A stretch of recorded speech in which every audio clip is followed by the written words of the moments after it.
The man dug open his sister-in-law's grave with his bare hands, cradling her face in his hands and frantically expressing his love. He couldn't accept the fact that his beloved had died tragically, so he thought of using the blood from his own heart to warm her cold body bit by bit. After kissing her madly 49 times, he grabbed a tube of embalming fluid, plunged it into his arm, and then lay down in the crystal coffin he had crafted himself, determined to join her in the afterlife. Ning Fengxing's soul watched this scene from above. She never imagined that the man she had once tried to escape by threatening suicide would go mad searching for her after she was brutally murdered by her husband, who gouged out her eyes and tore out her heart. He even hunted down everyone who had harmed her. It turned out that the man she had once regarded as a demon was the only person in the world who truly cared for her. As their bodies were gradually encased in mud, Ning Fengxing silently vowed that in her next life, she would cherish this man who had loved her unconditionally. She would never abort their baby or use her own life to force him into a breakup. Perhaps due to overwhelming regret, she was reborn on the night of her breakup with Nanchuan Shijue. The moment she opened her eyes,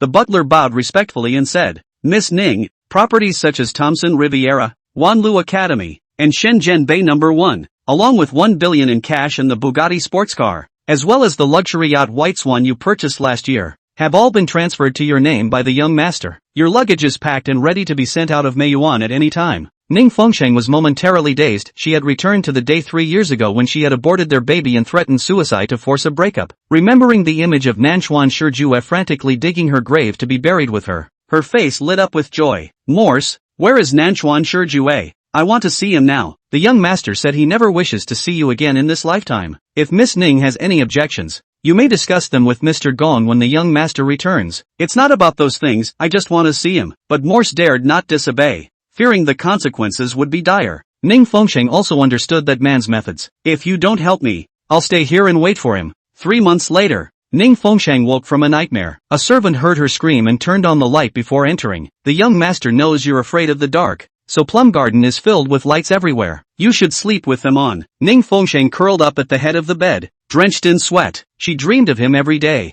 cooked meals daily in anticipation of his return. But as time passed, there was no word from him. Today, she seemed to have made up her mind. She no longer wanted to run away. She was willing to clip her own wings and stay in Plum Garden. "Moss, I know you can contact Nanchuan Shijue. If he doesn't return tonight, be prepared to collect my corpse." Moss hesitated but eventually went to a small room to make a call. It wasn't until evening that he informed her, "The young master will return to Plum Garden tonight. Miss Ning, please prepare yourself." At 3 a.m., a fleet of Rolls-Royces slowly entered Plum Garden. Under the watchful eyes of 2 rows of bodyguards, the man stepped out of the car, his ruthless gaze locked with the woman's in midair. Ning Fengxing's heart trembled as she wore the starry chiffon dress he had given her. She ran toward him and threw herself into the arms of the most powerful man in Beizhou country, completely oblivious to the lipstick mark on his collarbone. "You're back. I missed you so much. I want to see you every day." The man's back stiffened, his brows furrowed as he stared at the woman in his arms. At that moment, a woman stepped out of the car, chuckling,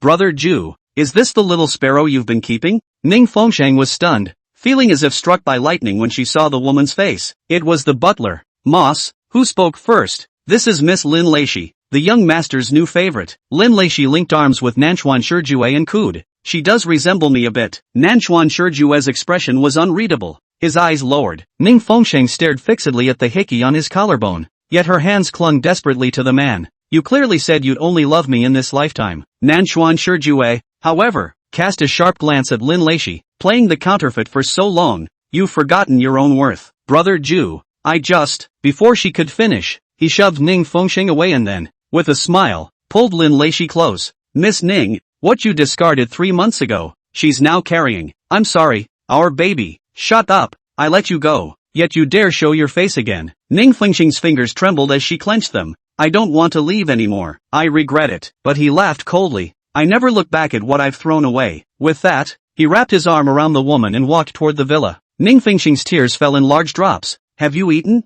"I made dinner. All your favorites." Nanchuan Shijue tugged at his tie irritably. "Who allowed you in the kitchen? Are the servants all dead?" Seeing her still crying, he suddenly gripped the back of her neck and forced her toward the hallway mirror. "Look at yourself. Haven't you taken enough from me? Now you want to help Gong Yi bring down the entire Nanchuan group? Is that what you want? It's not like that. This is my home. I won't go anywhere." Ning Fengxing longed to tell him about her rebirth, but he was full of distrust toward her. Nanchuan Shijue's pupils constricted as he took in the starry chiffon dress the woman was wearing. It was the one he had given Ning Fengxing for her birthday last year. Back then, She had scorned it, calling it trash fit only for the garbage bin. Now, she was actually wearing this trash. Ning Fengxing's teary eyes grew even redder. If I say this, you'll surely laugh at me. But if I told you I suddenly realized it's you I love, not Gong Yi, would you still believe me? Nanchuan Shijue's heart ached at her pitiful expression. But when his gaze fell on the scar on her left wrist, his lips curled into a cold smirk. Miss Ning, listen to yourself. How believable does that sound? Or are you taking advantage of my past affection for you to keep fooling me like I'm an idiot? That time Ning Fengxing slit her wrist to force him into a breakup was the first time Nanchuan Shijue felt true fear in his life. He promised Ning Fengxing that as long as she survived, he would let her go and allow her to marry his uncle, Gong Yi. But to his surprise, when he finally let go, she refused to leave. Ning Fengxing wouldn't give up and tugged at Nanchuan Shijue again. If you abandon me, I'll really die. Don't keep threatening me with death. Let's start over,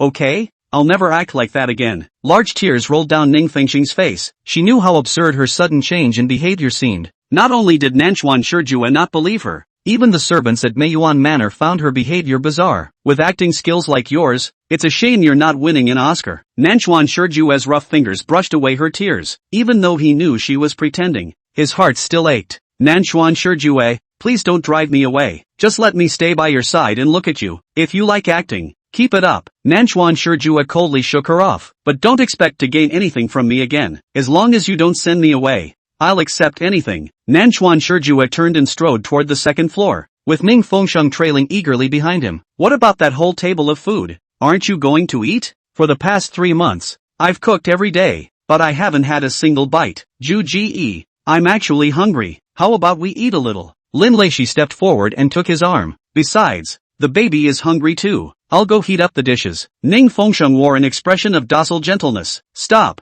Nanchuan Shijue's voice was icy. She's trying to poison us. I won't fall for it. My nightly nightmares are all scenes of your dilation and curettage. With that, his bloodshot eyes turned to moss. From now on, she is not allowed to step into the kitchen without my orders. Yes, young master. Then what about these dishes? Throw them all away. Nanchuan Shijue didn't even glance at the dining table. Who would dare eat anything touched by those hands? Murderer! Ning Fengxing's lips trembled. The more Nanchuan Shijue had longed for their baby back then, the more he hated her now. The soup warming in the kitchen was made by the chef. Miss Lin, please wait a moment. I'll serve it to you right away. Moss went into the kitchen and brought out a large bowl of soup. Nanchuan Shijue held Lin Leishi on the sofa, feeding another woman spoonful by spoonful right under Ning Fengxing's gaze, each movement tender and affectionate. Ning Fengxing's eyes gradually dimmed, her heart feeling as if it had been pierced. She remembered Nanchuan Shijue once saying that every part of her belonged to him, that his love was only for her, and that he would only want her children. Yet now, he was giving all of this to another woman. Brother Ju, I'm full. The baby is sleepy now and wants to sleep. Lin Leishi hooked her arms around the man's shoulders and smiled faintly. Will you carry me to the room? Through the deliberately left open door crack, Ning Fengxing watched the scene inside, her entire body stiff. Suddenly, Nanchuan Shijue turned his face slightly and asked, Miss Ning, would you like to watch the entire process? You once said Plum Garden was built for me and that you would never bring any other woman here. I don't want her sleeping in our bed. Don't want the scent of another woman dirtying this place. Unexpectedly, Nanchuan Shijue sneered coldly and walked over. He grabbed Ning Fengxing's chin roughly. Dirty? Take a good sniff of the perfume on me. Doesn't it smell better than that strange odor on you? He then smeared the fingers he had just used to wipe another woman's lipstick onto Ning Fengxing's lips. Ning Fengxing's chest was choking with humiliation. Shouldn't you be happy that you don't have to sleep with me anymore? His fingers pressed sadistically. You disgust me every time you pretend to sleep and tremble. She would go to all sorts of little lengths to avoid letting him touch her. Even pretend to sleep every day before he comes back. Turns out he knew all about it. The smell of you is so disgusting that I'm sick to my stomach with every breath I take right now. Spyro Namikawa's fingers slid to her neckline. TSK, still wearing last year's trash to demonstrate? Garbage? Ning Fengxing's beautiful eyes jawed. You sewed this yourself. Take it off, or I'll tear this piece of crap apart myself. Ning Fengxing trembled with anger, his eyes red. Tonight, from the moment she saw him, her eyes were full of tears, ready to water. Rather like how he bullied her. Take it off yourself or do I tear it? Spyro Nanchuan's eyes glazed over and he pushed hard, only to hear the sound of fabric crumbling away. I'll take it off. Ning Fengxing hung his eyes, his small face written with aggression. To hear Moss tell it, he designed the dress himself and got 50 famous artisans to make it. The moonlight came in through the side window, silvering the starched gauze dress, and the diamond letters S, J, adorned at the hem, were undulating with each breath, like the beads of sweat that rolled down between her collarbones the night he pressed her into the dressing mirror. The diamond letters S, J, on the hem of the dress were undulating with her breath, like the beads of sweat that rolled down between her collarbones the night she was pressed by him in front of the changing mirror. It's the letters of the alphabet, their initials, that he stitched together. She used to see the irony in the letters, like a brand he'd carved, not to mention wearing it. It was stuffed in her locker and never touched. It was just that now that she was much thinner, with a waist that wasn't too big, the dress looked loose on her. Don't make me wait. His face was full of violent cruelty. Ning Fengsheng hooked her small hand behind her back to the zipper and took off the starched veil gown. As the lithe sari fell from her feet, her thin, bony body unfolded before him. She's too thin. The face has enough collagen is not yet too obvious. The body is thin to shrink a few circles, and the waist is slim as if he can grasp it with one hand. It looks like it will break once it's folded. Nanchuan Shijun's pupils trembled violently for a few moments, as if his heart had been gouged out. So, it's Gong Yi who doesn't want you? What, did he not want you anymore? And that's why you're torturing yourself like this? His voice was grim, and his heart ached grimly. He knew every inch of her body better than anyone, and he could immediately notice the difference when she lost a few pounds of flesh. Ning Fengsheng shook his head. Although she had been reborn, the torment of her last life had left her with a huge psychological shadow. She has gotten to the point where she has to see a psychiatrist and take medication at night to aid in her sleep. She suffered inwardly every day, had a very poor appetite for the past 3 months, and was wasting away extremely violently under both physical and mental torture. Get out! Get out of my sight immediately. I'm too disgusted to even look at you right now. Spyro Nanchuan stiffened and averted his face. Her thin and bony appearance really shook him twice as much. I'm so sorry for dirtying your eyes. Ning Fengsheng clearly had 1,000 words, but at this moment, they were choked in his throat as he staggered around and left. After she left, the figure froze and stared for a long time,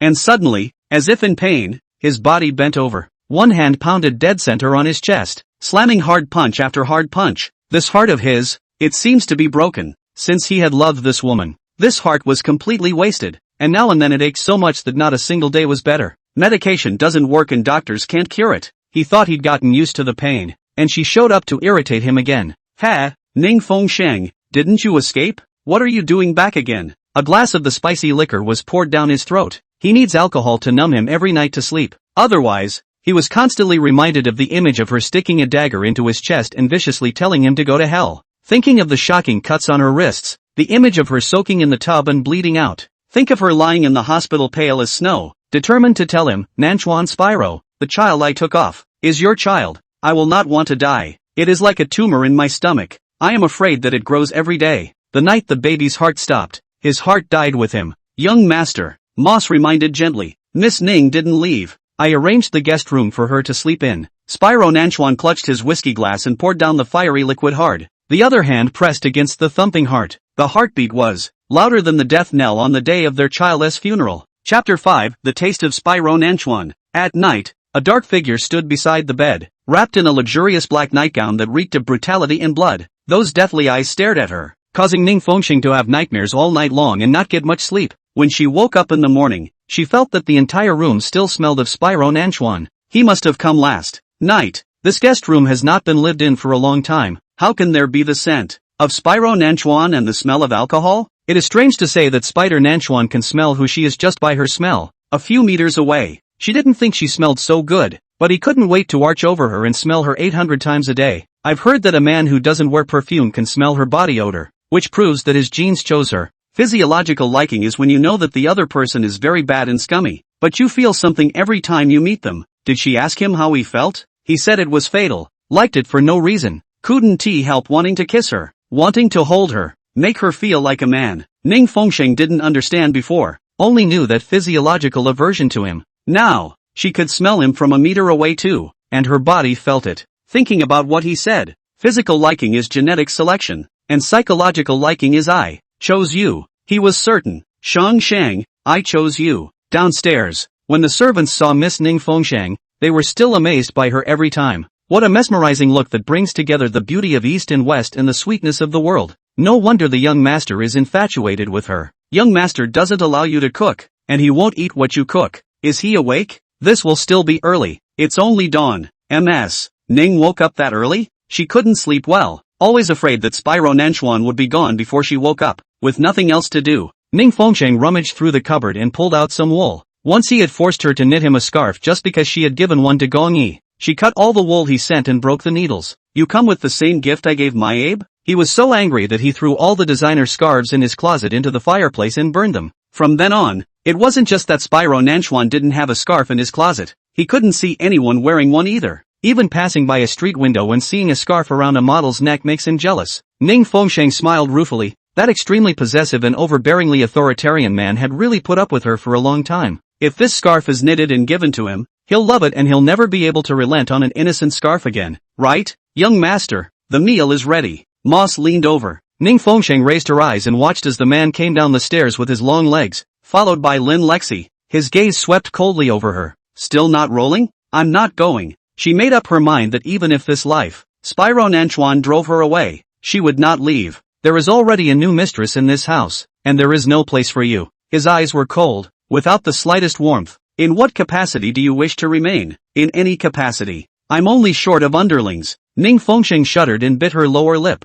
Then I can be a servant. Spyro Nanchuan had an odd look in his eyes. What a stubborn and proud woman she had been. No matter what means he used, she had never lowered her noble head to him. And now she was saying she was willing to be a servant to serve him? In order to help Gong Yi lay claim to a business territory, she would not hesitate to cheapen herself to such an extent? Yes, even life can be given up for that man. Dignity and pride is nothing. A violent aura of jealousy welled up in Sir Nanchuan's chest, and the more she cared about Gong Yi, the more his jealousy grew, like thorns burning with flames sticking into his heart and oozing blood even with his skin. Ning Fengsheng, I'll make you cry and crawl out of Mei Yuan by yourself. You asked for it. You think the servants of Mei Garden are good at being servants? Spyro Nanchuan smiled grimly and coldly. Can you stand this hardship? Do whatever you want as long as it relieves you of your anger. Ning Fengsheng has a good behavioral face, certain that the Nanchuan Shijun cannot afford to mistreat her. After all, she had stabbed him in the heart once, and he hadn't been shy about laying a hand on her. He even went into her room last night and looked at her in her sleep,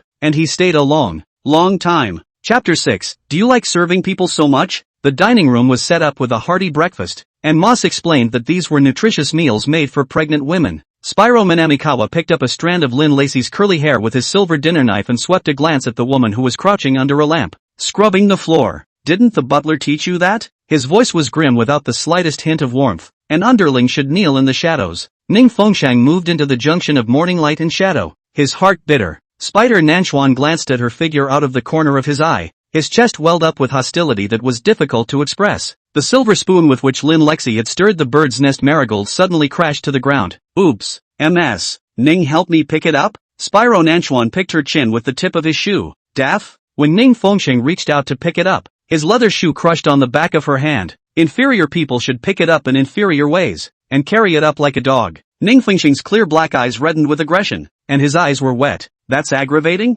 You can always get out if you can't stand it. He stared at the obtrusive watery light. Ning Fengsheng gripped the silver spoon to the table. Spyro Nanchuan suddenly tugged on her long hair. Feed me. She leaned so close to him and smelled his body odor. Red juice rolled down the knot of his throat and dripped onto the lace neckline of her maid's outfit. Jealousy swept through Lin Lexi's eyes. Jen, her hair is so pretty. I want placemats braided from her hair. Cut. Ning Fengsheng couldn't believe it. This man used to love her the most. This head of black lush hair. Hair quality was well nourished. Waist length. Every time he trimmed he would personally supervise. A little bit more than cut cannot be. The favorite fingers to play with entangled in her hair. Lindsay took the scissors and clicked and cut. Cut more. Hair crashed into the dinner plate. His voice cold. You look best when you're a dog. Her hair was cut in pits, and Ning Fengsheng closed her eyes, like a doll being played with and letting it be cut. Spyro Nanchuan suddenly collapsed, a bloodthirsty light crossing his eye color. Lindsay put down her scissors sagely. Jen, I want shrimp. Strip. Ning Fengsheng bent down and prepared to peel the shrimp. Servants are supposed to kneel and serve their masters their meals. He tugged his tie loose, each verbal assault hitting the nail on the head. Or do you miss being a bed slave more? Spyro Nanchuan, let's say I owe you back. Ning Fengsheng's figure bent and steeply knelt down, but he raised his head and smiled a shallow pearly smile. Nanchuan, Spyro's back is stiff and taut. This woman would rather die than bend over for him, and now he says kneeling on his knees. Seems like a different person overnight. You think that's enough to pay me back? Ning Fengsheng, you owe me a human life. Jen, my feet hurt. Lin Lexi lifted one foot. Didn't hear? Rub her feet. Ning Fengsheng's long eyelashes drooped slightly as he cupped Lin Lexi's foot and pressed gently on her ankle. Not there. A little bit more up. A little bit more left. A little bit more right. Really stupid. Can't even do this job well. Lin Lexi suddenly kicked hard, knocking Ning Fengsheng to the ground. You're just sincerely pressing pain on me. Ning Fengsheng's small face was stubborn and pale. Miss Ning, beware. Lin Lexi suddenly touched over the seafood kanji,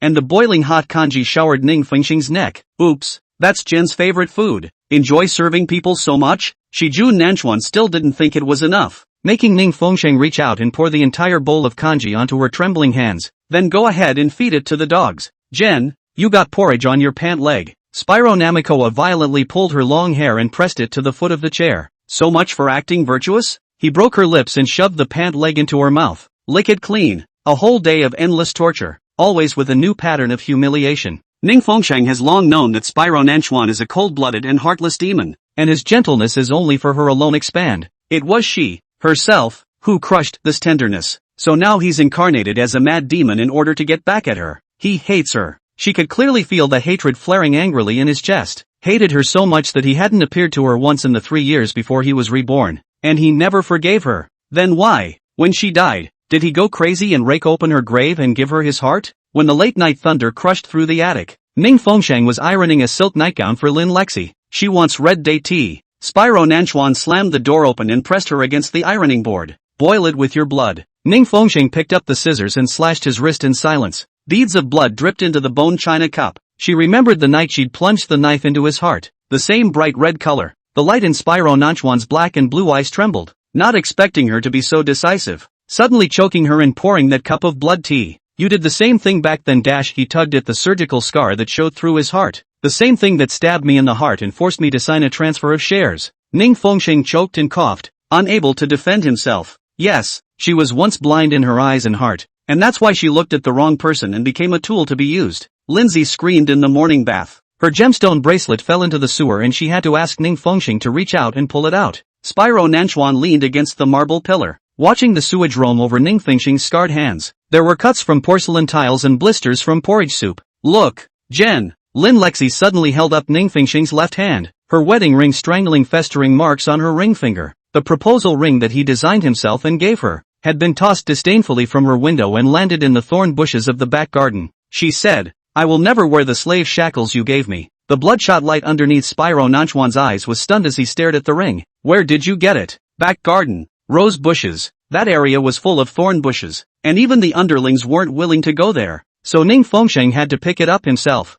She had been picking her way through that thorn bush for 3 days before she found this ring. The pupils of Spyro Nanchuan's eyes tightened twice. How big of a task did Gong Yi send you this time around that deserves you to act so bitterly? It has nothing to do with Gong Yi. Spyro Nanchuan. Stop. Ning Fengsheng watched as the man removed the ring. Lies. He sneered. How could she retrieve it from the thorn bushes when she threw it herself? Ning Fengsheng suddenly lifted his sleeve, revealing the scars on his white arm that had been scratched by thorns. You always say I hurt you. Look, this way we both have wounds. Evened out? She pulled up the corners of her mouth in a bright smile, but the corners of her mouth were tinged with bitterness. Spyro Nanchuan's eyes tightened as he stared at the nascent scratches that scabbed off. Get even? His heart was in wounds, cut 1,000,000 times by her, long festering and inflamed. You think I'm still heartbroken? Take it off. You don't deserve it. Spyro Nanchuan broke her fingers that were tightly clenched into a fist. Don't force me to break this finger of yours. Chapter 7, Tattoo a slave mark for you. Ning Fengsheng was stunned, his fingers sharply aching from the ring,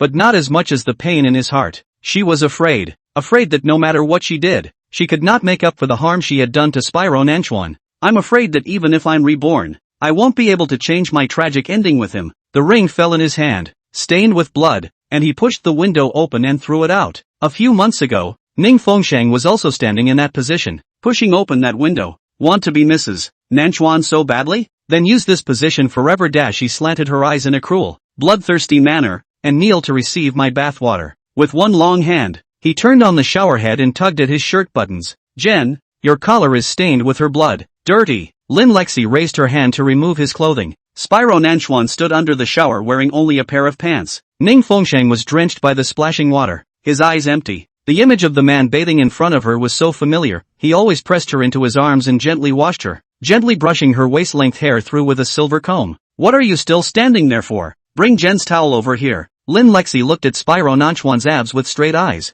Ning Fengsheng handed over the towel, touching his muscular arm as he reached over. You seek death. The man clutched her wrist harshly. with a force that seemed to crush her hand bones. "Who gave you permission to touch me?" "Disinfect, Miss Ning. It won't be dirty once it's disinfected. She still has to serve you a bath." Lin Lexi adjusted the showerhead and flushed the blisters on Ning Fengxing's hands that had been scalded. "Didn't hear it? A piece of wood?" Spyro Nanchuan was arrogant and cold, his voice devoid of any emotion. Ning Fengxiang brought in a bath ball, squeezed on the body wash, and gently brushed it across his back. "Such a fan of scars?" He stared at the burn marks on her neck. "Why don't you have someone tattoo you with a slave mark?" The water splashed wet Ning Fengxing's body, and the soaked fabric clung to her body. It was only then that Lin Lexi saw the mandala tattoo engraved under Ning Fengxing's collarbone, near his chest, and the letter Ju, perfectly matching the pattern tattooed letter Shang, on the lower abdomen of Spyglass Nanchuan. The fire of jealousy flared up again as she ruthlessly pushed Ning Fengxiang. Too much force. Brushing Jen's back hurts. The bathroom floor slipped, and Ning Fengxiang didn't stand still and fell to the floor, hitting his head with a muffled thud and fainting.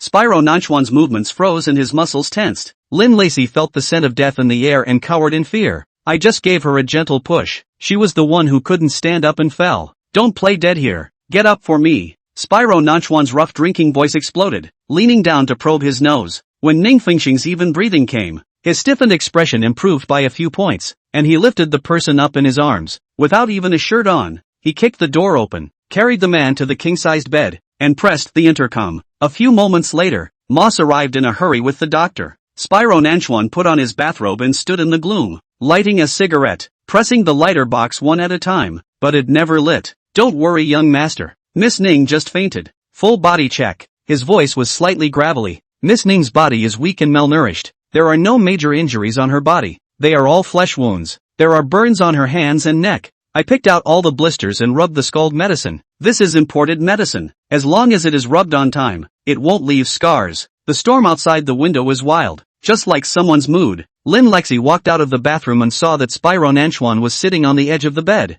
picking up Ning Fengxing's burned fingers and gently kissing them one by one. "Gen, get out." Ning Fengxing's small face was pale, and without the addition of cosmetics, her complexion was poor, and her lips were gray. "This skinny, bony look is like having only a few breaths left." Spyro Nanchuan looked at her wet body and used the waterproof membrane to wrap a few circles around all the places where she had rubbed the medicine, and gently picked the person up and returned to the bathroom. Long fingers picked at her clothes, and the servant's outfit was all but removed, revealing the thin, bony body again. The tail of Spyro Nanchuan's eyes reddened, and the dense watery mist rose up to make his eyes hurt. He turned the water to the perfect temperature and gently drizzled it over her, as he had done every time he had ever cleaned her. Only this time she wouldn't resist, leaning tenderly against his chest, drowsy as a porcelain doll. "Ning Fengxiang, what am I going to do with you?" He gritted his teeth, blood spurting from deep within his chest like a handful of thorn glass she had spilled. In the morning, Ning Fengxing's head swelled with pain and was awakened by a ringing cell phone. She fumbled with her cell phone and realized she had changed into a nightgown, was fresh and clean, and had applied a fragrant salve. The caption that jumped on the screen of the cell phone read Yi. When Ning Fengxiang saw this name, the hatred in his heart was like a spring. She hadn't gone to Miyabi in the past 3 months, and he hadn't called her. It was always the same. As long as she didn't seek him out, he never sought her out unless there was a need to utilize her. This time when she called, it seemed that she wanted to use her to get something from Spyro Nanchuan again. After all, she hadn't been willing to sign the equity letter that Spyro Nanchuan had delivered to her 3 months ago. Ning Fengxing thought for a moment and hung up the phone. Her current ability was not enough to counteract Gong Yi. She couldn't startle the snakes. "My Abe's exclusive ringtone? Why don't you answer it?" A hoarse voice rang out. Only then did Ning Fengxing realize that in the dark corner of the room, Spyro Nanchuan was sitting in a high-backed chair smoking a cigarette. He just sat there staring at the unconscious her all night. The ashtray was littered with cigarette butts and a number of butts had fallen at his feet, and his voice was extremely hoarse from a night's smoking.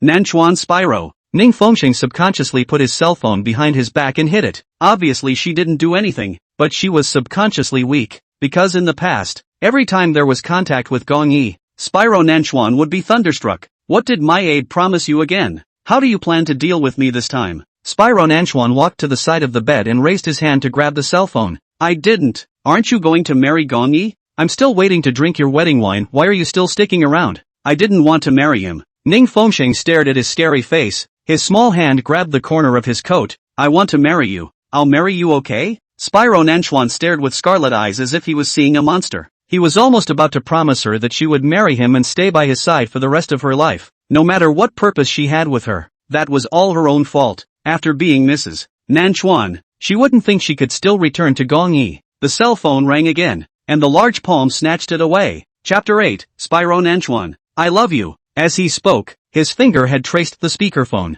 3 days later, 10 a.m. At the usual place, Nanchuan Group's ledger, or the forged remittance records. Shang, I'll marry you the day I send him to jail. Gong Yi's warm voice but said the most vicious and cruel words. Spyro Nanchuan fought to throw it, and the phone shattered hard on the ground, cracking the screen. How much fake evidence does Ms. Ning need to send me to jail? Spyro Nanchuan sneered, his crystal ashtray smashing on the ground. Or do you want me to personally teach you how to fake it? Curious about one thing, Gong Yi still willing to take you even though he knows you were pregnant with my seed? Ning Fengxing's eyes jawed wide open, and suddenly his collar was grabbed by the hand. Nanchuan Shijun pressed her head and pressed toward the crumbs on the ground. Don't put on this innocent face. I have been deceived by you every time. Ning Fengsheng, why don't I just kill you? I will die again, and you will be satisfied? Ning Fengsheng closed his eyes in resignation, not having an ounce of strength to resist. If you're so eager to become Mrs. Palace, why don't you try on the morning clothes first? When her face was about to be rubbed into the handful of broken glass slivers, he lifted the back of her neck hard again and threw her onto the bed. Spyro Nanchuan roughly ripped his clothes and got on the bed on one leg. Is it nice to be humiliated and subjected to the most disgusting people every day? Ning Fengsheng, let me make you feel good again? She hated being touched by him, and that look was like torture every time. She certainly wanted to keep her body once and for all, preferably white and whole to her Miyabi. Unfortunately, she miscalculated and not only couldn't keep her body, but she was pregnant with his child. I didn't want to send you to prison. I wouldn't do that. Ning Fengsheng watched his figure loom down, only trembling as she reached out and hugged his hot, magnificent body. Spyro Nanchuan's shirt was sashaying open, his firm abs plastered against her small face. Ning Fengsheng had never taken the initiative to intimate him like this before, and with tears hanging on her face, she rubbed back and forth on his abdomen twice. Spyro Nanchuan's body was stiff as iron. His back was tightly tense like a bow ready to fire. Whether you believe it or not, I will never work for Gong Yi again, much less hurt you. Spyro Nanchuan, I'm in love with you. Ning Fengsheng gently choked. It's my stupidity.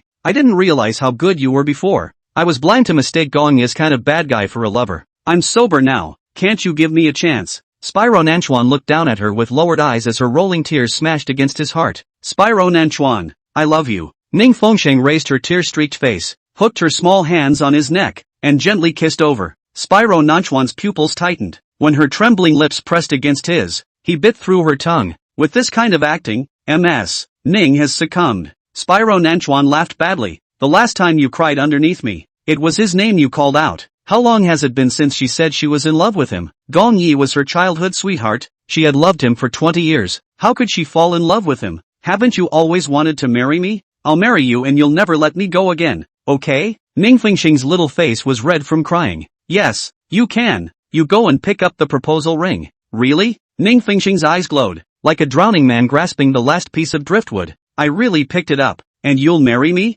Spyro Nanchuan hooked a tear-stained little face of hers. Good. You've never lied to me. What you've promised me, you've done it every time. Ning Fengsheng sniffled. Same this time? 1 week. If you can't be found, get the hell out of Meiyan. Spyro Nanchuan's eyes deepened as he threw her down and turned to walk out of the sitting room. Early in the morning, Moss found Ning Fengsheng huddled in the thorny vines, his protective gloved hands hooked out in blood. Even though she was wearing a very thick layer of protective clothing, she tried to avoid the thorns as carefully as possible, still inevitably injured. Ms. Ning, what are you doing? Don't mind her, Sir Nanchuan sneered, flicking off his cigarette ash. Miss Ning is the best at playing the poor. That groveling back in the back garden didn't stop for a moment, and at 3 o'clock in the middle of the night, she was still rummaging around in the moonlight with a flashlight. His clothes were hooked and bloody and his shoes were stuck in the mud. She peeled back the thorny vines to find. 5 days later, Ning Fengsheng stumbled and staggered, but deeded to pick his way through the thorn bushes. It doesn't make sense that we wouldn't be able to find it.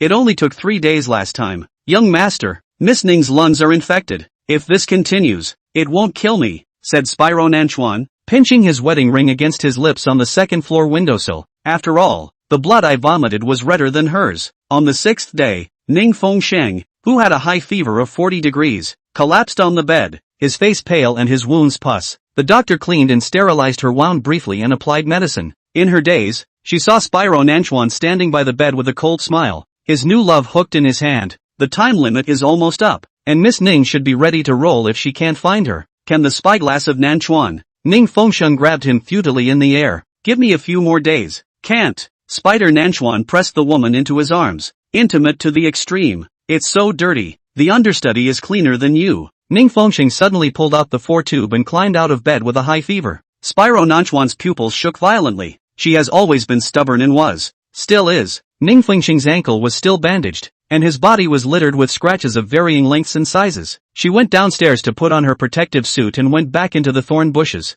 ignoring the thunderstorm outside her window. Moss chased into the rain with his umbrella. MS. Ning, you're looking for death. I must find it. The time is almost up. There is no time. Ning Fengsheng murmured in a daze as his fever was unclear. You will never find it, for the ring is in the young master's hand. Ning Fengsheng's long bowed body suddenly stiffened, as if it had been broken by a heavy stone, and his body planted itself between the flowers. Her body lodged in the flower thorns, but she felt no pain at all. Her pale lips trembled gently as she laughed miserably. The ring is in the hands of Spyro Nanchuan. He just made a fake move that day and actually didn't throw it at all, so she'll never find it and he'll never marry her. Moz called a few servants to carry the dying Ning Fengsheng upstairs. She had a high fever and fell into a complete coma. In her dream, she saw the romantic and grand proposal scene that Spiker Nanchuan organized for her. He clasped her in his arms and as he leaned in to kiss her, he ferried the ring into her mouth. Shang Shang, marry me. Spiker Namchan, please spare me. Why did it have to be me? Chapter 9, he would have been, soon to be, a father. You are my life. If I let you go, I won't live. As long as you're willing. Women from all over the North Continent are lining up to be your wife. The position of Mrs. Namikawa is yours alone. Liar, said you'd never lie to me. You lied to me. A steady stream of tears rolled down from the corners of Ning Fengsheng's eyes, and there was a cold hand gently wiping the tears from the corners of her eyes. Spiker Nanchuan, don't go, okay? Don't leave me alone. Ning Fengsheng clutched that hand tightly and pressed it against her tearful cheek. Young master, this is a bracelet woven from Miss Ning's hair. Moss presented a silver tray. On a red velvet cloth, a silver bell is wrapped around a hand rope woven from hair and draped with a red tie. Spyro Nanchuan picked it up and scrutinized it for a moment. His fingers gently stroked it. It was the texture of her hair. It was silky smooth, and there was a faint fragrance that only belonged to her. Opening the safe deposit box cabinet, he placed the hair rope carefully. This cabinet is full of objects related to her. There were little strings of beads ground from her milk teeth,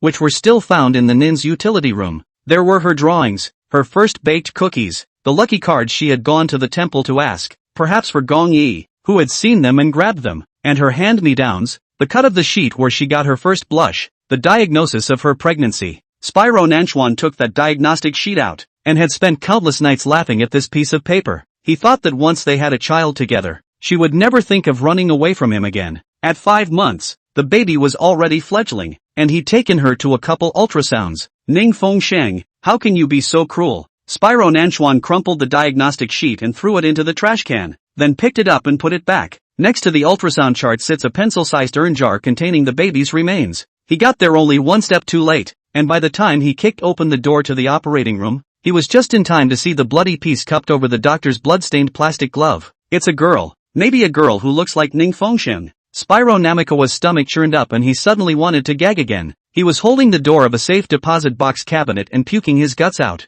Young master, why don't we give little miss a burial? Moss watched from the sidelines and reddened. I'll contact the cemetery. Shut up. Sheng Sheng is most afraid of the dark. Every time there is a thunder and power outage, she will burrow into my arms. Spyro Nanchuan pulled his crimson lips and said with a cold smile, this child is like her. It's only 5 months old. You want her to stay in a dark and cold cemetery? Moss doesn't get it. And for 5 months hospitals have been disposing of it right in the trash. Only the young master would pick it up as a treasure and organize a grand funeral. Although no one was invited to that funeral, all the procedures were in place, except that there was no burial. This was a child who had been abandoned without love, and Spyro Namikawa said that it was his sin. If this child was Gong Ye's, Ning Fengsheng couldn't wait to have it. Young master, you mustn't think like this. The child is only 5 months old. It hasn't been molded yet. What do you know? Spyro Manhwaedit suddenly hissed. If that child wasn't dead, it was about to be born now. He would have been, soon to be, a father. He'd counted the days, and with an October pregnancy, there was still a month or so to go before she was due. The safe's electronic screen suddenly flickered, playing a 4D ultrasound video of the baby in Ning Fengsheng's belly. The fetal heart monitor recorded at the time softly beeped with the sound of that child's heartbeat. Flop, flop, flop. So vivid. Spyro Minamikawa slowly slid to a sitting position with his back lowered to the table legs, clutching the urn. The electronic screen switched to another image. A video of Ning Fengsheng riding a horse on the beach, the wind blowing her hair and long skirt flying. She smiled happily, but as soon as her face looked into the camera, it turned cold. She never looks good to him. Spyro Nanchuan put the urn close to the screen and his voice was so gentle it was scary. Look, mommy is playing hide and seek with you. As Moss watched this scene, he only felt horrified. The young master's love was horribly paranoid, sometimes bordering on perverted, and his desire to control Miss Ning was scorching to the extreme. So it was no wonder that Ning Fengsheng was so driven that she couldn't catch her breath and only wanted to escape. At night, Ning Fengsheng's fever finally subsided. She came out of her coma only to see the 4-bag dropping drop by drop. It's the 7th day. She hasn't been able to find that ring, and Spyro Nanchuan will send her packing. He was always true to his word, and if he kicked her out, what else could she do? Ning Fengsheng sat up from the bed with great effort, pulled out the soft needles, and searched around the huge villa, and finally Moss told her that the young master was in the study, locking himself in there for the entire day. The young master is holding the little Mrs. Ashes like that, without eating or drinking. Miss Ning persuaded. Little Mrs. Ashes? Ning Fengsheng was surprised. Where did the ashes come from? It's that 5-month-old child that Miss Ning aborted. It's already taking shape. The young master keeps murmuring that it looks like you. Of course, it is impossible to really look like Ning Fengsheng when you can't even see your features for 5 months. That is just a wishful thinking fantasy of Spyro Nanchuan. Ning Fengsheng's body trembled. He picked up that embryo. There was also a funeral. Miss Ning didn't like the child, so the young master didn't let you go. Funeral. Ning Fengsheng's lips trembled. He is crazy, but this is very like what he can do. After all, Spyro Nanchuan has had more crazy behavior. Darkness soaked the room like thick ink. A strong smell of alcohol, mixed with the odor of tobacco. Spyro Nanchuan stood in front of the floor-to-ceiling window, his figure outlined in a cold, hard silhouette. He held a burning cigarette in his fingertips, the scarlet sparks brightening in the darkness. The moonlight reflected the breathtakingly handsome face. Thin lips pursed under the high nose, and the shadow cast by the brow bone obscured the dark, turbulent eyes. The door was gently pushed open and a beam of light pierced the darkness. Get out! Ning Fengsheng stood in the doorway, wearing a thin nightgown, her bare feet stepping on the ground, her toes curling slightly from the cold. Isn't that what you said? I don't presume to leave your hell. Spyro Nanchuan turned violently, his cigarette flickering with scarlet spots of fire in the darkness. In the moonlight, those eyes tumbled with monstrous rage, and the jawline was so tight it looked like it was about to snap. Ning Fengsheng, he squeezed each word through his teeth. Don't make me chuck you. She walked up to him, the moonlight falling on her pale face, the shadows cast by her lashes unable to hide the brokenness under her eyes. Moss said the ring was in your hand. Chapter 10 Precursors to Depressive Episodes. So what if it is? You calculated from the beginning that you had no intention of marrying me. Ha, marry you? He sneered, lifting his hand to crush the cigarette in his palm, the smell of burning flesh filling the air. On what grounds? By, her voice began to shake, by the fact that you obviously love me. These words were like a knife, stabbing hard into Spyro Nanchuan's heart. He snapped his hand around her chin with such force that it almost crushed her bones. Love? His breath sprayed her face with a heavy scent of tobacco and blood. A woman who killed her own child with her own hands deserves to talk about love? Ning Fengsheng's pupils contracted violently. I also regret dash. Shut up. He interrupted her in a violent rage, veins rippling at the corners of his forehead. Now you're talking about giving me children? His thumb crushed heavily over her trembling lips. Treating me like a little cutie. Teasing? It's fun? Her body began to shake uncontrollably. A precursor to a depressive episode. Spyro Nanchuan acutely sensed her abnormality, and his heart felt like it was being clutched hard by an invisible hand. But the words that came out of his mouth were even meaner. What's the point of pretending to be pathetic? You should be happy that I'm marrying someone else in 3 months? You're marrying her because she's pregnant? Her voice grew softer. I could also. Pop. Spyro Nanchuan slapped his palm on the antique cabinet next to him, and the expensive mahogany cracked a gap in response. His eyes were frighteningly red, but his voice came down strangely soft. Ning Fengsheng, do you know what I want to do most right now? He leaned over, his thin lips pressed to her ear, and said in a single word, I want to strangle you and carry your corpse to hell with me. Those words became the last straw that broke her back. She recalls images of his frantic grave digging in a previous life. Ning Fengsheng suddenly went limp, like a rag doll whose soul had been drained away. Her fingers clawed spasmodically at her chest, her breathing becoming rapid and broken, and her tears hit the ground in big clumps. Spyro Nanchuan froze in place. He watched as she curled up into a ball, the depression kicking in like a dull knife, lancing his heart one at a time. All the anger was instantly extinguished and replaced by overwhelming panic. Don't pretend. His voice was suddenly muffled. she passed out, her body shaking, her nails clawing a bloody trail down her arm. Spyro Nanchuan violently picked her up in a horizontal hug, and the coldness of his touch made his heart jerk hard. "Prepare the car," he roared at the door, the tremor in his voice betraying his fear. The woman in his arms was light as a feather, her pale face streaked with tears. Spyro Nanchuan clenched his back teeth in a death grip, his jawline straining into a harsh arc. He roughly wrapped her in his suit, but moved carefully as if he were holding a fragile treasure. Moonlight shone in through the car window, reflecting his scarlet eyes. Ning Fengsheng unconsciously clutched at his shirt, muttering inaudible ravings. Spyro Nanchuan wrapped his arms around her more tightly and lowered his head to kiss her on her cold, sweaty forehead, a kiss so light that it was as if he was afraid of touching her, a stark contrast to his shadowy expression. "Drive faster," he yelled at the driver, but his fingers tenderly combed through her long, sweaty hair. The lights of the psychiatric clinic are so harsh they bring tears to your eyes. Spyro Managawa stood outside the consultation room and slammed his fist against the wall, his knuckles suddenly bloody. He stared at the closed door, his chest heaving violently. 3 more months. He closed his eyes in agony. 3 months later, he was going to push himself into the abyss of doom with his own hands. When Ning Fengsheng woke up, she was lying on a swivel chair in the counseling room, and she was alone. The doctor said that young Master Nanchuan sent someone to bring her here. She was asked a lot of questions and answered them all truthfully. Depression. Seen a psychiatrist before. I've been treating schizophrenia for 10 years. MS. Ning, I'm afraid that's really a figment of your imagination. The doctor gave his conclusion after silently listening to her account of her past life. Ning Fengsheng smiled. If that experience hadn't been so painful and bone-chilling, she would have thought it was just a nightmare. I suggest that Miss Ning undergoes more psychological detachment. I'll get back to Mr. Nanchuan with the results. Ning Fengsheng was disappointed to the extreme. Even the most authoritative doctors had given their conclusions. She would only be treated as a schizophrenic if she told the Nanchuan Shijun about her past life. If you don't get it right, you'll be sent to a mental institution. I've only ever had this one hypochondriac. I don't usually get them. Can you not tell him this? We wouldn't disclose a patient's privacy to Mr. Namikawa if he hadn't asked for it himself. The doctor tapped the logbook. This one he won't see. And what if he comes to the hospital to see it, and you can't tear out that page of records? I don't think he'd be bored enough to come see this. Ning Fengsheng thought about it also. The once Spyro Nanchuan would definitely follow in personally, and he would have to hear the answer to every question the doctor asked her the whole time, instead of sending a chauffeur to drop her off, as they are doing now. And that's the end of it. Rose Garden. Spyro Nanchuan stood in front of the floor-to-ceiling window, a burning cigar held between his slender fingers, and in the smoke, his handsome, godlike side face was permeated with a cold chill. All cleaned up? He spoke, his voice low and magnetic, but cold to the bone. Moss hung his head and stood by the side. Young master, according to your orders, all of Miss Ning's belongings have been packed. The imitations are bought? He turned violently, his scarlet eyes staring at the butler like a wild beast. All of them were bought. The colors and sizes are exactly the same. Don't worry, young master, not a single one will be left behind. Chapter 11, MS.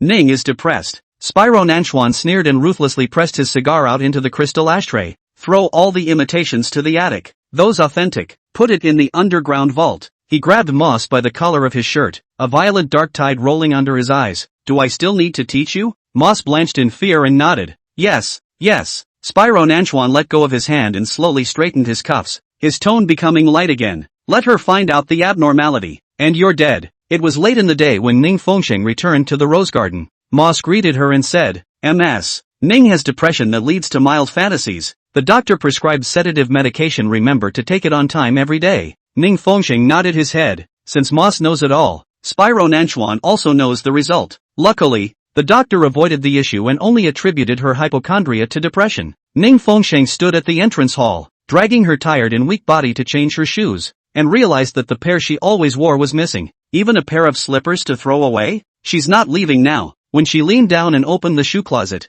sure enough all her shoes were cleared out. Miss Lin moved over to live here, and young master will be living in the rose garden for this period of time. As they spoke, the servants were bringing in some luggage, a dozen of them, large and small. Ning Fengsheng swept the hall, and sure enough, she realized that all the things that belonged to her had disappeared. Miss Ning's things, all packed up in the attic. Take them all with you on the day you leave, Moss said. Ning Fengsheng's ankle was still hurting, and she was bracing herself with every step. The stoop she had just taken had left her with a large wound. Pillows on the couch, tablecloths in the dining room, sets of couples' mugs, and even toilet seats. If Spyro Nanchuan could really clean her out of his heart as well and banish her completely, she would only be honest the day she left. She could take revenge and die with no distractions, without fear that he would go mad and self-mutilate for losing her. She hobbled up the revolving staircase and pushed open the bedroom door. Her dresser was empty. All those expensive skin care products and perfumes were gone. The closet was wide open, and all the clothes hanging in it were unfamiliar. She ran her trembling fingers over the clothes. They weren't her size. They were Lynn Lacey's? There were familiar footsteps behind her, and she turned sharply to see the man leaning lazily against the doorframe, a sneer on his handsome face. What?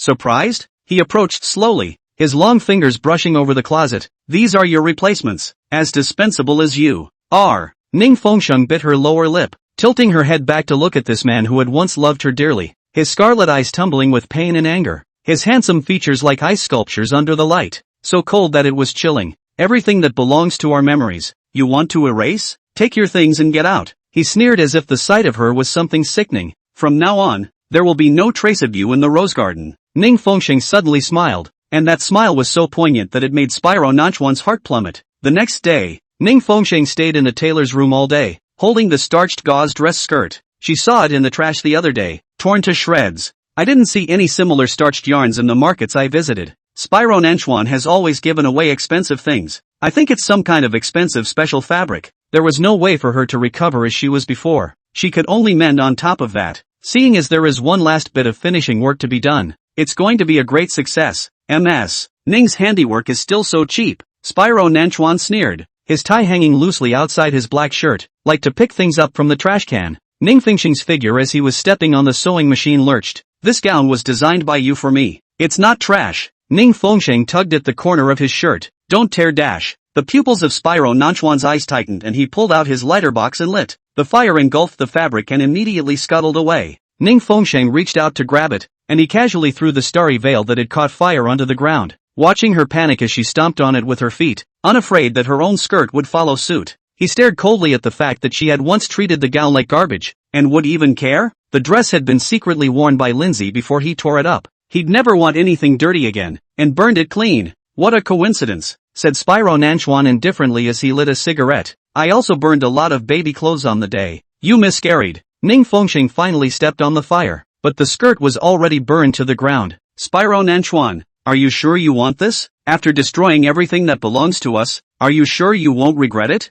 Spyro Nanchuan's thin lips were pursed into a tight line, and his chest was beating violently, like it was being gripped in a death grip by her small hands. She was so good at catching his 7 inches in one light sentence. It's just a shame he's no longer the dumbass she played him for. Regret? MS. Ning thinks I'm retarded? He took a deep drag on his cigarette and sprayed it in her face. She used to hate it when he smoked. He quit for her. Now he's smoking again. More aggressively than ever. Look how disgusting you are now. He cupped her chin. Where's your proud dignity? The Ning Fengsheng was once as proud as a peacock. How could she be so humble? You like the Ning Fengsheng of the past. That's why you would do it for her. She averted her face. You don't like the me of the present. If I die, you won't be sad, will you? Spyro Nanchuan suddenly became irritated. You know I hate it when you threaten me with the word death and you're addicted to threatening? Not a threat. The day you die, I'll celebrate with firecrackers at your grave. Thanks. She tugged at her lips and smiled bashfully. Instead of feeling sad, she was relieved to get that answer. Sir Nanchuan narrowed his gloomy pupils. Her 2 words thank you were both harsh and odd. It was like a smothering punch in the chest with nowhere to relieve it.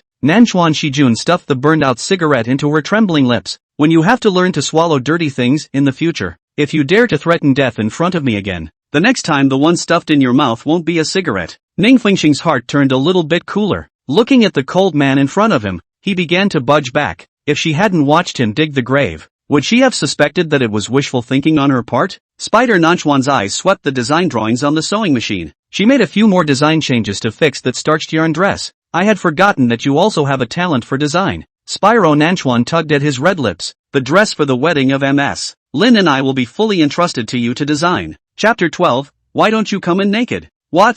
No? If this is what Mr. Nanchuan wishes, I can. Consider it a wedding gift to you and Miss Lin. Ning Fengsheng smiled bitterly. If he was sincere in marrying Lin Lexis? Ning Fengsheng Spyro Nanchuan suddenly exploded into a rage, his fingers itching to strangle her neck. Why are you angry? Wasn't it you who told me to do this? Ning Fengsheng turned away his face in a pale manner. She'll do whatever he tells her to do? She'd never been a woman who did what he told her to do. At night, the water misted over the obsidian bathtub, and Spyro Nanchuan was leaning back with his eyes closed against the edge of the gilt-carved dragon wall. Ning Fengsheng walked in barefoot, his silk nightgown soaked into translucency by the water vapor, like a ball of snow that was about to melt. Get out! He didn't open his eyes, the knots of his throat rolling over his raspy, smoky voice. Who gave you permission to go into the bathroom? Ning Fengsheng was stunned for a moment. He didn't need to look at her to know it was her. Moss sent me. It used to be one of Spyro Nanchuan's favorite pastimes, and he loved to grab her and bathe with her. But every time Ning Fengsheng was like a torture.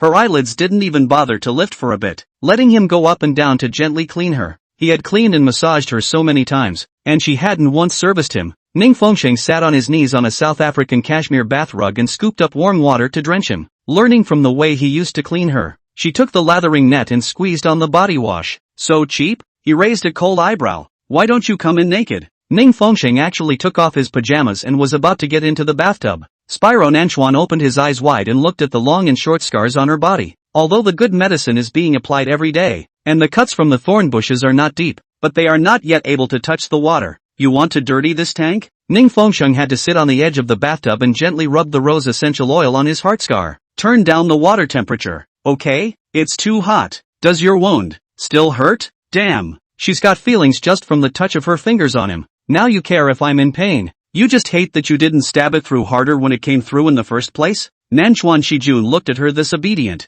rebellious look. His heart is not a taste. Was it depression that changed her temperament? Clasping her hand in his large palm, he rubbed it hard over the scar under his abs. Count it. How many wounds do you owe me? How can you pay me back in this life? He is the young master of Nanchuan. Who can hurt him? Only her. Ning Fengsheng sucked in a breath of cold air. She used to be as if she was under a compulsion, full of the feeling that Nanchuan Shiju was a devil who imprisoned her and had no mercy in his hands. How do you want me to pay you back? Design the gown with your heart and don't give me a perfunctory look. Do you love her? MS. Lin tried on your wedding ring this morning. He sneered, scoffing at the word love. It was too small, so she had it melted down and redone. Ning Fengsheng's figure trembled slightly. Knowing that she cared about that ring, he had to melt it and remake it. He had the money to buy a new one, and just wanted to eliminate all traces of her involvement. Today the maid packed up all my things and threw them to the attic. Ning Fengsheng seriously rubbed and scrubbed him and asked, you can obviously buy another villa for MS. Lin to live in, but you have to replace everything there is about me. Is it because you want to be in your heart and erase all traces of me? Spyro Nanchuan hooked his lips, the water reflecting his hardened smile. There will still be traces of you in my heart? No best. With her words, she wondered what had angered him again. Spyro Nanchuan said meanly, didn't you rush to send it up here just to beg me to you? Ning Fengsheng's cheeks reddened slightly and her small face stiffened. How are they going to have kids if they don't have sex? Without a child, she'll just have to watch him get married. But she didn't take the initiative, and Spyro Nanchuan had absolutely no intention of touching her. Just you deserve it? Spyro Nanchuan flung the bath towel over her with a look of disgust. Dense water vapor condensed in her eyelashes. When she leaned over she saw the edge of the bathtub engraved with, Gift my love Sheng Sheng, which was a customized bathtub from Spiker Nanchuan when they first moved to the villa. He said his favorite thing about the bed and bathtub was that it was their most private place, so both were custom made for her. Right in the middle of Ning Fengsheng's days, Shijun Nanchuan stepped on the end of her moistened hair. What are you staring at? Moss said that you've been snapping at the servants, and that I'm the only one who can coax you. Ning Fengsheng smiled sarcastically. Nanchuan Spyro's temper is violent. Just because the servant put the water temperature is not satisfied, with hot water scalding red servant's skin. Usually at times like this, as long as Ning Fengsheng appeared, he had no temper whatsoever. I think Moss must have gotten the wrong idea. And I can't coax you? Moss has been following for many years and knows the young master's mind best. Never would have dared to trespass and let her come if she wasn't sure enough. And with Spyro Nanchuan's temper, if he really didn't like anyone, he would have kicked them out of the bathroom a long time ago. Spider Nanchuan was said to be in his mind. A handsome face filled with huffing and puffing, said meanly, you don't look in the mirror. After you take off your clothes there's just a handful of bones left. Looking at it all gets in the way of your eyes. Then if I put on some weight, I won't be in your way? Ning Fengsheng hung his head and looked at himself. He was indeed very thin. I'll add more meals tomorrow, and eat more high-calorie foods every day. So eager to climb into bed? Spyro Nanchuan narrowed his eyes and looked askance at her. The woman was indeed eccentric. Having once hated being caught in the shower with him and loathed any physical intimacy with him. Now you want him to touch her? Spyro Nanchuan, you need to eat more as well.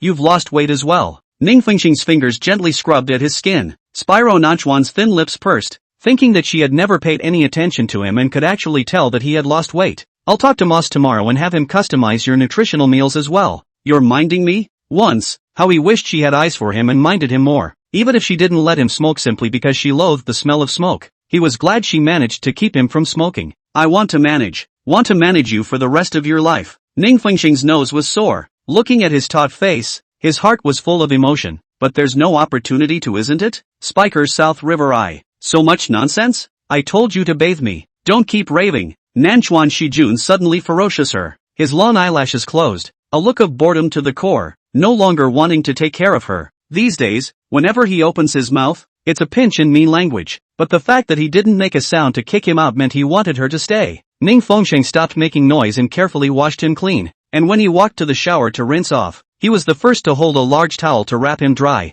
Chapter 13, I Can Be a Human Pillow. She was more than 20 centimeters shorter than him, slightly tiptoeing to blow dry his hair. The first time she served someone a bath, doing it in a rusty and clumsy manner, completely mimicking the steps he used to take to bathe her. Can I, from now on, bathe you every day? Ning Fengxing asked, ruffling his short, blow-dried hair. Is the taste of being a servant that addictive? Spyro Nanchuan raised his thick eyebrows. I can only wash you for 3 months. Even if I wash you every day, I can't pay it back. With this garbage technique of yours, you still want to compete with me? Spyro Nanchuan said in a cold voice. If you want to pay back, you owe me more than you can pay back in this lifetime. Then do you want me to spend my whole life paying it back? Ning Fengxing asked cheekily. 1 day of experience is all it takes to pour out your appetite. Spyro Nanchuan snatched the hairdryer and threw it on the vanity. Don't step foot in here again without my permission or I'll knock your legs off. Ning Fengxing lowered his eyes, his long eyelashes drooping softly, seemingly disappointed. Oh, he suddenly yanked the person into his arms, his teeth piercing into the burns on her neck. How many bottles of poison cover have you sprayed on this stinking body? It's the first bottle of perfume you ever gave me. The scent is still made by you. Doesn't it smell good? No wonder that strong perfume washed out her original scent. He didn't like any scent, just the way she originally smelled. Spraying stinks on top of stinking. No more spraying anything that smells. You said I smelled disgusting, so I thought I'd spray some perfume to cover it up. Can you cover up this foxy, Thai odor, fox odor? She doesn't? He used to say that she smelled good and that he was going to develop her body odor into a perfume scent, so he can smell her when he can. Unfortunately, body scents are not that well developed and until now he has not made this perfume. How is it that when you like her you smell good, and now when you don't you smell bad? Her flavor hasn't changed. He has. Can I sleep with you tonight? Ning Fengxing hesitated again and again, seeing that he wasn't as fierce as usual before he dared to ask. Spyro Nanchuan sneered. I'm not interested in a handful of bones. I can be a humanoid pillow, so you can just hug me to sleep. It was actually Ning Fengxing who missed his embrace. He used to hug her to sleep every day. He hadn't held her in over 3 months,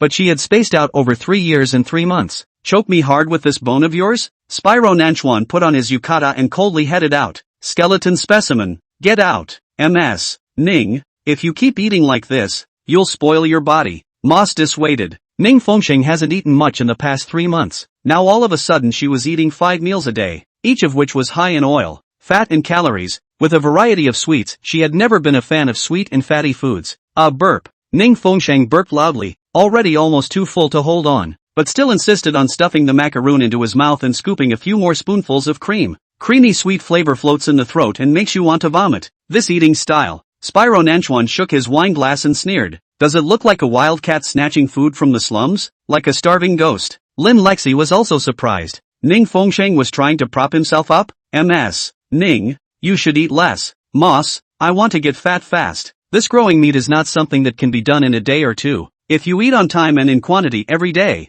you will naturally gain weight. But, I don't have that much time. Did young master change his ways to punish you again? Eating like this is simply suffering. It's nothing to do with him. It's me who thinks I'm too skinny and wants to eat fatter. Miss Ning is indeed too thin. But your face doesn't look right. Ning Fengxing's stomach was already burning and ruffling with pain, and she still forced herself to swallow the last mouthful of puff. The crystal chandelier shattered into stars as he sneered and she suddenly collapsed into convulsions. Binge eating for days on end left her in immense pain. She curled up on the carpet, her belly swollen and uncomfortable as his demonic grin faded into a blur. By the time she woke up, she was in a hospital bed with an 4 in her hand. Acute gastroenteritis, caused by overeating. The doctor said that her stomach was injured and that she couldn't eat any more messy food lately, which simply put her on death row. When he came home after hanging up the injections for 2 days, Spyro Nanchuan was hugging Lin Lexi on the sofa and reading the newspaper. Jen, I heard that someone ate until she was sent to the emergency room. Lin Lexi nestled in his arms and said petulantly,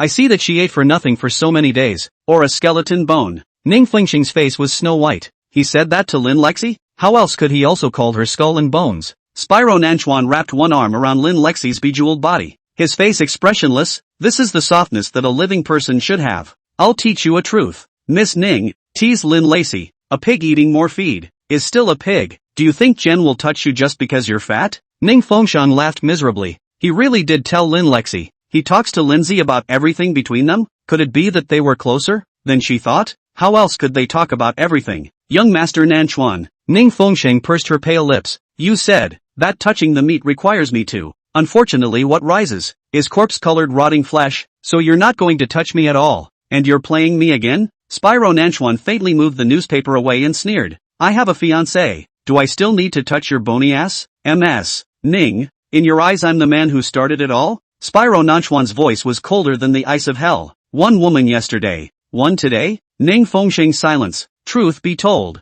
Spyro Nanchuan was fully equipped for this, but he wasn't. He has a heavy cleanliness problem and is extremely picky about what he eats. When Ning Fengxing was with him, he hadn't touched a woman yet, and was an ascetic and stuffy man. It was only after she opened up at her place that it got out of hand. Maybe it was because she was his first and only that he indulged her. He's still that exclusive now that he's got Lin Lacey? He won't touch anyone but Lindsay? Because of his cleanliness? His love of cleanliness? Or did she indeed lose her sexual attraction to him? In the evening, Ning Fengxing stood in front of the mirror after taking a bath, carefully observing his body. No wonder Spyro Nanchuan said she had a skeleton frame and couldn't be interested in her. As far as she herself looked not the least bit feminine. She fell to the ground in dismay. If she hadn't been reborn, she would still be the white moonlight in his heart. But she came back reborn and became so ugly, lowly and groveling. Chapter 14, You're torturing me again. What little charm she had, that could be missed by him, was gone. This is good. He does not like her. She this across the vermilion mole in the mouth of his heart.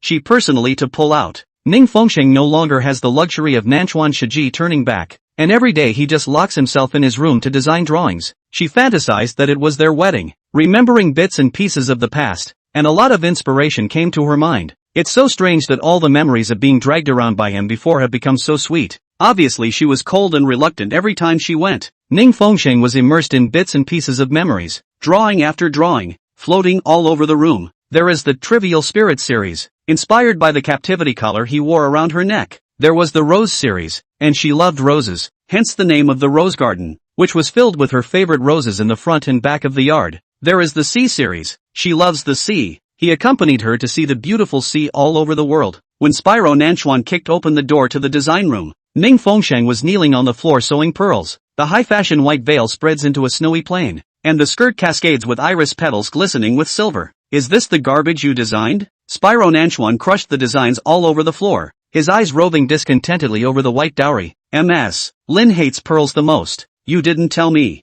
Ning Fengxing was surprised. So, now you know. Got it. I'll remove all the pearls. She's pregnant. Spider Nanchuan's fingers swept coldly over the dress skirt. Put 3 inches on the waistline. He stepped on her fingers that were trying to pick up the scissors. After all, she is carrying the eldest grandson of the Nanchuan family in her stomach. Okay, I'll modify the waistline. Her collarbone is 10 times prettier than yours. And the V-neck is open another 5 centimeters. Okay, I'll modify the neckline. This dark pattern removed makes me want to puke when I see it. The dark pattern is a star track from the night you took me to see the Aurora Borealis. He did see it right away, and she thought he would like it. The veil is too long. She's so beautiful. I want her to show her whole face. The length of the veil is the number of days we've known each other. That's disgusting. You think this is your dowry? I just had some inspiration and used it in passing. Ning Fengxing averted her face. How could she have a burst of inspiration without fantasizing that it was her wedding? The thought that this was the dress in which Spyro Nanchuan had married Lin Lacey made her heart convulse with pain, and her mind went so blank that she could think of nothing else. Spyro Nanchuan leaned over, carrying the iris petals on the hem of his skirt. It was the one he had pinned behind her ear when they were running in province. She loved irises and he built her an iris garden. Iris garden is going to be torn down to build a horse farm. Spider Nanchuan stuffed the design into the shredder.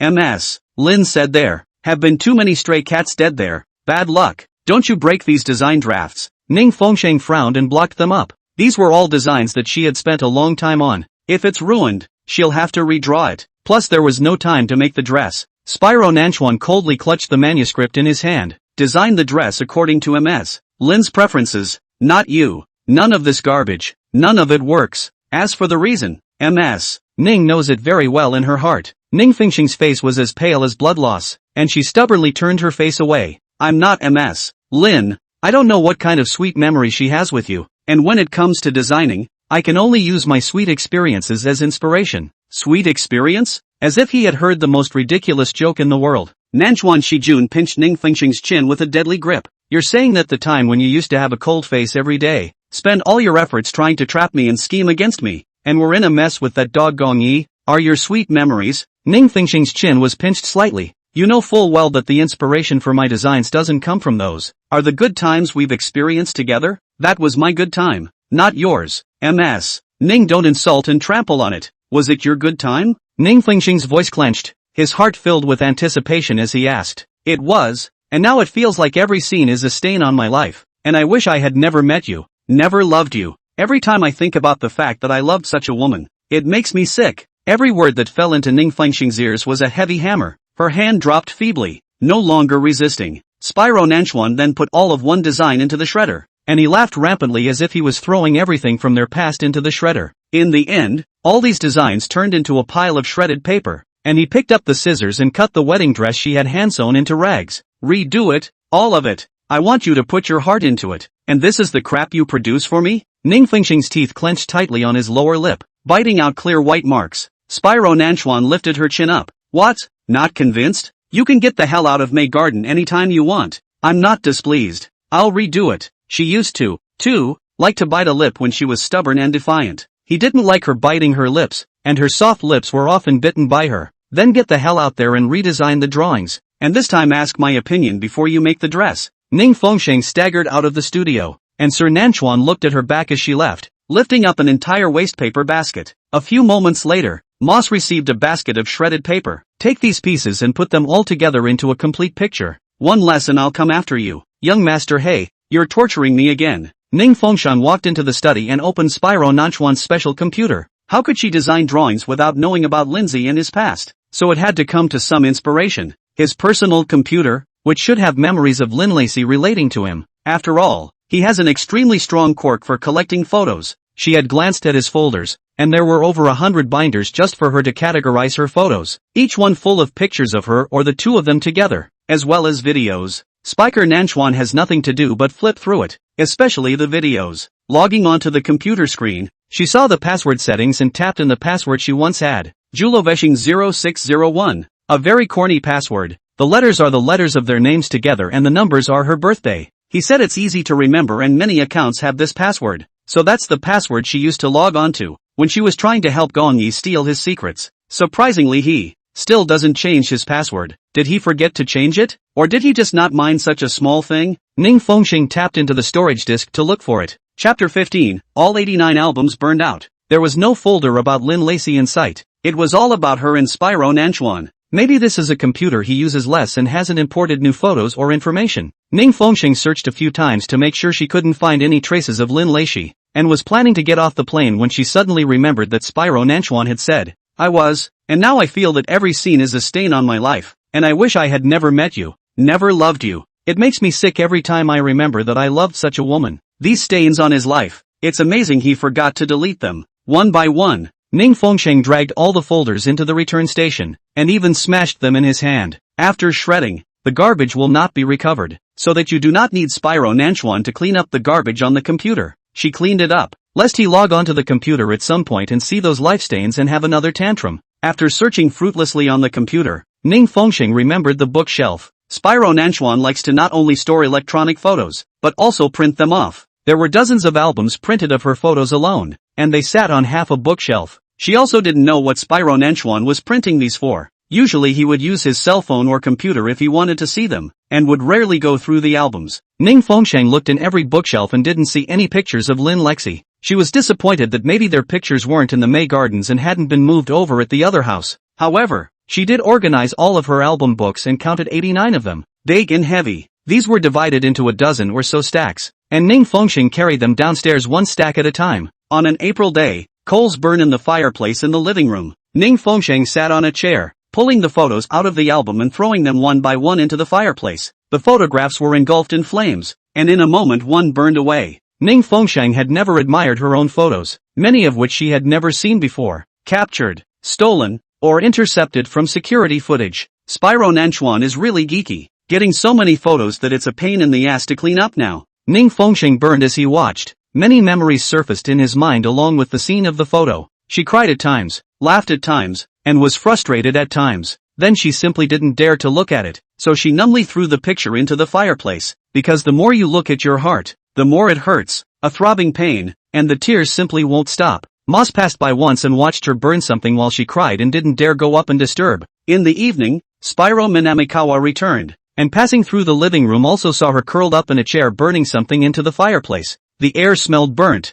and he gave a couple of cold, sarcastic comments and went upstairs. Ning Fengsheng burned until 3 o'clock in the middle of the night before all 89 albums were burned empty. With tears on her little face, she was so sleepy that she nestled into a chair and fell asleep. When she woke up in the morning, she was still sleeping in the chair with her body in that position. If it was before, Spyro Nanchuan would have carried her back to the bedroom. Of course, now she's like the ghost of Mei Yan, and no one cares what she's doing. Occasionally when Spyro Nanchuan thought of her, he would come over and sarcastically mock her a few times, or take his anger out on her, and when he thought of any new way of humiliating her he would come and torment her a bit. Ning Fengsheng rubbed his neck and carried the burnt empty album set to the yard and threw it into the trash. She pounded her aching neck and went upstairs for a nap, thinking bitterly about where she was going to scavenge for information on Lindsay. Nanchuan Spyro's cell phone. This is the object he carries with him, and if he has new photos he will definitely store them in it. In the evening, while this man went to take a bath, Ning Fengsheng touched into his room and saw the charging cell phone on the nightstand. He had the habit of showering every day, and his cell phone would be resting in its usual spot charging at this time.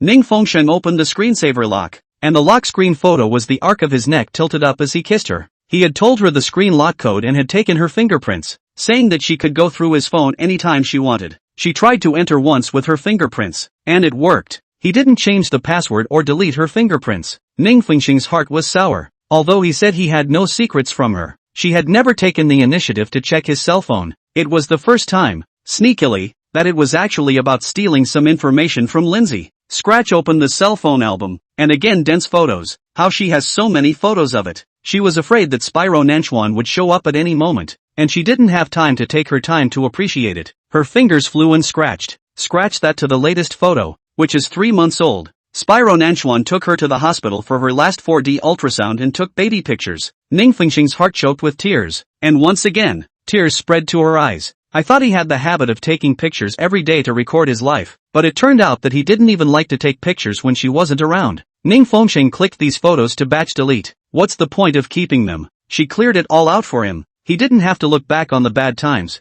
and start a new life as soon as possible after he married Ms. Lindsay. Footsteps sounded outside the door, and it was Lin Lacey's voice. I know Jen is in the shower, and I'm not going into the bathroom, so I'll just get something from the bedroom. Moss followed closely. Ms. Lin, you know that young master hates being disturbed at this time. Ning Fengsheng's heart sank and he almost dropped his cell phone in fear. Okay, I'll wait for him to finish washing. Lin Lexie's helpless voice. Ning Fengsheng was slightly surprised that Spyro Nanchuan didn't like to be disturbed while bathing. When did he change his habit of liking Mandarin duck baths? Moss couldn't breathe a breath. Even his legs were shaking slightly. Something was wrong. The cold light of the screen hit the young master's face, his pair of black and blue eyes staring dead at the monitor. Ning Fengsheng sitting on his knees in front of the fireplace, one sheet burning all the heart and soul he had accumulated over the years. All. Spyro Nanchuan's fists were on the verge of crushing, his chest bursting with an aura of violence and despair. She went so far as to empty his bookshelf of his entire photo album collection. She actually shredded all 100 plus photo folders on his computer. She actually deleted all the photos from his phone. She took advantage of his lack of knowledge and erased all traces of what belonged to her from his life. Along with his heart, she rubbed it together. Ning Fengsheng was holding a half-knitted scarf in his hand, cowering in a corner of the backyard, and was considering whether to throw the scarf away or burn it. Spyro Nanchuan didn't need a gift from her. She was the one who made a fool of herself and should have thrown it away. You really know how to pick a place. Hiding here, just think I can't find you? The dark figure shrouded down. Nanchuan Shijun pinched the back of her collar and lifted her up. Ning Fengsheng, you're really a thief.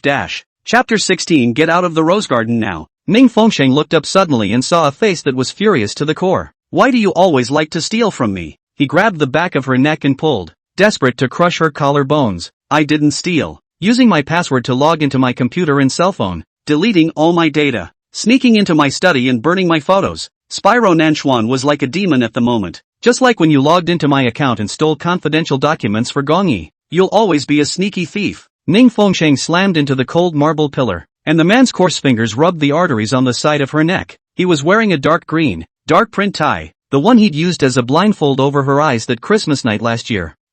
Hurt. You let go of me. Ning Fengsheng didn't expect him to be so shaken up, his hair being pulled forward. The man then grabbed her by the hair and dragged her to the fireplace like a dead dog. The pain of her scalp being pulled made her blush as his most prized hair of hers was cruelly yanked in his hands. At this point a strand was also yanked out from excessive force. Look at all this ash and tell me what it is? Flames jumped wildly in his dark blue pupils as he picked up a few scraps floating in the corner. It's the first time we skied and fell into a snowdrift. It's the time you had a fever and I scalded the back of my hand cooking kanji for you. It's the day of the typhoon when you cuddled up to the stray cats cowering in my arms.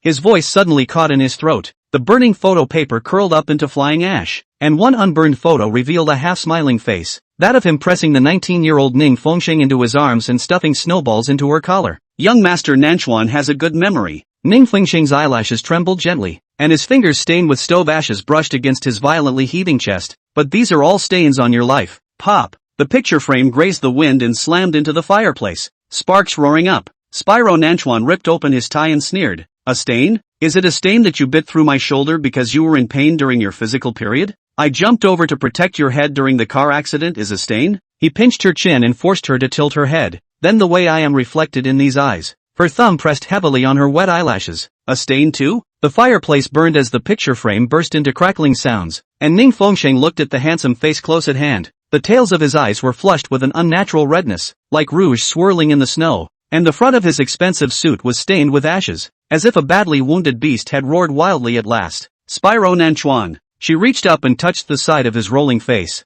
You were the one who said, did you forget? I thought you didn't want to remember that past. You said it was a stain on your life, that you regretted meeting me and falling in love with me. What do you keep those things for if you're going to marry him?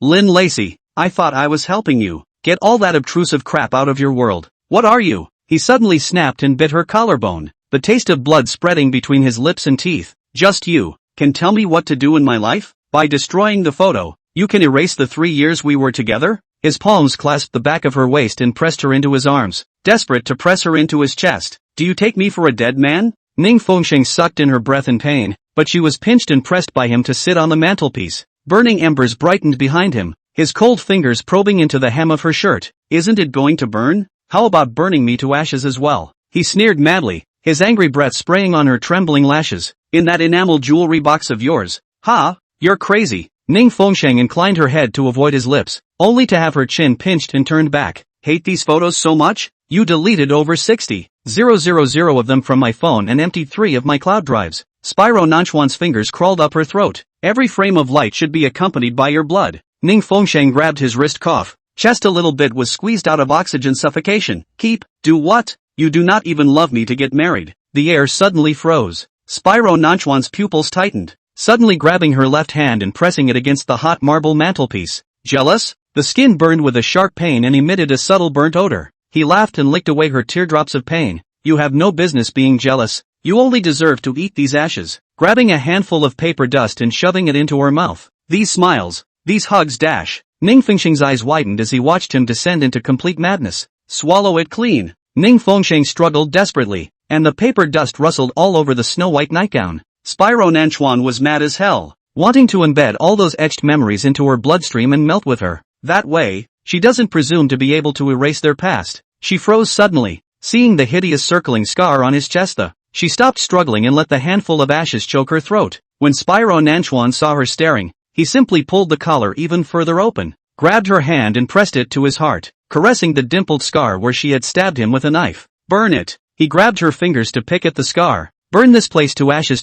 Blood stained her pale fingertips. You don't even want the memories anyway. The fire faded and the moonlight cast dappled black shadows through the stained glass window. Ning Fengsheng. The fury suddenly turned into a pained gasp, and he shivered as his forehead rested against the hollow of her shoulder. You clearly said that you would accompany me into hell. Ning Fengsheng's tears spurted out, cupping his head with both hands. I didn't know you cared so much about Nanchuan. Spyro smiled grimly. She knew full well how much he cared, and once couldn't even delete a single one. Can I pay you back? We can still take lots of pictures. The Ning Fengxing of the past is dead in my heart. A white light exploded in Ning Fengxing's head, and his blood flowed backwards. So it's the emotion he misses. Not her? You get out. Like a drunken old man, he moved sluggishly to push her away. Get the hell out of the rose garden now. Ning Fengxing's lips trembled. Are you serious? Now that it's all cleared up, it saves me from having to do it myself. Now it's just you. Completely cleared. The lights in the hall went suddenly white. Spyro Nanchuan spun his tail ring and watched as Ning Fengxing dragged his suitcase and fell down the rotating staircase. The marble floor bumped against the corners of the metal box, and she sat on her knees on the third step gasping for breath, the crushed hair on the back of her neck sticking to the dark color of her sweat. That's exhausting? He took a sip of his whiskey, the ice hitting the walls of the glass like the sound of teeth chattering. When I was serving me in bed, MS. Ning was full of energy. Chapter 17, It's My Life You're Burning. Ning Fengxing got up holding onto the stair railing, the empty ring mark on his ring finger shaking his eyes. Moss had packed up a utility room for her, and before she left, she had to take all the junk that belonged to her as well. Spyro Nanchuan is about to torture her and won't allow any servants to help. The luggage was heavier than she'd expected, and the box of crystal glasses bought in Venice at the very top was slipping down. Look out! Moss cried nervously. The sound of glass shattering exploded at the same time as Spyro Nanchuan's cold laugh. Ning Fengxing looked at the ice blue shards all over the ground, and recalled in a trance going to his low voice in his ear. I'll burn this set of cups with my own hands, and wait for our wedding day to use them. Now they break into pieces, as do their feelings. Can you afford to pay for it? Lin Lexi sat on the sidelines and said with dissatisfaction. This dress on you, those shoes on your feet, and even your underwear are all from Jen. Do you want to get naked and then roll? All of these things, the young master has given them to Miss Ning. Moss said, and rightly so. It's rags to stay anyway. A sarcastic smile crossed Lindsay's face. Ning Fengxing was silent as he continued to move the luggage boxes. The dishes they'd picked out together were stacked in the foyer. The velvet curtains were tumbled by the gale, and the wind blew away the last of her scent left in the villa. Spyro Namikoa crushed the whiskey glass. Blood mingled with the liquor down his wrist as he stared at her shivering waist. 3 months ago it had been cradled in his arms, his hindquarters full of kiss marks from being pressed against the changing mirror. And at the moment, it was as if her waist was about to break, and she couldn't even stand up straight. Can I not have the rest of them? She couldn't really carry them anymore. Moss, you just ask someone to throw them out. What's the point of pretending to be noble? Spyro Nanchuan's ghastly voice chased after him. These rags don't deserve your new gold master? The wind poured in through the unsealed doorway, and she stepped over the mess to him. Fingertips with wetness stroked the back of his rippling bruised hand. Young Master Nanchuan is right. She grabbed his bleeding hand and pressed it to her heart. How about taking something like this away as well? The new gold owner must dislike the person living in my heart. Spyro Nanchuan's pupils shrunk. If I can plow through it, I really want to open it up and show it to you. Ning Fengxing choked back a laugh. This heart is full of your name. It was these 3 years. You carved it down one by one. I found out too late, and you'll never believe again. You think I can't spare it? He grinned coldly. That heart should have been ripped out and fed to the dogs long ago. Her heart is his? The biggest joke in the world. Every one of those sketches that he had thrown into the shredder was going his face. All those oil paintings he smashed were in the rose garden she and Miyabi had created together. Might as well cut out the uterus as well. His cold voice echoed through the empty halls. And pretend to have a stillborn anyway. Ning Fengxing's heart stung. Get out. He pushed her away violently. Take your trash and get the hell out of the ghetto. Don't let me see you again in this life. Ning Fengxing has really gone. Spyro Nanchuan stood on the second floor terrace and watched her haul the pile of luggage out of the front yard and pile it into a hill by the road, where she stood rocking the car, and suddenly turned back to look out the master bedroom window. Young master, Moss said lustily, holding the medical kit. Change the carpet. Spyro Nanchuan gritted his teeth in hatred. Everything she touched. Suddenly grabbing the enamel jewelry box she hadn't taken with her and slamming it against the landing window. Burn it clean. The storm blurred the landscape as he felt something hard in the inside pocket of his suit. Faded movie ticket stubs glued to dried rose petals were left over from when they saw City of Glass at the Midnight Theater last year. He opened the safe and bookmarked this ticket stub in. Ning Fengxing, you think you can delete it cleanly? The way you called out my name when you passed out in pain on the bed has long been carved into the hard disk. He tugged at his red lips, grinning like a fishy-eating demon as his fingers probed toward the unlocked secret compartment. However, the dark compartment is empty. Thinking about the last time he took the hard drive out, imported the photos in, and forgot to put it in the safe in time. Shortly afterward, the sound of something heavy hitting the floor came from the study. When Moss rushed in, he saw Spyro Nanchuan rummaging through his cabinets, turning the entire study into a mess. Where's my hard drive? His scarlet eyes and fists slammed heavily on the table. In that hard disk, There were backups of all the photos and videos that Ning Fengsheng had deleted. Hard disk? Moss froze. Is that the hard drive with Xing's name engraved on it? Where? Young master said that all things related to Miss Ning were cleared to the utility room for her, and that hard disk was cleared along with it. At this moment, it should have been taken away by Ms. Ning. Spyro Nanchuan kicked open the utility room and emptied it of everything. Not even a piece of paper left. Ning Fengsheng squatted on the side of the road. Half a day did not swing the car. So many things, can only call the moving company, but where to move? She smiled miserably, not wanting to be dragged back to the Ning family to be divided among them or thrown in the trash to be picked up. Why don't we burn it in a fire and maybe she can collect it after she dies? Ning Fengsheng found a few bottles of spirits and piled the luggage all together, drenching it with alcohol. Tons of fire burned wildly as Spyro Nanchuan crashed through the carved iron gates of the rose garden. Ning Fengsheng watched as the man who was always in a suit rushed down the steps barefoot, his face frozen with rage as he walked straight toward her. Ning Fengsheng was shocked. The luggage was too heavy, she couldn't carry it far, so she burned it by the rose garden. He got angry? Spyro Nanchuan came rushing in with a gust of wind, stripped off his coat, and lunged at the fire. Ms. Ning, you're crazy, Moss exclaimed, rushing in with a bucket. These are all your possessions, including the equity book given by the young master. Surprisingly, it also burned to ashes in the fire. When he kicked me out, didn't he say this was all garbage? I can't dispose of it myself? Ning Fengsheng clutched the lighter box and took 2 steps back, and the image of Spyro Nanchuan frantically fighting the fire was frightening. She wondered what she had done wrong again. Spyro Nanchuan kicked away the deformed jewelry box, firelight leaping in his pupils. Ning Fengsheng, if you dare to burn the hard drive, I'll throw you into the fire and burn you together. What hard disk? Young master, the clothes are on fire, Moss advised. Nanchuan Spiker's coat failed to put out the fire and was instead licked by tongues of flame. Moss's bucket of water was poured over it and the fire was still getting hotter. Seeing that, Spyro Nanchuan was about to plunge into the fire with his bare feet to pick up. Ning Fengsheng tugged on his arm. What exactly are you looking for? Spyro Nanchuan. He fiercely threw her away, his eyes scarlet. Ning Fengsheng, you are burning my life. Chapter 18 Pithing Memory Shelter SNJ. She likes to burn things so much. Why didn't she drench him in alcohol and set him on fire? All the sweet past, all the love and hate entanglements, all the days and nights spent together, are about to be swallowed clean by this fire. Nothing will be left for him. It was as if a pair of embracing figures were reflected in the throbbing flames. Spyro Nanchuan reached out unexpectedly, going through the fire to fish for something. Pith. A mouthful of fishy blood gushed from his chest and dripped across the corner of his mouth. The storm came on suddenly, as if God had mercy on him. A rumbling blast of thunder was accompanied by a downpour of rain. Moss, still carrying buckets of water out the door, smiles gratefully. With the heavy rain, the flames quickly twisted into green smoke in the rain and mist. Spyro Nanchuan disheveled and knelt in the rolling ashes to pick at the wreckage. The metal clasp of the platinum bag burned red on his fingertips. The burnt rolled canvas frame cut into his palm, and he plowed through it like a beast that can't feel pain. Young master, look for it with a stick. Moss poured over another large bucket of water. Spyro Nanchuan was drenched in a torrential downpour, oblivious to the fact that he was picking his way through the ruined horror. Ning Fengsheng was blurred by the rain and fog, and she didn't know what he was picking at. There is something that is important regardless of life. That is, until Spyro Minamikawa flipped open a charred metal box and turned over a silver hard drive, the heavy rain washing away the engravings on it. SNJ Memory Shelter. Ning Fengsheng saw the inner pocket of his suit revealing half a burnt wedding dress design. At the very end it was written, "My Shangshang wants to wear a fishtail dress. She loves the sea, like the little mermaid that comes ashore." She dropped to her knees and wrapped her arms around the trembling man, her heart spilling over in a rolling choke. Spyro Nanchuan, is this what you're looking for? Happy watching me be a clown? He suddenly grabbed the hard drive and slammed it into his forehead, blood sliding from his brow bone to his lips.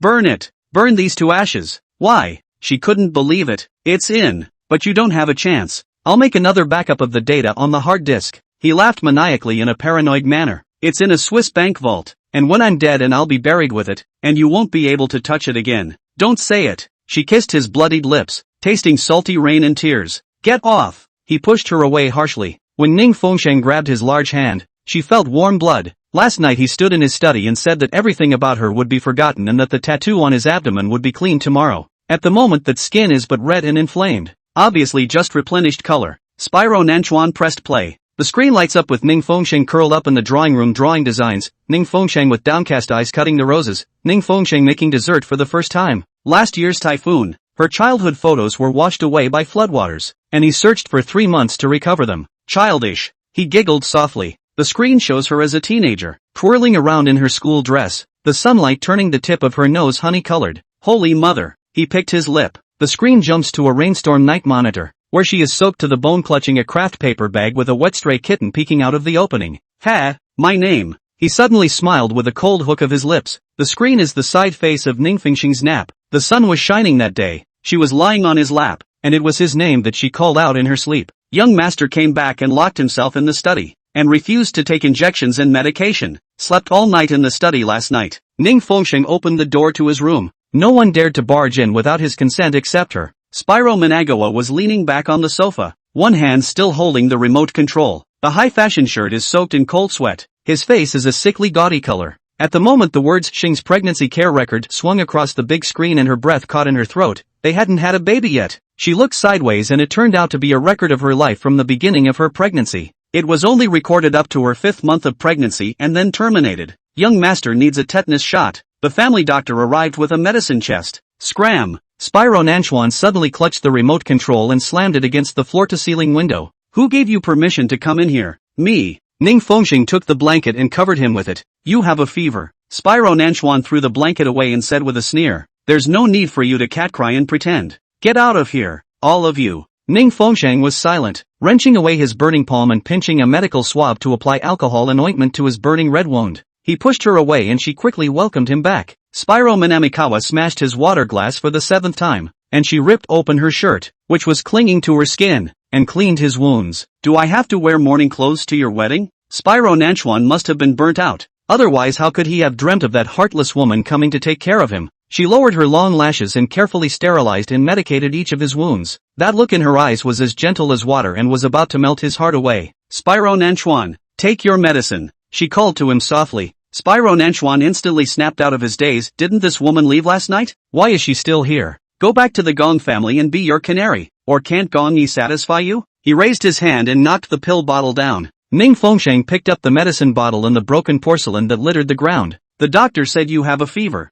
42 degrees. If the fever doesn't go down you'll burn into a little cutie. What kind of virtuous wife and mother are you pretending to be? He pinched the back of her neck and pressed it to his rolling chest, his fingertips maliciously twisting her lips. When you poisoned me last year, you didn't see your hands shaking. Ning Fengxing remembered the night he was poisoned. She used ginkgo biloba to cook soup, but just wanted to make him faint, but put down more than the dose, and almost made him unconscious. She bit her lower lip and shoved the pill into his mouth. He bit down hard on her finger, and the pill mixed with blood foam melted on his tongue. Spyro Nanchuan licked the blood from her fingertips and smiled like a demon. Suddenly a handful of torn fever patches were thrown far away. Spyro Nanchuan, stop it. She tore open a fresh fever patch and pressed it to his head. Haunting? He sneered felicitously. I thought you couldn't wait for me to die? I burned into a little cutie. You are the happiest. Once again, the fever patch was ripped off and slammed hard into the air. Ning Fengxing had no choice but to wrap a towel in ice and gently press it to his forehead. Cold, hot lips wandered to the back of her ear. Fingers plunged into her hair tugging at him. Colder than your heart. Is not only that the palace dog muffled the hot over? In the afternoon, Spyro Nanchuan's fever finally subsided somewhat, but he had his soft needles removed and still refused treatment or to eat. When he knocked over the bowl of kanji once again, Ning Fengxing saw the hatred boiling in his eyes. His burning red pupils imprisoned her at 20 in her blood-stained white dress, clutching the knife that stabbed him. Chapter 19 Young Master burns badly. Drink the kanji. Ning Fengxing contained the kanji and crossed over. Nanchuan Shijun suddenly rolled over and pressed her into the pillow, a cold smile in his eyes. When you wanted to poison me to death back then, why didn't you feed me pesticides? He broke open her jaw to check her teeth. Where's the poison capsule that Gong Yi filled for you? You've been given the equity and you're still not leaving. What else did my Abe want to record when he asked you to stay? His lips rolled and crushed her fluttering lashes. The frequency of my gasps when I sleep with you? Ning Fengxing held the warm kanji and crossed it again, and Sir Nanchuan suddenly snapped and bit through the tip of her tongue. Blood mixed with salty gruel rushed down his throat, and the knot in his throat rolled as he swallowed. No matter how much Spider Nanchuan makes a fuss, Ning Fengxing feeds it one bite at a time. All sorts of sarcastic and ironic words came out of his mouth, but every mouthful of porridge that was fed to him was accepted as it was. After drinking the porridge, Ning Fengxing fed him another pill and continued to cool him down with an ice pack. Spyro Nanchuan's physique is very good, and his resistance is high from years of exercise, so even if he plays rough and refuses to hang up the medicine, the heat dissipates very quickly. Moss came to check in every few moments and saw that Ning Fengxing was well taken care of. In the past, When was the young master not taking care of her? Even in the case of the young master's serious illness, it was still him who sprayed hot air and carried her to bathe and dress. Treatment like today's is a first for the young master. MS. Ning, go take a rest. I'll cover the post. It's okay. I'm not tired. Young master's fever is almost down. He's asleep now. Go eat something. You're exhausted from taking care of him all day. Moss urged, don't you want to grow more meat? These last words finally persuaded Ning Fengsheng that she had to eat more. Looking at Spyro Nanchuan's drowsy face, he shouted out for her to get lost, but the large palm that clutched her wrist never let go. A layer of cold sweat seethed in his palm, and the bones of her hand ached. Ning Fengsheng gently broke his fingers apart, and he clenched them so tightly that it took some effort to get him to let go. She had only left her room to dine downstairs before she did. When Spyro Nanchuan opened a pair of bloodshot eyes, Moss was pulling the curtains closed when he turned around to see the person waking up on the bed. Young master, you're awake? Nanchuan Spyro's thin lips pursed. His eyes fell to the seat by the bed with a violent air. I see that your fever has dropped, so I'll let Miss Ning go and rest. Moss said carefully, young master, you can't get up yet. Spyro Nanchuan got up suddenly and walked into the washroom with a false step. A few moments later the sound of flushing came from inside. Young master, your fever hasn't gone down. You can't take a bath yet. Moss knocked on the door. There was no response. It was still flushing after half an hour. He went downstairs to find Ning Fengsheng. Ning Fengsheng had eaten almost as much this time and followed Moss back to his room. The sound of the shower in the bathroom was still ringing. Ning Fengsheng didn't knock on the door, knowing that Spyro Nanchuan didn't have the habit of locking the door when he took a bath, and directly twisted the door handle to enter. Ice-cold water spilled down from the poncho, and Spyro Manhwa, topless, stood doused in the cool water. You're crazy. Ning Fengsheng ran forward in a few steps and turned off the water valve. How can you take a cold shower when you still have a fever? Spyro Nanchuan clenched one hand into a fist and slammed it against the wall in death. I don't need you to care. Get out. Ning Fengsheng immediately found a large towel and wrapped it dry around his cold body. It's April and the house is heated, but this water is still bone-chilling. Not to mention he had a fever and flushed for over half an hour. You're tossing and turning when you're only a little bit better. Do you wish to really burn to death before you're satisfied? Ning Fengsheng dried him off and took a brand new bath towel and wrapped it around his head, drying his wet hair. Moss poked his head through the doorway and said, young master's wet pants need to be changed. Spyro Nanchuan stood stiff and tense, allowing her to wipe it off, his body haunted by a violent aura. Ning Fengsheng dried him off almost as much as he could, unzipped his pants, and pulled them down. Moss had already brought the robe. Panties have to come off too. Ning Fengsheng looked at his solidly muscled legs, half squatted, and couldn't keep her face away as she pulled off the last of her bottoms. Lift your leg a little. She wrenched his leg, trying to get the wet pants that had come off at his ankles. Spyro Nanchuan actually cooperated unexpectedly, lifting his feet out of his wet pants and taking 2 steps. Ning Fengsheng took the bathrobe and wrapped it around him. The man was tall and muscular, his eyes lowered as he watched her work her ass off for him, his breath hot. It was inconvenient, so Ning Fengsheng didn't put his bottoms on, tied the waistband of his robe, and tugged his hand outside. Spyro Nanchuan was pulled back onto the bed by her and sat down. Moss had already brought the blow dryer and connected it. He sat and she stood on the edge of the bed, face to face, blow drying his hair. His hair was short and could be dried in a few minutes, unlike hers, which was long and thick, and he had to blow dry her for half an hour at a time. You won't be able to take a bath for the next 2 days. Ning Fengsheng picked up the temperature gun and shined it. 41 degrees 8. The fever, which had hardly gone down, was flushed back by this cool water of his. The fever's back. Immediately Moss was in a hurry to dial the intercom and call a doctor. Ning Fengsheng's small hand pressed against his forehead, touching the burning hotness. Her heart clenched. Spyro Nanchuan, why are you doing this? Spyro Nanchuan coldly averted his face, but a hint of triumphant gloom crossed the end of his eyes. Even knowing full well she's faking it, she's acting, but she cared for him and was nervous about him in a way she had never seen in her life. He wanted to look at it a few more times before the pain that was tearing and gripping his heart like a fierce beast dissipated a few moments. The doctor rushed in, but Spiker Nanchuan wouldn't let anyone get close at all. Only Ning Fengsheng could get close to him. As a last resort, Moss suggested Ning Fengsheng to come and inject the young master. She's never even touched a needle before, and she's giving it to Spyro Nanchuan? Young master is burning badly. At this rate, the situation is not optimistic. Ning Fengsheng bit her lower lip and looked at Spyro Nanchuan's sickly, burning red face. I'll try it. Let the doctor teach me on the spot. The doctor did several demonstrations with Moss's hand and explained the essentials again. Ning Fengsheng's eyes are learned, but picking up the hand of Nanchuan Shijun, she will not again. Hesitantly, sticking the needle in. Missed a blood vessel. The doctor cautioned. Starting over. It's off. Use the force of your fingertips, not your arm. Wrong again. MS. Ning, why don't you take a good look before you zap? Even Moss shouted. Ning Fengsheng stabbed it a dozen times in a row, but he didn't even get it right once. Miraculously the man was just leaning against the bed, eyes closed, not moving a muscle. But whenever a different doctor comes over, he immediately overturns the bottle of medicine in a rage. Seeing the countless small holes lodged in the back of Spyro Nanchuan's hand, Ning Fengsheng's fingers trembled. Chapter 20, Did I Let You Go? The man, however, enjoying the pleasure as if he were self-mutilating, sneered, Wasn't that a good zap? You used to. That's how you stabbed me. Stitch by stitch, each one in the heart. His scarlet lips sneered slyly, and his voice was guttural as if it came from hell. A large cold sweat slipped out of the corner of Ning Fengsheng's forehead, and he tried to restrain the trembling of his fingers. This time it's accurate. She heaved a sigh of relief and smiled.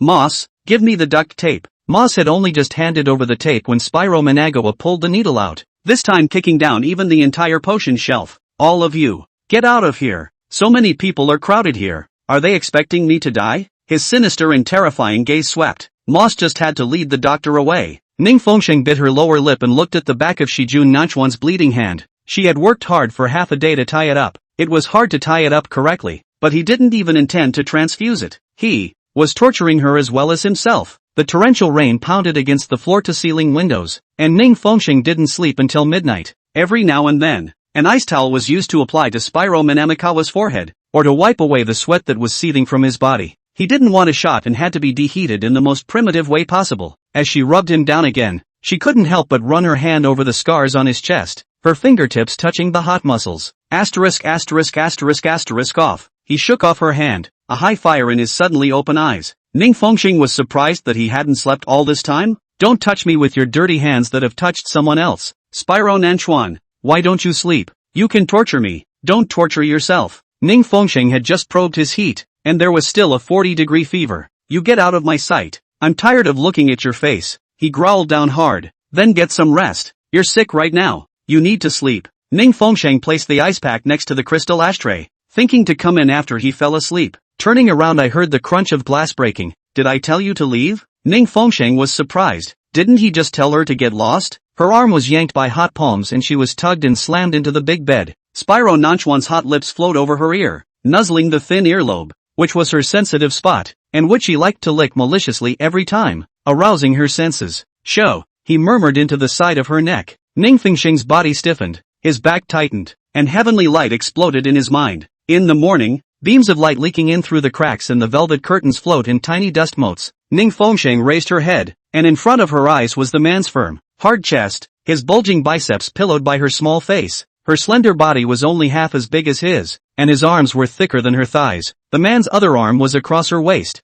holding her tightly in his arms. Spyro Nanchuan's bones were much stronger than normal, every muscle spurting with power. What didn't match his powerful and tall figure was that face. With his eyes closed, his face was quite broad, his eyelashes were long and thick, and his features were so exquisite that they seemed like the most absolutely beautiful carvings in the world. It had been a long time since she had been held in his arms. Gone were the days when he used to hold her as a human pillow every day. Ning Fengsheng hooked his lips and smiled, remembering the warmth of last night. He had a high fever, and his whole body was particularly hot, as if it were going to melt her, too, and become one with him. Ning Fengsheng looked at that face of his obsessively, wanting very much to trace his hard and handsome features with his fingers. He was handsome, more handsome than Gong Yi. Was she really blind before? Lowly, a hoarse cold laugh came from overhead. The thermometer shows 39 degrees, and MS. Ning can't wait to climb the patient's bed? Ning Fengsheng's figure stiffened, and his sight met his eyes that flared with anger. Spyro Nanchuan's face was pale, his disheveled black hair hung over his brow bone,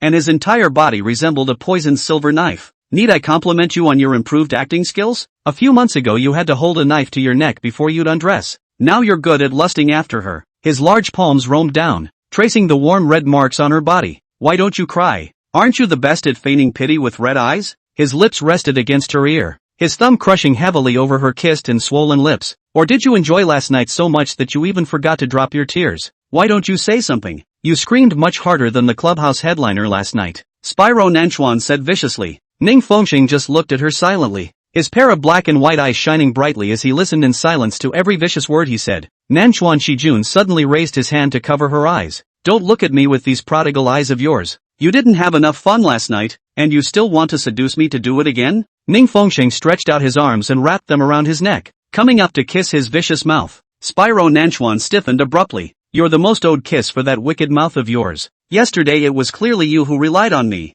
You were feverish, not drunk. You know that very well. Ning Fengsheng hooked his lips and smiled. Nanchuan Shijun's thick eyebrows frowned, annoyed at being told what he was thinking. A hand pushed her away with force. Get lost. Is my bed not something you want to climb? Ning Fengsheng fell off the bed in pain, luckily cushioned by the soft carpet. Ning Fengsheng, if I find out that the next time you climb my bed, I'll chop off those legs of yours. It was clearly him last night. Ning Fengsheng picked up the nightgown that had fallen to the ground and put it over his body, about to go into the washroom. You want to stink up my bathroom? Seeing as he's up so mid-morning, the fever should be gone. Last night he had a high fever that made a mess for half the night, and exercising for so long had helped his condition by giving him a big hot sweat. Young master, Moss's voice rang through the door. The medicine you asked for. Ning Fengsheng opened the door to receive a bowl of medicine. Spyro Nanchuan leaned on the bed and sneered. Birth control pills. These cold and icy 3 words caused Ning Fengsheng's little face to change color. Was it karma? Once she stole birth control pills and hid them in a vitamin C box that he found.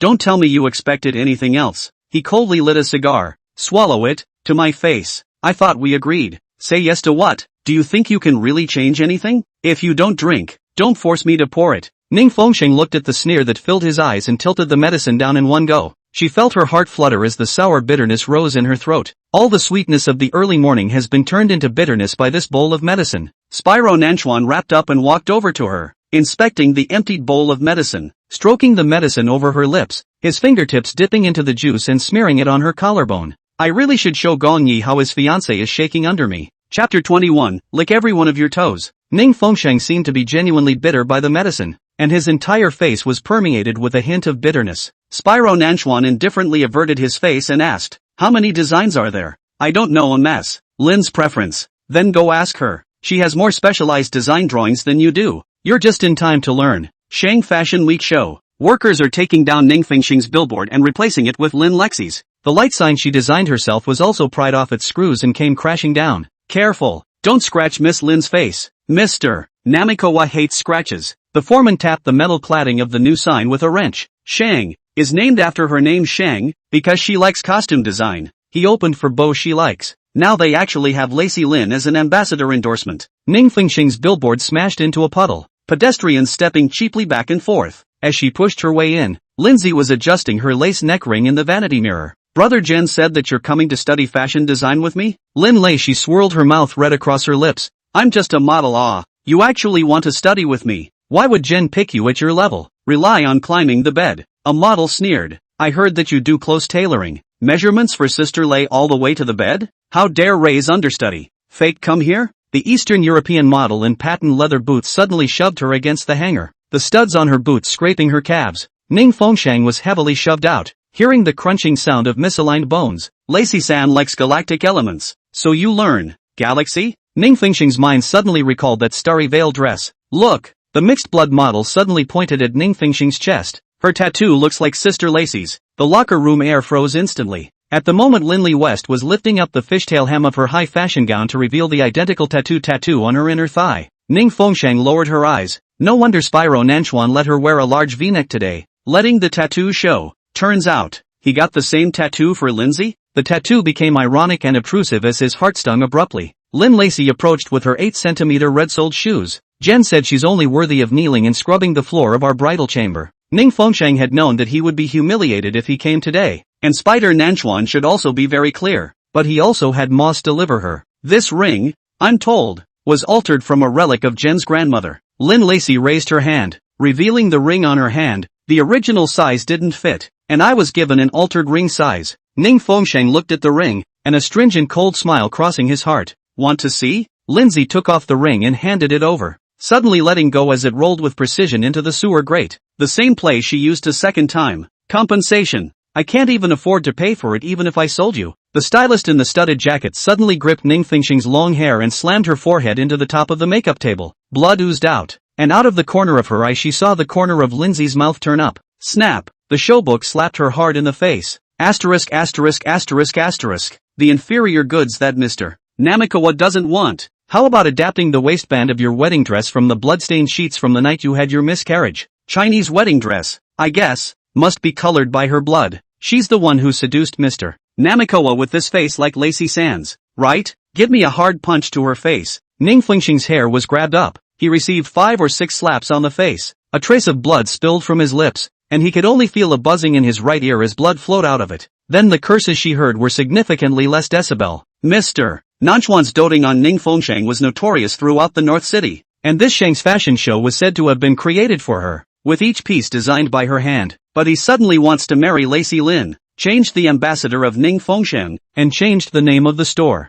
Doesn't this obviously tell everyone that Ning Fengxing is out of favor? A fallen phoenix was worse than a chicken, and Ning Fengxing had been jealous of as many people as he had been in the past. Now that she's fallen from grace, how could these people pass up the opportunity? I don't know how long it's been. Mr. Namikawa. A low cry rang out from the door. The locker room went suddenly dead silent. When that cold figure walked in, Ning Fengxing was curled up in a corner, her hair disheveled and her pale little face always stubborn. Lin Lexi's figure flashed, blocking the gaze of Nanchuan Shijun, looking over and wrapping her arms around the man's waist. Brother Jen, you came to visit the class? The stylist pressed Ning Fengxing into a chair and whispered as he covered her makeup with powder. I'll get you if you try to sue. Sue? I'm afraid. That's what he set up. Miss Ning, what new lessons did you learn this afternoon? The special assistant Mr. Lee, who was following beside Spyro Nanchuan, asked. Ms. Lacey loves Star River. I would like to design her wedding dress in the theme of Star River. Yes? Spyro Nanchuan's gaze went to Lin Lexi. It seems like Ms. Ning doesn't want to design my wedding dress for me, and she just borrowed my wedding ring to look at it, only to purposely drop it into the sewer. Lin Lexi wickedly said daintily as she wrapped her arms around Spyro Nanchuan's neck. Buy new. I'll take that one. It's said to be a relic of Jen's grandmother altered to mean something different. Spyro Nanchuan coldly swept a glance. Mr. Lee immediately said, I'll send my staff to look for it. This little tailor just said that Lacey-san is dirty and not good enough for Mr. Namikawa. The stylist said, dirty? Then let her go back and... Spyro Nanchuan smiled like a demon. Lick every one of your toes clean. Several models looked at each other and let out a collective guffaw. Sure enough, Ning Fengxing completely fell out of favor and was knocked into the cold palace. When she left the Shang Fashion Week showroom, Ning Fengxing saw from afar that Spyro Nanchuan had carried Lin Lexi to the car. Her cheeks were on fire, her body ached, and she couldn't hear out of one ear. What killed her was a depressive episode. She pulled 2 pills from her carry-on bag and swallowed them dry. Depression is still in its early stages. From the very first episodes of a few minutes to episodes that can last up to an hour. Ning Fengxing realized that each time he was overstimulated before he had an attack, and his condition deepened. She didn't want to go back to the Rose Garden. It would irritate her even more. But there was nowhere else to go in the huge North City. Suddenly she thought of a good place to go. Secluded, to let loose and cry without anyone knowing, and to talk to the people she loved the most. Ning Fengxing called Moss and told him that he didn't need to pick her up, and she herself took a cab on the side of the road to the cemetery. Twilight is sinking in. Ning Fengxing knelt in front of the tomb, his fingers stroking the cold tombstone. The person who loved her the most in the world, her mom, went to sleep. When she was 17, a car accident took her mom away forever. Chapter 22, I'd like to reserve a burial space. Ning Fengxing kneeling, legs stiff, forehead against the cold stone monument, murmuring with the white mist scattered in the cold April wind. The graveyard keeper made a rustling sound as he stepped on the rotting leaves and saw the girl pull out a silk handkerchief to wipe the last picture of her mother. I'd like to reserve a joint burial space. She took off the jeweled necklace around her neck and handed it over. A double urn,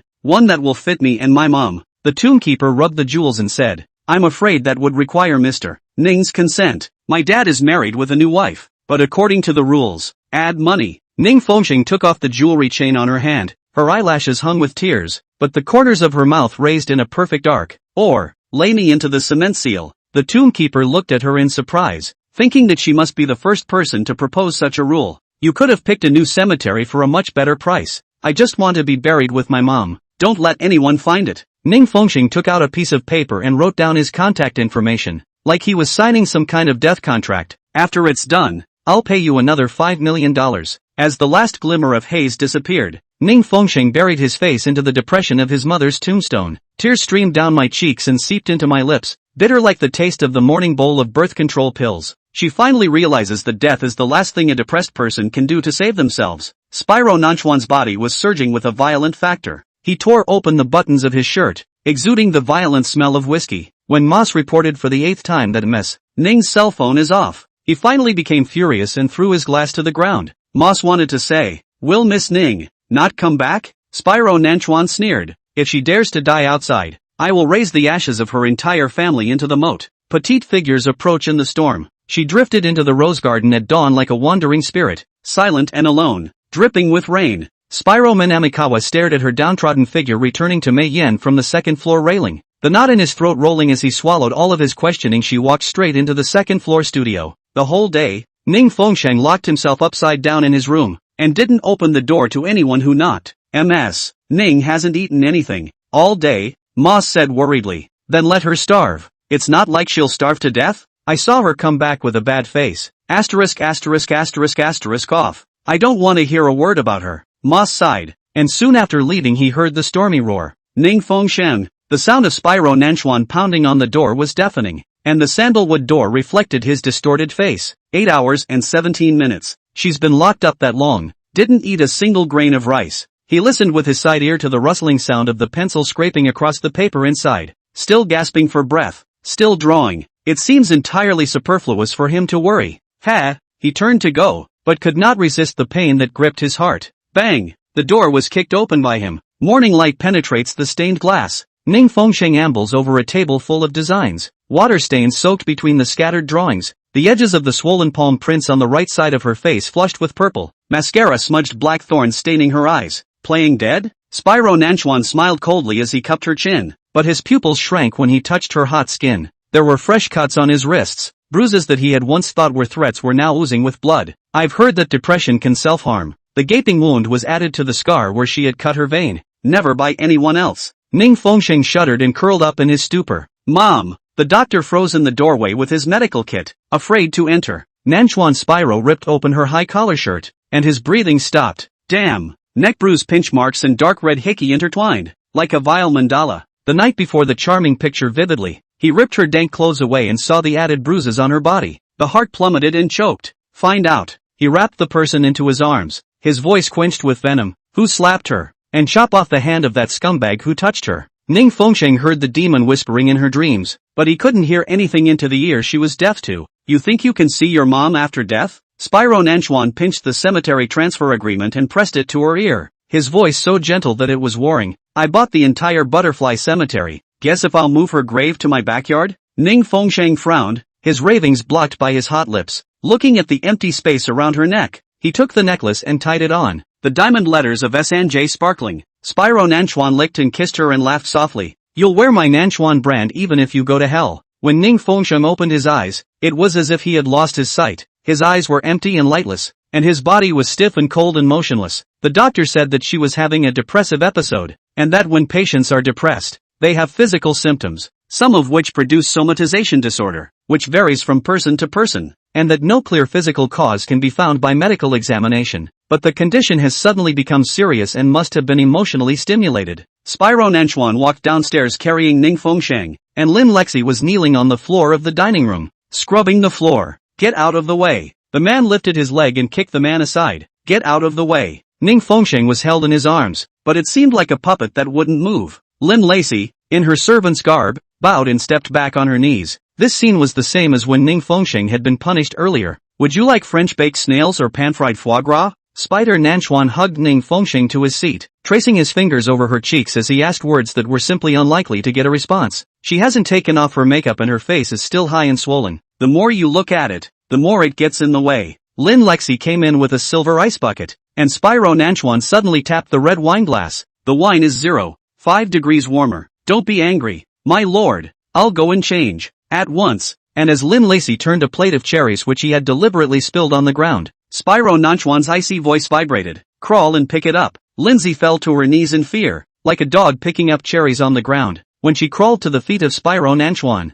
he ran his shoe heavily over the back of her hand. All the humiliations that Ning Fengsheng had once suffered. Of course he had to do it all over again. Lin Lexi's hand that was stepped on trembled, her face pale with pain. Sir, yesterday afternoon was my fault. I shouldn't have failed to stop them. Miss Ning's slap really wasn't mine. If you don't believe me, you can check the surveillance monitor. I just said a few words to her. Lin Lexi usually taught Ning Fengsheng a lesson, but she could only do so under the eyes of Spyglass Nanchuan. But this time she went over the line behind his back. They had hit Ning Fengsheng's face with their hands, and it was so swollen. That was what Spyro Nanchuan minded the most. And according to the doctor's examination, It was learned that the right eardrum ruptured and almost caused deafness. Chapter 23, Only I Can Bully You. Moss came over with a makeup bag containing bottles and jars of makeup remover, skin care products, and the like. After studying it for a bit, Spyro Nanchuan poured makeup remover oil into a cotton cloth and gently wiped Ning Fengxing's cheeks. I don't like you wearing makeup, especially with heavy makeup.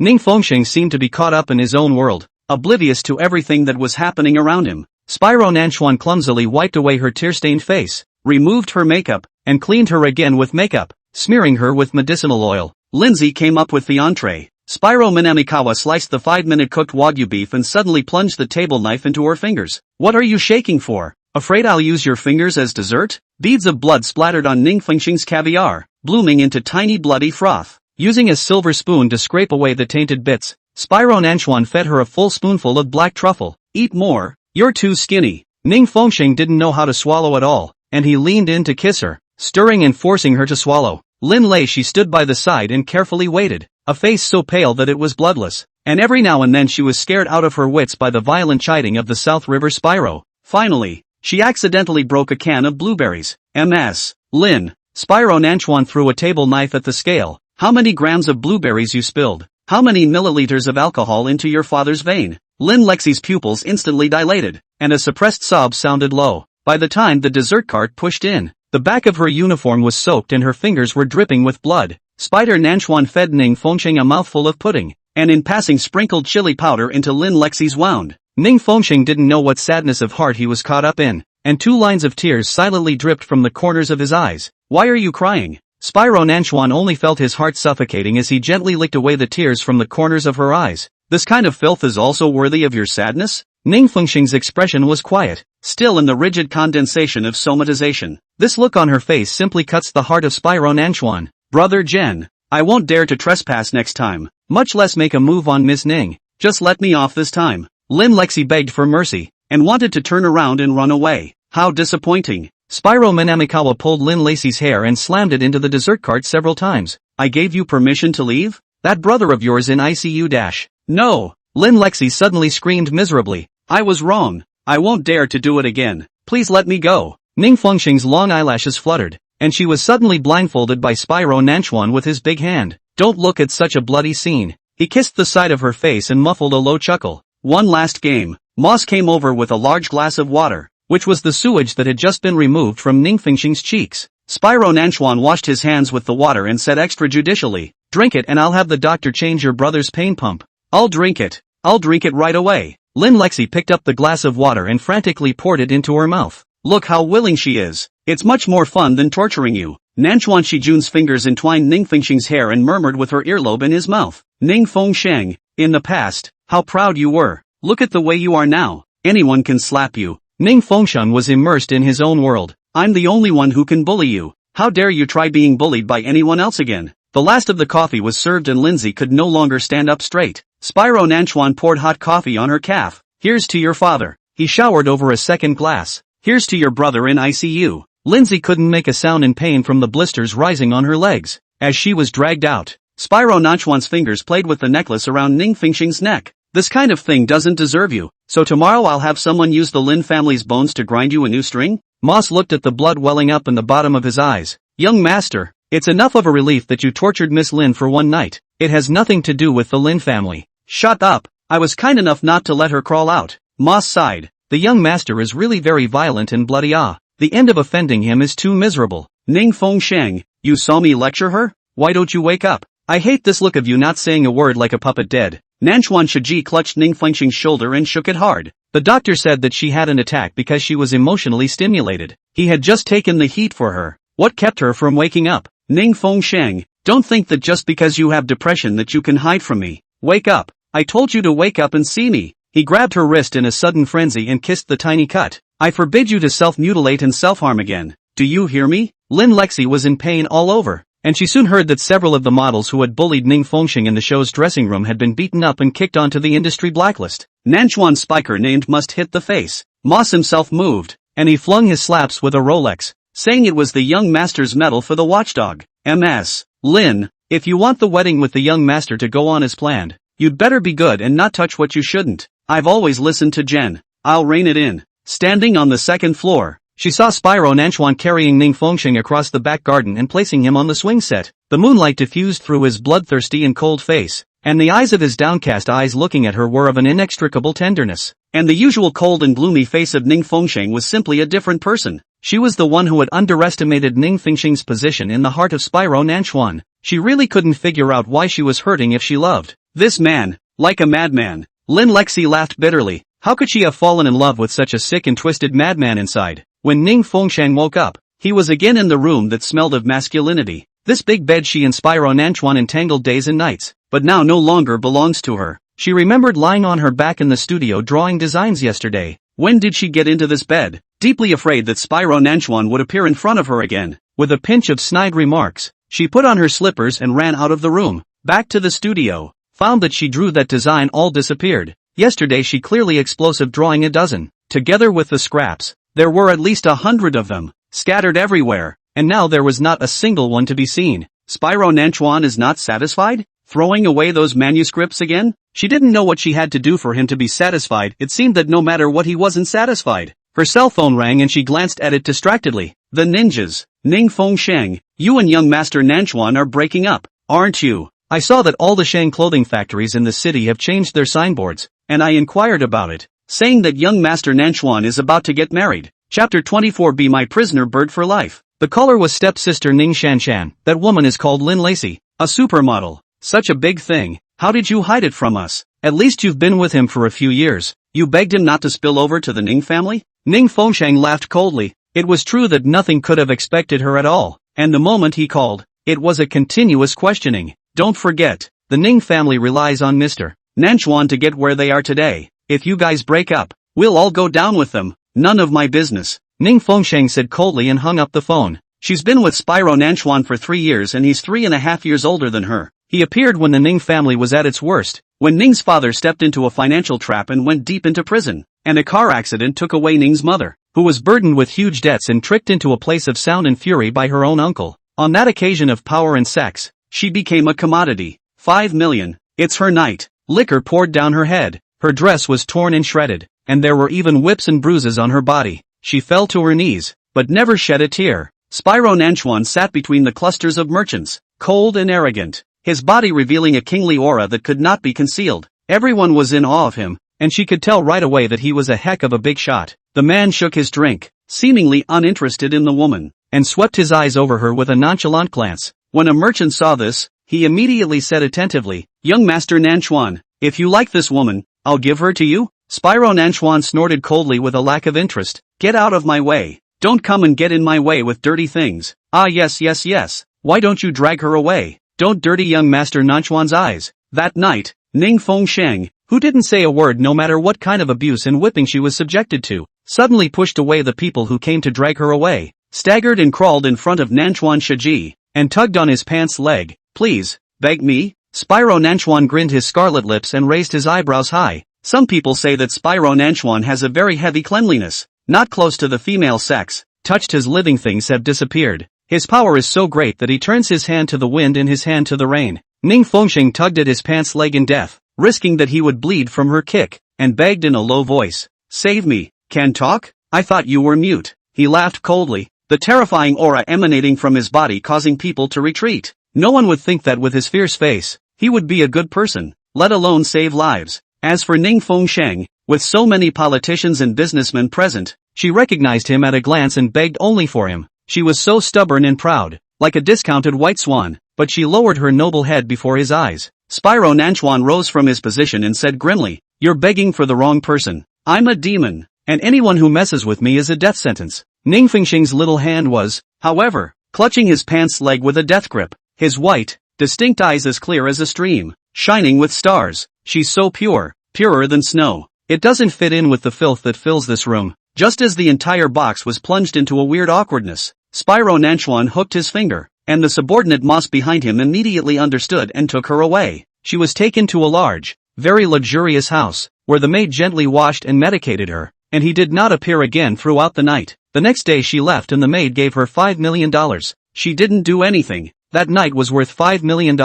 Later, she looked at her father, who had been unjustly imprisoned, and knelt in the courtyard of the spyglass of Nanchuan for a day and a night, begging him. Later, as she looks at Grandpa Ning, who is in the ICU. She dials his number and begs him. Later, she appeared before him again and again, breaking a proud bone. He was cold and impatient at first, like a pestering child pestered to help her with all those troubles, big and small. She was originally very backbone. Childhood stars, was also once the Ning family collection of thousands of favorites in the big lady, but at that time, all of them are separated. She has nothing to rely on. He is the only thing she can rely on. Then later on, without her asking, he would take the initiative to help the Ning family with everything. He said he was used to her being a nuisance. On her birthday, she sent wrapping as a gift into his room, naked with only a pink ribbon wrapped around her neck. Shivering from nerves, she reached out and embraced the man in her arms. Tonight, I want to be your woman. Spyro Nanchuan's pupils tightened as he draped his shirt over her body and said in a cold voice,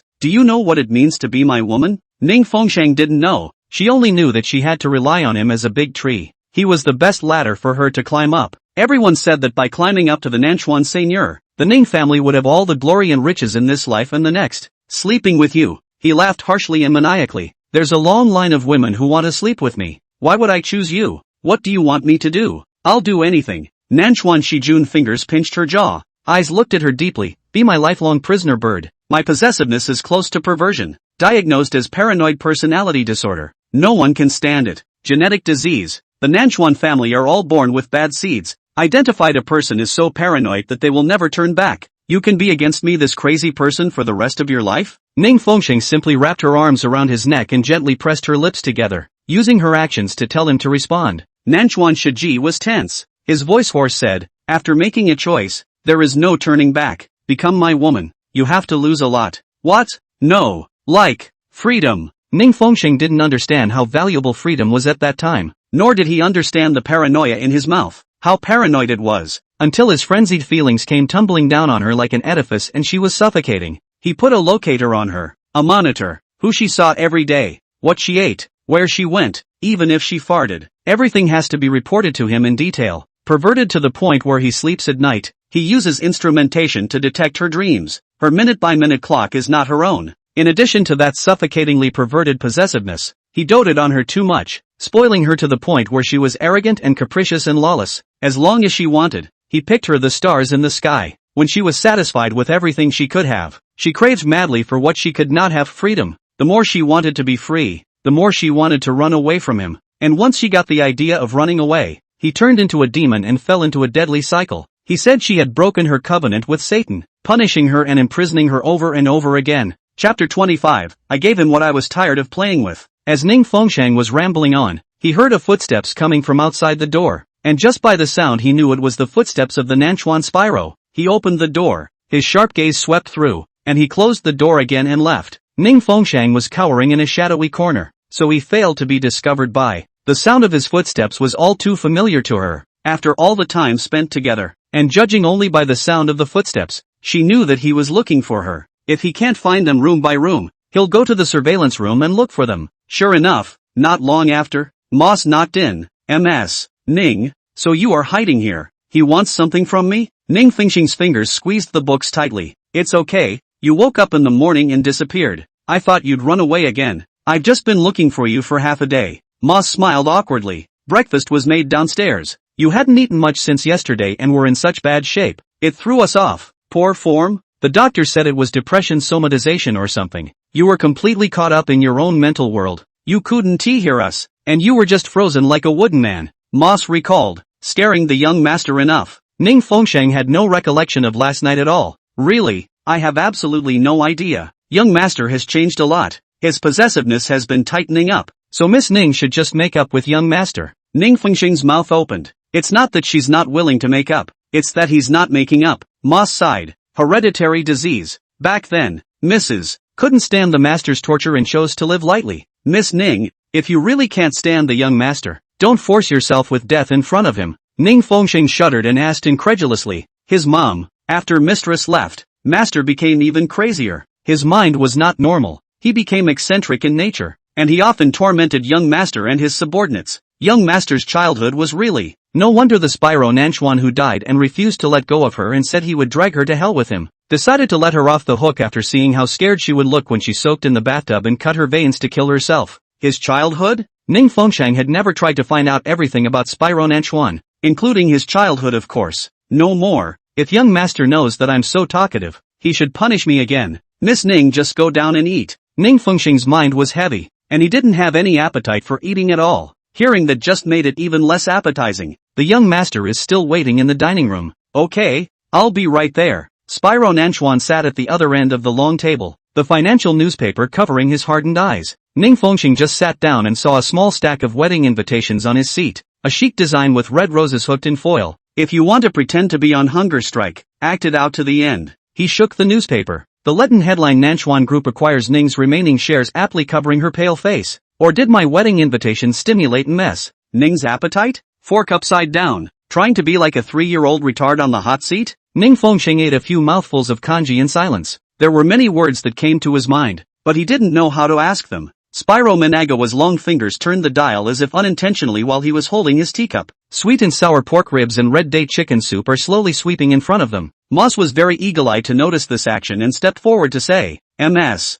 Ning, don't just drink kanji. Have some red date chicken soup to warm your stomach." "Thanks, Moss. These sweet and sour pork ribs are also your favorite flavor. Can you at least try it?" Ning Fengxing picked up a piece and tasted it. Still the same old flavor. Delicious. That's dirty. He tugged his tie loose, the knot in his throat rolling at the motion of her swallowing. Even stray dogs know to come home for dinner. Morning Breeze lifted a corner of the newspaper, his pupils contracting under the headline, "The probability of inheriting mental illness." Ning Fengxing's fingertips hovered above the iced wine vessel, and the turntable was immediately spun away. Hearing his sneer, "Want to drink?" A begging dog has to kneel to receive the bowl. Didn't Gong Yi teach you that? Wasn't this man reading a newspaper? As if he had eyes in his head too, watching her every move. "I didn't want to drink. I was just thirsty." The walnut dew on the plate turned to eye level. Ning Fengxing slowly chewed her food. There was still quite a bit of food on her plate, but she didn't eat much before she started to get full. "Eat it all so you have the strength to keep hating me." "I don't hate you."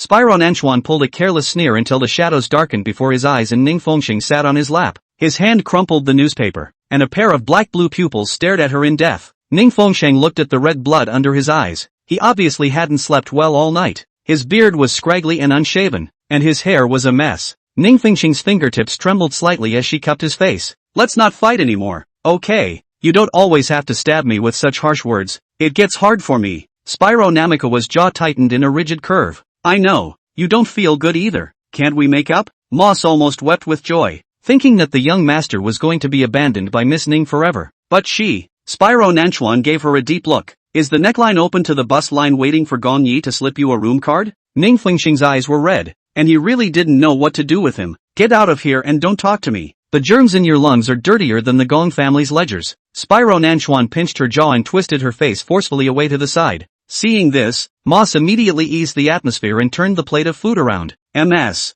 Ning, eat some more. Pour it." Spyro Nanchuan suddenly knocked over her food tray. Getting addicted to pretending to be sick? He pinched her chin and poured in a cup of soy milk, watching her choke and cough as she went off on a tangent. He licked away the juice with a wicked grin. "Isn't this still breathing?" Spyro Nanchuan Ning Fengxing was really angry. "I contacted someone from the Gong family to pick you up." Spyro Nanchuan said indifferently. "Tell Mr. Gong that I'm tired of playing with the stuff I've given him, and tell him to replace it with a high-class item next time." Ning Fengxing was like being struck by lightning all over his body, his eyes full of despair. Her eyes gripped his heart like a small hand. He frowned tightly and turned his face away, yanking her off his lap and flicking the dust that wasn't on his pants. "Take a copy of the invitations. You're more than welcome to come if you're coming on the day of the wedding." Young Master Moss mumbled. However, he was scared to shut his mouth by the shadowy gaze swept over by Spyro Nanchuan. "Miss Lin's dress, don't you need me to design it? Your level is too poor for this errand to be your turn. Why did you suddenly change your mind again?" It must be that Miss Ning's depression last night scared young master,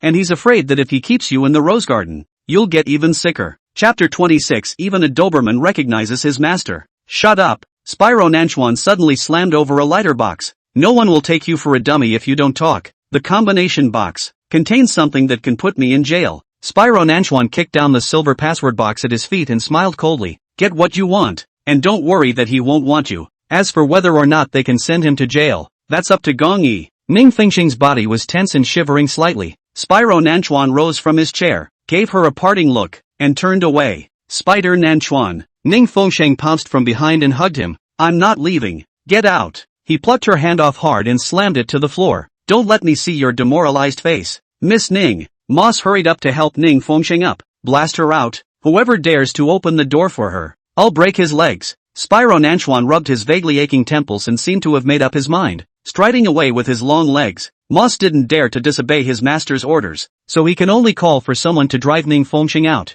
Watching the carved iron gate slam shut in front of him, separating that single house clustered among the rose gardens, Ning Fengsheng choked out a laugh. Once this had been the gilded cage from which she had fled, not realizing that one day she would be thrown out and begged not to enter. Ning Fengsheng leaned his back against a marble wall to the side and slowly crouched down, wrapping his hands around his legs. All morning she stood guard outside the door, counting the patterns of the iron gate bars. She remembered her former self, kneeling in front of Spyro Nanchuan's courtyard, and had waited like this for a day and a night. She was the one who took the initiative to mess with this demon back in the day. MS. Ning has been outside the door all morning, and the car that the Gong family came to pick her up was driven away by her. Spyro Namikawa's hand clutched the heavy velvet curtain. Pour ice water. The maid connected a long hose from the flower garden. As the icy cold water droplets poured down from the air, Ning Fengsheng, wearing a thin dress, was soaked and shivering with cold in the cold wind of the April day. Ning Fengsheng's eyes couldn't be opened by the splash of water, and the water wrapped around her whole body with a piercing coldness.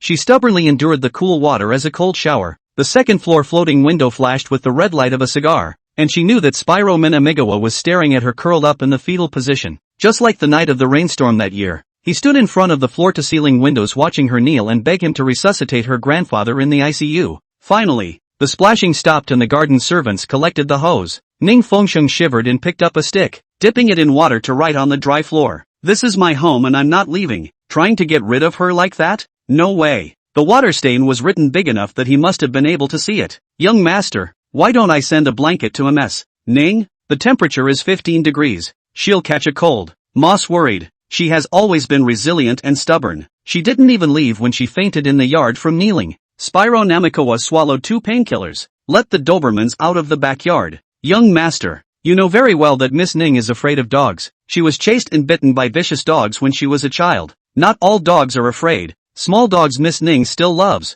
but a fiery, vicious dog, a woman would be afraid. Spyro Nanchuan's fist slammed heavily on the window frame. Why don't you go and wait for death? A few moments later, the servants rushed out with 2 vicious dogs in tow, barking. Ning Fengsheng watched as the dog broke free and lunged toward her. She screamed in terror, her figure trembling slightly, but still not about to get up and away. Hands shielding her head out of instinct, she buried her face in her knees, smelling the scent of a vicious dog close by. Even though she was shaking with fear, she didn't show a single sign of trying to escape. Woof! The hound that had originally barked ferociously and viciously smelled the familiar scent as it pounced close to Ning Fengsheng's face, immediately sitting obediently and wagging its 2 large tails in a gesture of goodwill. Ning Fengsheng looked up in surprise, her small face going white. Woof woof woof. The 2 Dobermans' tails wagged more vigorously. Ning Fengsheng froze up. This dog knows her, and takes her as his master. She'd always known that there were a couple of potent watchdogs in the backyard, but she'd been bitten by a vicious dog as a child and was too psychologically disturbed to ever set foot in the kennel. Knowing that she was afraid of dogs, Spyro Nanchuan usually had the dog on a leash when she walked around the yard,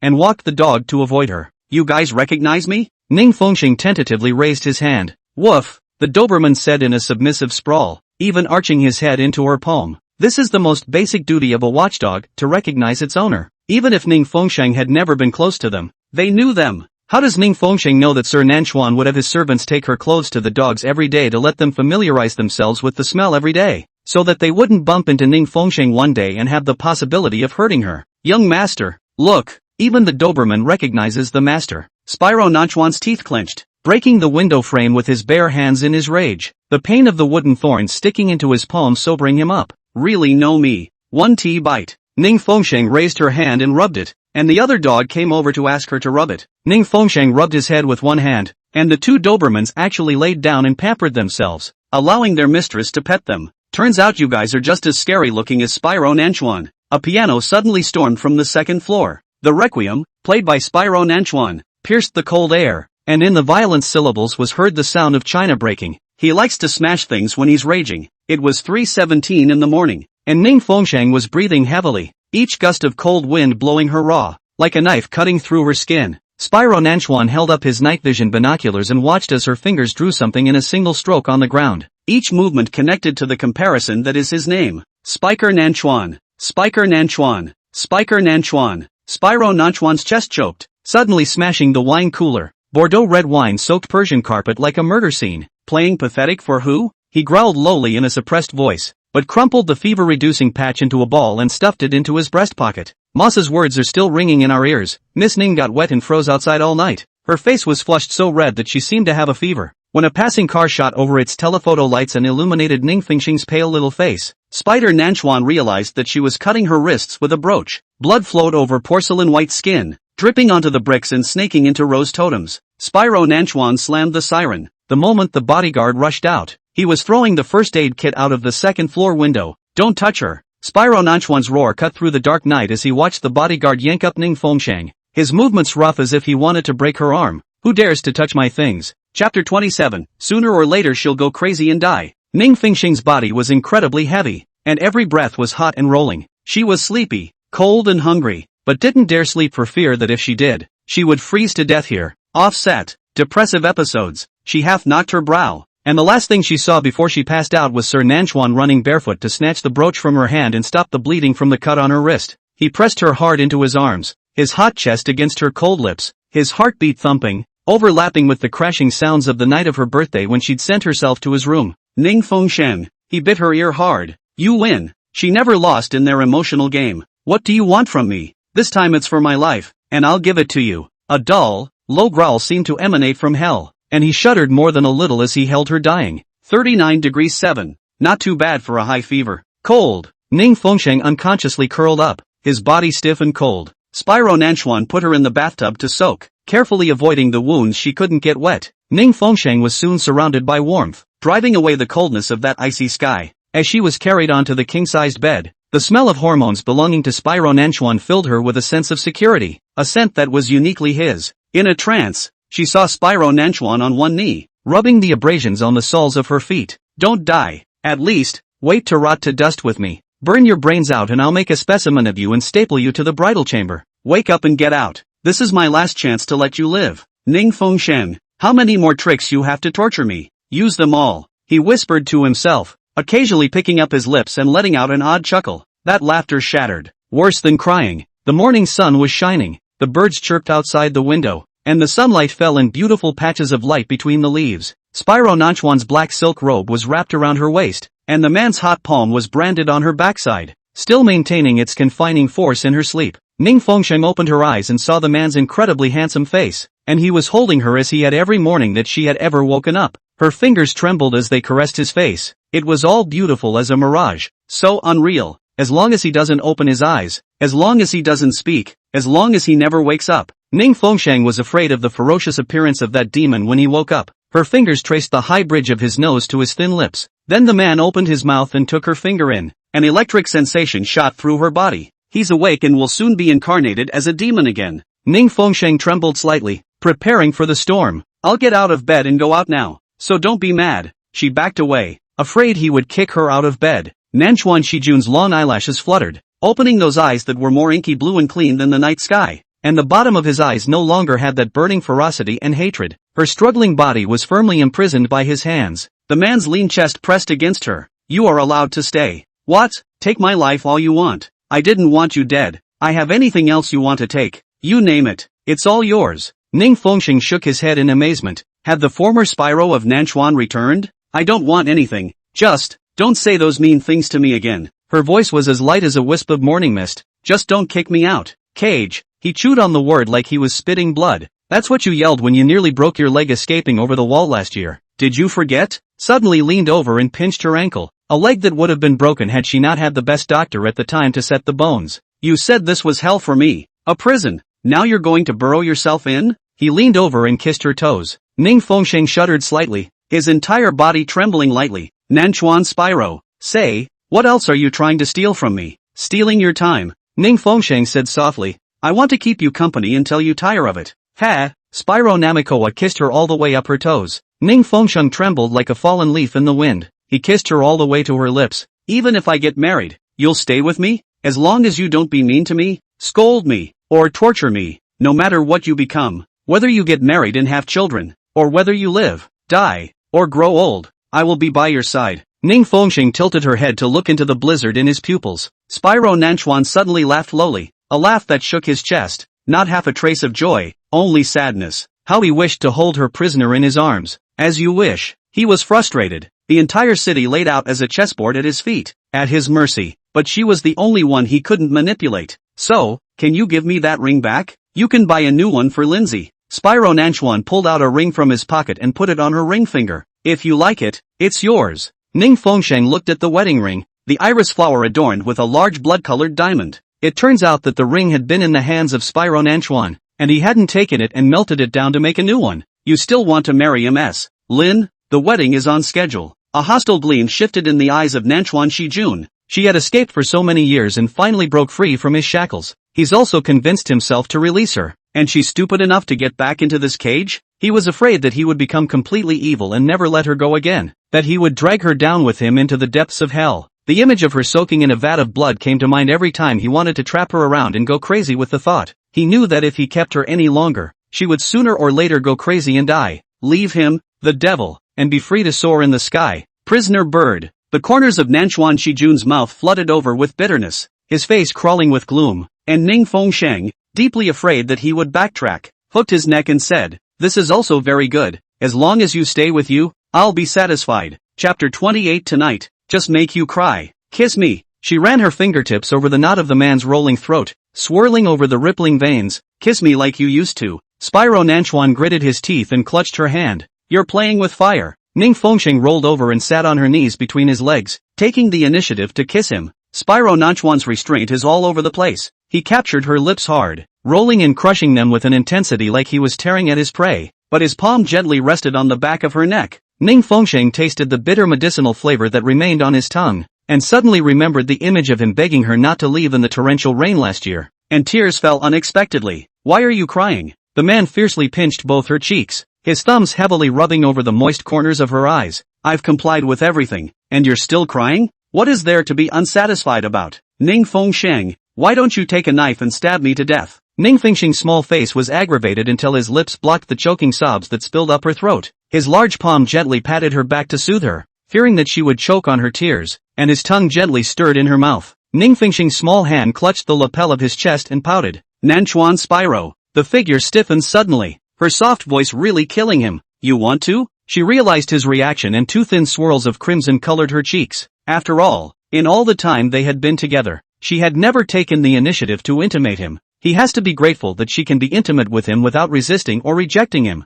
Ning Fengsheng buried his face into the nape of his neck, the tip of his nose gently rubbing against it, one hand pressed against his chest. Your heartbeat is so fast. Looking for death? Spyro Nanchuan murmured hoarsely, as he clasped the bend of her scrabbling knee. Try moving again? Haven't I told you before? Men are most desirous in the early morning. His blazing, intertwined eyes could not wait to devour her in one bite. On the contrary, Ning Fengsheng was dishonest, his fingers tugging at the tie around her waist. Spyro Minamikawa's gasps were suddenly ragged, his lean waist and stomach straining out into marble statue-like muscles. Ning Fengsheng smiled mischievously, his fingertips tracing the grooves between his eight-pack abs, gently swirling. This woman, she is simply here to claim her life. Touchable, she breathed, her lips grazing his violently heaving pecs. Spyro Nanchuan rolled over and pinned her down, clutching her wrists and pressing them against his head. When you can stand me for 3 hours, he gritted his teeth hard. I'll make you cry. I can stand it. Ning Fengsheng shyly averted his face. What did she say? Sick in the head? Spyro Nanchuan let out a low gasp, his muscles stiffening like iron, and his eyes rolling with tides of lust. His voice was slightly raspy and what was left of his sanity was crumbling. Tonight, make you cry. She's only too sick to stand him. Masa's jaw dropped in surprise as he watched the pair of figures come down the stairs. Early in the morning he went to the door to see. Did not see Miss Ning, thought she had gone. Instead, he saw her following by the side of Spyro Nanchuan, and the two of them descended the stairs one after the other, with a different atmosphere than the previous saber rattling. Looking at the young master's face again, although the murderous aura that lingered all over his body was inherently self-inflicted, his brows and eyes were much gentler, and very different from his previous violent and angry appearance. Lin Lacey was drinking tea in the living room and saw the scene and also felt that something was wrong. The two women's eyes locked in space, and Ning Fengsheng immediately sped up 2 steps, shoving her small hand into the large one of Nanchuan Shijun. Spider Nanchuan's arm stiffened slightly, and his eyes glanced strangely at Ning Fengsheng. It was the first time in his life that she had offered to hold his hand. He snorted darkly, his large hand gripping hers back and the two of them walking into the restaurant with their fingers interlocked. Miss Ning spent last night in young master's room? Moss deliberately raised his volume. You guys made up? Lin Lexi's face stiffened as she walked to the dining room, speculating on the face of Spyro Nanchuan, and greeted him stiffly. Brother Jen. When she took the man's arm, Ning Fengxing's small face immediately changed color. Spyro Nanchuan mulled over her blush, his eyes deeply knowledgeable. Lindsay wasn't pushed away, and a heart that had been hanging in her chest fell to the ground. Moss, however, couldn't see what was going on. Young Master and Miss Ning had made up, and it was like they hadn't. Otherwise, the first thing you do is let Lindsay pack her bag and get the hell out of there. The servants had already set up the meal and the group sat down to eat. According to the usual position, Lin Lexi sat next to Spyro Nanchuan, and Ning Fengxing's position was on the opposite side. Ning Fengxiang, however, wasn't willing to sit across from him today, and sat on the other side of the Nanchuan spyglass, with the two women sandwiching the young master on one side and one side. Jen, today's steak is very tender. I cut it into small pieces for you. Lin Lexi thoughtfully pushed the dinner plate over. Beef is a hairy food, and you can't eat beef with a wound on your body. Would care for him? Remembered that he had a wound? Living hell. Spyro Nanchuan looked deeply at Ning Fengxiang, his eyes so sharp that it looked like he was trying to see through her. She's never been more perverse in her life. I should say that these days she's quite the anomaly. Ning Fengxiang was looked at with that look for a moment. Chicken is more nourishing. The taste of the chicken she had broken down and fed into her mouth was particularly unusual. Jen, then eat more fish for protein. Lin Lexi picked out the fish bones and served a small bowl of tender meat. Ning Fengxiang bit down hard on his chopsticks, and his eyes glared at Spyro Nanchuan. She hoped that he would refuse and not eat the food that Lindsay was chucking at him. Spyro Nanchuan's mind wandered as he looked at her mournful expression, knowing full well that she could never be jealous of him, but the way she was minding him somehow put him in a soothing mood. The more she glared at him, the more he ate the food that Lindsay chucked at him. While chewing on the delicacy, his eyes were fixed on her. Her wet eyes are watering again. Jen, eat this boiled meat again. It's delicious. Ning Fengxing's lips pursed into a line, his heart aching as if something of his own had been possessed. A taste of jealousy. It was never Spyro Nanchuan who was jealous of her. Jealous of the palace dog that lived in her heart. Chapter 29, Little Thing, you want to spice me up? Jen has eaten all over his mouth. Lin Lexi took a napkin and wiped the corners of Spyro Nanchuan's mouth. Snapping, Ning Fengxiang ruthlessly pressed his chopsticks on the table. She suddenly got up from the chair and sat sideways on Spyro Nanchuan's lap, and a pair of small hands hooked onto his neck as well. Spyro Nanchuan, hold me. Spyro Nanchuan's eyebrows moved slightly, and one of his hands encircled her unshrinkable waist. The corners of my mouth can't suppress the upward smile. He rubbed his brow and pushed the flash of emotion down. Ning Fengxiang glared at Lin Lexi, which softly said, feed me, like before. Spyro Nanchuan kissed her on her furious cheek and picked up a slice of her favorite ham against his lips. Lin Lexi's face went white with anger and she handed over the peeled shrimp.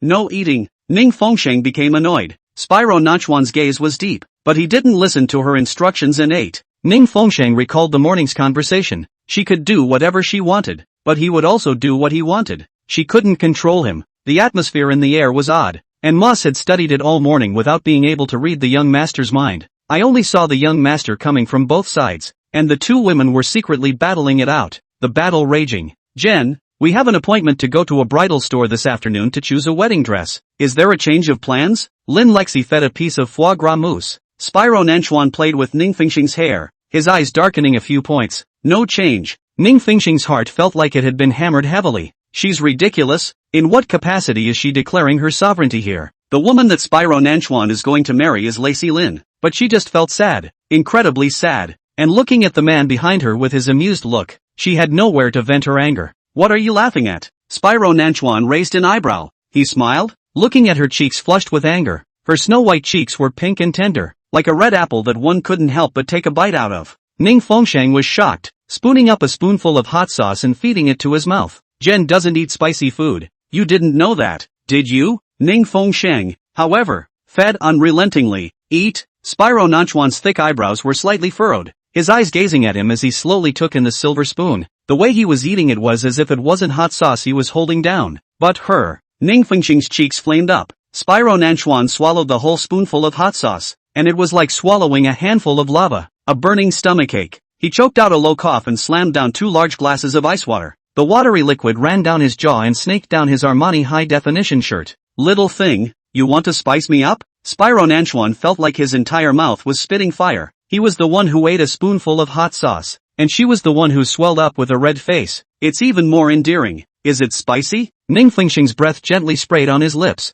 Feeling spicy next time, don't eat what another woman feeds you. The corners of Spyro Nanchuan's spicy red lips picked up with a reddish color. You have a strong sense of revenge. Learn from you. It was a trick he had used on her. It seems I'm the one who taught the master well. You also taught a lot. Ning Fengxing rubbed her lips against his. This is the way you taught me to relieve the spice. To die for. Spyro Nanchuan's throat rolled violently, and the pupils of his eyes tightened, igniting a scarlet bath of fire. The body was rigid beyond belief. Some kind of surge of emotion on the verge of exploding. This woman. Learning the hard way. Ning Fengxing's soft lips kissed his spicy swollen lips. He really couldn't eat spicy food. A little bit of it was spicy, but she fed it to him and he still ate it without hesitation. It seems you haven't learned the essence. A hand pressed down on her body as she tried to jerk away, pressing it tightly into her arms. Ning Fengxing, this is the real method of kissing to relieve spiciness. Didn't I teach you well? Spyro Nanchuan kissed over and pushed against her teeth. Their kiss was so entwined that the air was filled with the sound of water lapping, silver threads pulling into silk. Lin Lexi clutched her dinner knife and glared hatefully at the pair of silhouettes kissing as if no one else was there, her face clear of anger. Jen never kissed her on the lips. Moss's old face flushed. Miss Ning's style today is really bold. 3 years with the young master. This is the first time. I'm sure it's exciting when women get jealous of each other. The imposing motorcade drove by and 10 black sedans pulled up to the site of the bizarre wedding pavilion. The marble steps made a trampling sound under the boots. The man lifted his hand to remove his leather gloves, his deep face a knife carved. Sharp line. The pedestrians passing by could not help but look, shocked by this man's natural kingly aura. Even more eye-catching was the fact that in his arms were cradled 2 stunningly beautiful women. Ning Fengxing was being held by Spyro Nanchuan's right arm around his soft waist, while Lin Lexi was holding Spyro Nanchuan's left wrist, like a palace-like wedding pavilion. All the employees are ready to go. The manager bowed. Young Master Nanchuan, there are 50 sets of wedding dresses in total, all from famous designers. The most colorful Tears of the Milky Way is based on the inspiration of the Starry River, and it is designed as the main wedding dress. Under the lights, the wedding dress, called Tears of the Milky Way, seemed to breathe in the moonlight. 7 layers of Italian silk organza hang down, and tens of thousands of diamonds explode from the bustier like the Milky Way being kneaded and woven. The 8-meter-long trailing tail is hand-stitched with lace, and every inch of the lace is embroidered with a pattern of Bulgarian roses, so exquisite and absolutely beautiful that it seems like the queen's wedding dress. The veil is layered with a medieval princess crown in the finest luxury configuration. Big V-neck, ultra-narrow waist. This wedding dress, just look, let a person breathless ground. Every detail that highlights the value. Ning Fengxing's fingertips stroked over the skirt support adorned with broken diamonds. So beautiful. Spyro Nanchuan's long legs folded, one hand propped up on the armrest of the velvet seat, the cuffs of his black suit revealing half of his cold white wrist bone. Too vulgar. The Milky Way wedding dress worth $80 million actually appeared a bit cheap in the man's careless gaze. Mundane? Everyone was shocked. Spyro Nanchuan suddenly turned his head, his black-blue pupils glowing dangerously under his stern brows. He stared at Ning Fengxing,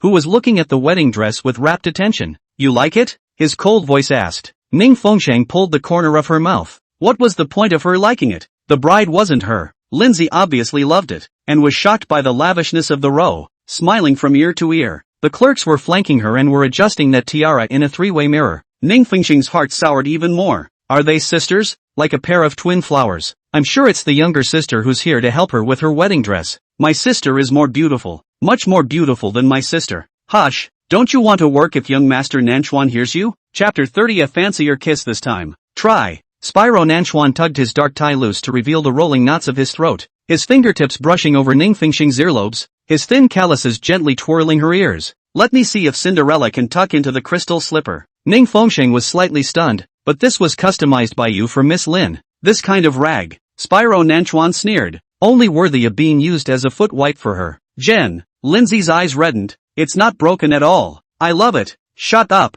that's my wedding dress. What am I going to wear if she wears it? We also have an Aurora Borealis, which is also beautiful, the manager said, holding up the picture book. Lin Lexi was so angry that her face turned red, but she didn't dare to disobey Spyro Nanchuan. When Ning Fengxing appeared dragging her 8-meter-long skirt, Spyro Nanchuan's fingers were almost burned by the fireworks. The light passed through tens of thousands of top-quality white diamonds, weaving a starburst of 10,000 sparkles around her. Spyro Nanchuan's deep gaze fell on her, twisting out his cigarette, but as his dark eyes rolled over and crashed out in shock, Ning Fengxing looked into the mirror. The woman in the mirror was so beautiful that she forgot to breathe. It's just that the skirt is sized for Lin Lexi, and it looks big on her, with clips pinned at the waistline. The clerks huffed backward and quipped in awe. Lindley West was left out in the cold, and the look of her carefully groomed hair topped with a crown suddenly seemed ridiculous. Turn around. The man's voice was horribly husky, the knots of his throat rolling in an arc of desire. Ning Fengsheng turned with difficulty, the hem of his skirt too big to be dragged by the sales clerks. The long tail skirt lay leaking out, the hem sweeping over the tips of his shiny shoes. He bent down and picked up the hem of his skirt and twisted it in his fingers, stopping at some unspeakable part. Young master, do you want me to take your pictures?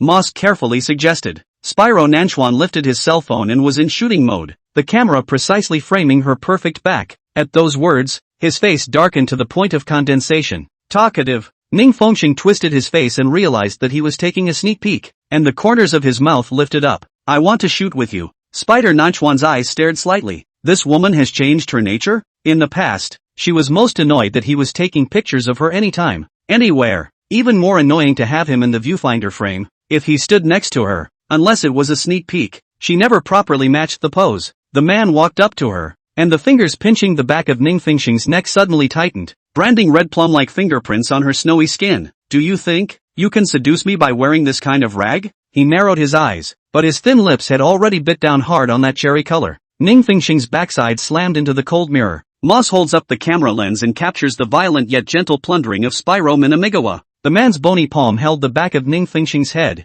his fingertips digging into his long hair like holding fragile moonlight. A broken moan was swallowed between hot lips and teeth. Spyro Nanchuan tasted a touch of sweetness on his tongue. That's sweet. His sculpted, handsome face tensed and heat surged through his body. Moss pressed the shutter continuously, eerily interlaced with the watery sounds of their lips and tongues intertwining. The shopkeepers held their breath, all watching as Spyro Nanchuan pressed Ning Fengsheng against the wall of Venetian mirrors and kissed him. The broad shoulders wrapped in the black suit tensed into a thrilling curve. He slid his GHT hand down the waistline of his wedding dress and kneaded it heavily, forgetting all about anyone else. Jen. Lin Lexi was so angry she was about to bite blood. The pupils of Nanchuan Shijun's eyes shrunk, violently loosening the confinement, and the woman in his arms, because of the lack of oxygen. The whole person like a dying swan leaned backward. Damn it, he couldn't help himself. He couldn't let go of her scent. Got a clear shot? He ordered with a cold face toward Moss. She's got this look of refusal. As the words fell out of his mouth, Spyro Nanchuan clasped Ning Fengsheng's back waist and lifted her entire body to press it against the mirror. The trailing tail of the Milky Way wedding dress pours like a river of stars, making a thrilling arc in the air. This time it was a fancier kiss. The sound of a man prying open his shell teeth was clearly audible, and the sound of swallowing mingled with the rustle of clothing rubbing together, exploding into thunder in the silence of the bridal store. Ning Fengsheng's cheeks were shy, and his kicking calves were toppled by the knees wrapped in his suit pants. The shopkeepers watched as the always arrogant young master Nanchuan actually knelt on one knee and tilted his head back to bear the woman's unconscious bites, the knots in his throat rolling out a roar of lust. Kaching dash. By the time the last shutter clicked, Ning Fengsheng had already fainted. Spyro Nanchuan kissed the beads of sweat at the edge of her forehead, and with his large hands, he ripped off the zipper and peeled her out of her wedding dress. Lin Lexi sat paralyzed on the ground, watching the man pick up the unconscious Ning Fengsheng in a horizontal hug. The wind he brought up as he walked by lifted her long, carefully groomed hair as she changed into her wedding dress without the man even looking at her out of the corner of his eye.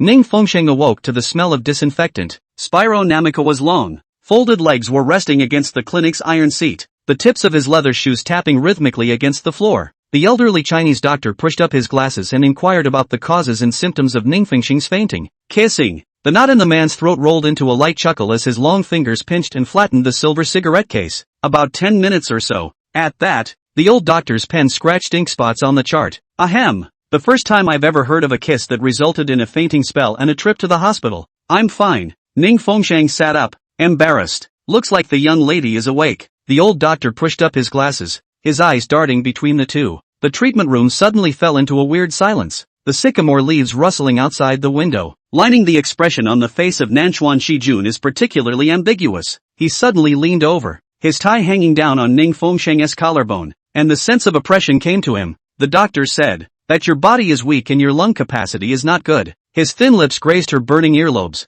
each word wrapped in naughty malice. To teach you how to breathe through your nose. I'm just a little hypoxic. That's lame. He scoffed. 3 years of being conditioned and you still don't know how to change your breath during a kiss? Ning Fengsheng's cheeks turned even redder. How could she have imagined that he would kiss so vigorously in front of everyone? That's when Lindsay broke in. But at the sight of this image in front of me, My pupils suddenly shrunk. Ning Fengxing's messy long hair fell into the crook of Spyro Nanchuan's arm, and the man's bony hand was pressing on the back of her neck, in a posture like a fierce beast holding the most fragile throat of its prey. Jen, is she okay? Get out. Spyro Nanchuan didn't even look back, his fingertips rubbing Ning Fengxing's jutting arteries. Can't you see I'm in class? Ning Fengxing suddenly coughed violently, his pale face instantly reddening like a wild rose crushed on velvet. The old doctor handed over the nutrient solution, but it was cut off in mid-air. Spyro Nanchuan bit the straw between his teeth in this position, his pupils locking onto Ning Fengxing. Open your mouth. The glass bottle muffled in his palm. I'll drink it myself. Can't even kiss?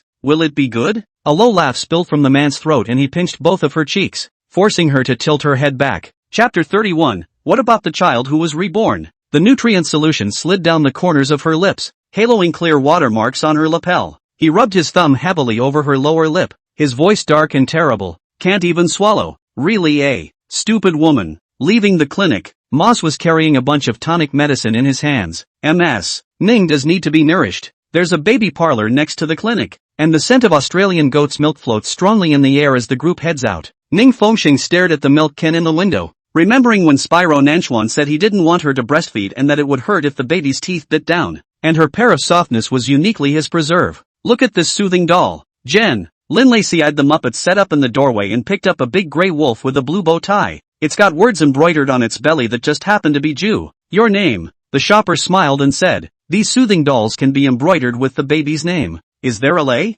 I want to make a pair with Jen's doll. It can be embroidered on for you right away. The guide pointed to a miniature sewing machine off to the side. It'll be ready in a few minutes. Lin Lacey chose a pink bowtie teddy bear and asked the guy to embroider her name so that they would be a pair when placed together. Ning Fengxing recalled that Moss had said that Spyro Nanchuan had named their child Nanchuan Shang, his last name, plus her first name. Her eyes were red and her fingers were picking at the pile of soothing dolls. This lady, do you need one for your baby too? The guide asked enthusiastically. I want to embroider one too. Ning Fengxing picked and chose a yellow bow tie rabbit, fluffy and white, very much like her. Spyro Namikawa once said that she was like a white rabbit. Spyro Nanchuan's eyes were deep in knowledge and he didn't know what he had thought of. With one hand in his pocket and long legs, he entered the baby town. Each item was carefully selected, and Moss followed behind to make a list of the items the young master had his eye on. After shopping for a long time, Ning Fengxing's legs were numb from walking, but Spyro Nanchuan didn't even feel bored and was still carefully selecting.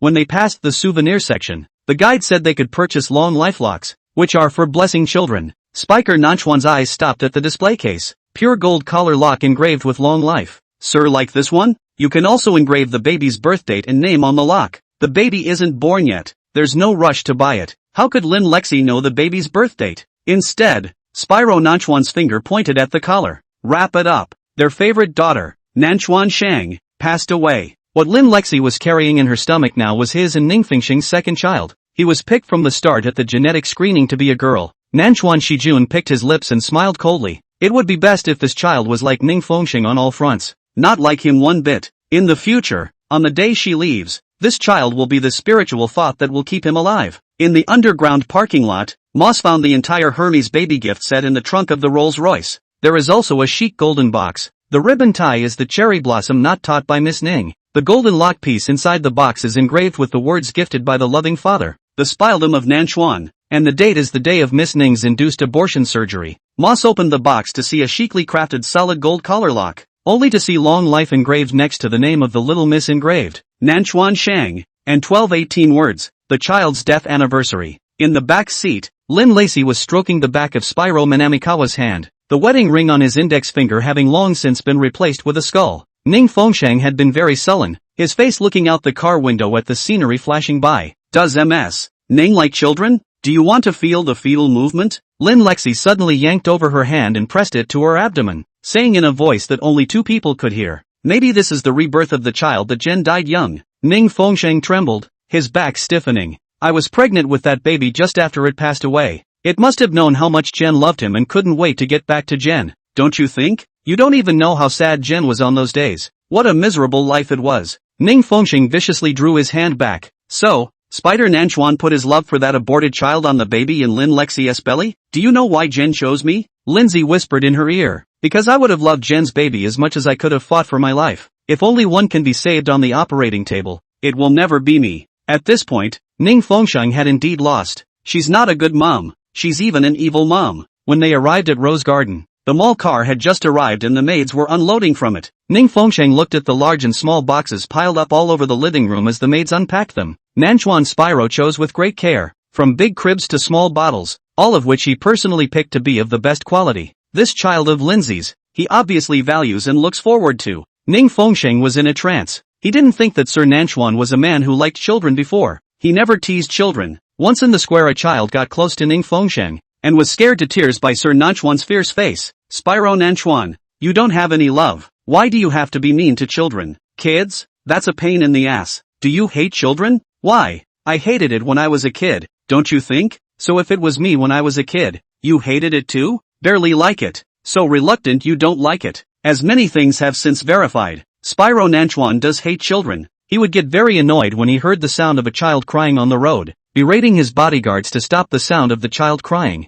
He owns a high-end mall with a sign that reads "No kids or dogs allowed." He has zero tolerance for children. But this is the same impatient, grumpy, child-hating man who is obsessed with her giving him children. She got rid of the baby, and he was more upset than if he'd been stabbed dozens of times. Chapter 32 Ning Fengsheng, you're such a scum. Indeed. He hadn't even been that upset when she had once plunged a knife into his heart. Ning Fengsheng initially thought that he just liked her kids and that's why he gave the exception. But why is it that he's so fond of Lindsay's child? 2. Could it be that he doesn't like her baby? Just his own. So it doesn't matter which woman has it? Ning Fengsheng's heart grew stuffy as he rambled on. The maids were still bustling up and down setting up, dedicating an oversized room for the nursery. Young master said that he's going to open up the master bedroom and the second bedroom next door in a while. It'll have to be rearranged then. I really didn't expect that young master, who was so impatient, would think of bringing up a child himself. A child crying at night can be annoying, and I thought that young master would leave the child with a nanny and just completely ignore it. I've taken care of the young master for many years, and I clearly remember that he hates children very much. Before he met Ms. Ning, young master didn't plan to have offspring. I heard from Moss that he was afraid that paranoia would be passed on, and in order to eliminate having children, he didn't even touch women. Doesn't touch women because, the servant lowered his voice, he's afraid of falling in love with some woman and becoming like his lordship. But Miss Ning had to provoke. If she hadn't clung to young master wouldn't have fallen in love with anyone at all. She's the one who messed with the young master first and doesn't want him anymore. Our young master is so pathetic. I hate her. Relying on the young master's favor, she ruined the young master's life. The two maids set up the nursery and chatted idly, completely oblivious to the figure standing surreptitiously outside the door. Ning Fengsheng's heart trembled. Back then, it was indeed she who had repeatedly pestered Spyro Nanchuan for the sake of the Ning family, shamelessly squeezing into his world. Ning Fengsheng, you're such a scum. At night, Ning Fengsheng cleaned himself up and put on his erotic pajamas. The man's fetish is that the cooler the fabric, the better he likes it, and the design also better be hot. After a moment in front of the mirror, she's eating regularly these days and has bulked up quite a bit. Still skinny, but not so dry and bony looking. Perfectly circumscribed. Even if you're skinny, there's still meat where it should be. Semi-transparent black stockings traced pale cherry-colored indentations at the base of her legs, and her rabbit-tailed pom-poms quivered softly as she breathed. The back cross straps are twisted into a heart-shaped knot at the waist socket, and a pet collar is tied around the neck. The hemline is short to the base of the thigh and is still open. As you walk around, the air is empty and filled with wind. Ning Fengsheng's cheeks reddened and reddened. The one she picked was in the shape of a bunny girl, and Sir Nanchuan always said she looked like a rabbit. It takes some courage to put on this colorful erotic clothing. Ning Fengsheng wrapped another robe around his pajamas. Moss says he's still in the study. Spyro Nanchuan sank into his swivel chair, the gilt-covered Montessori parenting book clattering as he flipped through it. The light shone on his sculpted jawline, and he frowned and stared as if he were tackling the world's greatest problem. There was a time when he was this variously focused on badgering all sorts of parenting knowledge, but at that time,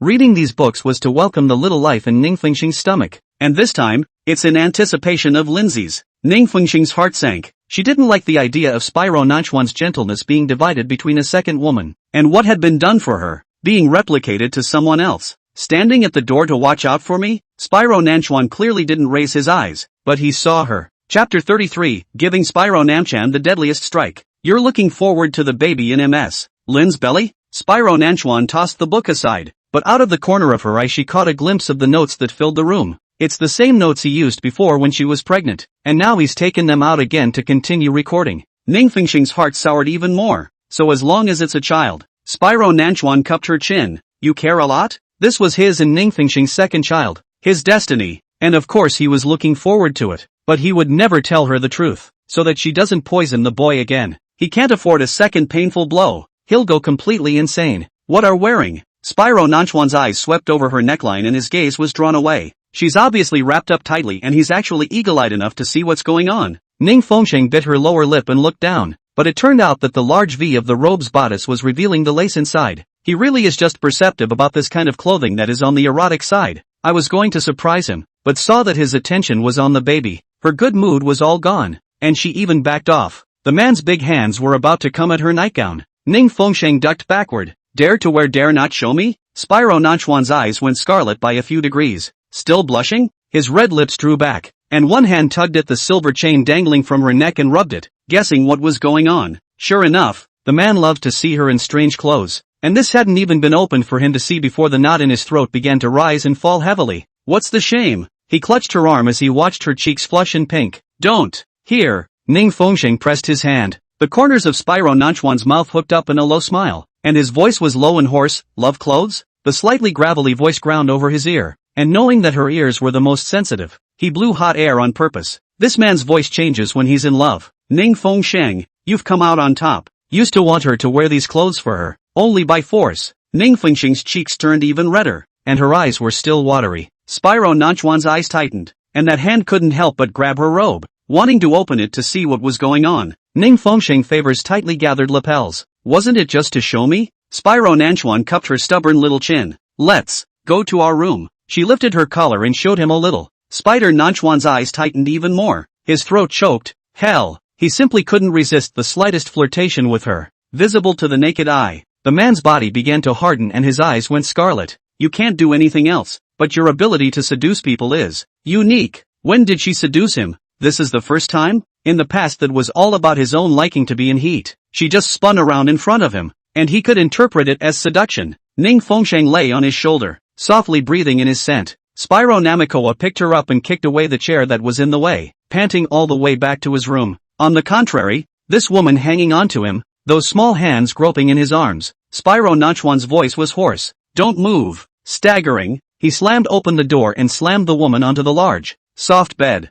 Spyro Namikoa undid his belt buckle, the sound of metal clanking mingling with his husky gasp as the silver buckle grazed the inside of her thigh. The heart of Ning Fengsheng's legs suddenly softened, and his fingers clenched the sheets beneath him. Watching men rip their shirts out and tug on their pants chains, her calves tensed and her back shook with excitement at the thought of what was about to happen. Never knew that she had missed him so much. The images of those entangled countless days and nights crossed her mind like a short movie. Ning Fengsheng was trembling terribly, her small hands fumbling as she prepared to pull open the robe straps. Her erotic clothes were so sensual that if she opened this robe, the image absolutely fragrant and exciting, it could be the most fatal blow to Spyro Nanchuan. She watched his eyes grow scarlet and frenzied, and she was a little worried that the night would be played out. However, as she was about to pull off her robe, an untimely knock sounded. Jen, are you asleep? Both men in the room froze at the same time. Lindsay's shaky voice said, my abdomen hurts. I don't know what's going on. Spyro Nanchuan's face abruptly changed, and he lifted back the pants he had unzipped to halfway,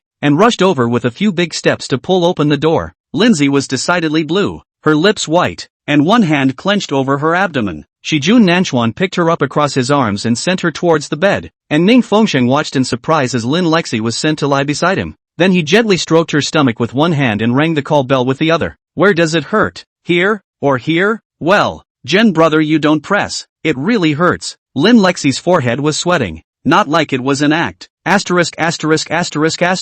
Spyro Minamikawa soared dirty with impatience and rang the call bell twice more. Ning Fengsheng silently tugged the belt of his bathrobe tighter and moved it aside, leaving more room for Lin Lexi. The ambiguous atmosphere that had just been created was all broken because of Lin Lexi's appearance. Ma soon arrived in a hurry leading the family doctor, and after some examination, the doctor decided that Lin Lexi had probably eaten something icy and chilled her uterus, which caused the pain. Bad food? Spyro Nanchuan's face stiffened horribly. I felt thirsty when I came back, so I ate a box of ice cream. Jenny brother, you know, I like ice cream. Who gave you permission to eat something cold? I promised. Spyro Nanchuan growled lowly, looking horrible. I'm just greedy. I won't be next time. Don't be angry. Jen. Lin Lexi was also shocked. Isn't it alright? Spyro Nanchuan glared at the doctor and raised his chin. The doctor said carefully, I'll prescribe some medicine for her to take, and observe it tonight. And if the pain flares up in the middle of the night, send it to the hospital. After all, the medical equipment is limited. This is my preliminary judgment. Spyro Nanchuan grabbed the doctor by the collar, full of threats. Preliminary judgment? It should be about 8 or 9, young master. The fetus isn't as fragile as you think. I just listened to the fetal heart and it's very stable. Spyro Namikoa reached for the Doppler fetal heart stethoscope. Let me hear it. Lin Lacey unbuttoned a few buttons on her abdomen, pillows behind her, and dutifully let him listen. Shouldn't be the first time I've heard it. Ning Fengxing's eyes widened as he watched. Spyro Nanchuan got into bed on one leg and knee and pressed the stethoscope against Lin Lacey's abdomen in a very professional and familiar position. He listened with his sideways ear for a few moments to make sure the little one in his belly had a steady heartbeat, which made his face look better. Chapter 34, Your breathing is noisy. Pinching Lin Lexie's chin, Spyro Nanchuan fiercely warned, if anything happens to the child, I'll shave your stomach raw. Lin Lexie said fearfully, no Jen, I'm very careful every day. Spyro Namikoa slammed the stethoscope aside and sent Moss and the doctor down. Brother Jen, I want to sleep with you tonight. Lin Lexie saw Ning Fengxing out of the corner of her eye and begged. Spyro Nanchuan was pouring hot water, picking up the medicine the doctor had just left and checking the instructions. The doctor just said that we need to observe it tonight to see if it still hurts. I'm afraid I won't be able to walk when it hurts and there's no one around. Lin Lexie said petulantly. I'm only at ease when you're around. Spyro Nanchuan glanced at her and didn't refuse. Lin Lexie smiled sweetly. Jen is so nice. Take the pills. Spyro Nanchuan handed her the cup of warm water and 2 pills were shoved into her mouth. Spyro Nanchuan set aside his glass of water, his gaze crossing over Lin Lexie to Ning Fengxing. Still not leaving? Ning Fengxing's cheeks flushed red for a while, and his heart felt like it was being slashed by millions of knives, cutting into slashes of blood. If she hadn't been reborn, she'd have watched Spyro Nanchuan pick a grave. She would wonder at this moment if Spyro Nanchuan had ever really loved her. Can he be this domineering, authoritarian and tender with every woman? He just cared about Lindsay and was as anxious and angry about the baby in her belly as he was back then. Her heart ached and her mouth was bitter. I'll sleep with you too. You promised me this morning, so why should you let me go? Spyro Namikoa loosened his tie. You think I'm in that mood now?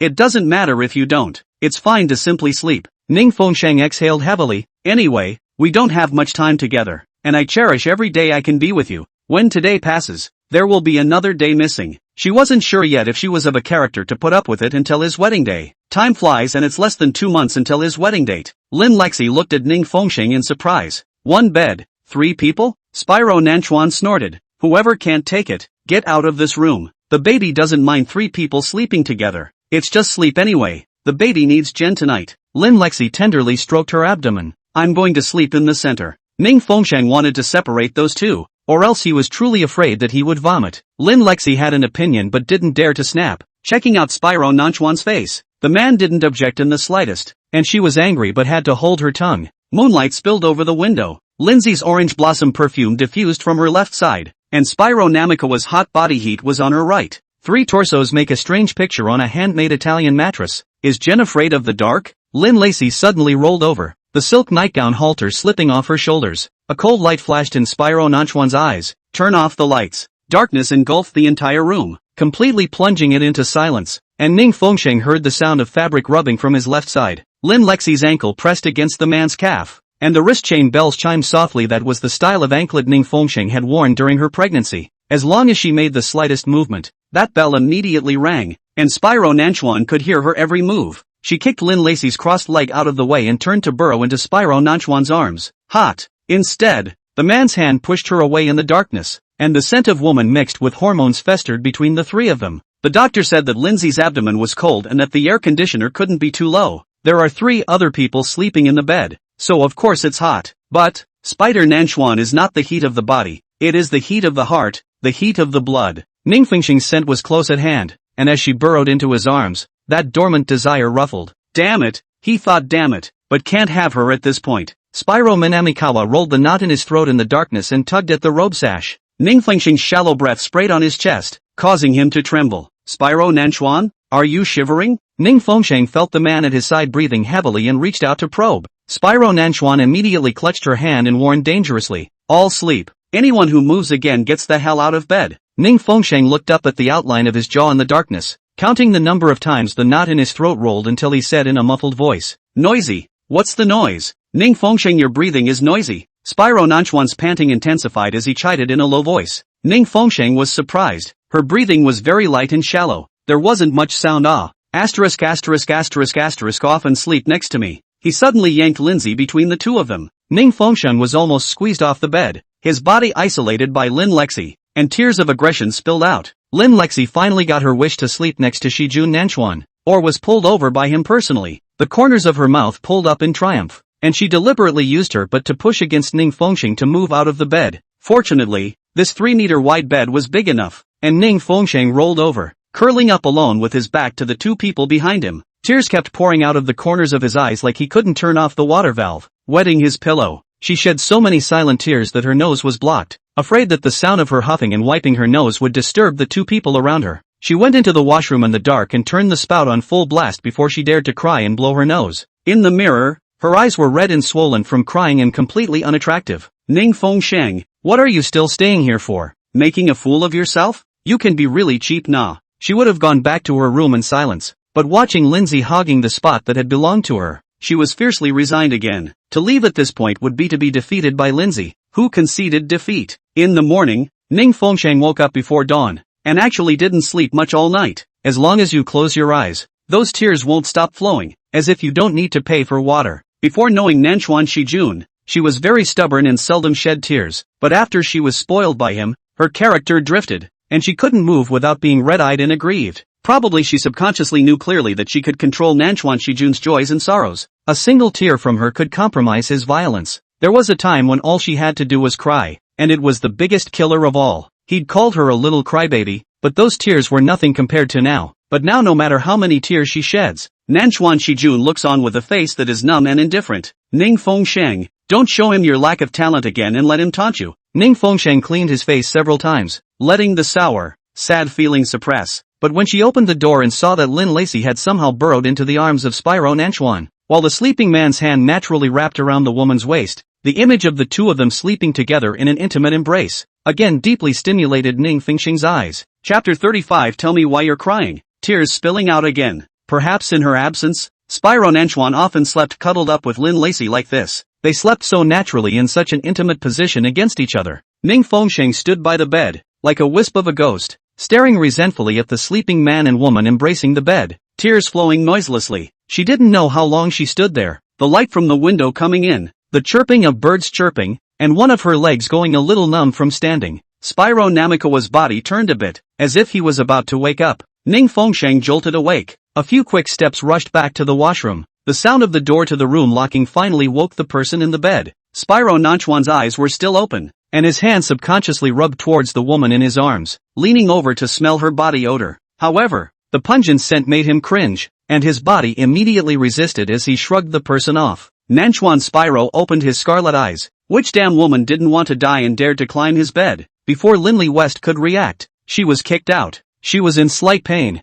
Jen. Spyro Nanchuan's violent eyes opened to see the woman on the bed, and his face chilled a few points. I had an upset stomach last night, so I slept with you. Did you forget? Lin Lexi stroked her abdomen. That kick just now. It hurts so much. Spyro Nanchuan's gaze fell to her abdomen and he asked in a muffled voice. Kicked where? If the bed hadn't been big enough, Lindsay would have just been kicked out of bed. She crawled over a bit and said curtly. I was protecting my belly. I didn't kick the baby. Still hurt? Spyro Namikawa asked. It doesn't hurt anymore. Lindsay giggled delicately, suddenly turning back to the washroom. Ning Fengsheng's eyes were hanging down, beads of water hanging on her face, and she had just come out to see Spyro Nanchuan caring about Lin Lexi's stomach. Jen, why don't you listen to the baby's fetal heartbeat again? I'm still a bit uneasy. The corner of Lin Lexi's mouth hooked into a bad smile. Spyro Nanchuan raised his thick eyebrows high and also looked at someone. Ning Fengsheng hated that he could become invisible, and didn't want to get up early in the morning to be shown love and fed dog food by these two. She was beginning to regret why she had tried to be brave. She should have gone to her room last night. She dropped her face and took a few quick steps closer to the bed, reaching for her own cell phone on the nightstand. Suddenly, a large, manly hand grabbed her wrist with precision. Ning Fengsheng raised his head with a huff, and his eyes, swollen into walnuts, happened to be right in line with Spyro Nanchuan's. Cried? Spyro Nanchuan's pupils tightened slightly. Ning Fengsheng's eyes were so swollen that he couldn't even open them, and he had just seen in the mirror that it looked like he had been swollen by a bee sting, which was really a bit of an exaggeration. Who let her tears flow off and on all night last night? Cried so hard. I had nightmares last night. Ning Fengsheng drew back his hand, his eyes dodging. Bring the stethoscope. Spyro Nanchuan lifted his chin and directed her to get the stethoscope that was thrown on the coffee table. Ning Fengxing's back stiffened, and his pair of weeping, swollen eyes began to redden again, but she didn't say anything and quickly brought the stethoscope over and threw it on the bed. Then she left the sitting room without looking back, the door slamming like a bomb dropped. Spyro Nanchuan furrowed his brows, his grim face thoughtful. Jen. Lin Lexi saw Ning Fengxing crying in that miserable state. Her heart couldn't be more painful. She's jealous. Jealous? Spyro Nanchuan's heart thumped in his chest, like he had been swung over with a heavy hammer. Definitely. Crying like that, what's not jealousy? Lin Lexi was smug. Nanchuan Shijun suddenly clutched her shoulders. The force seemed to be choking her shoulder bones. Say that again. Lin Lexi was startled by his horrible look, not knowing where she said wrong, mumbling, I didn't say wrong. If she wasn't jealous, how could she cry so hard? Jen, we torture her like that and she won't leave, but behaving more intimately she's unbearable. How about we get more intimate in the future? She won't be able to stand it and she'll leave. She was sincere in her advice, but full of selfishness. Are you sure she's jealous? Spyro Namikawa's eyes looked like a dark black and blue current was surging in them. Of course, I am a woman. Surely I know best. Her eyes swollen like that, at least cried most of the night. Jen, where did I say wrong? My shoulder is clenched, very painful.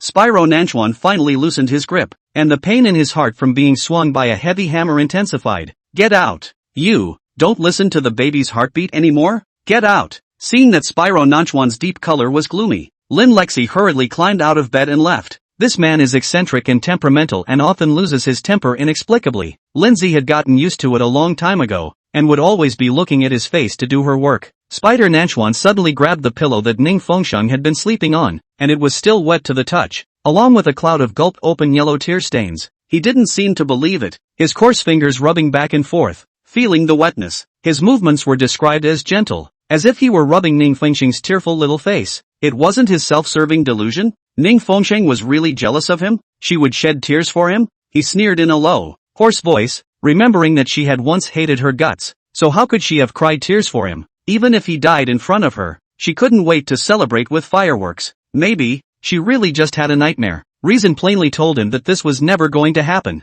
but he ghosted into the surveillance room and pulled up the footage from last night's sitting room. The monitors have night vision and clearly illuminate every movement even in the dark. Thus, Spider Nanchuan saw Ning Fengxing get up many times a night, tossing and turning in bed, and although his head was buried, the huddled figure choked with slight trembling. His heart becomes a huge river with countless tributaries raging, until the time on the monitor stopped at 5:20 a.m. Ning Fengxing stood by the bedside and watched him silently weep. He zoomed in and out of the monitor. This viewpoint was right on Ning Fengxing's face, so her tears, which glowed silver in the darkness, were very clear. Spyro Nanchuan suddenly felt breathless in his chest and tore a few buttons loose. She literally stayed up all night crying, also stood by the bed and stared at him for over half an hour crying. What is she crying about? She hadn't even slept at all, so where was the nightmare coming from? Lin Lacey's words echoed in his ears, blurring his sanity, and he was like a flame about to burn. A woman can only be jealous because she cares, and cares because she likes or loves. It was too late for Ning Fengxing to loathe him.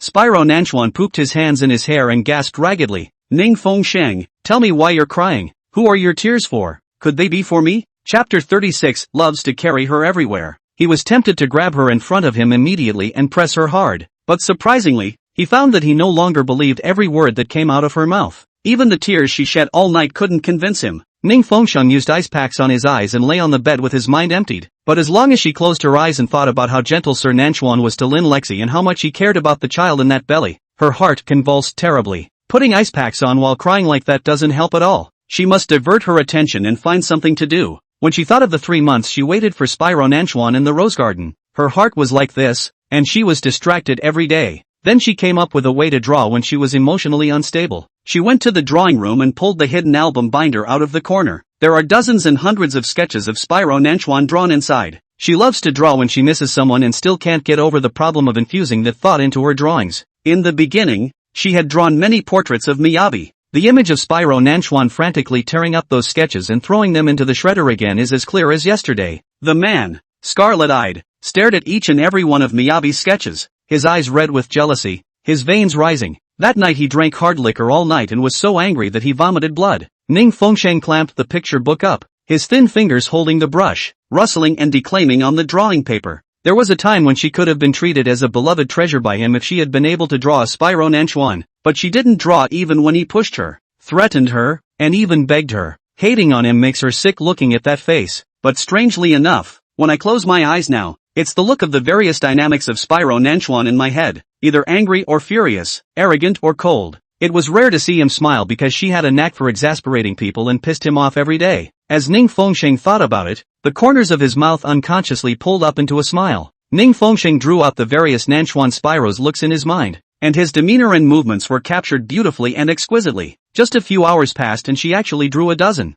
Moss came knocking and told her to go to lunch. Ning Fengsheng wasn't hungry, and with these swollen eyes, he didn't want to go down and meet people. MS. Ning, you didn't even eat breakfast. How can you keep skipping meals? You bring up the food. No, the young master ordered that you must go and eat and watch you eat. If you don't go down, the young master will come up and arrest you himself. Ning Fengsheng sighed and packed up all of his sketches, putting them back in their usual spot and hiding them. Brother Jen, my legs are numb. Why don't you carry me downstairs? Lin Lexi's petulant voice came from between the hallways. Ning Fengsheng's figure stiffened and he encountered Spyro Nanchuan and Lin Lexi who were preparing to go downstairs to dine. They came out of the study side by side. Intimate. On the way downstairs, however, Lindsay spilled the beans. Spyro Nanchuan took the man in his arms and carried him all the way to the restaurant. This familiar scene used to play out often in Mayenne, but back then it was her that Spyro Nanchuan was hugging. She obviously grew legs, but Spyro Nanchuan liked to carry her everywhere he went. Carry her to dinner and bed, carry her to her office in the den, carry her to the garden swing,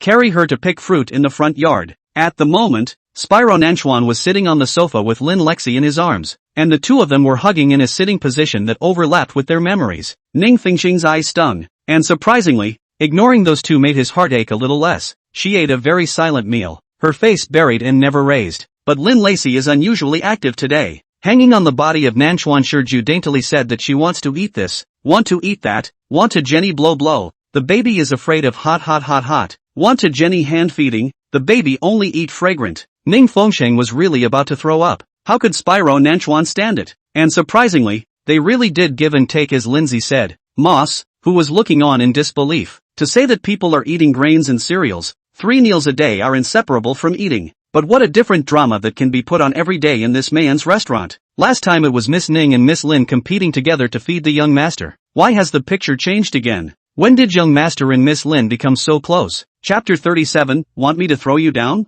Ning Fengsheng was in a bad mood, and after picking up a few bites with little appetite, he went back upstairs. As soon as her back was gone, the smile at the corner of Spyro Nanchuan's mouth froze and his face was scarier than a storm. Still not going down? Lin Lexi was still chewing on the slices of meat that Spyro Nanchuan had personally fed her and almost choked. The man flipped faster than a book. Want me to throw you down? If Spyro Nanchuan hadn't taken into account that she was pregnant, he would have already thrown her out. Lin Lexi sensible down to the ground. Jen brother, you see is not it. We make out a little bit. Her whole person is like a frosted cabbage. Spider Nanchuan did not miss every expression of Ning Fengsheng. She'd had her head buried in her hands for the entire meal, and certainly hadn't noticed the gaze that probed her. Perverse? Perversely weird. Back in the drawing room, Ning Fengsheng smothered his head and drew again. Ignoring Moss' knock on the door, she tweaked her drawing pad, trying to paint a picture of a remembered rose garden with those roses in full bloom. The windows were open, bringing the scent of petal cozy. I don't know how long it was, but there were footsteps knocking on the floor outside the door, each one like a knock on her heart. Without turning around,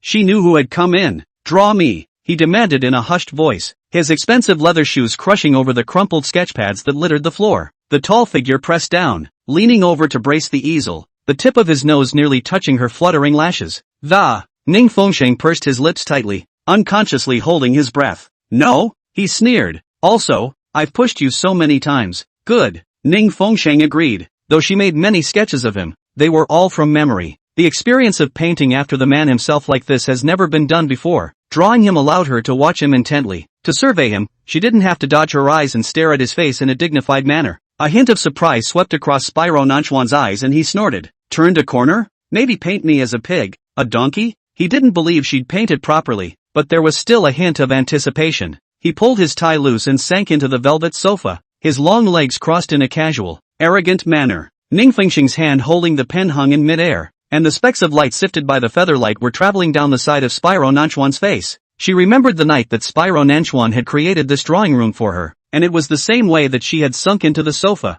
This position, embracing her, her hands pinching her slender waist, and placing her tongue against her lips and teeth, He said he wanted to paint a body painting of the two of them being intimate, but then again, he won't allow anyone to peek at her body. So he set up a video camera and filmed the whole thing. With his poisonous eye he intercepted hundreds of beautiful images, then picked out one of them, which he copied with his own hands. That one painting, Ning Fengsheng had only seen it once. Beautiful, erotic, dominating and frenetic. Ning Fengsheng's face flushed and his blood boiled at just one look. You're beautiful. Pith. Are you perverted? Spyro Nanchuan, why would you draw something like this? Beautiful things are always fleeting, so of course I want to capture and preserve them. Whenever I want to see it, I'll take it out and look at it. And you're going to take it out and look at it anytime you want. I can't wait to hang it over my bed. With scarlet eyes, Spyro Nanchuan pressed her down and wound her tightly. A daily reminder of who your man is and whose woman you are. However, because the servants would often enter the room to clean it, that painting,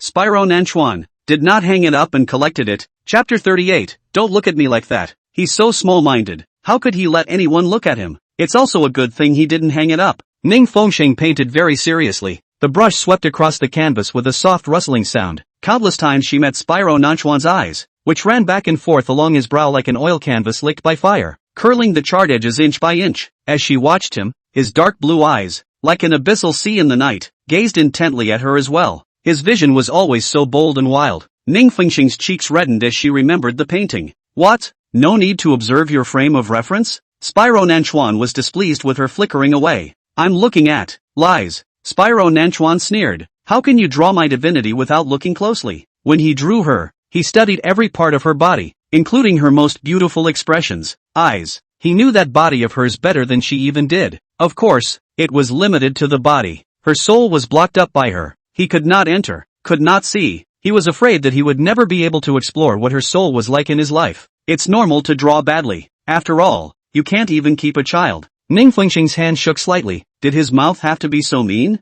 Don't look at me with that look. Spyro Nanchuan's voice was dark and hoarse. Ning's look like she's going to cry or not. It's like I'm the one who's bullying. Should the neckline be opened lower? Spyro Nanchuan undid 3 buttons. Draw the scar in as well. After all, how monumental does it seem? Shut up. You're interrupting my painting. Ning Fengsheng gritted his teeth, itching to sew up his mouth. The night wind rustling, Nanchuan Spyro longed to maintain a position to let her draw. That pair of interest in the eyes, as if the cheetah staring at their own prey. A whole night locked her little face did not move away from half a minute a second. Was it her illusion that the eyes were at times full of lingering, deep, unbroken love? At other times it was like a dark lava at the bottom of a volcano, searing with some kind of hatred. Ning Fengsheng's voice was slightly hoarse. The drawing is done. Do you see any other details that need to be adjusted? Spyro Nanchuan's deep dark vision was then withdrawn, and he rose to walk. Thought Ning Fengsheng was just casually drawing a perfunctory picture of him, or didn't draw him at all. But when he saw the painting, his heart pounded. She paints a very evocative picture, not a one-dimensional one. The characters are very layered, and there is emotion. The conflicted, tangled look in his eyes, the demeanor on his face. She caught it all. The figures in this painting are full of resentment, violence, and deep emotion. It's like it's alive, like a mirror, and the man in the painting will walk out at any moment. I thought, I never caught your eye. He laughed at himself. It seems the art of your painting is much more advanced than I thought. You don't know much more than that. Just like this painting. It's yours. The painting is mine. Of course it must be given to me. Are you still willing to treasure my painting? Spyro Nanchuan suddenly took her other hand. It's a good thing the injury was to the left hand. Otherwise I wouldn't have been able to appreciate this great work of art. Ning Fengsheng's left palm was pricked by roses yesterday, and a thin circle of gauze was currently wrapped around it. She looked at him in consternation. He knew every move she made in the rose garden. These roses have so many thorns that they are indeed annoying. Spyro Nanchuan's fingers rubbed her palm through the gauze. Jen, so you're in the drawing room. Lin Lexi's sweet voice broke the atmosphere. Ning Fengsheng's brows were furrowed, and as soon as he saw that face, he felt like vomiting and nausea. Jen, I want to draw too. Spyro Nanchuan observed Ning Fengsheng's face. Then draw. How about drawing both of us? You're holding mine. Chapter 39 I want to see you jealous. Ning's painting skills are pure, so you'll be the one to paint it. Spyro Nanchuan's voice vibrated above her head. Ning Fengsheng's nails dug hard into his palms. No way. Don't try to humiliate me. Humiliating? A mature painter should treat this as art. Spyro Nanchuan gestured arrogantly. Ning Fengsheng picked up a bucket of water at his feet to clean the pigments and splashed it toward the just-finished painting. He doesn't even deserve the painting. The easel creaked and was nudged out, and Spyro Nanchuan's figure flickered, actually blocking most of the sewage. The painting only splattered away a few drops while his body was wet and his shirt dripping with colorful paint. Ning Fengsheng is going to grab the paint tray again. Ning Fengsheng. He cut off her hand violently and bellowed angrily. Nanchuan Spyro, you're such an asshole. Ning Fengsheng hatefully drew back his hand, turned around and ran out of the drawing room. Jen, are you alright? Lin Lexi was the first to hand over a dry towel. Spyro Nanchuan pulled a towel, not caring about being all wet, but carefully going to dry the few splashes of water on the canvas. Luckily, it's not too big of an impact, and a little color touch-up is all that's needed. He stared at the inscription in the lower left corner of the canvas. Show, and a contented smile curled his lips. Worried that Ning Fengsheng would fall back and destroy the painting, he had the painting carried to the basement and locked up, waiting for the paint to air dry before framing and mounting it. It was the first portrait she had ever drawn of him. On the screen, the image of Ning Fengsheng shedding tears was played over and over again. The smell of whiskey spirits is strong and compelling. Spyro Nanchuan sat on the bar, his fingers stroking Ning Fengsheng's tearful face through the screen. Young master, the eternal flower is made. Moss carefully presented an exquisite half-circle musical crystal box, the chassis of the starry sky, engraved with a pattern of hexagrams and Ning Fengsheng's constellation.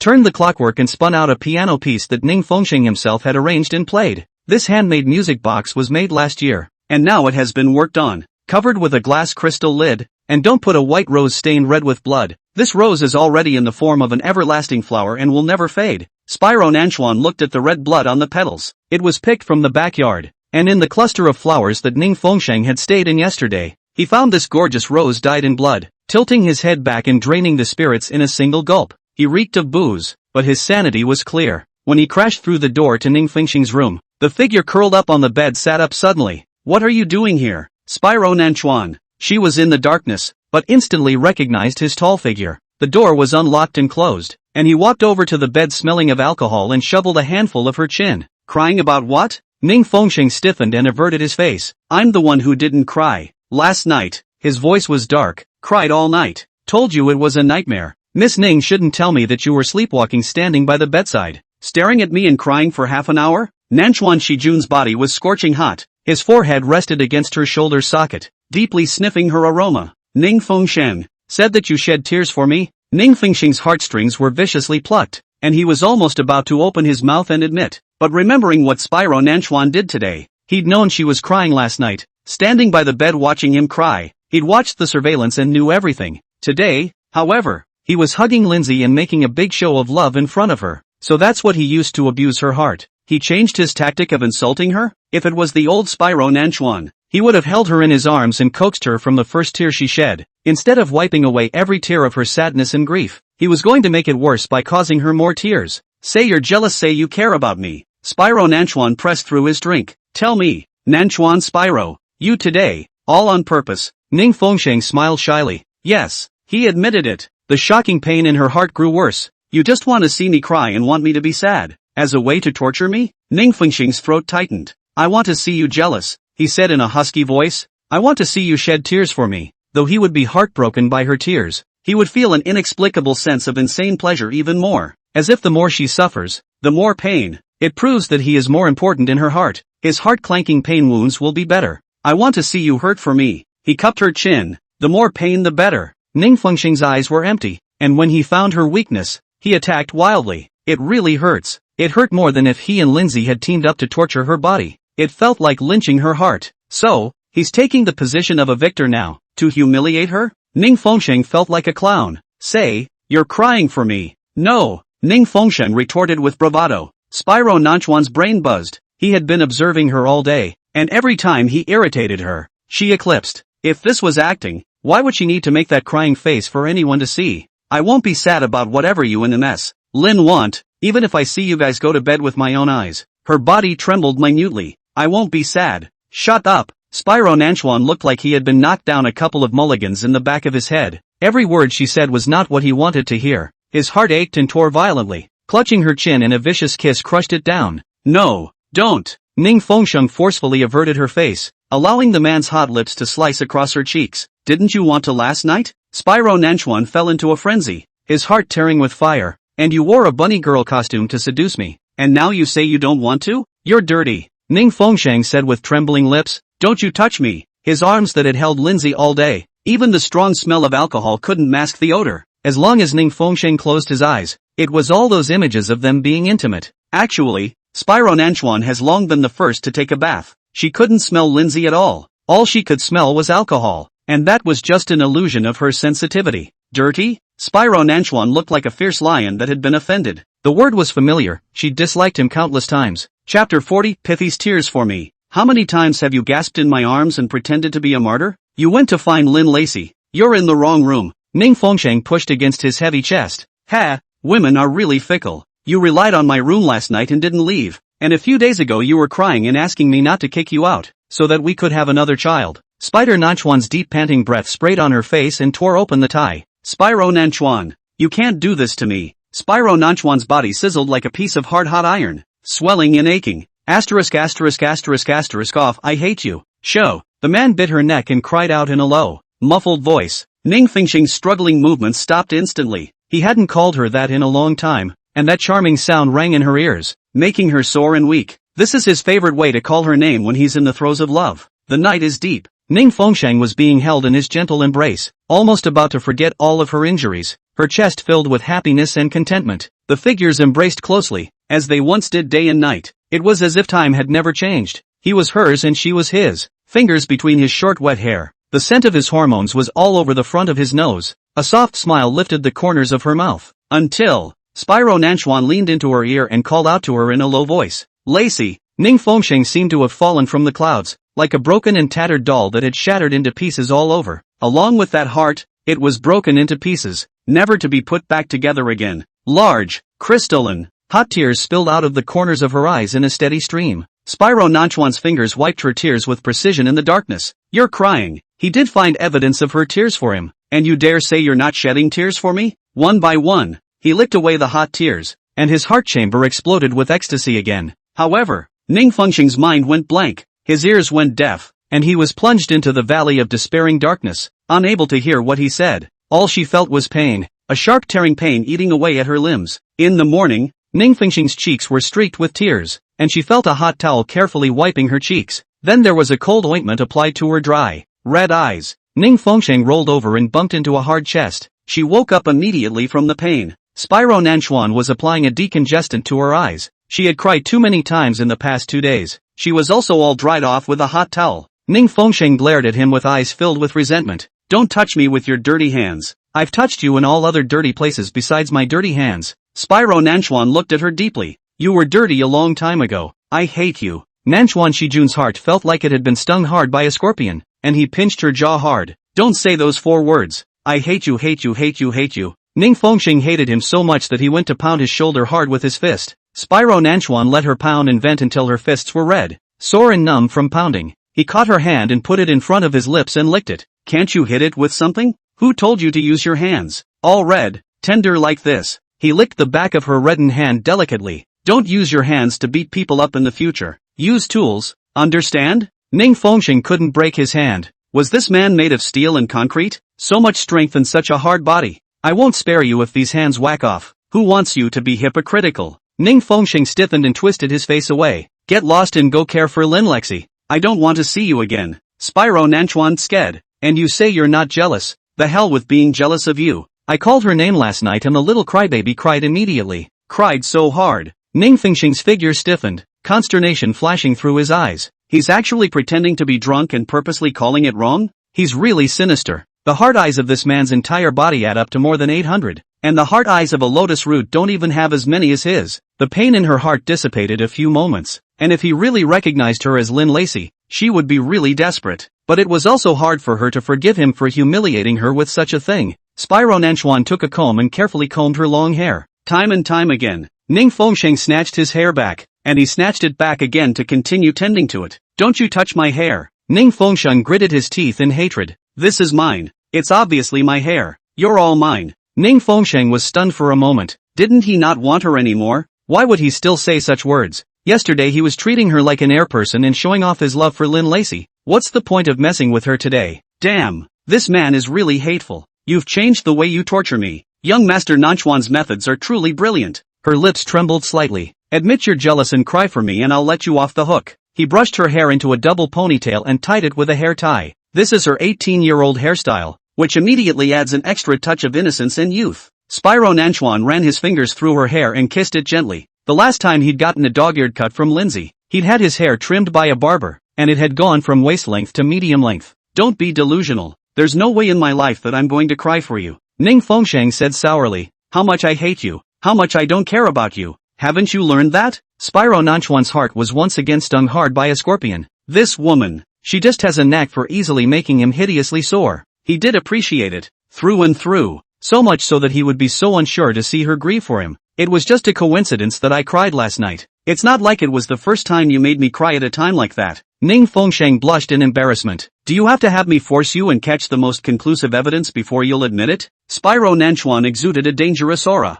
Then you find the most conclusive evidence. The woman spoke with such conviction that he wasn't sure again. After all, he loves to make a fool of himself with her. Ning Fengsheng, you forced me. Ha, unless you hear me admit it myself. It's all your imagination. Ning Fengsheng twisted his face away. She clearly said she loved him, but he didn't believe her. And now to press her on whether she cares about him and shed tears of jealousy over him. How can he be so conflicted? Spyro Nanchuan grimly got out of bed and walked away. From his pants pocket, he fished out a finger-sized glass bottle that he had used to catch the tears when Ning Fengsheng cried last night. She really had a lot of tears to shed. He licked half a day but could not make her good. So he took the bottle of incriminating evidence, taking the name of The Tears Shang Shang Shed for Me. Chapter 41 Mad Duke is online. At the moment, however, the clear liquid in this glass bottle seemed to be mocking him. The king-size bed was rumpled and disheveled. The pillows were falling east and west, and Spyro Nanchuan's change of pants was still flung under the bed. The entire room was infused with his scent, and the charming aroma was intensely compelling. Ning Fengsheng's cheeks reddened, changed all the sheets, simply cleaned up,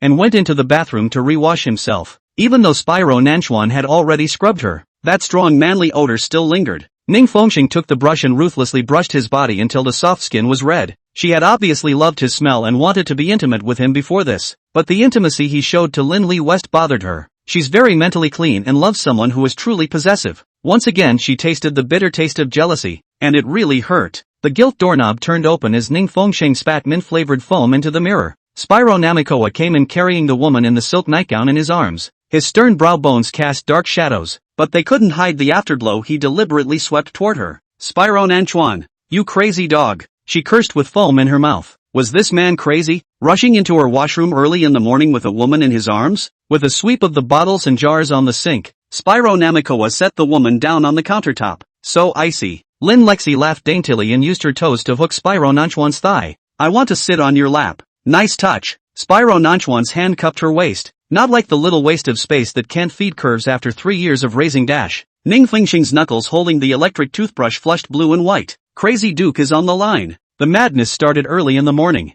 Someone please control him. She watched as Spyro Nanchuan rolled Lin Lacey's lace halter dress up to her waistline, revealing the teeth marks from his bite, which were actually the same as the ones she had gotten from him last night. The man swirled her exclusive iris mouthwash, but poured it into the glass in Lindsay's hand. These lips are so soft, different from the little waist. His thumb rubbed the other party's lips, but his voice rushed to Ning Fengsheng. Kissing is like swallowing razor blades. Steaming water vapor condensed on Ning Fengsheng's eyelashes. Last night he said her lips were so sweet, like roses stained with red wine. But right now the mirror reflected the man pinning Lindsay's curls behind her ear with a gentleness so gentle it could wring out the remnants of last night's desire. Jen, cried Lin Lacey daintily, taking a mouthful of the mouthwash she was fed. Get the hell out of here. Ning Fengsheng was so angry that his shoulders trembled. Roll? Spyro Nanchuan's grim eyes swept towards him. Has the little punk forgotten whose turf he's standing in? Who is the owner of the rose garden? Then she rolls. Ning Fengsheng spat out the foam in his mouth and was about to head out. Spyro Namikoa kicked the door shut, and that long leg just stepped on the door,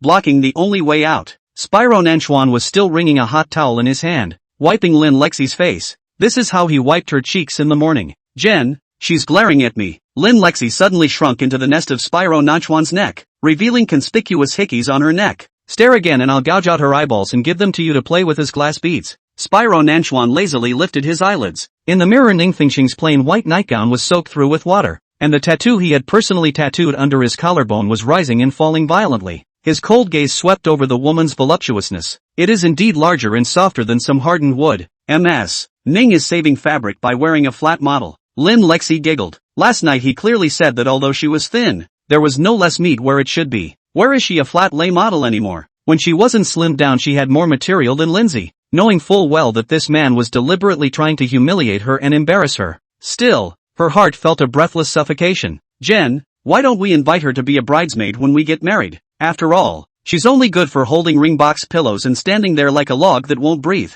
This kind of insensitive wood is too hard to take for firewood. He pinched the back of Lin Lexi's neck and pressed the person into his arms. Shut up! Ning Fengsheng clenched his fists. You pair of lunatics. Crazy woman and crazy man. What a pair! No wonder they are matched together. The man sneered, wrapping Lin Lexi's legs around his waist. TCH, even your tantrums look like frozen fish that fell off a plate. Jen, her expression is really scary. The two of them were making all sorts of disparaging remarks about her as if they were singing a duet. Nanchuan Spyro, you! Ning Fengsheng rushed to the door and clutched the door handle lock, but the leg of Spyro Nanchuan against the door was firmly in place. He just had to trap her in the washroom and watch these two go crazy? Jen, why don't I shave your beard? Lindsay moved delicately, both pajama straps falling apart. Spyro Nanchuan's hands were drenched in water, and just covering them allowed the thin fabric to be soaked through. He pinched the soaked fabric and laughed softly. Now that's living. Womanly. Unlike MS. Ning, whose bones rattle the walls of the pool. It's too chunky to take to a cutting board and chop vegetables. Lin Lexi poked Spyro Nanchuan's heart and pouted. I'm soft.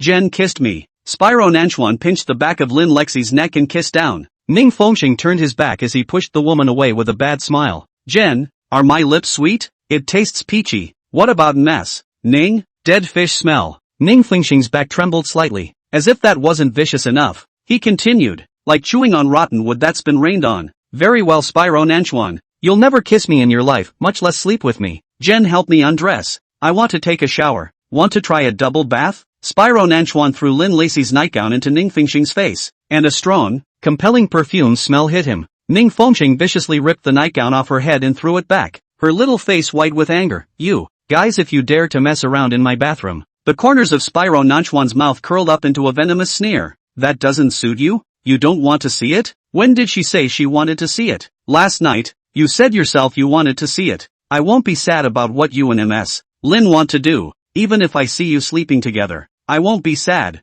So it is. Is this his new perverted tactic to attack her fragile heart? This man is truly sinister and vicious. Cruel and cold. Spyro Nanchuan, if you really dare to be here with her, I will hate you. If you admit that you are jealous, that you were sad and tearful for me yesterday, and that you don't want to see me touching any woman other than you. Spyro Nanchuan coldly stared at her shivering back. I won't touch her. Chapter 42, A Final Farewell. Ning Fengsheng's lips pursed stubbornly. She didn't believe that he would let her go if she admitted it. He'd been frantically searching for her weaknesses, attacking with abandon. Once she admitted it, he only tortured her harder and more cruelly. All she did was drop a tear and give away a hint of how much she cared for him, and he'd lost his mind and tormented her for the past 2 days. Whatever, it's just that I'm a clean freak. I don't want the place you guys use to get dirty. I'm changing rooms. TSK. Spyro Nanchuan snorted. Your mouth is even harder than that one bone of yours. The sound of water. Spyro Nanchuan throws Lin Lacey into the bathtub, stirring up a splash. Ning Fengsheng's eyes were in a trance. That year he also held her in this position, put her in the bathtub, knelt on one leg to apply medicine to her knee, and said that she was the moon that fell into his heart. He tangled his fingertips in her dripping hair and said he'd marry her when she graduated. Without Spyro Nanchuan putting his foot against the door again, she stepped out of the bathroom and threw the door hard. Her head ached so badly that she twisted the lock on her bedroom door, only to find that it was unlocked from the outside door. Let me out. She slammed the door in spite. How dare Spyro Nanchuan lock her in here just to trap her and listen to the ambiguous sounds coming from that bathroom. The devil. Ning Fengsheng let out her anger and slammed at the door. No one opened the door for her, and she slowly slid down to sit with her back against the door. The water stopped in the bathroom and there was an ambiguous gasp. Only last night he broke into her room, and today he's with Lindsay. He really does have as much energy as ever. The sound in the bathroom grew louder, like it was rattling through that door. Ning Fengsheng almost dropped his water cup and picked up the remote control to turn the TV on with the volume turned up to maximum. Finally, I can drown out the shrill sound. But moments later, the TV suddenly went black. She was amazed for a moment and checked before realizing that the power was off. There was a louder noise in the bathroom, and the door was surprisingly opened, leaking a crack.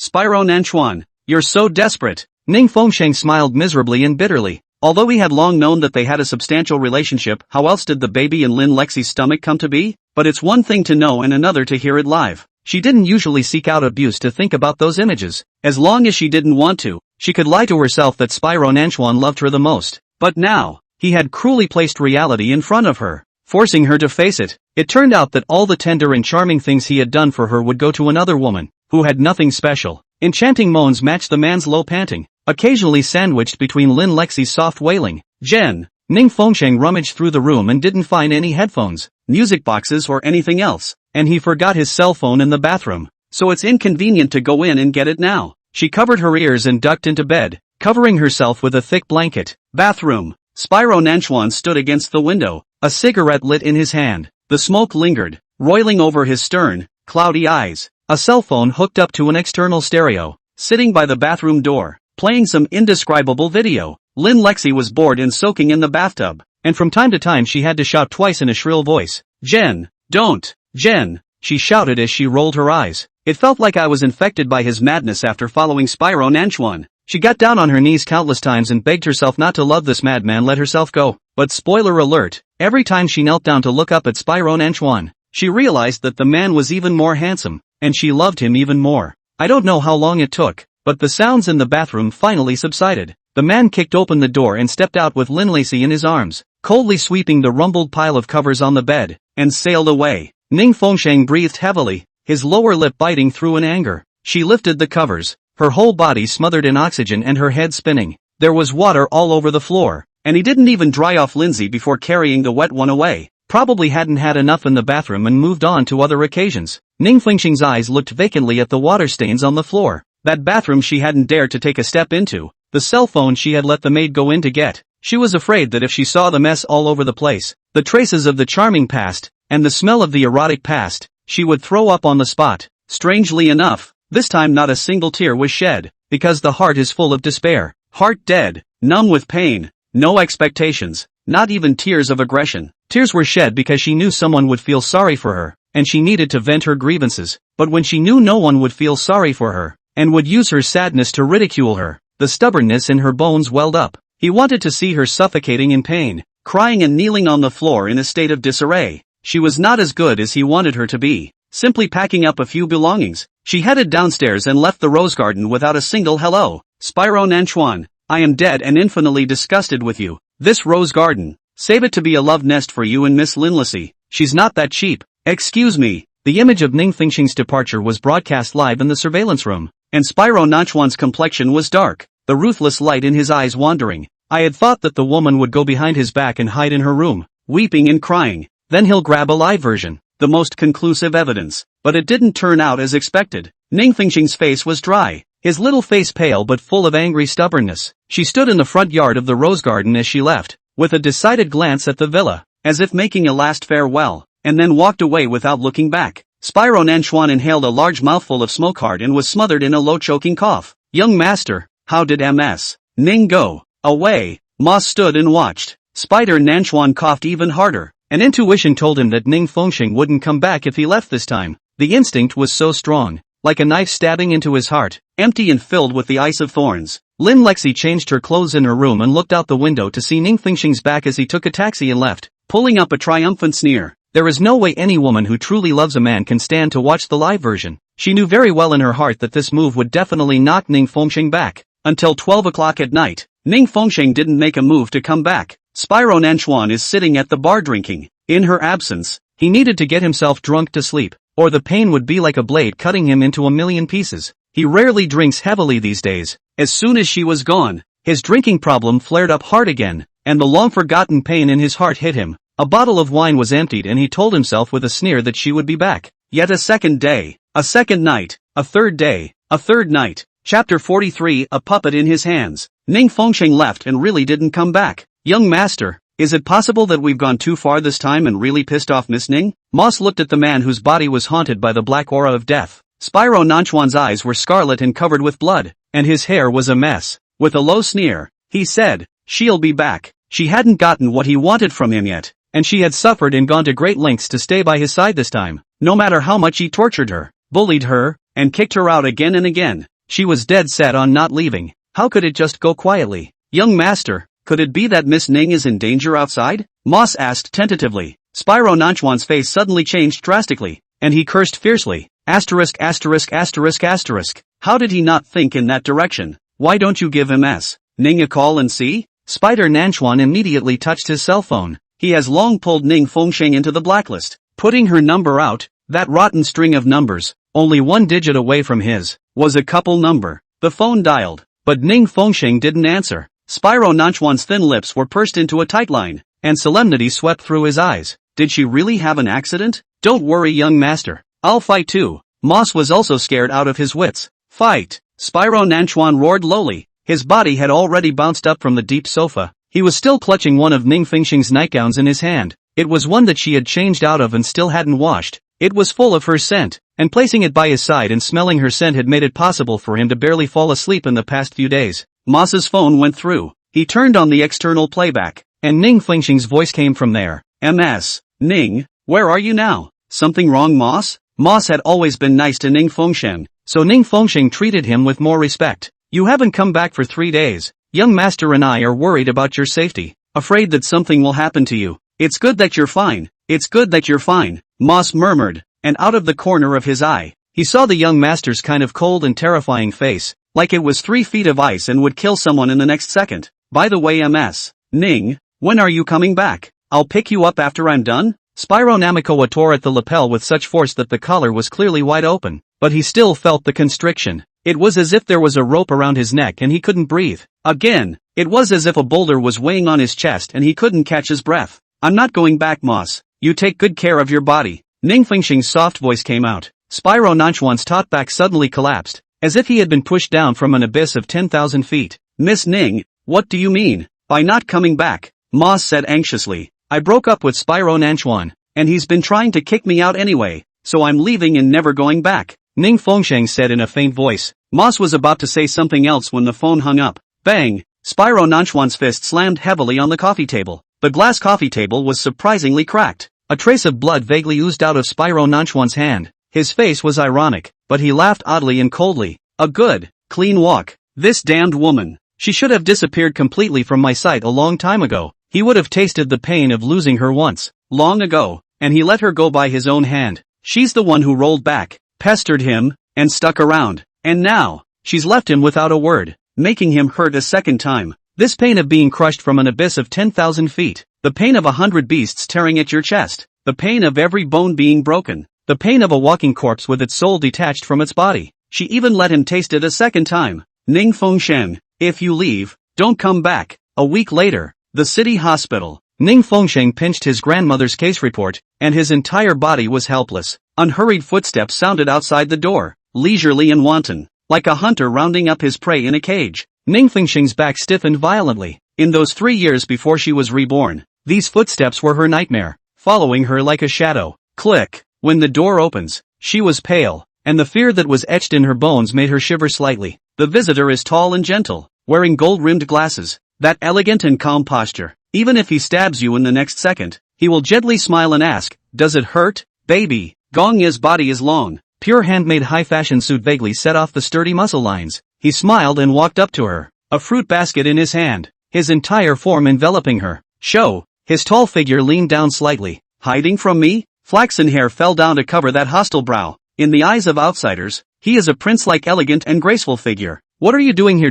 Ning Fengsheng saw his face and remembered those 3 years of tortured cruelty. Gong Yi's narrow eyes narrowed lightly as he smiled wistfully. Look at the abandoned little wretch. Nanchuan is getting married and the bride is not you. His fingers tickled her hair. I didn't accomplish a single thing I asked you to do. Ning Fengsheng opened that hand up, and his entire body was shrouded in his terrifying shadow. It was as if in the next second he would draw his belt and strike her hard. He was domestically abusive and only hit people where they couldn't see. She tried calling the police, but in her last life he was powerful. Gong Yi, I won't work for you anymore. She sneered. Not married in this life. If he dared to try hitting her, oh, evil dogs, get out. She pointed at the door to the hospital room. Anyway, people who have died once are still afraid of Gong Yi? She couldn't even look at herself if she was still subservient to this man. Miyabi seemed stunned at her attitude. After all, the pre-rebirth Ning Fengsheng hadn't seen his true colors and loved him to death, like a puppet playing in his hands, obediently following his every command. In fact, she was not the only puppet in his hands. He's gotten this far,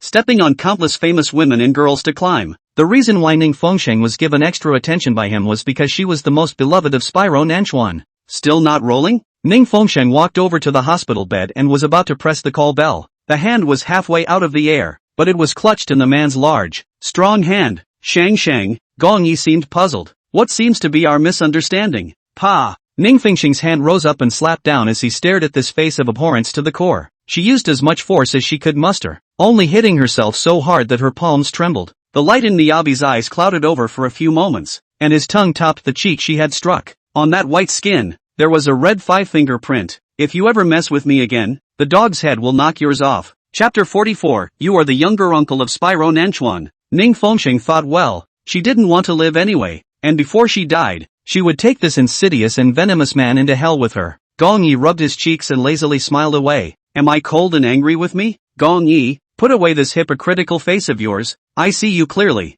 Ning Fengxing said with a cold smile. If you come to pester me again, believe it or not, I'll tell the Nanchuan seigneur what you are. Miyabi sat down in the hospital bed, his long legs crossed, clutching the hand that was hers and playing with it nonchalantly. I'm what? He was elegant and handsome, a very orthodox kind of beautiful man with a gorgeous skin. It's really easy to confuse teenage girls. Unlike Spyro Nanchuan, who wrote bloody brutality on his face, women were too scared to come close. Gong Yi used that harmless face to seduce people, but his methods were sinister and poisonous. A viper in the skin of a beautiful man. You are the bastard son of the Nanchuan family who has strayed, a wild child not recognized by the Nanchuan family. In terms of seniority, you're the younger uncle of the Nanchuan seigneur, but what's the use of that? Ning Fengxing laughed sarcastically. The Nanchuan family's property will never be the turn of an outsider like you. With every word Ning Fengxing said, Gong Yi's face gradually changed. It was a secret that no one but him knew. You must be wondering why I know? Gong Yi, I know all of your ugly secrets. Your inner filth,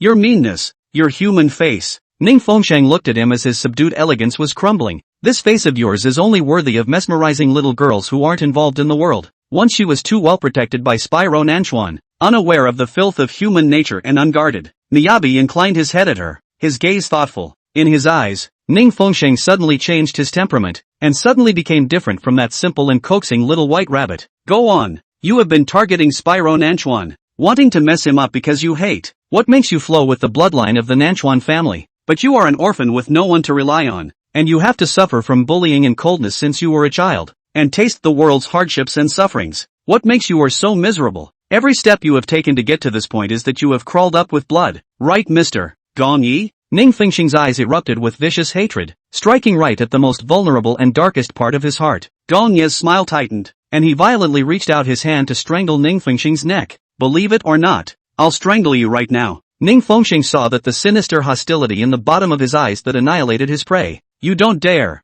You kill people here is against the law. You want to kill, will also be in a careful way, so that people can't catch the slightest bit of handle. Just like he only showed his true colors after the wedding. How dare he touch her before the wedding? Miyabi suddenly let go. You seem to know me well? Bull asterisk. After 3 years of living together, can she not know him? The married Gong Yi doesn't even pretend in front of her anymore. His nature is exposed. Shang, you've really changed as a person. Gong Yi gazed at her strangely. How can you become a completely different person in just a few months? Except for his appearance, which is the same as before. Her eyes, her personality, even her brain, had changed. Her empty head grew a brain. No longer the dumb beauty with only skin. She glared at him with malice in her eyes, unable to hide the ruthlessness in her eyes to knife him. It's a ruthlessness, much like his. Interesting, really interesting. Still not rolling? Ning Fengxing felt nauseous even as his eyes stared at him. Need me to tell the world about that little scandal of yours? It's a pity that you can't produce any evidence. Gong Yi sneered in a low voice. All I have to do is tell Spyro Nanchuan about your birth, and he'll crush you like an ant. Are you sure? In Nanchuan's eyes, you and I have been working together for a long time. Will he believe anything you say? This old fox, so smart. It's true that Spyro Nanchuan wouldn't believe it. Her mentioning Gong Yi was taboo with him. He would only think that Ning Fengxing was pulling some kind of trick again. After all, she couldn't produce any evidence. So all this time she held back and said nothing. Anyway, I'm warning you, don't mess with me again. Otherwise I will make you infinitely miserable. How you climbed up from the gutter. And I will kick you back into the gutter. Ning Fengxing gritted his teeth and threatened. Miyabi's eyes lit up as he slowly applauded. Show, you really knocked my socks off today. I'd love to see how you have the skills to kick me back into the gutter. He reached out to caress her face, and Ning Fengxing took a huge step backward, rubbing her face as hard as if it had been touched by a virus. Being in the same space as a gutter rat like you makes me feel sick. The air you've breathed should be paid a cleaning fee. Ning Fengxing skimmed his face and snorted. Get out now. Nanchuan is getting married soon. Losing his blessing, you still dare to offend me. Gong Yi stretched out a hand, his 5 fingers slowly closing in the air. You know, you're looking for death. TSK. Ning Fengsheng smiled wistfully. She hadn't intended to live in the first place. Before she dies she will write a suicide note revealing Gong Yi's true colors. It would be best if she could bring Gong Yi into hell with her. If not, those black deeds Gong Yi did would be enough for him to sit through the bottom of the jail. You're not afraid to die? I'm afraid you'll die before I do. Shang Shang. Gong Yi's eyes were filled with the gleam of hunting interest. You wouldn't be whoever is pretending to be you? He seemed to really not believe that Ning Fengsheng had changed into a different person, and reached out his hand to pinch her face. Are there 2 people in the world who look exactly alike? Twins? Ning Fengsheng raised his hand and delivered another slap. The hands rose and fell, striking very crisply. Gong Yi had never been slapped by a woman in his life. And 2 in a row. A left and a right. Symmetrical this time. With this pig face of yours? Hurry up and get lost. Ning Fengsheng rubbed his sorely beaten hand. At that moment, the cell phone resting on the nightstand whined and vibrated. The words Nanchuan Demon were displayed on the jumping screen. Ning Fengsheng's heart was startled, and Gong Yi had already taken it first, his fingers stroking. Nanchuan, he said with a cold smile, looking for Shang Shang for something? It was cold, stiff, horribly cold air at that end. Ning Fengsheng pounced over to grab it, deeply afraid that he would say something even more shameless. Sure enough, Miyabi chuckled lowly. She's in the shower. Should I bring her my cell phone?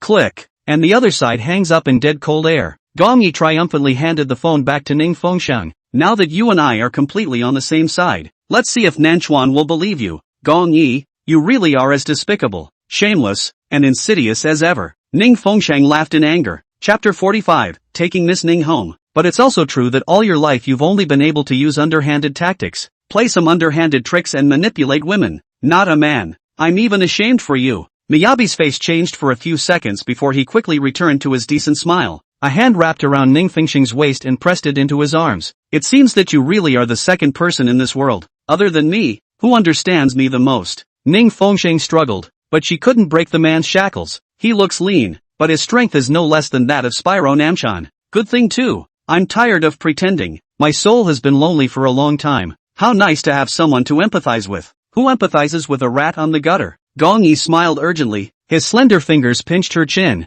and those thin lips pressed against her neck. Ning Fengsheng hated it so much that he used his fists to pound and his feet to kick, but the man pressed firmly against her, leaving a hickey on the most prominent part of her neck. He rubbed his fingers over the mark and laughed lowly in satisfaction. Let Nanchuan see it and make him mad, ha ha ha ha. Ning Fengsheng's nails raked deeply over, trying to scratch his face. Let him use that skin to coax women again. Gong Yi pressed her paw and said with a sneer, your future husband's face is your facade. You've been delusional all your life trying to marry me. After losing Nanchuan, you think you still have a backer? Gong Yi let go of her with a bad smile. The day he gets married is the day I welcome him. Ning Fengsheng was trembling with anger. Watch as he straightens his collar in front of the grooming mirror and resumes that human face ready to leave. Ning Fengsheng picked up a basin of water on the ground that his grandmother had washed her feet in and splashed it at him. Miyabi's form stiffened. Next time, what's splashed on you must not be water, but sulfuric acid. Ning Fengsheng warned sinisterly. Gong Yi twisted his face, gave her a meaningful look, and arrogantly left. Ning Fengsheng fell into a chair, holding his grandmother's hand,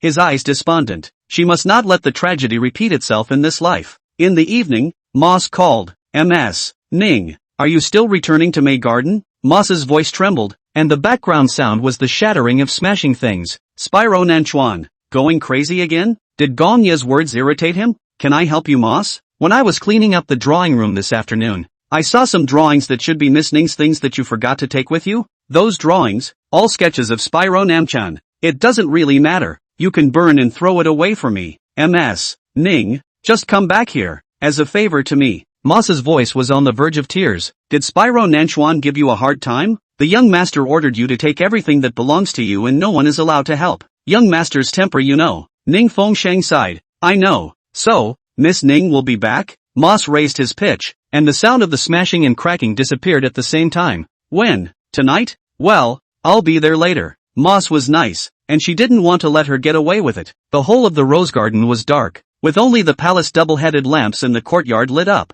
Ning Fengsheng was afraid of the dark, and when she was there the wall lamps were left on throughout the May garden at night. When she stepped into the villa, the gilt pedestal clock in the foyer was pointing to 1 in the morning. Clicking, she pressed the switch in the dark. The crystal chandelier illuminated the room full of roses in a ghastly white color. and Spyro Nanchuan reclined on the sofa covered with drawings, his fingertips twirling a letter-opening knife, the blade of which was cutting those drawings into snowflakes. I can't believe he's not sleeping, sitting here in the dark, just waiting for her? There were roses all over the place, and of course the smashed-up debris that highlighted his anger. Moss, also awake, stood looking at her with pleading eyes. Young master found these paintings, originally very happy, and also decorated the whole hall, wanting to pick up Miss Ning home. Nanchuan Spyro's terrible sight swept past, the eyes seemed to sob blood. Ning Fengsheng realized, no wonder he would call her 86. He raised his hand to scatter the pieces, his leather shoe crushing the drawing she was most pleased with. He stomped on his sketch, the one he once begged for. Ning Fengsheng's face turned slightly white. All torn up? I'll tear it if I want to. Spyro Nanchuan scattered another handful of shredded paper, his taut cheeks filled with a jealous sulk. Tearing it clean is best. Ning Fengsheng sneered. Then why even look for me to come back? Ning Fengsheng, Spyro Nanchuan shouted sternly. You step on this garbage and get out. Just like you stepped on my heart to get in the door in the first place. Ning Fengsheng didn't say a word and turned around to leave. MS. Ning-Moss whispered. Will you just say something? Say what? Mose, you should have told me he tore up the painting before I had to make a trip back. Saying that you have nothing to do with that palace dog. Saying that there was something delaying you coming back so late. Spyro Nanchuan suddenly tore open the lapel of his coat, deliberately revealing openly the hideous scar on his chest. Saying that you drew so many portraits of me, and that in your heart you was caring about me. Ning Fengsheng's heart seized with pain. Just now he had yelled at her to get out. Say it dash. Spyro Nanchuan yelled violently, not sure if he was drunk or sick. His voice was off. Does it help if I say it and you don't believe me? I believe. Ning Fengsheng was stunned as the man got up from the sofa and staggered behind her. A hot embrace held her fiercely. A pair of arms wrapped around her. His lips pressed against her ear like a fish stranded on the shore, suffocating on the verge of death. In a low, hushed voice, he begged. You said. His body was so hot, like he was sick with a fever. Ning Fengsheng was so hot by him that his body and heart were softening. She didn't allow herself to be soft anymore. What more do you want me to say when you've torn up all these paintings? Not a single one was torn. These are all photocopies. Moss immediately said. Young master hid the original manuscripts for fear that you would actually come back and take them. Deliberately printed these copies to pass them off as originals, and then tore them up in fear that she'd see them? Ning Fengsheng's heart was sour. He really had a heart. Childish mind games. 169 hours and 32 minutes. You shouldn't have to explain why you didn't come home. Spyro Nanchuan's voice was dull and painful. Was this her home? He'd obviously been kicking her out. She really decided to leave. Why did he call her back? I have nothing to explain. Ning Fengsheng, is the street fun at 1 a.m.? Spider Nanchuan said in an almost pleading tone. More fun than Mei Yan? I didn't go to the streets. I said you went. He burst into a rage. Ning Fengsheng didn't understand what he was angry about. Having to say that she had gone to the streets? Chapter 46. You haven't gotten the better of me yet. MS. Ning didn't go streetwalking, so she must have had something to get busy with. Ning Fengsheng then realized that he was helping her to find a reason, but also to find a step down for himself. Spyro Nanchuan's entire face was twisted, with questioning clearly written all over his face. Where have you been? Where have you been all week? With Miyagi? Why didn't you come back until now? 1 o'clock. She's been with Miyagi from the time he made that call that was received by Miyagi until now? But he didn't dare ask a single word, afraid that she'd give the answer that would break his heart, that he'd be furious and mad, would have thrown her out with his own hands. She never came back. Nanchuan Spyro's face was tangled in pain. Why did you draw me? Ning Fengsheng, why did you draw me? Why let him see those drawings and create expectations and delusions that he shouldn't have? To make him ecstatic, and to push him hard into the hell of despair. You've been drinking. I've never been more awake in my life. He clutched her shoulders and wrenched her over, his head bent down slightly, his hot forehead against hers. Tell me, you're happy torturing me like this, rubbing my heart into your hands. Is it very fulfilling, Ning Fengsheng? Ning Fengsheng wanted to tell the truth several times, but when he remembered how intimately charming he and Lin Lexi were, he felt speechless. He wants a misunderstanding, so let's just split up for good while we're at it. When she ran into Miyabi at the hospital, she even thought of ways to knife the man. She'll do it with her own hands, the hate of her last life. She'll only rest in peace if she ends the dogman's life with her own hands. Didn't want to bring Spyro Nanchuan into this anymore. Didn't want Miyabi's blood to dirty his hands. He was a soon-to-be father, after all. Besides, this grudge had never been between her and Gong Yi, and she had no qualifications to let Spyro Nanchuan make a move at all. Can't you say something I want to hear, even if it's perfunctory? Spyro Nanchuan clutched her in his arms, deeply afraid that if he let go, she would disappear.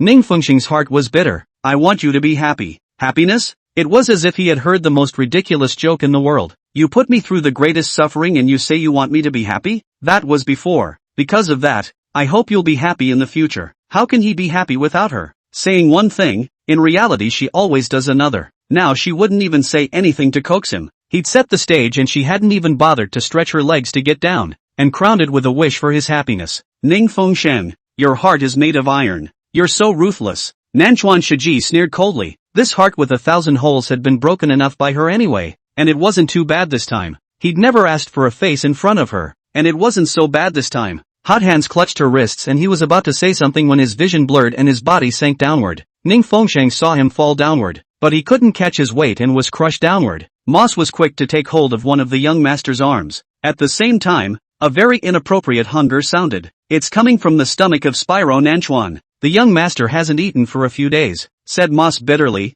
throwing a tantrum. Not eating and drinking strong wine. Ning Fengsheng, Miss Ning is back. Mind the young master. What could she care? It's not like he's 3 years old. Spyro Nanchuan seemed extremely weak and could barely stand, so it was no wonder that he stumbled and swayed on his feet when he just came over. Ning Fengsheng pressed the call bell, waking up a few maids who joined together to help the person to the second-floor sitting room. Gold dust drifted in the beams of light filtering through the velvet curtains. Spyro Namikawa sank into the black silk bedding, his pale knuckles crumpling the high-fashion sheets. The aroma of medicine mixed with the fragrance of porridge emanated. The man's cold white face was flushed with an abnormal flush. His eyes were so heavy that it seemed as if they were going to be unable to open, but he still looked at her askance with the end of his eyes. Ms. Ning stood so far away. Is she visiting a funeral parlor? Ning Fengsheng took a deep breath and stepped in, his gaze falling to the cold porridge on the bed cabinet. The man was all sickly and the ends of his eyes burned scarlet. He went so far as to go on a hunger strike for a few days and almost fainted from starvation.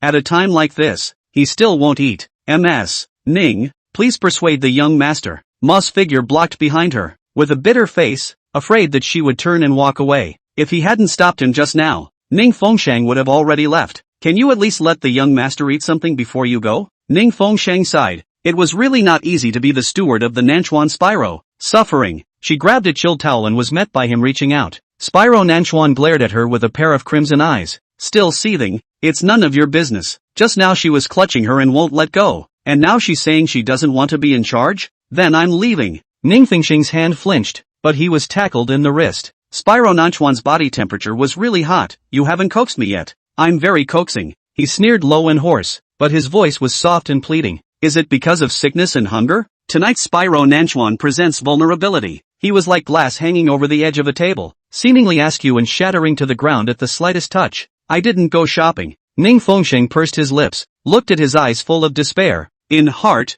I'm in the hospital these days. My grandmother is sick. Ms. Ning, next time, don't speak in a big breath and say the whole thing at once. This young master didn't die in a hurry. He almost had a heart attack. Young master, I told you Miss Ning must have been delayed by something. Moss grinned with a big mouth, happier than his master. Spyro Nanchuan's dark eyes stared at her, not sure if he believed her or not, but he didn't ask any more questions anyway. He knew in his heart that any more questions would be self-defeating. An eerie silence. Coaxed yet? Ning Fengsheng glanced at the fever-reducing patch on the table, the package not even torn open. Piles of fever-reducing pills were scattered around his feet, along with spilled medicine bowls. Can we eat now? Ning Fengsheng asked in a low voice. Spyro Nanchuan looked at her with a burning gaze. There's still half of it left to coax. What else? The paintings Moss reminded. It was what the young master cared most about. That's what I used for practice and drew by hand. Lie. Spyro Nanchuan's voice was dark and hoarse. In the past when he had forced her, she had refused to draw and now they're secretly painting so many of them and hiding them. If he hadn't missed her so much that he'd made the rounds of the studio where she often stayed and examined all her work, he'd have almost missed the incriminating evidence. You love to believe it or not, love to eat or not. Ning Fengsheng turned around and was about to leave. Chapter 47, The Heartbreaking Shang Shang. Spyro Nanchuan suddenly lifted the covers, stepped on the blanket with his bare feet, and approached her step by step. Ning Fengsheng was forced all the way back by his gloomy face, leaning against the cold gilt ancient bell behind him. Don't you dare leave. He gritted his teeth, his legs walking weakly and shakily. Looking at him so weak was a far cry from his usual strong and powerful appearance. He was obviously starving and his stomach growled every now and then, but he still tried to be brave and not eat. I'm so hungry I can't walk, but I have the strength to smash things. He's really good at torturing people, and he's even better at torturing himself. I'm not going to go stay for what? Let you take your medicine, and you don't eat. She was determined not to say anything more about loving him. She knew exactly what he wanted to hear. But right now, she didn't want to get tangled up with him. You're the one who said you were nice to coax. Feed me. I won't. Trying to make her a servant again? Want me to teach you?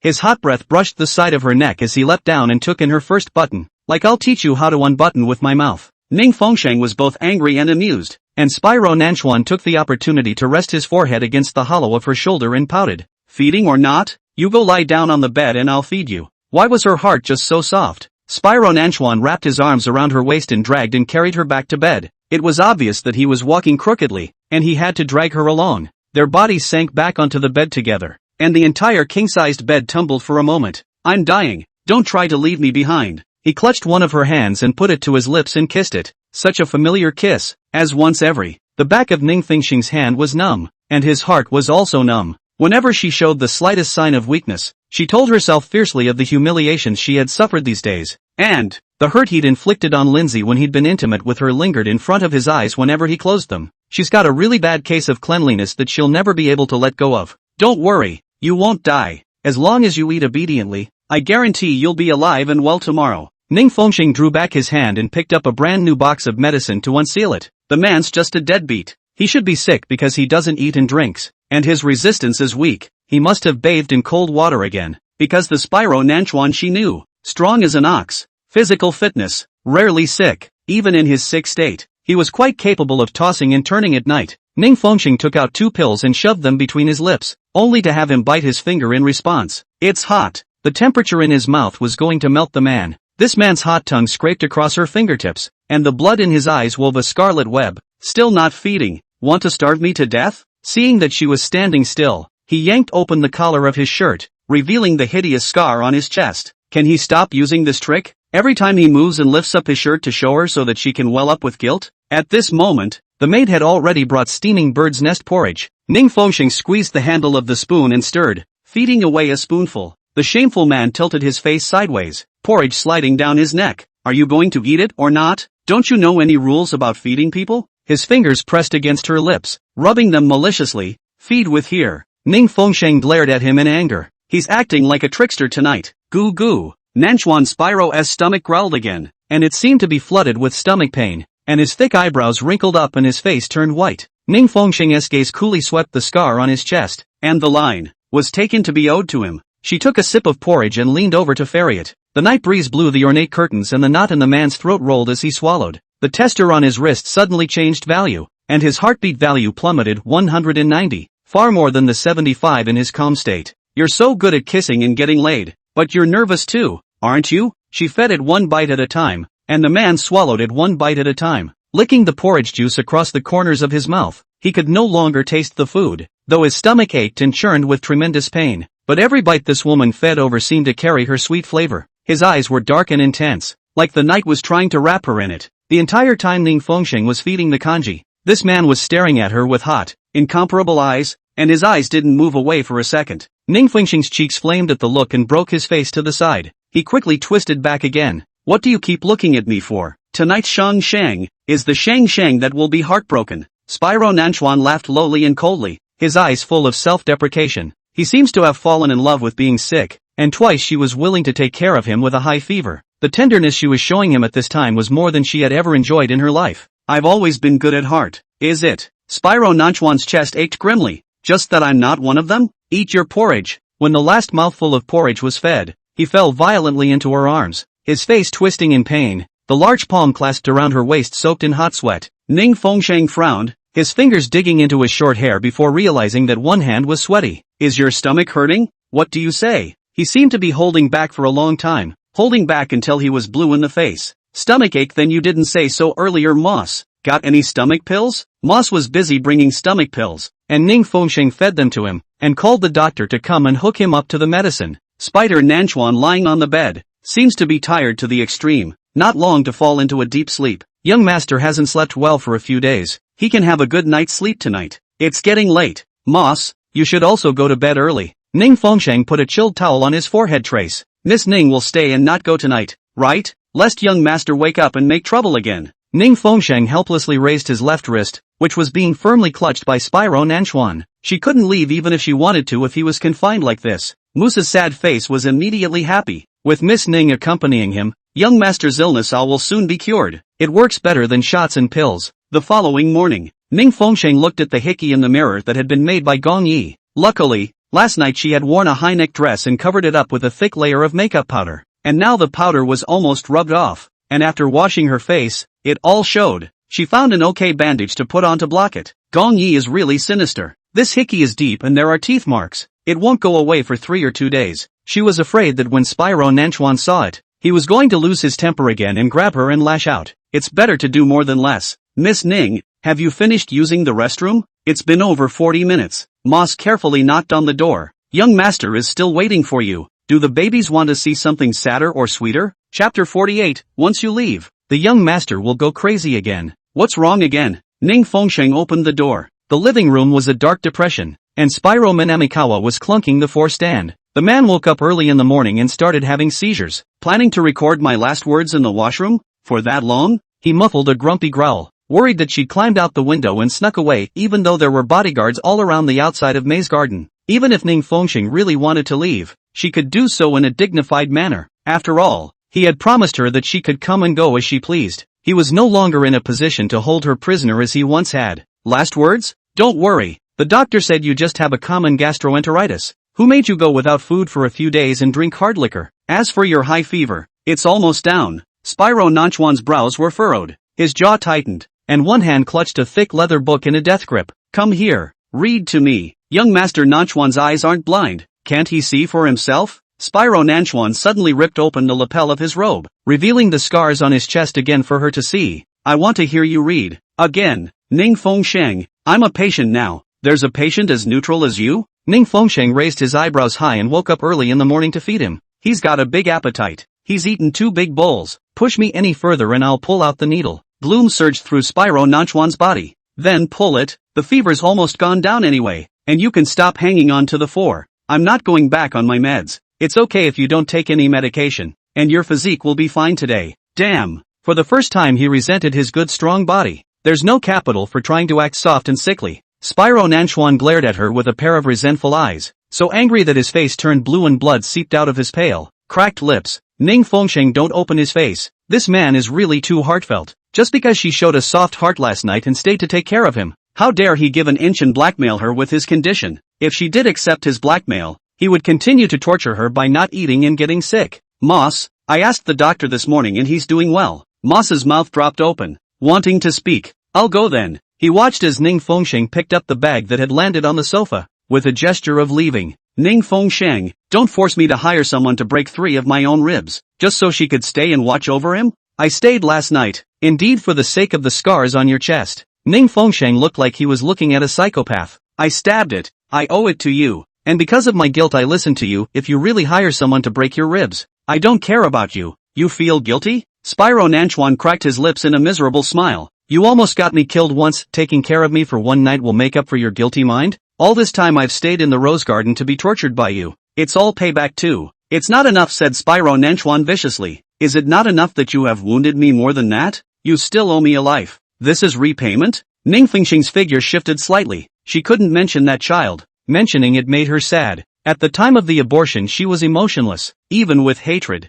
Why is it that every time she thinks about it now, her heart aches so much that she can't stop thinking about it? Ning Fengsheng, what you owe me is not something that can be repaid by these? Don't you feel guilty in your heart? Doesn't your conscience hurt when you think about it late at night? It's gonna hurt, it's gonna hurt. That's why she had endured being tortured by him. Ning Fengsheng also wanted to pay back everything she owed him, so that when she left this world, she would have no ties. What do you want from me? Didn't you say you'd be around to keep me company until I got married and had kids? What? Can't afford to play? Spider Nanchuan's long eyelashes dropped, falling away in the middle of the day. This is your pattern? I'm just a small pattern. What can you do to me? Still trying to use agitation. She's not falling for it. MS. Ning, will you just stay for one more day? Moss held out a finger. When young master's condition finishes improving, and eat more meals, you can see that he's still very haggard. Once you leave, the young master will go crazy again. Moss was scared just thinking about it. Ning Fengsheng was silent for half a second. Alright, just one day. At those words, Spyro Nanchuan's body instantly tightened, his eyes gazing deeply at her. Great. I'll go have the kitchen prepare lunch, all according to Miss Ning's favorite tastes. Moss breathed a sigh of relief. What kind of book are you going to read? I'll say up front that I won't be reading any of the weird kind. Ning Fengsheng glanced at the dozen books that were barricaded beside the bed, all of which were complicated economics and the like, profoundly difficult to understand. Odd. Which kind? Spyro Nanchuan's thick eyebrows slightly raised. Looking at her slowly reddening ears, the corner of his mouth hooked up in a bad smile. Once, he let her read juvenile books.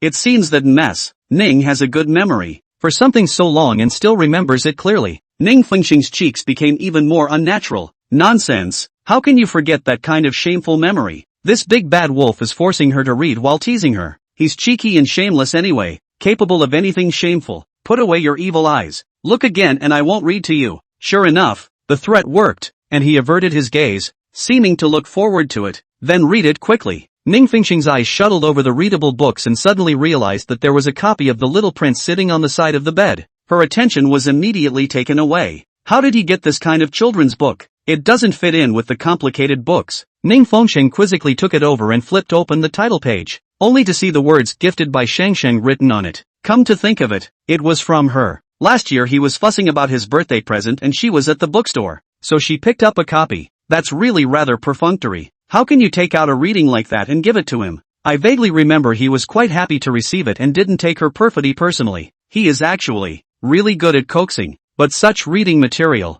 and he keeps it at his bedside? Obviously been reading it a lot lately. Seems to be very well loved. The casing is oversealed with hard plastic and the inside pages are not creased. Spider Nanchuan vainly gathered and held her hand with the book, his body temperature burning. Ning Fengsheng, your hand is colder than a judge's hammer. I really want to touch your heart to see if it's colder. He tugged her into his arms, his breath spraying hot on the nape of her neck. Ning Fengsheng was scalded and shivered. It's cold. My heart has long since frozen. The man suddenly bit the ends of her hair. Thin-skinned woman. Now read it to me. I want to hear it now. He opened the book to the bookmark of chapter 21, and in fluorescent handwriting was his annotation. Foxes who wait for love are the dumbest. Chapter 49, Pit's private property. Master's own. This man is so Thai. It seems to have been carefully read and approval carefully done. The Spyro Nanchuan has been stuck to her all day and won't let her out of his sight for half a step because he's sick. In the evening, just as she was about to leave, the man began to play the fool again, saying that he was sicker. Young master, a courier just delivered a letter that's related to MS. Ning. Moss knocked in. The outside of the letter was written in huge letters, as if they were afraid that people would be blind and not be able to see it. Shangsheng's private property. The master himself opened it. Unwrapping the envelope, poured out a USB flash drive, also engraved with Shang. This isn't my thing. Ning Fengsheng frowned. The recipient is the young master. Moss also found it strange. Who sent it? Spyro Nanchuan, who had been pretending to be sick in bed all day, stopped pretending this time and immediately got out of bed and walked towards the computer room. But anything related to Ning Fengsheng, he was more active than anyone else. The more Ning Fengsheng thought about it, the more wrong it became, and he wanted to follow up and take a look, when the door to the study slammed shut. This man still locks backwards. Spiker Nanchuan plugged the USB drive into the mainframe and turned on the computer. The shares of Tian Shang? Brother Gong Yi, don't worry, I'll find a way. When Ning Fengsheng got the key from the maid and opened the door to go, this was the part he heard. Spyro Nanchuan's face was very ghastly, and his entire body surged with a bloodthirsty haze.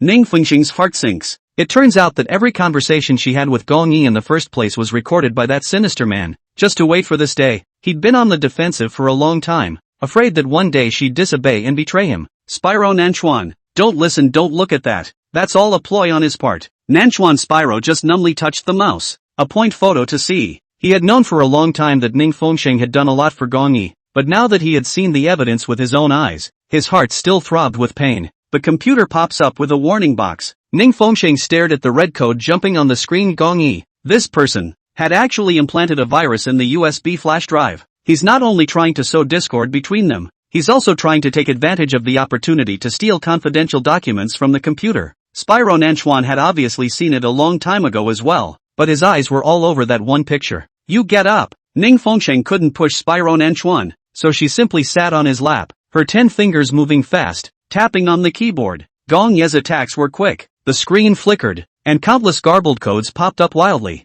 Ning Fengsheng's fingertips tapped on the keyboard, and the jumbled codes on the screen began to arrange themselves in an orderly fashion, gradually forming a maze of numbers. She narrowed her eyes and suddenly let out a light laugh. Found you. Gong Yi lazily slid his 10 fingers. watching the crack progress bar on the screen pushing 90%. He grinned wickedly and picked up his coffee, sipping it. The virus he sent to Spyro Nanchuan is masquerading as a system program, infiltrating on all fronts. At 95% of the time the data is read. All the data streams are surprisingly reversed and backed up. My prey can't run away. Gong Ye's eyes flashed with excitement. The light in Spyro Nanchuan's eyes flinched as he stared at the woman in his arms. The fact that she knew computers and was so skilled was a big surprise to him. Ning Fengsheng had learned hacking skills the hard way back then in order to steal the information in Spyro Nanchuan's computer. I didn't realize she was a genius at this. It was like opening the door to a new century. All the data elements opened up in her mind and were utilized like a fish out of water. Moss stood by inside. MS. Ning knows computers? Spyro Nanchuan was so shocked that he forgot to get angry. This damned woman.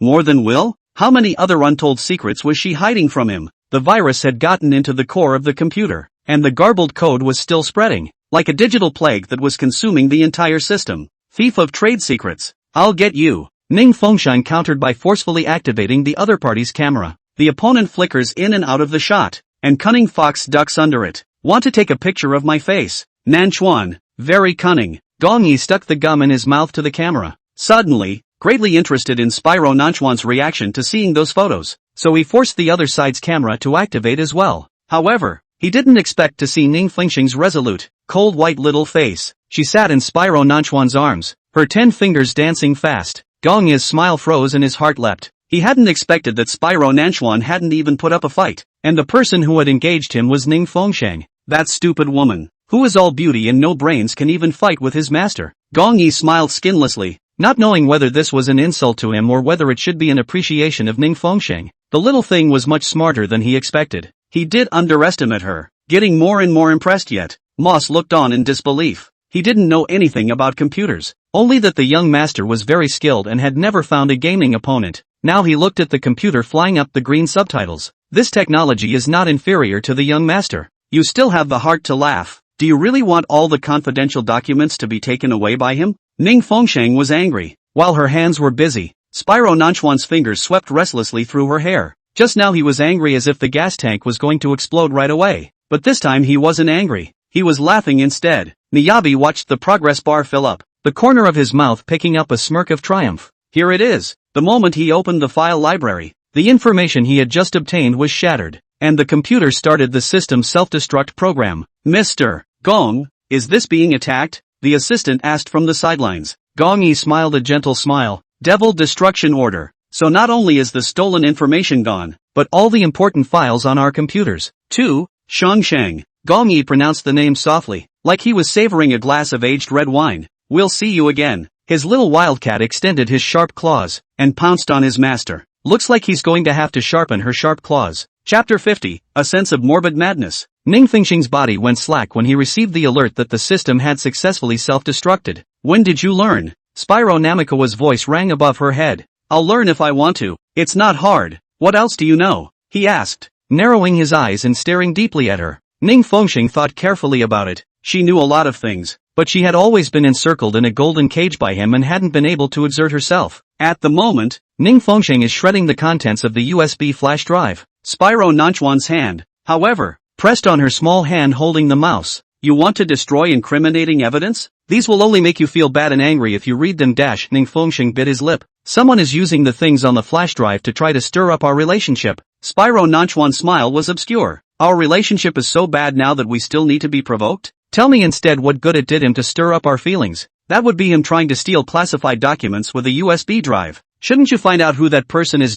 Although Ning Fengsheng knew very well that this person was Gong Yi, she hadn't caught any evidence after all. I'll check. Spyro Nanchuan pulled off the USB drive and threw it into a drawer. If this person is Gong Yi, how would you punish him? Spyro Nanchuan's face suddenly sank. He hadn't forgotten the night she killed herself because he was armed and ready to go and kill the palace dog. If it wasn't for her, that dog would be long gone. Ning Fengsheng, I don't want to mention that name from your mouth. And don't even mention him pleading for mercy. He viciously tugged his tie loose, his body filled with violence, and remembered the recordings and photos on the USB flash drive, each of which was like a blade cutting through his eyes. I'm not trying to plead. Shut up. Ning Fengsheng was silent. In the eyes of Spyro Nanchuan, she and Gong Yi were in cahoots. Indeed, she had helped Miyabi with so many things. That fox is so devious and cunning, and knows how to use her. He told her about the many bloody and brutal things that Spyro Nanchuan had done, how he had done no evil and killed without blood, sharpen her into the sharpest knife possible in the name of doing the people a favor. She treats Spyro Nanchuan as a demon and a bad guy. Every time you hurt him, you still feel especially righteous. Never felt it was his fault for doing it, only that he deserved it for being such a devil. That child, she also felt was the seed of the devil, was tainted with sin, and should not be born into this world. Since you've gotten better, I'm going back. Ning Fengsheng looked at the sky outside the window. As she got up, a hand clutched her wrist. Ning Fengsheng, I've changed my mind and don't want to let you go. The corner of Spyro Nanchuan's mouth picked up a sarcastic sneer. I originally let you go. It was you who came to pester me and provoke me. Surprisingly, if you leave, just leave cleaner. Why do you want to leave that pile of drawings behind? Letting me have delusions that I shouldn't have. Ning Fengsheng's back trembled as he asked incredulously. You want to imprison me again? Would I dare? He choked back a laugh. He dared to be strong with her again after she soaked in the bathtub and forced his hand with her death? Then let go. Why draw me? Give me a reason to convince me. Otherwise, he couldn't let go of the hand. During the week she was away, he kept taking out the glass bottle, examining the tears shed for me by Xing Xing,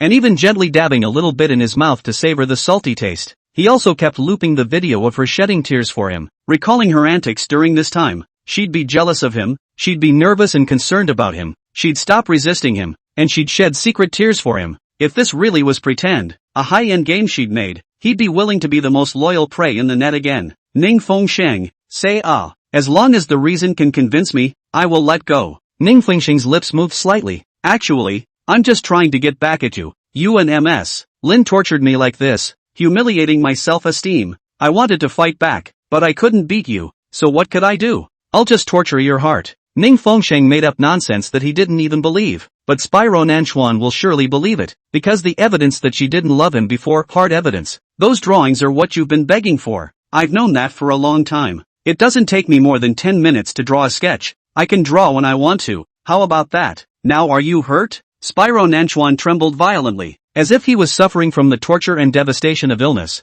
His face was pale, his lips were iron blue, and even the hand that clutched her was trembling. Then he hung his head, and there was a dart of light that flashed from the corner of his eye. Ning Fengsheng was staggered. Nanchuan Spyro, however, laughed in a low, odd voice. You really have the ability to hurt me, without using a knife. You can torture me all over the body. Ning Fengsheng, his throat choked violently. To me you hit so hard. Never mercy. Ning Fengsheng painfully closed his eyes and allowed himself to harden his heart. He is having kids with another woman, getting married, and has been trying to kick her out. Now, crying about something. She'd only moved her lips compared to the torture he'd inflicted on her. Let go. Since you hate me so much, you can beat me up before you leave. Spyro Nanchuan's eyes stared darkly. Didn't you just say you couldn't beat me? I won't fight back. He never hit his women. Beating you would only dirty my hands. Forget what I taught you. Use tools? Spyro Nanchuan pulled open a drawer and took out a dagger. Ning Fengsheng's fear at the sight of a dagger reminds him of the image of her once stabbing at his heart. Come. Spyro Nanchuan shoved the dagger hard into her hand. You're good at this. After all, you've had experience. Snap, and the dagger fell to the ground. Ning Fengsheng roared loudly. You're a crazy person. I'm not going to accompany you in your madness. Let go of me dash. Shang Shang. Spyro Nanchuan always hung his head, and that big hand also clutched her wrist dead. Are you unable to give up, or are you afraid of blood? Ning Fengsheng was stunned, suddenly realizing that this heartthrob was testing her again. What have I got to give up? You're so hateful. I just don't want to be bad anymore. After all, I'm very kind. And stabbing you last time made me feel so guilty. Guilt and hating you are not contradictory. Young Master Nanchuan should understand that, right? Ning Fengsheng deliberately made a snarky face. Let go. If she did not speak a little more heavily, and give him the slightest breath of tenderness he sought, he would go mad and attack. How about I do it for you? Spyro Nanchuan picked up the dagger and pointed it at himself. That gloriously handsome face was a sickly sense of madness. Ning Fengsheng's scalp tingled, and his back shivered once again.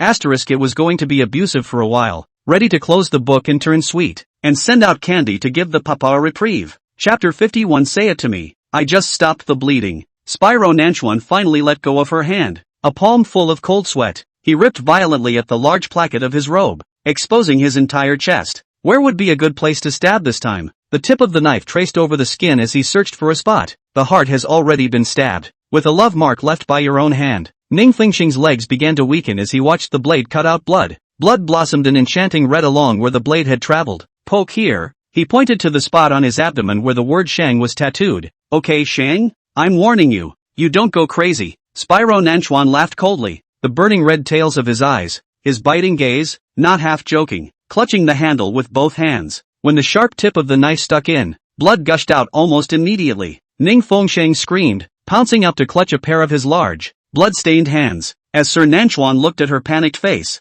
the pain that was violently tearing at the bottom of his heart got a few points better. Not enough. I tortured you like that. This blood is far from enough. Spyro Nanchuan continued to power up. Her strength couldn't stop him at all. Her legs were already so weak that she was about to fall to her knees on the ground, and her tears smashed down. Nanchuan Spyro, why are you doing this? Spyro Nanchuan's pupils trembled as he stared at the tears sliding down her face. Now, you've finally been caught by me, haven't you? Evidence of your tears for me. Or, are you going to weasel out of it again by arguing that it's a tear that came out of your fear? Spyro Namikawa's heart trembled with pain. It was shed for you. Ning Fengsheng's lips trembled, and he finally said the words that haunted him. He dreamed of hearing, better than heavenly music. Spyro Nanchuan wanted to hear it again. Really? Really? Ning Fengsheng nodded vigorously. You let go. Say it again. Shang Shang is shedding tears for Nanchuan. Ning Fengsheng bit her lower lip slightly. The blood flowed from this bastard's abdomen. She didn't know how deep she had stabbed. Her pants were stained red. Instead, he's still tussling, trailing off and pouting. I want to hear. It was Shang Shang who shed tears for Nanchuan. Ning Fengsheng admitted defeat. Normal people can't fight crazy people. Ha! Spider Nanchuan laughed, as if he heard the most melodious love words in the world. Tears are shed because of heartache and caring. Shang Shang for my heartache? Care about me? I'll call Moss. Ning Fengsheng just softly got up to go change the call bell. Spyro Nanchuan wrapped one arm around her and pressed it into his embrace. I want to hear it. Spyro Nanchuan, you're such a crazy batch dash. Say it to me, before I stop the bleeding. Spyro Nanchuan said insistently, his hot breath spraying at the base of her ear. She had seen his insanity countless times and was quite confident that he would do what he said he would do. I am heartbroken. I care about you. But so what? Ning Fengsheng shuddered. Is this the tool you used to hurt me? Spyro Nanchuan frowned thickly. How could I want to hurt you? What have you been doing lately that isn't hurting me? How does she know that for every drop of blood that hurt her? He dropped 1,000 furiously. He was torturing her, but he was torturing himself. Kill one enemy, lose 1,000 of your own, including you now. You're also using my worries to torment me. Spyro Nanchuan, you're shameless. Spyro Nanchuan's eyes darkened. How could he force the truth out of her and see her heart if he didn't? Blood flowed all over the floor, and Ning Fengsheng's skirt was stained red. The pupils of her eyes quivered violently, and she couldn't help but relive that nightmare night. Close your eyes if you're afraid of blood. Isn't it too late for you to say this now? Ning Fengsheng was weak and soft. Let go of me. I'll go call a doctor. Pith. Don't say anything now. Call a doctor first. In fact, Spyro Nanchuan stabbed not too deep and avoided the organ vitals. Nothing serious, but as he looked at her panicked, frightened look for her, he pursed his thin, white lips and swallowed his words. Soon Moss came in with the doctor, and the strong odor of blood. He'd only been gone a moment, and the two foes were killing each other again. Jesus Christ! As the doctor approached, Spyro Nanchuan's violent and bloody gaze swept over. His bloodied and violent appearance scared people away. When his gaze turned to Ning Fengsheng, it was again filled with charming tenderness. I'm sick and said you'd take care of me until I recovered. You're threatening me? Ning Fengsheng bit his lower lip. Sure enough, everything this man does is full of heart. The cut not only tested her emotions, but he was able to gain sympathy while he was at it. She was beginning to regret that she should have left him sick yesterday. It was to show him the opportunity to take advantage of the situation that he was going to do to himself. It's begging. Spyro Nanchuan's eyes deepened. I'm begging you. Where does he look like he's half begging? If I don't say yes, you don't even care about my death. Let me bleed to death, said Spyro Nanchuan, and pressed his hand towards the wound. Originally, the blood was sticking to the clothes and had a tendency to coagulate, and when he pressed so hard, the blood continued to start flowing horizontally. Ning Fengsheng remembered how he looked when he was digging a grave. He was crazy and the ghosts were scared when they saw him. After all, it scared her soul right then and there. You obviously said you would let me free. Now you're tormenting me in a different way? Spyro Nanchuan's eyes mourned for a few moments. June 1st, I want to spend it with you. Ning Fengsheng's figure trembled. In years past, I've spent that day with you. The tip of Ning Fengsheng's nose suddenly turned sour. He had said that her birthday was on Children's Day, June 1st, and that she was the child he would grow to spoil into old age. You're embarrassed by such a trivial request? Spyro Nanchuan's gaze began to turn scarlet again. He had just realized that she cared about him, even if it wasn't love, just a good feeling, or a little bit of fondness. even a tiny bit of like a fingernail chip. As long as he didn't hate him as much as he once did, he was content. They haven't been together properly. MS. Ning, speak up. Moss was anxious. It's May 8th today. There aren't many days left. I have conditions. Spyro Nanchuan's gaze lit up like a twinkling star in the darkness. I promise. He was deeply afraid that she would back out, as if he would let him stab himself a few more times now as long as she didn't leave. So can you stop the bleeding now? Ning Fengsheng asked with red eyes. Give me your hand and I'll stop the bleeding. Why would I give you my hand? He shook a dull sound out of his chest. I'm afraid of pain. Moss was speechless when he heard it. If the young master was afraid of pain, why would he stab himself? Chapter 52, Pain will make me more awake. Young master is afraid you'll leave and can't bear to part with you. You want to die. I'll customize your coffin tomorrow. Young master, this mouth, lick a mouthful of their own lips, also have to be poisoned by themselves, especially when it comes to MS. Ning, that mouth is full of 5 poisons, obviously love to death in the heart. How can not say the truth? The former young master was good at talking. 100 mouths. Love words came out of his mouth. Young master, you should tell Miss Ning. What's in your heart? Still nagging? Since I promised not to leave, I'll stay. Ning Fengsheng thought about it. Her birthday was before his wedding date. She had intended to be good by his side at first, too, if he hadn't been all sorts of demonic. Spyro Nanchuan, however, still persistently stretched out that bloodied hand and insisted that she give him her hand. Seeing that he looked like he wouldn't stop,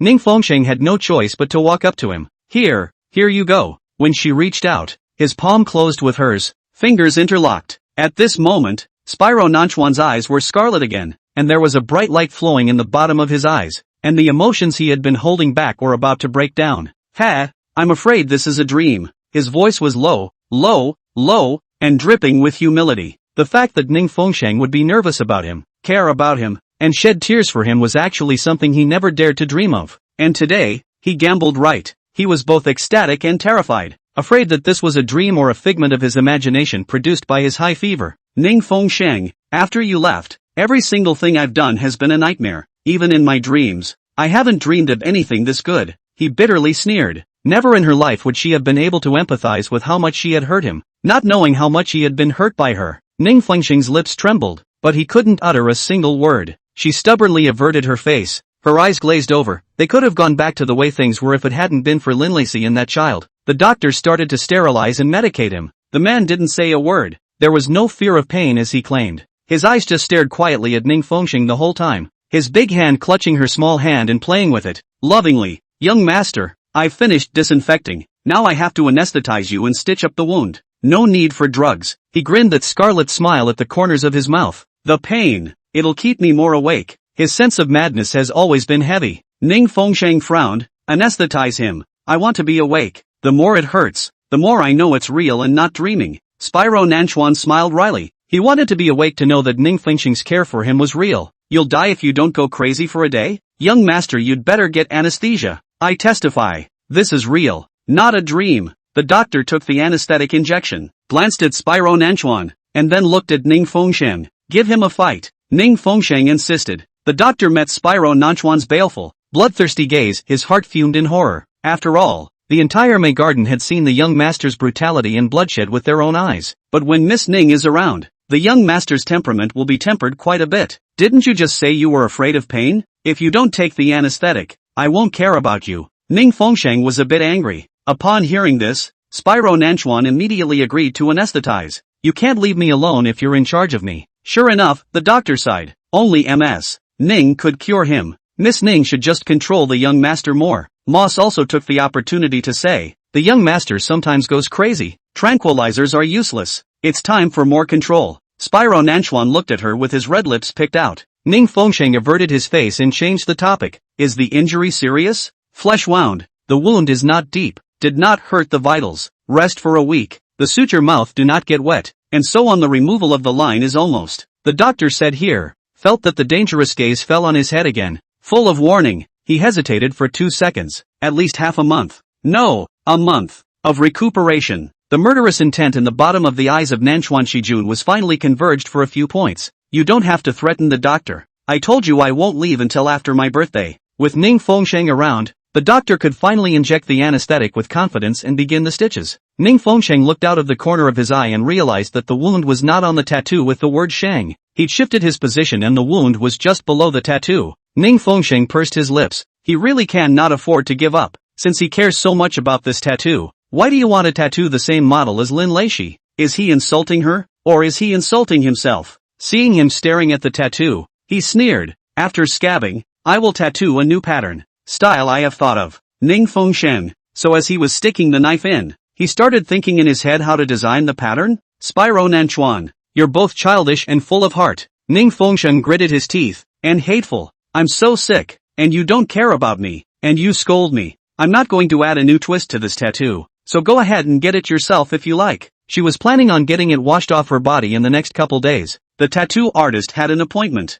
At those words, Spyro Nanchuan really surged with hostility. I want to pair up. Pairing you with MS. Lin would be perfect. Doesn't she have the exact same tattoo on her leg? She dares. Spyro Nanchuan coldly roared in a low voice. Ning Fengsheng frowned. He didn't tattoo it? Then why did she see it with her own eyes at the Sheng show? If it was tattooed by Lin Leishi herself, then it's impossible for Spyro Nanchuan to be blind to it as he's ear to ear with her. I saw with my own eyes that there was a Jew with a mandala flower tattoo that was the same model as the one on me. Ning Fengsheng sneered, and at that time she couldn't wait to wash the tattoo off her body immediately. Impossible. This is the young master's mark of love for Miss Ning. The young master can be cherished, and regularly have to color and maintain the. How could he give other women also pricked the same? Spyro Nanchuan tapped his fingertips on the desk, a terrible murderous aura permeating his face. Where is she? Ning Fengsheng looked at his brutalized face. Those were his usual sadistic eyes. She was mildly surprised. How could he possibly be abusive when he doted on Lindsay so much?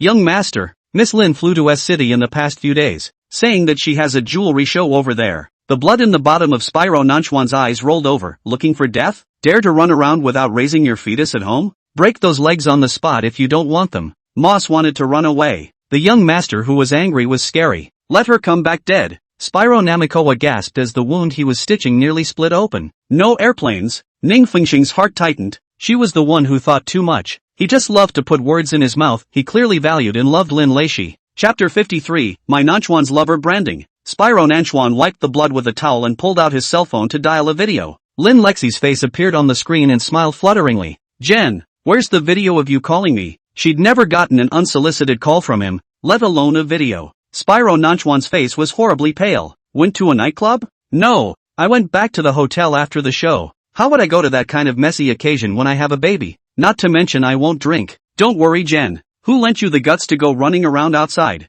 Jen, I checked in with you. Moss was able to testify. Yes, young master. At that time you said one word, get lost. These days Miss Ning has left the rose garden, and the young master is emotionally broken down. Every day he's either drinking or yelling and smashing things. What do you care about that woman? Jen, I check in with you on everything I do, and don't I send my itinerary to the housekeeper every day these days? Moss leaned over and said, I did receive Ms. Lin's itinerary, but the young master has never been interested and has never looked at it. Spyro Nanchuan asked in a cold voice, thighs, tattoos, you have the same? Lin Lexi's face suddenly changed, immediately comprehending what Spyro Nanchuan meant. Tell me, how do you want to die? Spyro Nanchuan grinned a cruel cold smile. That tattoo looked good to me, and I happened to see your design in the drawer. I liked it, and although I wanted to get it, I didn't dare to. I let the people in the store make a laminated tattoo, just for fun, and once the water was washed it fell off when I washed it with water. The murderous aura in Spyro Nanchuan's pupils became even more intense. Flipped my drawer? Which hand went through it? It was when I put the baby's checklist. I opened the drawer and saw it. Jen. Lin Lexi was on the verge of tears. I won't dare next time. You forgive me this time. Spyro Nanchuan lit a cigarette, the smoke slowly curling over his scarlet gaze. Locate me and give you a great gift. Jen. No. I don't want that big gift. Lin Lexi was trembling with terror. 30 seconds. Spyro Nanchuan hung up the phone. His ears too dirty to hear another word. The phone immediately vibrated, and the location address of Lindsay's location was sent. Spyro Nanchuan smiled grimly and issued a command. His people in S City immediately received the mission sent by the young master, lazily tossing the cell phone onto the table. The evil anger in Nanchuan Shijun's chest was only able to dissipate a few points. Like tattoos so much, I'll let you have it. Hear that? It's water-washed. He gathered the silent woman beside him in his arms. That's your lover's brand exclusive to me. Nanchuan, do you think another woman can presume to get it? Spyro Nanchuan tried to kiss her cheek, but she dodged it by turning her face sideways. Ning Fengsheng was muffled, his face wan and unhappy. Sir Nanchuan cupped her little face. Unhappy? And where did I offend you? There is no. Ning Fengsheng's heart was sour. although Spyro Nanchuan just had a nasty temper towards Lin Lexi. From their interaction, she only heard his overbearing authoritarianism and had to know Lin Lexi's itinerary like the back of her hand. Where to go is to be reported, controlled and debriefed, exactly the same as it was to her. Ning Fengsheng belongs to our memories, and I will never let anyone taint them. Sir Nanchuan circled her in his arms, and as he looked at this nonchalant expression on her face, his heart began to ache. Ning Fengsheng was afraid of choking his wounds and carefully struggled. Let go of me, don't cuddle if you're hurt. You can kiss me better than painkillers. Young master, MS. Ning, dinner is ready. Moss looked at the time. Is it served and eaten or? I'm disabled? Spyro Nanchuan leapt to his feet, clutched Ning Fengsheng's small hand in his large palm, and walked forward with his long legs. Moss, who was the one who pretended to be sick and stayed out of bed during the entire day, saying he was too weak to walk a step? Do you want to go change first? Ning Fengsheng looked at the spots of blood on the ground. Eat before you change. Are you that dirty? He's a big clean freak. It's dinner time, and it's important to feed your stomach. Actually, she wasn't that hungry. It was him who was sick and had gastroenteritis. He had to eat on time or he should be sick again. Ning Fengsheng snorted at himself, actually thinking of him at this time. After holding her little hand downstairs, Spyro Nanchuan took her to the sink to wash her hands. He leaned over slightly and squeezed on the hand sanitizer, taking great care to clean her fingers one by one. I'll wash it myself. You can't wash. He clutched her hand dominantly, and used to wash her hands like he was taking care of a small child. Spyro Nanchuan washed hers and the corner of his mouth picked up a bad smile. Now it's your turn to wash me. Ning Fengsheng, I don't want it. I washed you, so now you have to wash me. I didn't ask you to wash my hands. Ning Fengsheng, I want you to help me wash my hands. Spyro Nanchuan stretched out a pair of large, wet, waiting hands. Ning Fengsheng was speechless. In fact, when he had just helped her clean, his palms rubbed clean together. I've never seen a more scoundrelly man than you. I'll let you grow up today. That kind of insight is better than being blind. Ning Fengsheng gently cleaned the back of his hand, even cleaning the blood from the crevices of his nails before rinsing off the white bubbles. His hands are so big, they're half her size. The fingers were different from her softness, a little stringy. Every time those rough fingertips brushed her skin, it sent shivers down her spine. Ning Fengsheng's cheeks were slightly red. What was she rambling about? Blame it on Spyro Nanchuan. He's got too much hormones in him. It's washed. When she looked up, she was shocked to find Spyro Nanchuan gazing deeply at her. Those eyes seemed like a fire, so hot they were about to burn. Why are you looking at me? Ning Fengsheng thought that his thoughts had been spied on, and even his ears were burning. Shang Shang, you look so beautiful when you wash my hands. He grinned at the corners of his mouth, one of the rare smiles that came from his heart these days. He had washed her hands many times, and she hadn't washed his hands once yet. Dry me off. Who cares? Just lick it clean yourself. Ning Fengsheng turned and ran. Who made you like licking things so much? Dare to run away. Nanchuan Spyro chased after him with a few quick steps. His body was still weak after all, and he looked strained. Ning Fengsheng, you dare to run away while I'm sick. Do you think I can't catch you? A hand grabbed the fleeing little figure back and pressed it into his arms. When did I ever like to lick? I've only ever licked you. Chapter 54 Teeth Marks? Moss Bites. Ning Fengsheng let out a cold giggle. Where's your Miss Lin? You love to lick her. Where did you see me lick her? Playing amnesia with me, are you? I've seen it with my own eyes. That's misplaced. Spyro Nanchuan laughed coldly. He had a cleanliness fetish. How could he lick that woman? Ning Fengsheng followed with a sneer. Kissing and nibbling again. So you have the nerve to say misplaced. You can see an ophthalmologist if you're blind. Don't accuse me falsely. I can see the hickey. I pinched. Pinched? He had the nerve to say pinched when he had Lindsay's hickey hanging off him from time to time?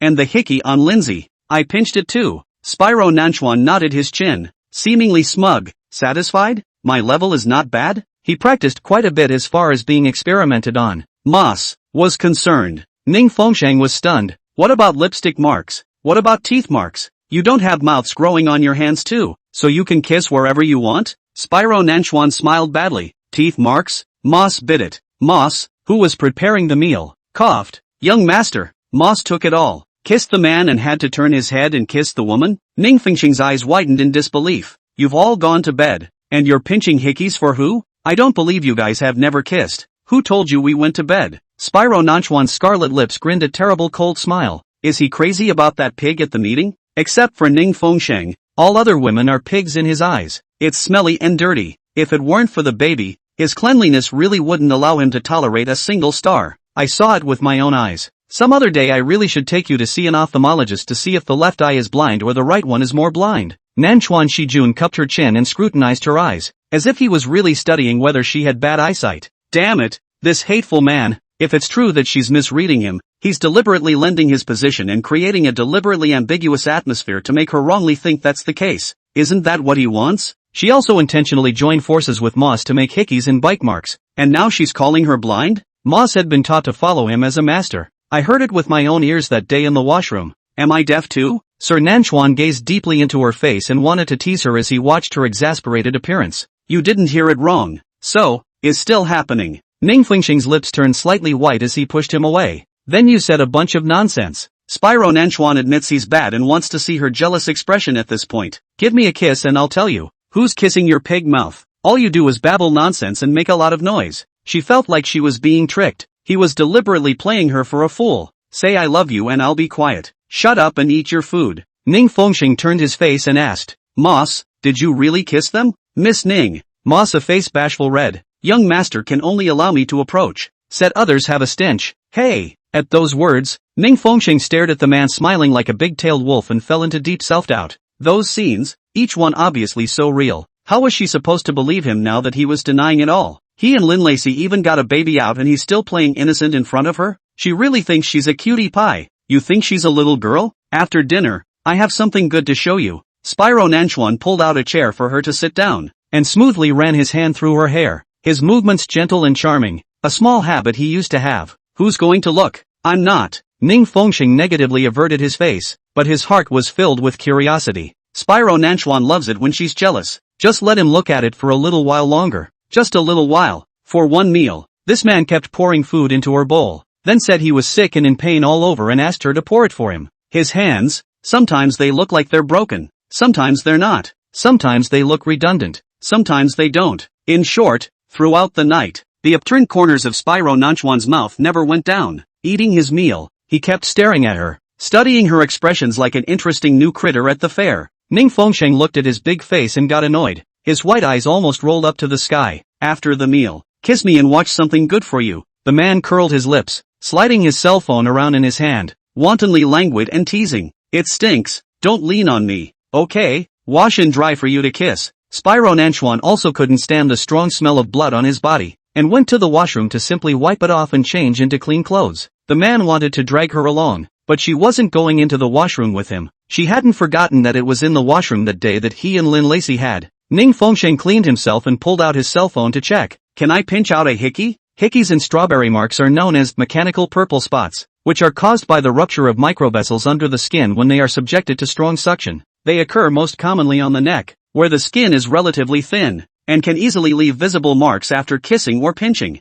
Not bad at all. And remembered that every time Spyro Nanchuan kissed Lin Lexi, she didn't look straight to see. He did find some clever angles every time to create an ambiguous atmosphere. Suddenly, the door broke open with a clang and Spyro Nanchuan walked in. Ning Fengxing was taken aback and hurriedly locked the screen of his phone. You people, why do you always love to break into people's restrooms? Washing so quickly? As soon as Spyro Nanchuan came close, he gathered her and kissed the long wet hair, his voice slightly hoarse. Afraid I'll eat you? Don't touch me. Because in the washroom, she would especially mind being intimated by him. What? Spyro Nanchuan's eyes darkened, and she was just about to scrub with her when she was dead set against it. You and MS. Lin already soiled one of my bathrooms, and I just moved to a new guest room and don't want to soil the place again. Nanchuan Spyro took out his cell phone and scratched it, opened a video and threw it on the washstand. The female protagonist of the voice. You listen well too. Your own voice do not recognize? Ning Fengxing's brain flared as he listened to that blush-inducing voice. Ning Fengxing, sometimes what you see with your own eyes is false, let alone just hearing it with your own ears. Spyro Nanchuan's lips kissed down her neck. A white light exploded in Ning Fengxing's head. So it was really a show he put on? What about the baby? It can't be a fake? Ning Fengxing was about to ask something else when Spyro Nanchuan's lips suddenly stopped. Injured? Don't tear. The man's large hand had torn off the OK bandage from her neck. Chapter 55 never called him Brother Nanchuan. Spyro Nanchuan stared at the hickey on her neck, and, visible to the naked eye, those eyes became scarlet. You guys kissed? Had sex? He asked in a deep voice. On that flash drive, he saw so many pictures of Ning Fengxing and Gong Yi, but not a single one of them acting intimately, and that was the only comfort he had. He's been self-deceived that she's clean. She had once also promised that Gong Yi hadn't touched her with a single finger. Ning Fengxing, you've been in Gong Yi's arms all this week. Spyro Nanchuan sneered in a low voice. And you lied to me that you were in the hospital. I'm really in the hospital. My grandmother is sick. Lies. If you don't have a ghost in your heart, why are you covering it up with this? Then if you don't believe me, or else you go and pull the hospital security footage. Spyro Nanchuan turned and headed out the door. His fists clenched tightly and his feet stumbling slightly. Ning Fengxing knew that he was so possessive and jealous that he was afraid of being seen by him. Outside the window there was a violent storm, and the petals of the rose garden were swept by the remnant of the wind. Ning Fengxing's palms were sweaty. She really didn't do anything to apologize to him. The hospital surveillance could prove it. As she came down the stairs, she heard Ma say, "Young master, it can indeed be seen from the monitor that Miss Ning has been at the hospital with old Madame Ning for the past week." Ning Fengxing's trembling heart finally settled down. But it just so happens that on the 7th, the hospital security cameras were down. Number 7, the day my aide went to the hospital and left a hickey on her neck. Spyro Nanchuan's face cut into light and dark in the cold light of the monitor screen. Broken? Yes, that very day. So coincidentally, not only was the hospital's monitor broken, but even the surveillance road near the hospital is missing the archive from that day. Ning Fengxing's hands and feet were cold. Gong Yi was really capable of getting his hands dirty. Moss didn't even think the coincidence made sense. It was clearly man-made. Why did you specifically cut out the surveillance from that day? The traces that are usually deliberately erased are things that can't see the light of day. You've really made all the preparations. With his back to Ning Fengxing, Spyro Nanchuan smothered a laugh. You think that if you cut out these surveillance cameras, I won't be able to find out? All the people in the hospital are dead, and no one can see it? He went to the hospital that day, but nothing happened to us. It didn't happen? Since it was honest and open. What's so unseemly that it's worth specifically deleting all the surveillance from that day? Nanchuan Shijun grinned his demonic lips in a wanton sneer. How hard could he hold back the emotion of lashing out at her in anger and rage, holding back until veins popped out on the backs of his hands? Were you guys in the ward? Or in the toilet? What a love affair. Ning Fengxing, you really don't mind getting dirty. Don't get any ideas. He's just carrying a fruit basket to visit my grandmother. My Abe the scumbag. How could he be so dark-minded as to pull such a cheap stunt that would leave people speechless? I've been with you for 3 years, and you won't even let me go see those two old things, with the excuse that I'm mean-looking and short-tempered, and that I'll scare them to death. Spyro Nanchuan's voice was dull and painful. He can go. I can't. I didn't make him go to the hospital. He did. Do I look particularly stupid? Stupid enough that you guys teamed up to make a fool out of me? I'm like a... Spyro Nanchuan could no longer suppress the anger that shot up to the sky. His roar shook the crystal lamp. Spyro Nanchuan, you don't.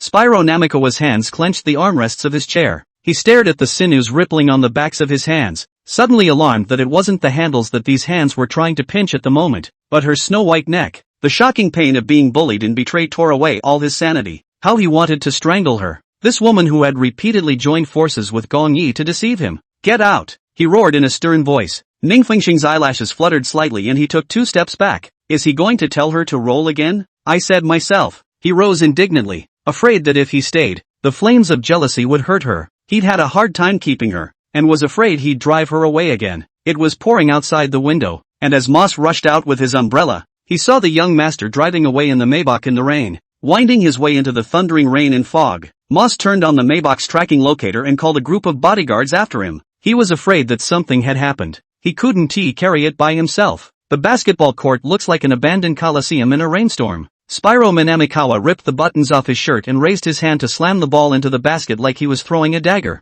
20 black-clad bodyguards faced the storm and formed a wall of silence outside the iron fence. Spyro Nanchuan's teeth were clenched so tightly that the wound under the gauze crumbled open with the movement, seeping rainwater haloing the red color. Moss, holding a black umbrella, watched from afar the young master's flowing crotch dribble, each movement riotously cracking like a kite that had snapped its strings from Ms. Ning's hands. Young master, do we have to play basketball in the rain? I thought that after years of following the young master, he was already very good at reading people. This time I didn't figure out how to fight with Ms. Ning about basketball. 30 degrees back, Spyro Manamikawa hissed into the pouring rain, jumping only to feel like fate had yanked his ankles the moment he jumped. The basketball hit the steel frame and rolled to the ground. He fell to the ground and heard the sound of ripping muscles. This body, carefully cared for by 6 private doctors, was now bent over into a dying beast in the rain. Moss charged with his bodyguards, only to be heckled back. He rose from the ground, each leap like a blade twisting in his abdomen. He's partial to mimicking that dog's best backward jump shot. He remembers her saying that the dog was like a hawk skimming low in a 3-step layup,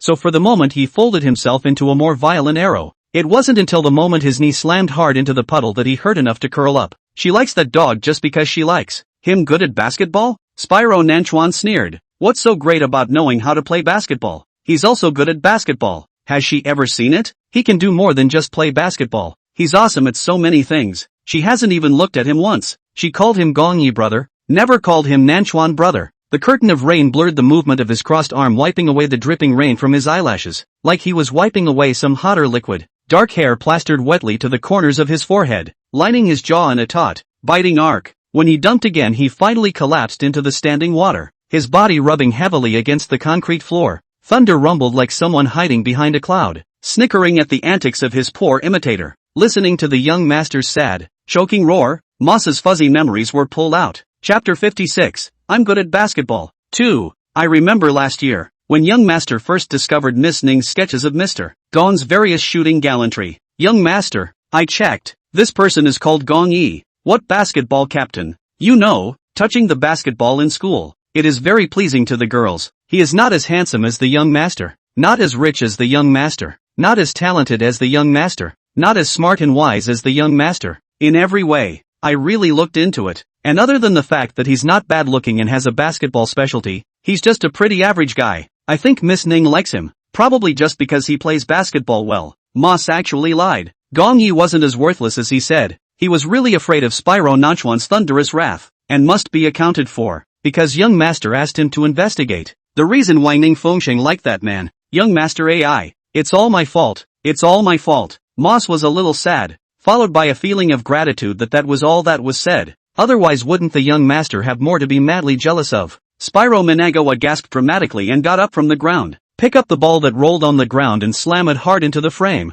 again and again, like fighting against fate, like telling his unwillingness in a violent way. Basketball? It shouldn't exist in this world. If there was no basketball, Gong Dog wouldn't have played basketball, and Ning Fengsheng wouldn't have been blind enough to like him. Show, I'm good at basketball too. Why can't you like me? Nanchuan Spyro's face was frozen green and white by the rain, and the last dunk consumed his last ounce of strength. The body collapsed into the standing water like a headlong fall into an abyss, an endless descent. He clearly remembered that last year in the home theater. Ning Fengsheng's eyes abruptly lit up when she saw the basketball game, as if she saw the light of her teenage longing through the players. Was it jealousy or despair that was beating in his chest at this moment? Spiker Nanchuan, I hope you're happy. Ning Fengsheng's soft voice rang in his ears. He pulled up his lips and sneered, close to her, close to the pain, far from her, far from the happiness. It seems that he is doomed to misfortune in this life. Before his consciousness dissipated, he glanced at the white figure out of the corner of his eye. She came with a goose-yellow umbrella, stepping through the water of the rain and mist, each step,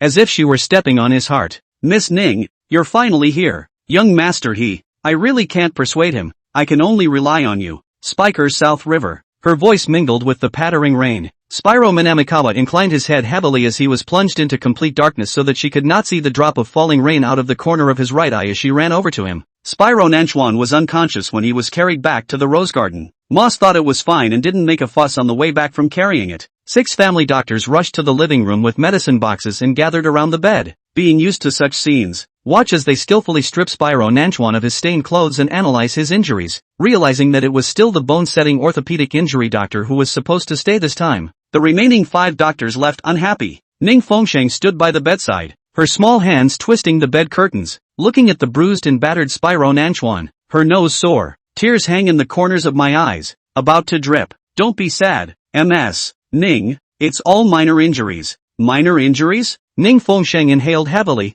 His knees and elbows were all scraped and bloody, and the wound on his abdomen was only stitched up at night, but now it's torn open again, and he's also been caught in the rain. The doctor looked at her in surprise. Young master used to do this before. Have you forgotten? Ning Fengsheng's throat stuttered. Every time you make the young master angry, which time he doesn't come back all bruised up. The doctor had skillfully started to treat it. The young master is still the same crazy young master. It's just that Miss Ning finally has him in her eyes. Ning Fengsheng sat on the edge of the bed, staring at his deep sleeping face, the words he had said still echoing in his mind. If he really has nothing to do with Lin Lacey, if all that is false and the baby is angry with her, they'd be able to make up and she'd never be mad at him again. Although it is a small injury, but the wound is heavily torn. It seems that this time there is no 10 days and half a month. Cannot be well. After a pause the doctor looked at her and said, some strenuous exercise can be avoided. The wound is not even good to sew again tear. This meat is rotten. MS. Ning, You should understand what I mean, right? Ning Fengxing's cheeks abruptly reddened. Spyro Nanchuan was a big on lust, but he hadn't had much of a chance to touch her since their fight. Right now they're having a hard time making up and he's gotten himself into this mess. However, Ning Fengxing is not sure if they have made up this time. He looks very angry and furious. Miss Ning, I can't persuade the young master, so I can only rely on you. The doctor looked serious. I know, don't worry. The doctor treated the wound on Spyro Nanchuan, and Ning Fengxing watched from the sidelines. His heart clenched. What a fool to play basketball with a serious injury. How many falls should hurt? Ning Fengxing tugged at his palm against his small face, looking at the ferocious appearance of him even in his coma as he tightly wrinkled his brows and exuded an aura of violence, as if he was going to grab whoever he wanted to violently beat up even in his dreams, and sighed gently. With his temper, Gong Yi wouldn't have been alive a long time ago. It's because of her, threatening him with her life several times. If she touched a single finger of Miyabi, she would never forgive him. She even soaked into the bathtub to commit suicide when he took the gun and intended to go kill Miyabi, wanting to go to martyrdom with Miyabi. And it's only been less than 4 months since she did this stupid thing. It was only normal that Spyro Nanchuan had no way of trusting her. Morning, young master? Are you saying you want to acquire the basketball processing factory in the western suburbs and burn it down in a single fire? Why this basketball factory good for nothing. Where to mess with the young master Just because my Abe likes to play basketball, the basketball factory is going to get an unmitigated disaster? Daff? Or do your vocal cords want to be removed? Spyro Nanchuan's cold and horrible voice said. Moss looked at the sleeping Ning Fengxing and closed his mouth. Ning Fengxing kept watch over him all night long, half-vaulted at the edge of the bed for most of the night. Her long lashes hung down, thick and light as feathers, simply unable to help himself. Spyro Nanchuan's hand lifted over and touched the incredibly soft skin. He was glad he'd rolled sharp last night before he went crazy, or he'd have lost her once again. Ning Fengxing breathed shallowly and felt a hot palm gently caress her cheek. His movements were careful, as if he was afraid to wake her. When she moved her head up, the hand left abruptly.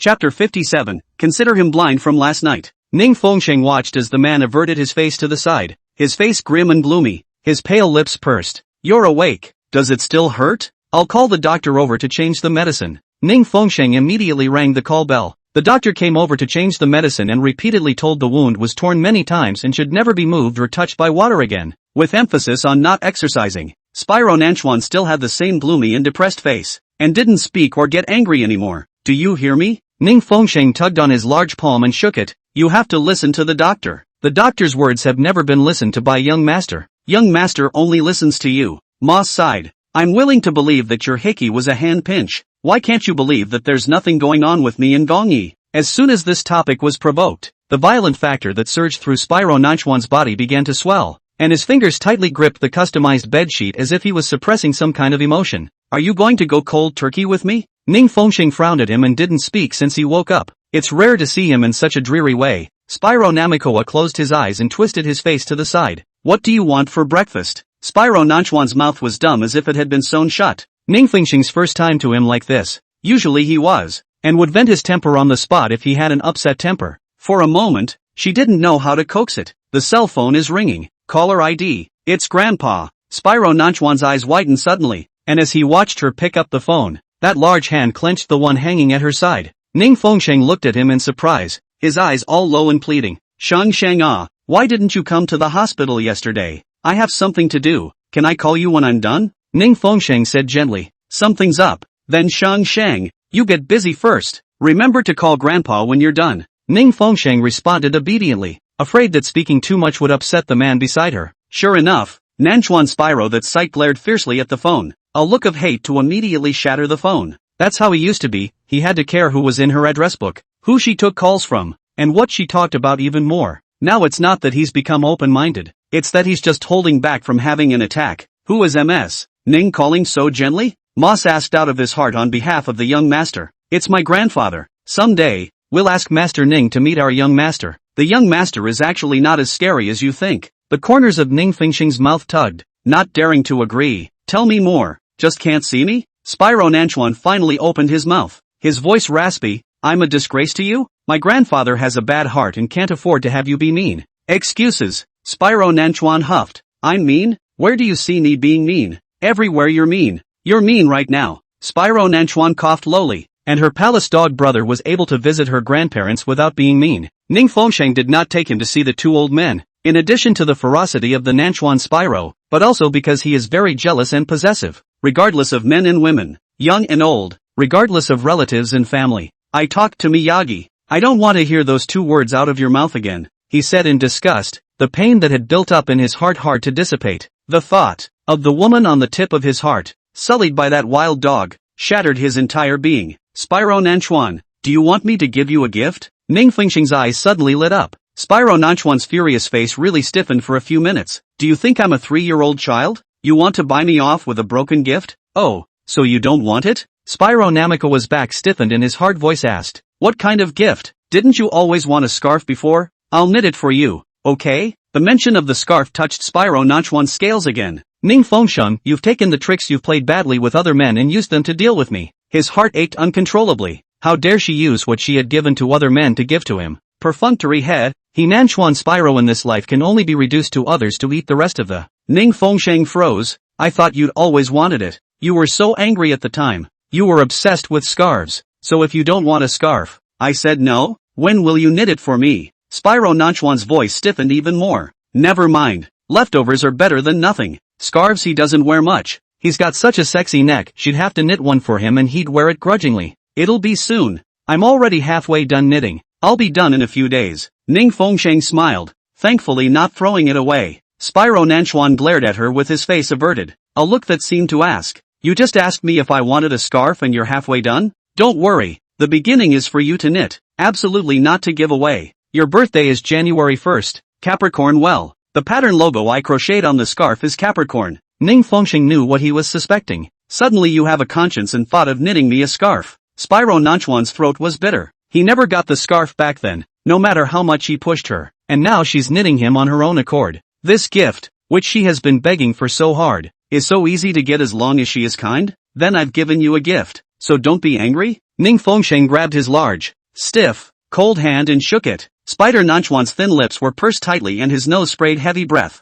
I knitted it beautifully and embroidered our names with gold thread. Spyro Nanchuan raised an eyebrow. Bring it to me. He's so out of it. He's bought off with a scarf. Damn wanting to see it now. Damn looking forward to it. It's not even knitted, and it wouldn't be a surprise to show you now. Poof. Spyro Nanchuan spewed a disdainful cold tone from his nose. Are you a pig? What are you grunting about? Spyro Nanchuan's cool gaze swept over Ning Fengxing's neck, where a new okay bandage had been applied. Even though the thought of it was killing him like he was being stabbed with needles all over his body, what could he do? You made breakfast. 5 words came out of him cold.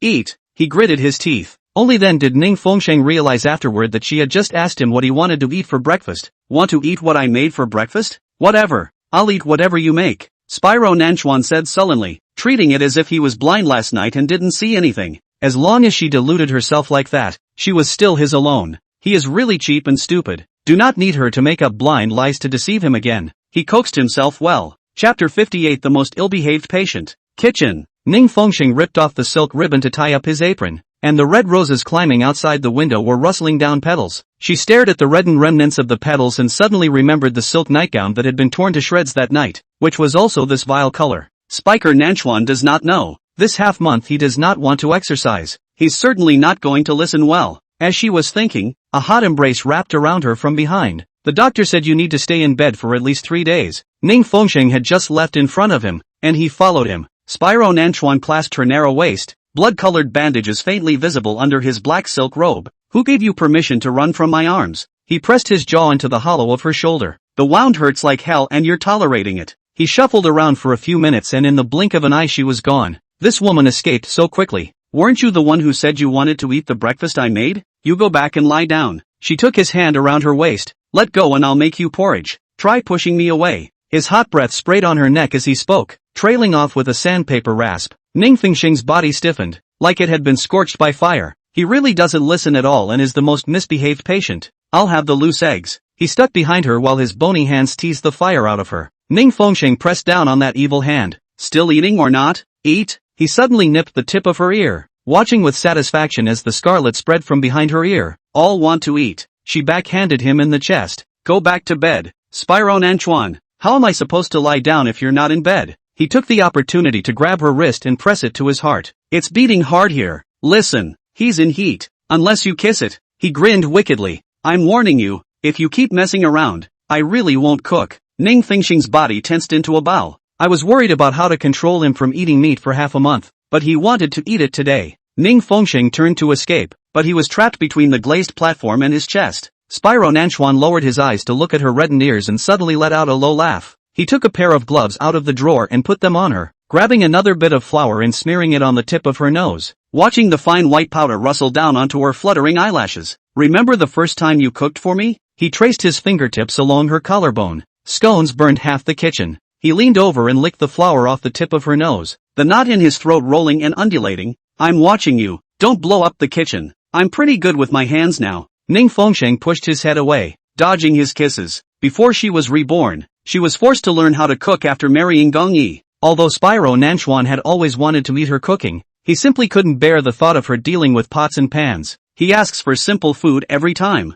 deeply afraid she'd hurt her hand, deeply afraid she'd get tired. So, she's been raised by him for 3 years and can't get a decent dish. 4 months ago you couldn't even cook pasta, but I later cooked every day in May Garden, cooking every day, and practiced my craft. But it's a pity that you didn't come back to eat even once. Ning Fengsheng wanted to cook delicious food for him, and then he even banned me from the kitchen. I don't like you to work so hard. Don't like your hands to touch these stolen dirt and grease. Spyro Nanchuan grabbed her hand and placed it in front of his lips and kissed it. The thought of the bruises on her hands cut at his heart with each one. He made people bring back the best imported medicines from abroad and apply them to her at night when she was asleep. She had these hands, and only now could they regain their whiteness. I thought you were really afraid I'd poison you. It's not that I haven't been poisoned. Spider Nanchuan sneered. The poison you boiled with your own hands, I accept it as it is. Don't worry, it's delicious and definitely not poisonous. Spyro Nanchuan raised his eyebrows in skepticism. After all, it's only been a few short months, so how good can she be at her craft? She's not a woman who is very proficient at cooking, as evidenced by the few times she's cooked before. It's really good. Believe me, there are even better. Spyro Nanchuan licked the corner of his mouth and looked at her with sizzling eyes.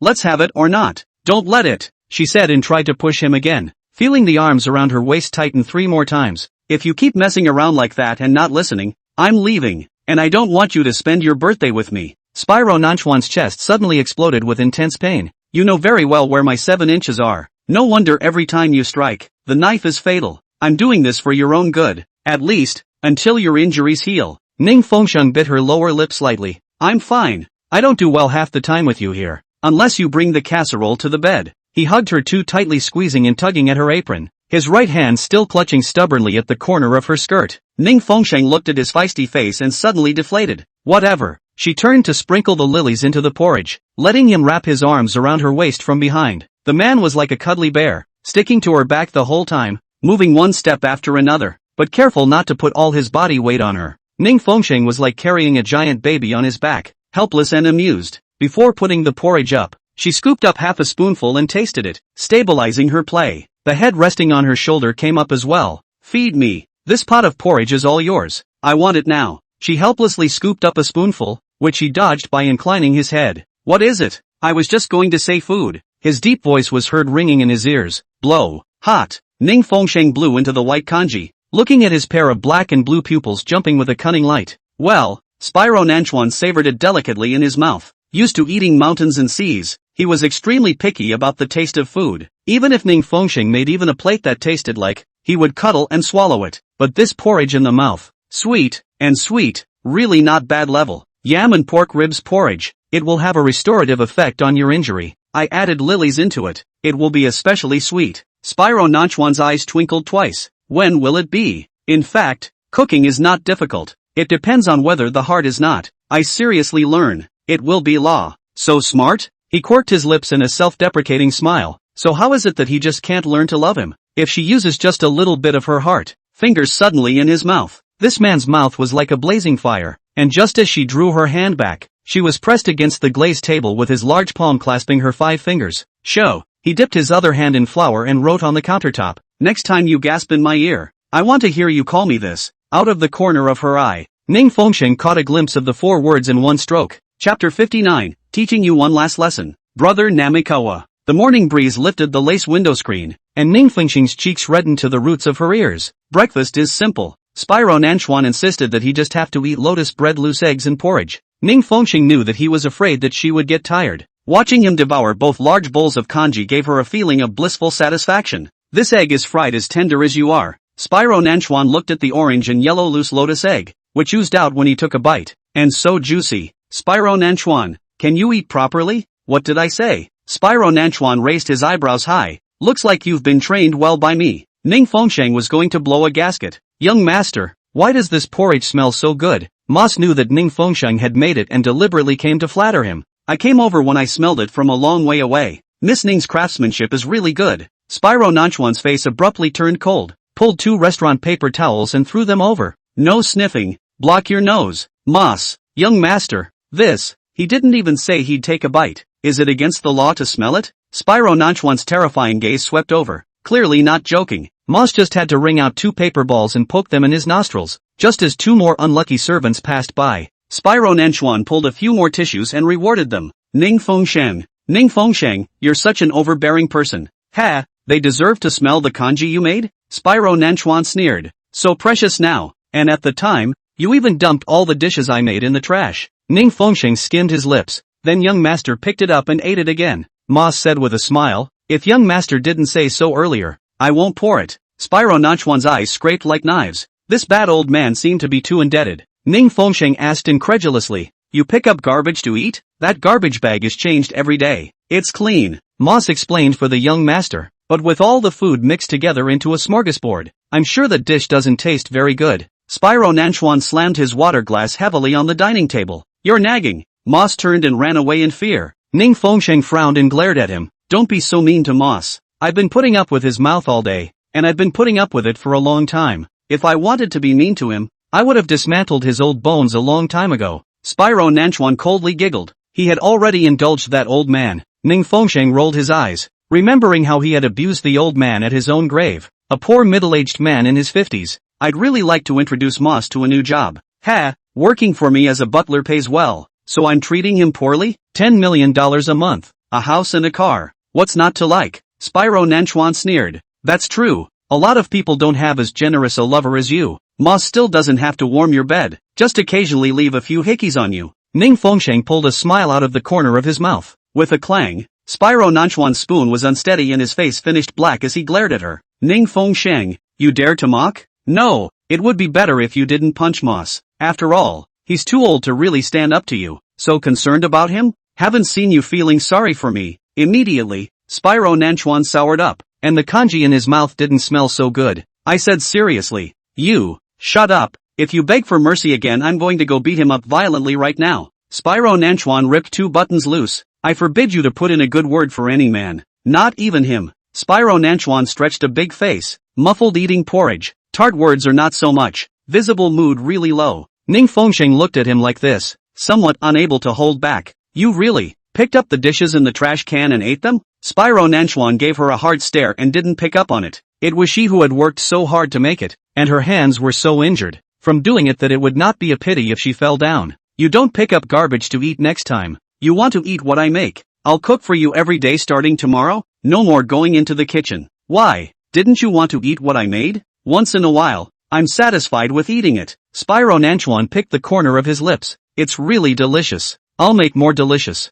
I'm very good at cooking now. Ning Fengsheng wanted to make every dish he was good at, and cook it all over again for him. I forbid you to be good at servant's work. If you're good at it, what are they doing? Then you still let me be a servant. In the first place, Ning Fengsheng's eyes glazed over. That memory really hurt. Nanchuan Spyro's eyes also abruptly dimmed. Torturing her? He is more painful 10 times 100 times. That memory was even more of a nightmare that he couldn't look back on. Ning Fengsheng, in the future, I will never allow you to humble yourself like this in front of another man. His throat rolled hard. In his eyes, all the humiliation Ning Fengsheng suffered was for Gong Yi. She could be so humble and condescending for Gong Yi. He was afraid that if she married Gong Yi in the future, she wouldn't know how to fight back even if she was bullied. So he turned into a demon and taught her about the human indifference of this world. He didn't know what kind of man Gong Yi was, but he dared to be certain that there would never be a man in this world who loved her more than him. He didn't believe that Gong Yi would love her consistently, that Gong Yi would hold her at the tip of his heart, that she would live the life of a little princess without a care in the world. He doesn't trust anyone but him,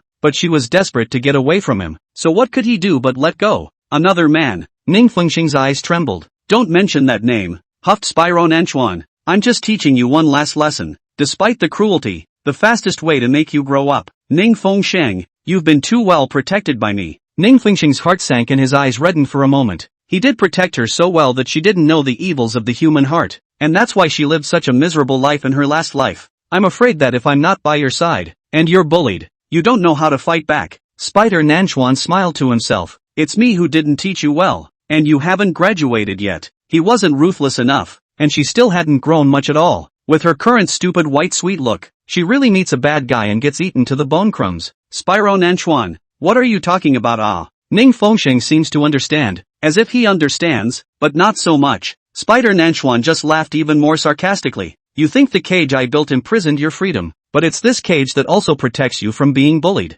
Ning Fengxing, remember back then, how you begged me? Ning Fengxing remembered that it was when the Ning family was at its worst and most downtrodden. She's seen all the ugliest faces, and no one is pulling her up. Chapter 60, he becomes a coward. Those people didn't think she fell hard enough or deep enough to fall. It was she who met Spyro Nanchuan and hid under his wing. I don't want you to face the ugliness of the human heart in the outside world. I'm afraid that in the place where I can't see, you will suffer a trace of half a point of aggression. Nanchuan Shiji spoke in a low voice. From the time you stepped out of this door, I have been worried. Afraid that you will be hit by a car when you cross the street. Afraid that you will accidentally fall into the gutter. Afraid that you will meet with an accident. Afraid that you will not have an umbrella when it rains. Afraid that I will not be by your side when you shed tears. He'd always thought he was fearless, and it took falling in love with her to realize that he'd become a coward in front of her. Ning Fengxing's tears rolled down. Spyro Nanchuan, how could I be that stupid? You're just that stupid. In his eyes, she was just too stupid to take care of herself. Just the kid who never grew up in his eyes.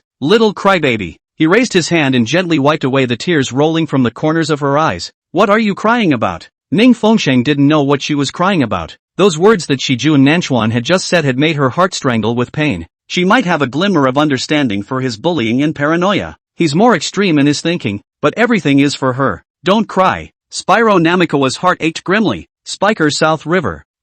Movement came from the entrance hall. The maid greeted her. Miss Lin, you're back. What's going on? Lin Lexi was carried in by 2 bodyguards, her face pale and her arms and legs weak. The bodyguard reported. Young master, Miss Lin's fetal phase is unstable. Click. The sound of a chair rubbing against the ground rang out, and Spyro Nanchuan's figure had already taken a big step forward. Ning Fengxing watched his back leave, and the many words that welled up to his mouth froze at the edges. The mind went blank as the words of Spyro Nanchuan kept echoing in his ears. MS. Ning? This kanji young master said he still needs to eat it, so don't pour it. Musa's words rang in his ears. Ning Fengxing drifted back to his senses and realized that he was packing up the dishes, but he never eats leftovers. It's made by MS. Ning, how can it be the same? Just now young master specially ordered me to come down and put the kanji away in the refrigerator. If he wants it, I'll just make it for him again at lunch. Young master forbids you to go down to the kitchen again. This dishes you don't clean up either. If Miss Ning has nothing to do, why don't you go and knit a scarf and knit it early to give it to young master? Ning Fengxing was surprised. How did you know I was going to give him a scarf? The young master has read it 8 times a day.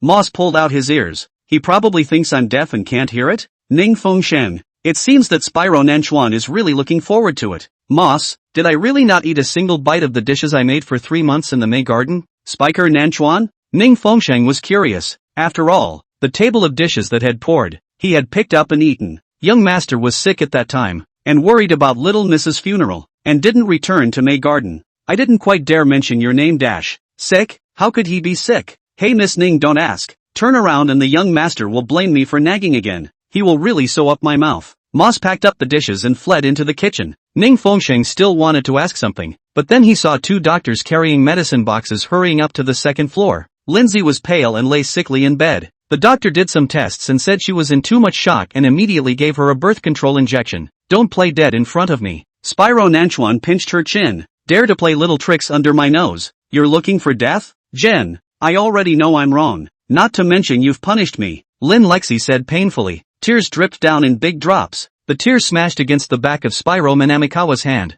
and he retracted his hand as if he'd touched a germ, similarly shedding tears. Ning Fengxing's tears made his heart twinge, and other women's tears would only make him feel dirty and pretentious. Not a fan of tattoos? Tattoo you with my slave brand of Nanchuan and you dare to be frightened? Spyro Nanchuan grinned his demonic lips and sneered. Turn over. Lindsay, who was lying on her side, sniffed and shuddered as she rolled over, her hand going around to her back to unzip her zipper. A whole back, shockingly scratched with a knife with the word ******. The wounds are newly added and have not yet healed. The tip of the knife is dipped in poisonous herb juice, and the cut flesh can never remove the scar. There was not a trace of temperature on Spyro Nanchuan's cold face. Lin Lee West shuddered, tears rolling down her face in big ones again. Does it taste good to be my Nanchuan slave? Jen, I was wrong. I won't dare again. People teach people not to. Things teach people once is enough. Spyro Nanchuan lit a cigarette. This mark is enough for you to remember for the rest of your life. Woo! Shut up. Make that disgusting noise again and I'll rip your mouth off.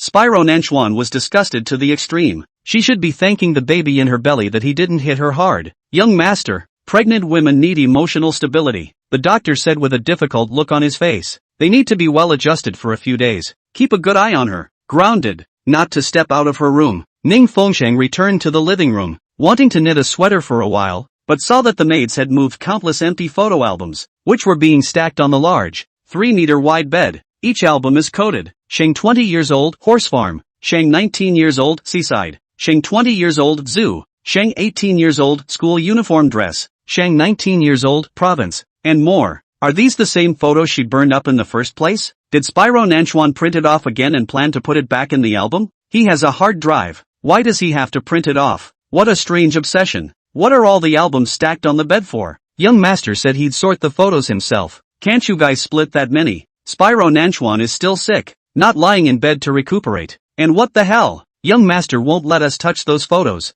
As we were talking, Moz came in carrying a large basket frame containing stacks of washed-out, plasticized photographs. Ning Fengsheng was speechless, but his gaze swept over the laptop with the screen lit up on the bedside. It was resting on a page of her acceptance speech at the International Costume Show competition. Moz saw it too, and the corners of his mouth twitched hard. The broadcast volume was 3,000, and the young master alone watched it 2,999 times. There was another time when Ning Fengsheng clicked on it herself because it was her private homepage. Ning Fengsheng was slightly surprised. Since when did he start spying? Next to the computer, a pair of soothing Muppets sat, 2 little hands sewn together. This Muppet looks familiar. Got it at Baby City. Chapter 61, You're always wiping her mouth. Ning Fengsheng brought the Muppets over. The big bad wolf was embroidered with Ju and the stuffed rabbit was embroidered with Shang. And the woman's version of the teddy bear that Lindsay had bought at the time was nowhere to be seen. Ning Fengsheng looked at the 2 Muppets holding hands and being sewn together with stitches. Still ugly and crooked. Spyro Nanchuan has sewn their names several times and this craft hasn't grown at all. Don't touch my things. Spyro Nanchuan reached out with his large palm and snatched the stuffed doll away and put it back in its place. What your?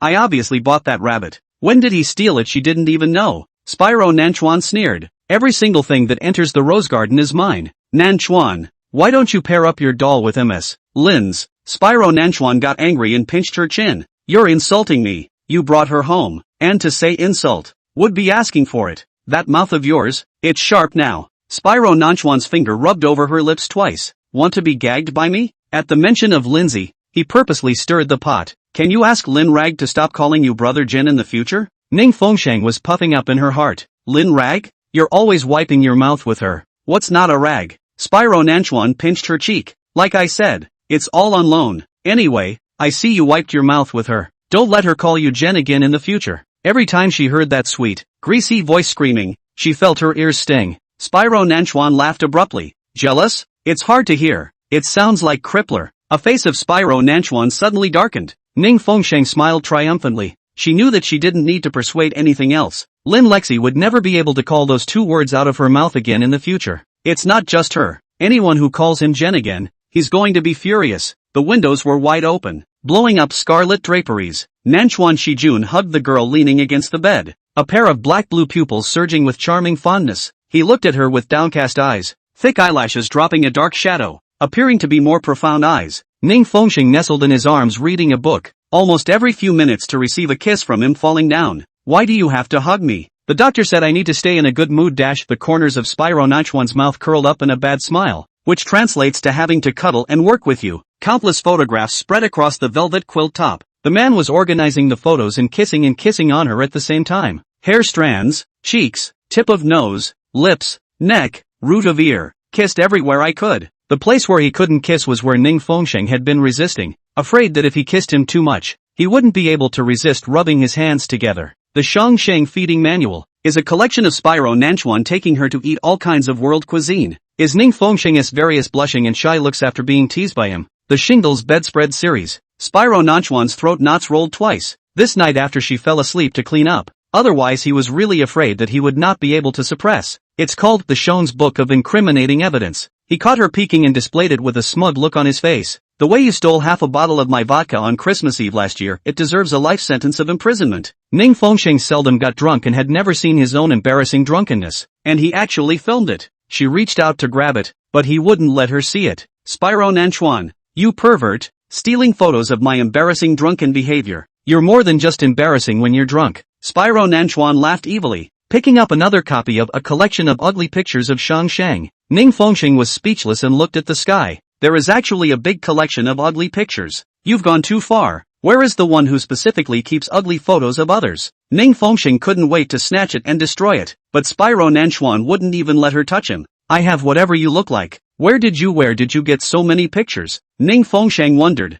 not seeing the camera pointed at her at all times either. Although when they are out and about, Spiker South River hires people to follow them and take aerial photos. The surveillance in May Gardens is full of high-definition cameras, and any cut is a blockbuster. Ning Fengsheng swore that he wanted to snatch it and take a look. Even if you can't destroy it, you want to see how ugly it really is. But Spyro Nanchuan's arms were too long, one hand securing her head and the other placing the album in the organized categorized box. Move again and I'll send a mass mailing of your embarrassing photos to the board, he threatened. Ning Fengsheng wasn't afraid. Then you send it. He's so small-minded that he can't show these photos to anyone. Say brother Nanchuan is the most handsome and I'll award you a prize for tearing an ugly picture. Ning Fengsheng averted his face. Stinking shameless. What's the point of tearing one up? He'll turn around and wash it out again. Show. Your breathing is disrupting my rhythm of organizing the photos. What should I punish you for? His face leaned in again, buried in the crook of her neck, sniffing and kissing, and his hands roamed up and down in an unfaithful manner. Ning Fengsheng tried to escape, but his body was clutched to death by him. Spyro Nanchuan, if you keep this up, I really won't stay with you. I'm leaving now. Ning Fengsheng feigned anger. Sure enough, Spyro Nanchuan let go of her, a handsome face taut with dissatisfaction. There's always a place where I can touch? Here, just the hand. Ning Fengsheng handed him his left hand. No more crossing the line. The man took that hand of hers and seemed content. White fingers played with her little digits, one by one. When Spyro Nanchuan felt the soft palm of her hand with a fresh, girlish aroma, he couldn't help but start kissing one finger at a time again. Ning Fengsheng immediately jerked his hand away, desperately shaking it off. You're hungry? You look like you'll steal pig feed now. Are you pig feed? He really looks like a big-tailed wolf that's been hungry for 3 days. The doctor said you have to recuperate. Don't you think? Can't a kiss quench your thirst without touching you? Spyro Nanchuan caught her trying to escape and trapped her in his arms for another burst of demanding kisses. Ning Fengsheng was helpless. He was too fond of kissing and kissing her, and even when the sky collapsed, he had that mouth of his to hold it. Nanchuan Spyro's breath is hot. She has recently grown meat, plumped up a lot, and pinched up with a fleshy feeling, is a familiar touch. Her white googly-eyed face is full of collagen, her cheeks are plump, and her girlish baby fat has not yet completely faded. A pair of black-eye pupils, bright as stars. Also, her hair is very thick, fluffy and silky, and she has a lot of eyebrows, which probably need to be trimmed and thinned regularly because there's just too much of it. Spyro Nanchuan liked her hair, her pink lips, and the soft pink on her pale cheeks. Chapter 62. You even smell like toes. And the sweet odor of her body stimulated his blood to turn over in his body. She'll never know how much he's wanted to pin her against the wall, over and over, since he saw her in the rose garden. How hard he endured this time. He had to pretend on his face that he had no interest in her, and he had to display his meanness with every fiber of his being. Why do you keep looking at me like that? It's been a long time since I've had a good look at you. Can't I see? Row. Ning Fengsheng's heart sank. They indeed hadn't gotten along well in a long time. Spyro Nanchuan looked at him for a while. It needs to be fattened up a bit more. The thought of her thin, bony form made his heart feel like it had been cut in a million pieces. From now on, no matter how the sky falls, no starvation, no skipping meals. Ning Fengsheng, I don't like it when you're that skinny, do you hear me? I know, she said with a slight lump in her throat. Shang Shang, you smell so good. He hugged her again, suddenly burying his head between her necks, smelling her fragrant fresh body. Her whole body smelled delicious. But damn it, he'd put up with it for so long. Why couldn't he touch her yet? What about this man, who almost touched her 1 second, and was in heat the next? Spyro Nanchuan, you're not allowed to do that. You clearly still said I stink. Said she stank so bad her perfume couldn't cover it and it hurt. She remembered it well. You believe? Spyro Nanchuan sneered. You even have fragrant toes. Ghosts don't even believe in that kind of lie when they hear it. How could she stink? Anyway, you stay away from me. Ning Fengsheng pushed the furry head hard. No more touching me, and you can't have your hands to play with. Spyro Nanchuan pulled a handful of her hair and said, hair is fine. No no no. Ning Fengsheng pulled his hair back. He pulled his hair back again, twining it around hers and playing with it, holding it to his nose and sniffing it, seemingly in love with her scent. Spyro Nanchuan, don't worry, I won't eat you. Spyro Nanchuan dumbed down a few degrees. It's because you can't touch her that you have to go through the motions like this. Day 4. That huge photo categorization project was finally over. How dare Spyro Nanchuan waste his precious time on such a boring thing? Ning Fengsheng is a little guilty. I didn't expect the photos to be so troublesome to organize. Earlier, I knew that I didn't burn them in the first place. TSK, she's going to knit me a scarf. Spyro Nanchuan was leaning against the bed at the moment, speaking with a proud face. Young master, you said it for the 15th time. I spoke to you? Who gave you permission to interrupt? Young master, are we alone here? Get the hell out of here and bring up breakfast and get out of my way. Gotcha. Moss retreated. Spyro Nanchuan picked up his lips, his eyes looking towards the washroom. That woman takes so long to rinse her mouth? Waiting for Moss to bring lunch, knocking on the door and feeling the cold, stagnant atmosphere of the sitting room. Just now it was fine. This time the young master started to be unpleasant again. The crystal goblet squeezed and creaked in Spyro Nanchuan's hand, and he was currently clutching the remote control as a real-time image from the washroom was playing on the big screen. Ning Fengsheng's sweet, greasy laughter came, like honey wrapped in glass slag filling his eardrums. Turns out the woman had ducked into the washroom to make a phone call. Ning Fengsheng sat cross-legged on the small sofa by the bathtub, her snow-white toes curled up, and she softly pouted into the receiver. Grandpa wants to drink loquat dew? I know. Shang will bring 10 cans over in a couple of days. I've already done it for you. Spider Nanchuan's red lips pursed into a straight line, and his eyelashes drooped like a frozen butterfly. Moss looked at it, and sure enough, the only one who could make the young master so angry was Miss Ning. After 10 minutes of listening, he suddenly yanked his dark tie loose and slammed his fist into the nightstand with a crack, thinking about the way the woman used to answer his calls, impatient every time, cutting off the call within a few sentences. And right now, the corners of her mouth curved as she spoke on the phone. Even the tips of her hair rippled with warm colors. The nanny said that you secretly drink again.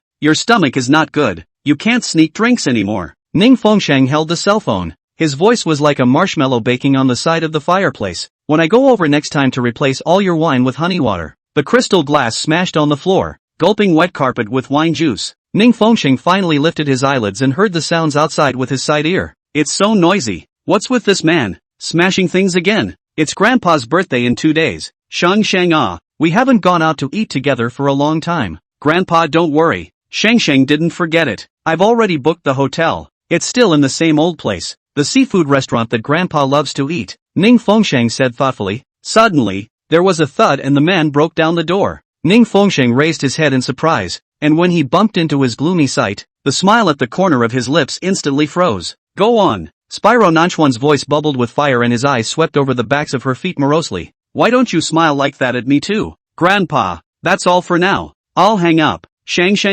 must remember, Grandpa waiting for you. Oh. Hearing that his granddaughter was going to hang up the phone, Elder Ning was anxious, seeing the man covered in gloom and approaching step by step. Okay, I remember. Ning Fengsheng hurriedly hung up the phone. Large hands suddenly yanked over her ankles and slipped a pair of socks over her porcelain white feet. The longest time we've ever spent on a call. 58 seconds dash. But it wasn't enough for her to talk to a bad old man for half an hour. Looking at the sweet and greasy smile on her face, it was an eyesore, and the voice was so greasy that he was nauseous and wanted to vomit. Miss Ning, this is where you're wrong. How can you be a person with two faces? Moss also followed in, shouting for the young master. I just saw Ning Fengsheng's dainty appearance on the screen, and I also felt surprised. This is completely different from what I usually see. It turns out that Miss Ning is so good at pampering, but she is always fierce and cold to the young master. Ning Fengsheng, you secretly talked to another man on the phone in the washroom behind my back. You're really good. Spyro Nanchuan couldn't think about it in detail,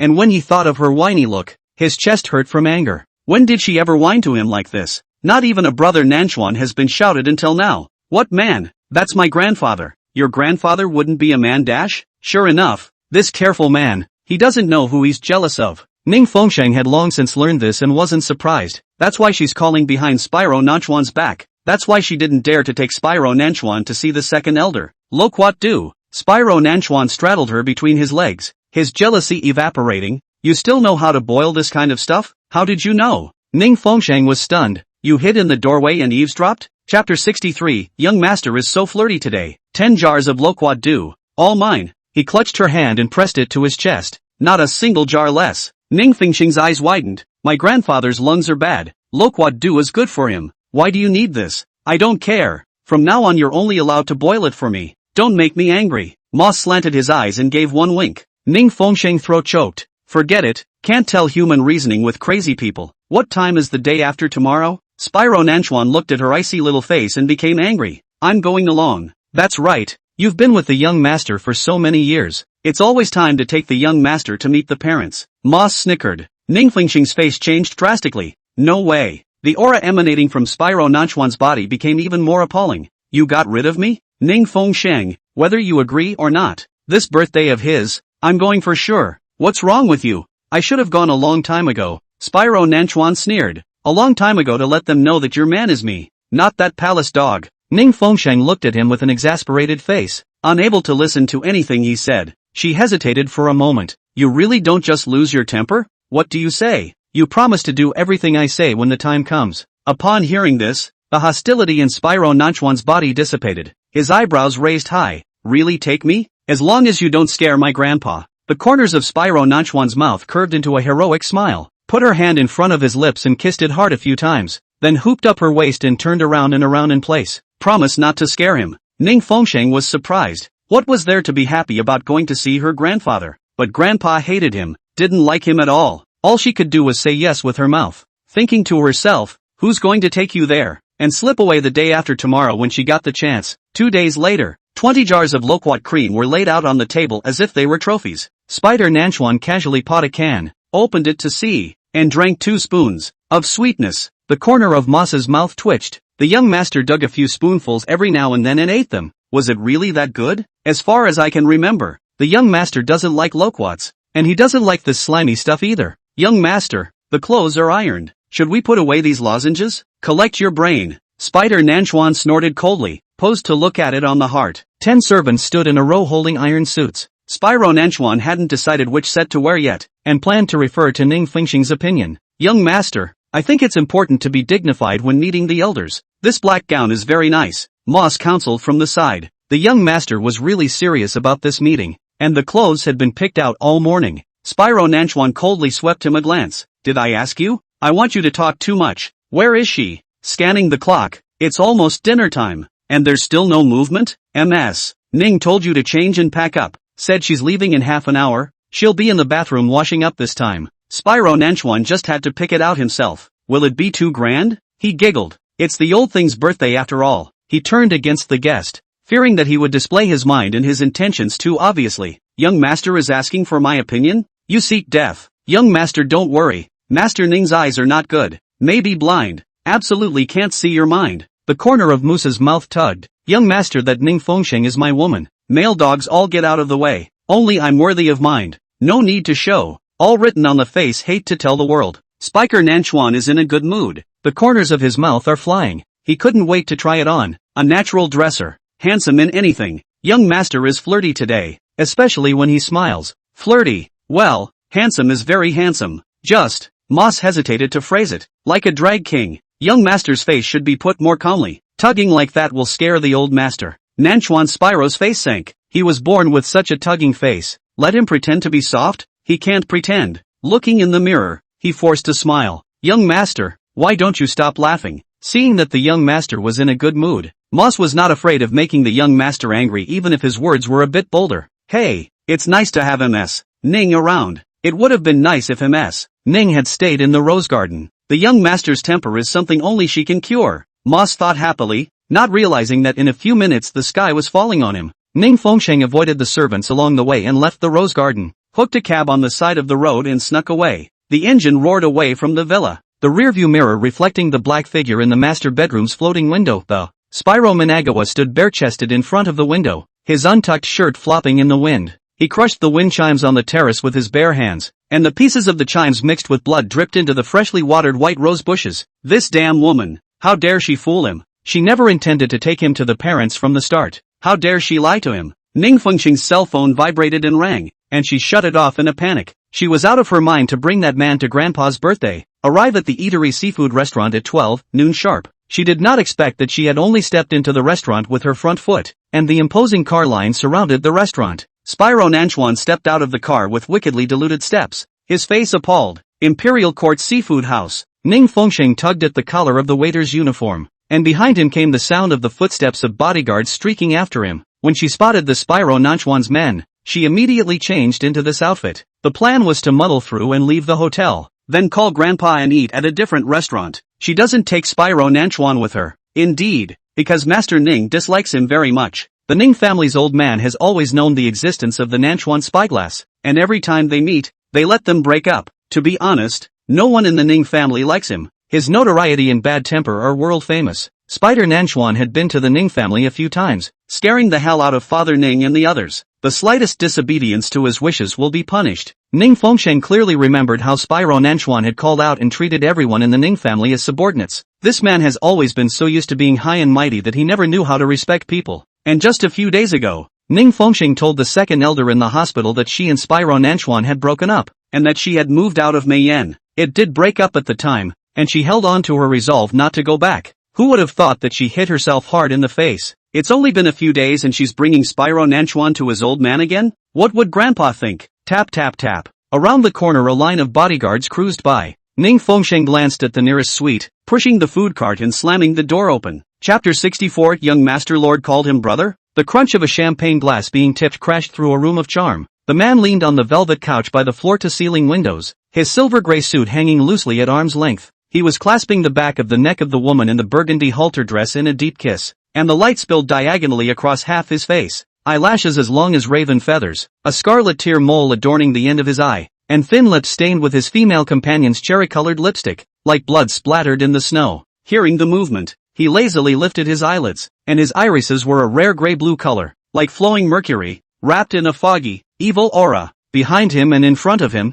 there were several other alluring and sexy women playing poker. New here? He let go of his female companion's waist and his silk shirt slipped off his shoulders, revealing a demonic tattoo of thorns at his collarbone. His whole body was like a poisoned silver blade, beautiful and aggressive. The hallway exploded with the sound of disorganized footsteps. Ning Fengsheng backhandedly locked the door and pressed his back against the cold door panel. Borrow a place to hide for a bit. Don't want to live? A white-skinned beauty angrily rebuked. How dare you break into young Master Lord's room? The Nanchuan Night Lord's evil gaze was falling on her, nakedly surveying her. The man was flanked by several hotly dressed beauties with their shirts half unbuttoned and lipstick marks all over their chests, necks, and lapels. Running errands? Ha! Ning Fengsheng laughed awkwardly twice. It's okay, just think of me as a cloud of air. This man is playing with real flowers, holding 5 hot beauties left and right. Ning Fengsheng listened sideways to the movement in the corridor and hastily burrowed through the thick dark green curtains. Nanchuan Night Lord let out a low laugh. His fingertips crossed the lips of his female companion.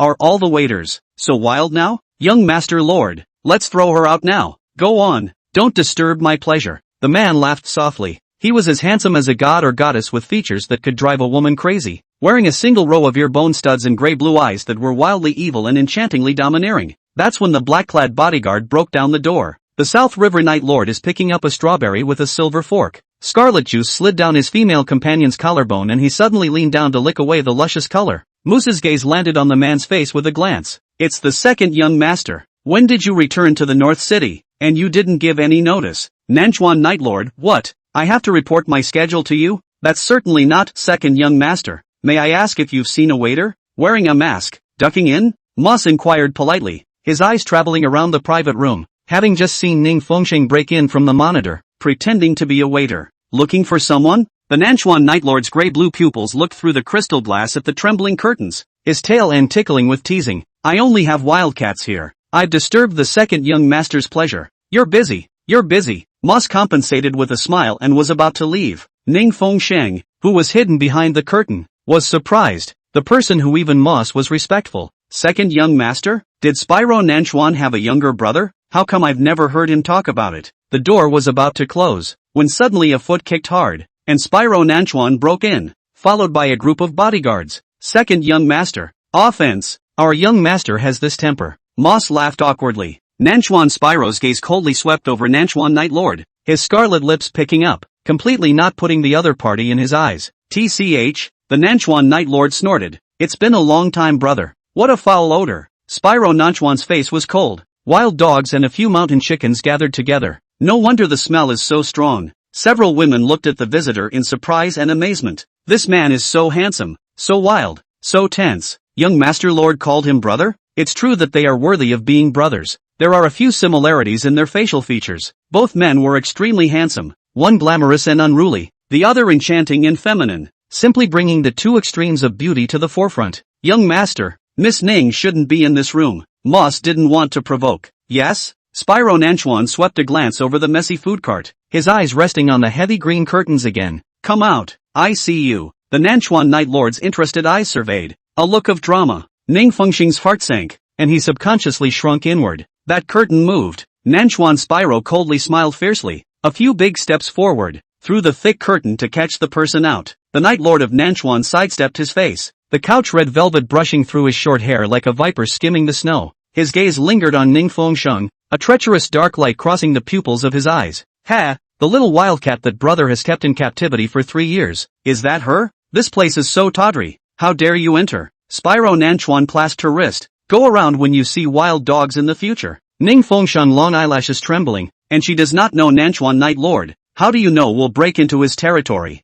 What a foul odor. You're stinking. Spyro Nanchuan pressed her in his arms and left in a half-swarm embrace. Farewell then second young master. Moss snorted and then left. The wickedly handsome man lit a cigarette and stared at the figure of Nanchuan Shijun who wrapped his arm around the woman's waist and left intimately, his gray-blue pupils flickering coldly. Miss Ning must be careful. Don't go near young Master Lord. Again in the future he is not a good person. Moss advised with a serious face. Ha! Is Spyro Nanchuan a good guy? Ning Fengxing's mask was removed by a big hand, revealing a white and absolutely beautiful little face. Her long hair, coiled in her hat, also fell down, tousled and lush, like a pixie that had fallen to earth, passing by an unattractive man looking mesmerized. Spyro Nanchuan's sinister gaze swept away, immediately causing the man to flee in fear with quick steps. Ning Fengxing, you dare to trick me. Spyro Nanchuan's fist slammed hard against the wall, pressing her against the wall between his chest and the wall, his teeth gnashing. Moss also smacked his lips, daring to play the young master like this. Only Miss Ning dared to have the guts. It's a real knife in the ass. It's an eye-opener.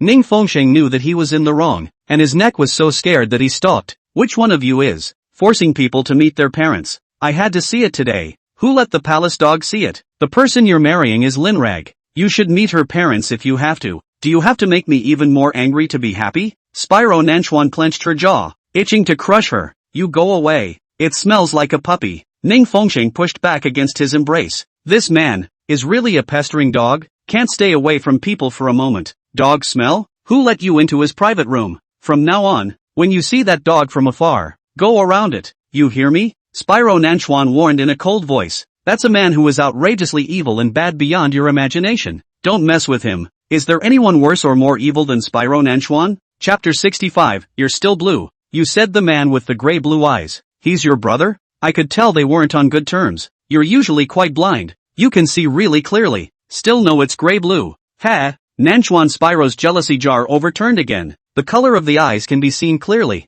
I'm just curious. Why aren't your eyes the same color? In fact, the young master's eye pupils, under bright light, can also be seen in the blue outer circle. Miss Ning hasn't taken a closer look? After Moss so reminded, Ning Fengxing took a closer look, and only then realized that the center of the pupil of Spyro Nanchuan's eyes was pure black, while the edge was a circle of blue, like a black planet with a haloed open blue aperture, translucent and fascinating. It is also a very rare pupil color. Nanchuan Shijun became even more angry. They were together for 3 years. What color were his eyes? She was blind not to see. That man's eyes. She saw them clearly at first glance. Ning Fengxing, those eyes of yours should really be gouged out and fed to the dogs. It's not obvious you're blue. Spyro Nanchuan was so angry that he was about to explode. It's still you who looks good in blue. Ning Fengxing tugged on his sleeve and smiled as if pleasing him. Spyro Nanchuan's anger, which was about to explode, was only suppressed for a few moments, but it could still be seen that he was angry, very angry. Ning Fengxing spoke the truth. Indeed, Spyro Nanchuan's eyes were better looking. Pure black eye pupil is actually extremely rare. Most people's eye pupil more or less with brown, like his black without a trace of impurities, like a black gemstone like eye pupil is rare, plus that circle of blue halo. I never existed in your eyes. His voice squeaked. He knows everything about her, and she knew nothing about everything about him. His chest eclipsed the pain to the core. Why yes, You have such beautiful eyes that I want to kiss them. The corner of Spyro Nanchuan's mouth pulled a cold and sarcastic smile. The next second, he froze, because Ning Fengxing really stood on her tiptoes and gave him a peck on the layer of his eyelids. Such beautiful eyes. Don't fill them with anger. Spyro Nanchuan broke in a second, pressing in his arms, his dominant lips crushed hard against hers. This damn woman. She really had a knack for dominating his emotions. 1 second it makes him angry with his liver. The next it makes him ecstatic. Ning Fengxiang let him kiss passionately, although he has a bad temper. But, he is really super good at coaxing. She had rarely seen him such a joyful man. Only a child would be like that, without hiding a bit of his heart. There was a hint of temper written all over his face. Gong Ye's mind is then as deep as a needle in the bottom of the sea. Often with a hypocritical smile, no one can see through his emotions. Seeing that the kiss was getting more and more provocative, Ning Fengxing's waist folded downward, and the whole thing was going to be rubbed to pieces in his chest. The sound of a waiter talking came from around the corner of the hallway. Someone. Well, Ning Fengxing was so anxious that she pushed and shoved hard, and only with great difficulty did she break free from his shackles. Moss and several of the bodyguards had their backs to them, building a human-sized wall that half surrounded them. So what if there are people? Even if I do you here, no one will see it. Spyro Nanchuan said with a cocky face as he rubbed his thumb over the lipstick marks staining her lips. You! Ning Fengxing punched him hard on his chest. Seeing a bad old man and wearing lipstick, Spyro Nanchuan was disgruntled. This man is so much in charge. Ahem! Young master, we received old Mr. Ning. He is already waiting in the private room. Moss reminded. Upon hearing this, Ning Fengxing's small face paled. How do you make the first move? You're the one who promised me. Spyro Nanchuan's jaw tightened. Look at his posture. He will not be satisfied until we meet today. Then you don't bring a bunch of bodyguards in there to scare him. Don't talk nonsense at the table, preferably not a word. Don't put on a mean face to scare my grandfather. Don't. Enough. I don't want to hear that much more nonsense. Spyro Nanchuan reached out and yanked. Ning Fengxing crashed into the man's arms and was picked up by strong arms and carried away. She was just about to struggle when she heard his low, muffled grunt, which reminded her of the wound in his abdomen. The one who was injured, preferred to follow and hugged her. This death-defying man. The atmosphere in the private room was heavy. Master Ning's face was rushed and tense. His body was tense. His eyes kept roaming back and forth between Spyro Nanchuan and Moss. Nanchuan Spyro's long legs are stacked, although he looks high and cold. But from the meeting, he has not said a fierce word. Ning Fengxing pinched the 8 pieces of crab with his fingertips and picked out the snow-white crab meat. Grandpa, if you don't eat it, it'll get cold. Master Ning put a chopstick of meat into his mouth and couldn't help but sweep another glance at the man sitting in the opposite seat. Spyro Nanchuan's silver fork viciously stabbed through the chilled lobster, his face filled with the stoicism of a forced fire. Cough. Master Ning was so frightened by the kingly aura emanating from his body that he spat out his meat. Moss pulled his lips and smiled. Old sir, there's no need to be formal. Eat. Today our young master is treating you to toast your birthday. Show. This is. Grandpa, you don't need to mind him. Just think of him as a psychopath. Nervous? Although Elder Ning had always heard of this person, Spyro Nanchuan, he had never met him before. Right now he suspected it, but wasn't afraid to confirm it. After all, a few days ago in the hospital, Ning Fengxiang had sworn that she and Spyro Nanchuan would have nothing more to do with each other. Grandpa, eat shrimp. Ning Fengxiang pushed a plate of hand-peeled fresh shrimp over. This was flown in from Hokkaido. Isn't it usually your favorite food? The dining room turntable made an ear-splitting scraping sound as Spyro Nanchuan broke the giant chella of an Alaskan king crab with a cracking sound. Crab shell debris splashed into Ning Fengxing's Longjing tea. He gave a cold, sidelong glance, saw her pick up a slice of Eastern star-spotted belly meat, and gently inquired, Grandpa, want dip? Don't keep busy with my food. Sheng Shang, eat too. You've lost weight. Master Ning's gaze surveyed his granddaughter, distressed. Grandpa has only emaciated a lot these days in the hospital to take care of Grandma. You should nourish more. Ning Fengxiang scooped up the winged needles of the Buddha jumping wall. Taste this. Spyro Nanchuan tensed his jaw. His thin lips pursed into a tight line. He didn't take a single bite, and he was so full of gas. I've never seen this woman so aggressively serving him food. No wonder she didn't bring him here. It's something fishy. This damned woman is very good at caring for people. I've never seen her look so considerate and caring, thinking that her white-eyed wolf character is natural. The little rose he's kept in captivity for 3 years, is covered with thorns and can't even be touched. But for someone else to bloom buds and give off fragrant scent, cannot be angry? Gift plus drops a chapter. Chapter 66, he's trying to be a hooligan again. A strong odor of vinegar festered in the air. Ning Fengxiang was completely unaware of this, and he and Elder Ning's grandparents and grandchildren were deeply in love with each other as they pinched each other's dishes. Look at you, still eating all over your mouth like when you were a child. Elder Ning grinned. picking up a handkerchief and wiping the corners of Ning Fengxing's mouth. The air suddenly exploded. Spyro Nanchuan's fist slammed heavily on the dining table, his eyes staring deathly at Elder Ning's hand that was holding the silk handkerchief. Cough. Miss Ning, serve the young master a bowl of soup as well. Ning Fengxing looked at someone whose face looked surprisingly poor. Those black pupils were getting redder and redder, full of jealousy that revealed a desire for exclusivity. She got a little angry too. He didn't learn to eat on his own when he was weaned? MS. Ning. Moss pressed the dial and turned the young master's empty bowl. Ning Fengxing saw the man's furious state that was about to lift the table in the next second, so he had no choice but to serve a bowl of soup. Nanchuan Shijun abruptly coldly smiled. This woman for Master Ning to choose the best ingredients. Serving soup will also be specially picked shark's fin, sea cucumber, abalone and other extremely high nutritional content of food. It was his turn to serve him the soup. Scooping 2 spoonfuls perfunctorily, he lowered his eyes to see a few slices of winter mushrooms mixed with vegetable leaves. Shang, Grandpa already has enough dishes on his plate. You don't need to worry about me anymore. Elder Ning was cold and sweaty. The weirdness in the atmosphere made his heart palpitate, and this meal was really uncomfortable. Spyro Nanchuan had that look in his eyes, like he wanted to knife him. Elder Ning grew up seeing Gong Yi grow up. That child is gentle and elegant, knowing, and filial, often put a smile on your face. Unlike the man in front of me, brutal and cold, bad temper, really scary. If it wasn't for the Ning family, how would Shang have gotten involved with this demon? Thinking of the grievances that Shang had suffered over the years, Master Ning quietly wiped away a tear. What do you want? You're the one who had to follow me here. Have you forgotten what you promised me? Ning Fengxing was also annoyed. He said he wouldn't lose his temper or terrorize Grandpa. Come here. Spyro Nanchuan fiercely suppressed the evil fire in his heart, and patted his large hand on the spot at his side. Sit next to me. He had tried to hold himself back too.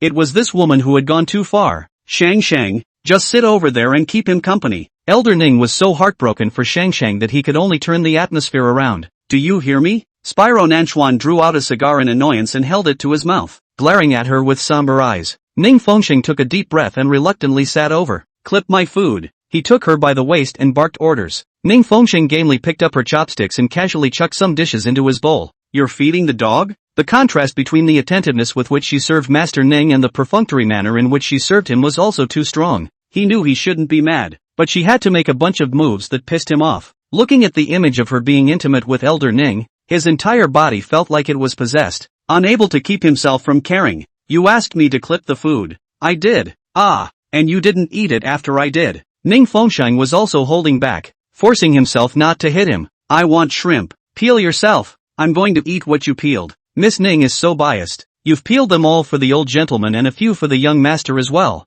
The young master didn't even take a bite. Moss rounded off the scene. But if Miss Ning had been a little more considerate of the young master and not treated him so obviously differently, the young master wouldn't have lost his temper. Knowing that the young master is childish and jealous, how can you not care about him in the slightest? At this moment, Spyro Nanchuan lit a cigar and took a big hard puff as if he was gambling with someone, polluting the environment. Ahem. The smoke curled up in front of Ning Fengxing, and he had to spray it in her face? Are you here to eat or to smoke? Can't you see there's an old man sitting across the street? Shrimp. Spyro Namikawa's hot palms came between her legs, the slit of her skirt peeking in to caress the lace stocking garters he'd tied himself this morning. Ning Fengxing's cheeks reddened slightly. This bastard. He was trying to be a hooligan again. Eating shrimp. Ha! Peel them for you. How many do you want? Peel them all for me. And the crab. His gaze swept over Master Ning's dinner plate, his jealous eyes about to ooze blood. Peel it and you'll eat it. Don't waste it. Seeing her start peeling shrimp, Nanchuan Shijun's face was finally better, pressing the cigar out in the ashtray, turning his face to watch her peel shrimp intently, his pupils swooshing and emanating exclusivity. Master Ning looked at it in his eyes, but didn't feel that it was his exclusive desire for favor, only that it was his granddaughter being used as a servant. His lips trembled. How could a child who had been held at the tip of his heart since he was a child be called around, suffer such indignity? By the time the black truffle soup tureen was presented, the shrimp shells had piled up into a small mountain. He suddenly pulled over Ning Fengxing's seafood-soaked hand, his tongue licking away the shrimp paste from her fingers. It's not good to be so obedient early. You have to make me angry. Ning Fengxing drew back his own hand, and the paper towel wiped it. Grandpa's still around. Elder Ning awkwardly lowered his head and sipped his soup. See how? You are my woman. We still have to have children. Mr. Ning old man over. Will not understand? Nanchuan Shijun ate shrimp, evil full of picking his lips and smiled. Elder Ning's face changed drastically. Shang, you didn't break up. How can you give him a child? These words completely offended the sensitive nerves of Spyro Nanchuan. His terrifying eyes stared at Ning Fengsheng. She had told the second elder so quickly? Has she already sentenced him to death from the bottom of her heart? Shang, you promised Grandpa. Have you forgotten everything? Elder Ning was shocked. Grandpa, don't listen to his nonsense. There's no such thing. Ning Fengsheng was so anxious that he stepped hard on his leather shoes under the table. The 8-centimeter heels were sharp, and the heel dented his handmade leather shoes. It was as if Spyro Nanchuan didn't know the pain, the Iron Man that he was. So what did he say? He loves to talk nonsense. I'm not even married yet. What do I need a child for? Ning Fengsheng's shoe heel stomped harder. Spyro Nanchuan's fingers hooked onto the lace garter stockings on her legs. You don't want to have children with me? Who was it that begged me the other day that they wanted to have children with me? That's just me talking off the top of my head. And you begged that you wanted to marry me? Spyro Nanchuan's heart plummeted in pain. Clanging, Master Ning's chopsticks fell down, and his face paled, looking as if it was the precursor to a heart attack. It's a long time before I get married and have kids. Don't worry, the groom will never be you. Spyro Nanchuan's face was filled with sulkiness. He had known that she didn't really want to marry him and give him children. He had always known that, but it still tugged at his body to hear her denial. Ning Fengsheng saw that his mouth was open and he was going to say something stupid again, so he picked up a piece of shrimp that had not been peeled and stuffed it into his mouth. Chapter 67, You're not allowed to give birth to a palace dog. The hard shells of the sea shrimp stung Spyro Nanchuan's mouth, and he frowned as he spat out. You want to marry Miyagi Dog and give him children? Even the roots of Ning Fengsheng's ears began to flush. You had to say this in front of Grandpa? He knows a lot. Otherwise how would he have children and grandchildren? Where would you come from? You shut up. Eating won't stop that mouth of yours. Ning Fengsheng hated it so much that she gritted her teeth. She really regretted it too much. She really shouldn't have brought the Nanchuan Shiji to see her grandfather. A cell phone rang. Master Ning shivered as he fumbled for his elderly cell phone, and when he heard the voice on the other end of the line, his pale face eased quite a bit. Ah you kids still remembered to call Grandpa. Ning Fengsheng and Spyro Nanchuan's faces changed at the same time. Oh, no need.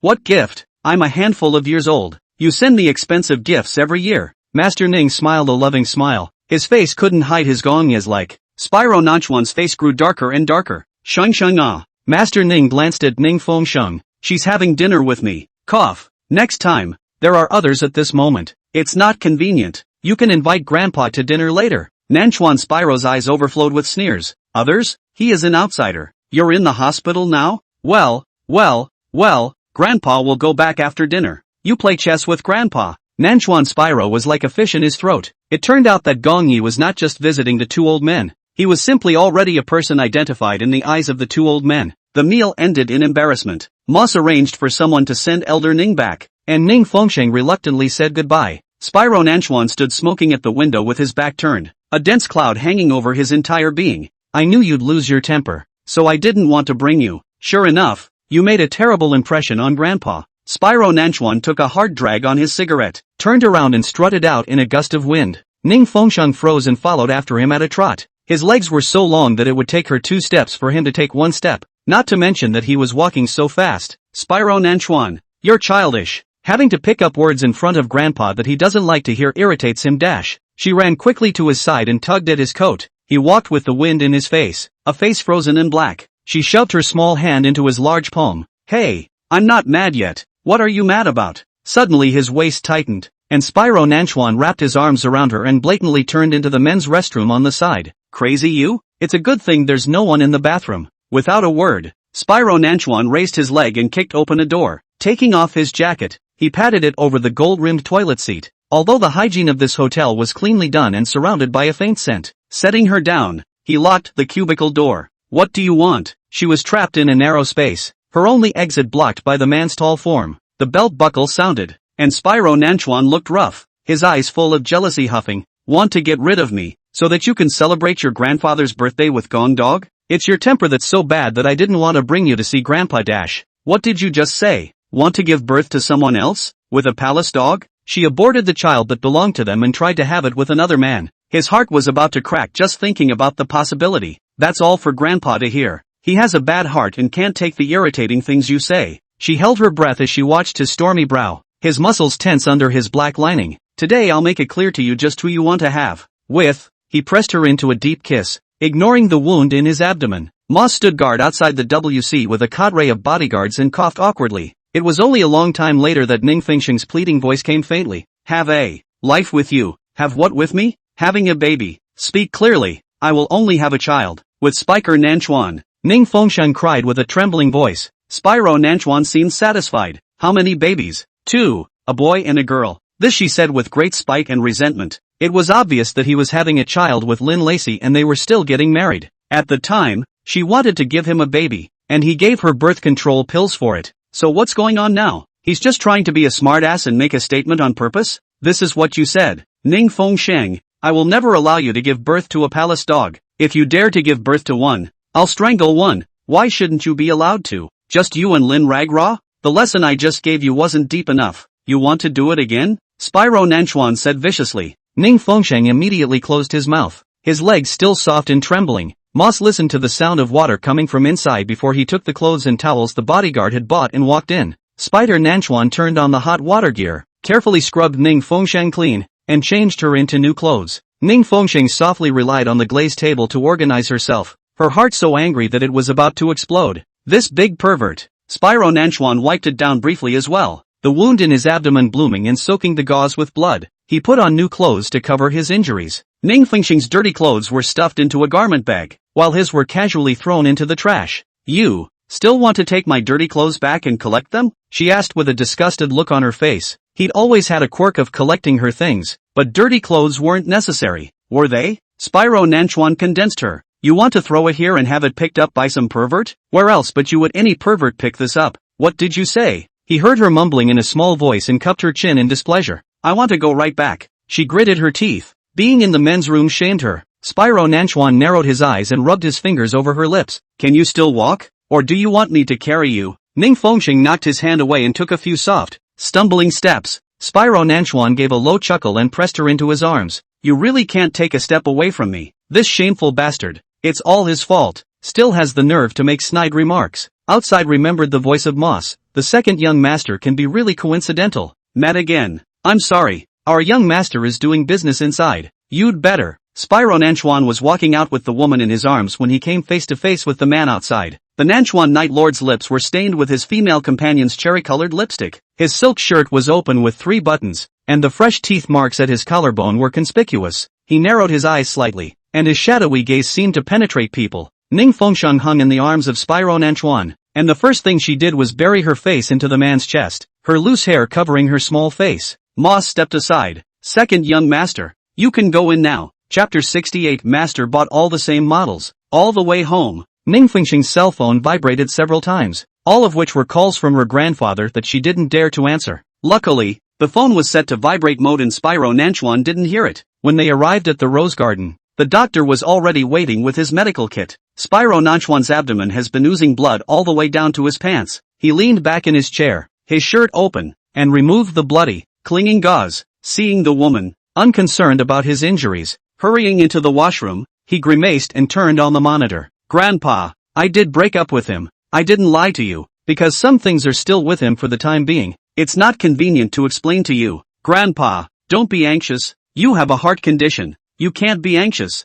I promise I won't give him a child. Shang Sheng has never lied to you since he was a child. I know you hate him. Didn't Shang Sheng get rid of her baby 4 months ago? You know I've always hated him. Okay, that's it for now. Don't think too much. Think nonsense. Take care of your health. Grandma is sick now. You can't also make yourself sick. The color of Spyro Nanchuan's lips grew paler and paler, and every word Ning Fengsheng said was like steel needles sticking into his ears. His body trembled and shook violently. The doctor cut the threads that had fallen out of the bandage and asked with a worried expression, Young master, does it hurt? Pain like having all your organs rubbed together, pain like having all the bones in your body broken. Cold sweat broke out all over his body in pain, and his form bent over, curling up and lolling to the ground. Young master, the doctor trembled with fear. For so many years, the young master had suffered greater injuries than this, but never had it hurt like this. Moss was walking in through the door and saw the scene, and then saw Ning Fengsheng, who was still talking on the phone on the big screen. He realized a few things in his mind and turned off the TV.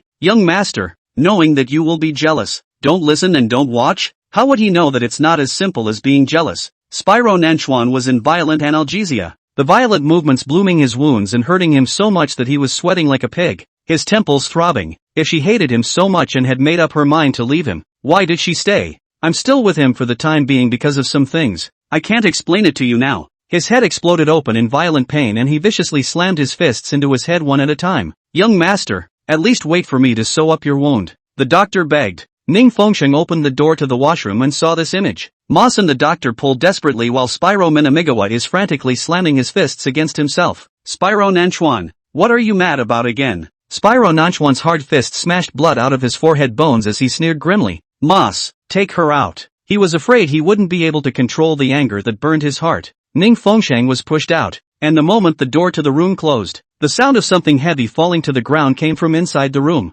The sound of that smashing was unrelenting, and the doctor fled with his medicine chest bruised and staggering in the face. Don't anyone go crashing into the crater? The young master's temper is at its peak this time of year, Moss said. Wait for him to quiet down. Nanchuan Spider's temper usually comes fast and goes fast, and they are used to it as subordinates. It is best to avoid it at such times, and whoever meets it is sending a person's head. Just leave him alone? Miss Ning used to leave the young master alone as well. Ning Fengsheng's heart was astringent. She had indeed been cold and hard-hearted enough towards him in the past. If young master hurt you in his rage, he will blame himself even more. Didn't you hear that he just asked me to take you away? Until the young master's anger subsides, you'd better not take a step near him. He was fine when he came back. How could he go crazy again? Ning Fengsheng asked in dismay. Young master is jealous. Moss guessed that the jealousy was too much this time? Ning Fengsheng even more puzzled. Although in the restaurant Nanchuan Shurjo is very angry, but he pressed her into the men's room, physically punished her. According to reason, the gas should be half eliminated. How come you're even more pissed off? Downstairs, the servants are busy setting up. Ning Fengsheng realized that everything he had previously bought for Lin Lexi had been thrown away, and every object that had once belonged to her to buy was being returned to its original place. Even the toilet seat was put back. Ning Fengsheng was surprised. These things, at that time, was not given to her packing to the grocery room. She moved to the rose garden outside. All a fire point burned it. Moss followed Ning Fengsheng downstairs and said, Young master bought all the same models. Same model? Ahem. The ones you burned were the same models you bought. The ones you left behind are the genuine ones. Moss was also speechless at the young master's behavior. Those objects, each one of them carries the memories of you and the young master. How could he really be willing to throw them away? But it's just for show. Ning Fengsheng was greatly shocked. Scouring every single one of them for the sake of doing the same thing? But Spyro Nanchuan had money, and even if something was out of print, he could make the manufacturer produce it immediately with the snap of his fingers.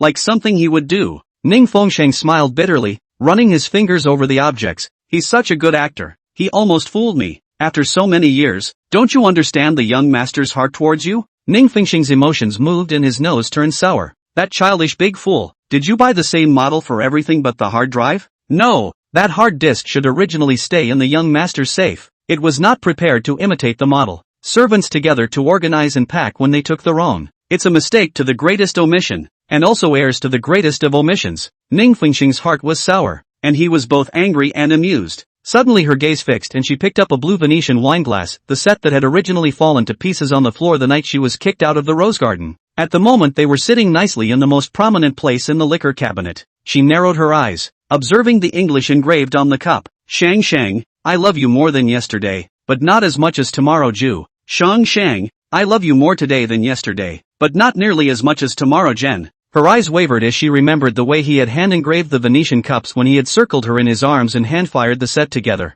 These mementos of their past are all back in their original locations. She admired one piece at a time, caressing it all the same. The rose garden is finally gradually regaining its original appearance, and is no longer cold and empty. Chapter 69, I still can't learn not to love you, except in the upstairs guest bedroom, where a pregnant woman who doesn't belong here lives. Just kick Lindsay out. Abort that baby. Maybe her relationship with Spyro Nanchuan could go back to being like the beginning? The night was dead silent. The sitting room was so smashed up that there was no place to get down, but there is no sign of the young master. Moss searched from room to room, and finally saw the staid, dark figure in the study. The smell of alcohol straight into the nose. I'll talk to him alone. Young master is drunk. I'll be right outside the door. If there's anything Miss Ning calls out to me dash. Don't worry, he won't hurt me. Ning Fengsheng knew that no matter how furious or drunk Spyro Nanchuan was, as long as he still had an ounce of sanity, he would never hurt her. The room was lit only by a single dim light, the blue velvet curtains drooping in their death throes,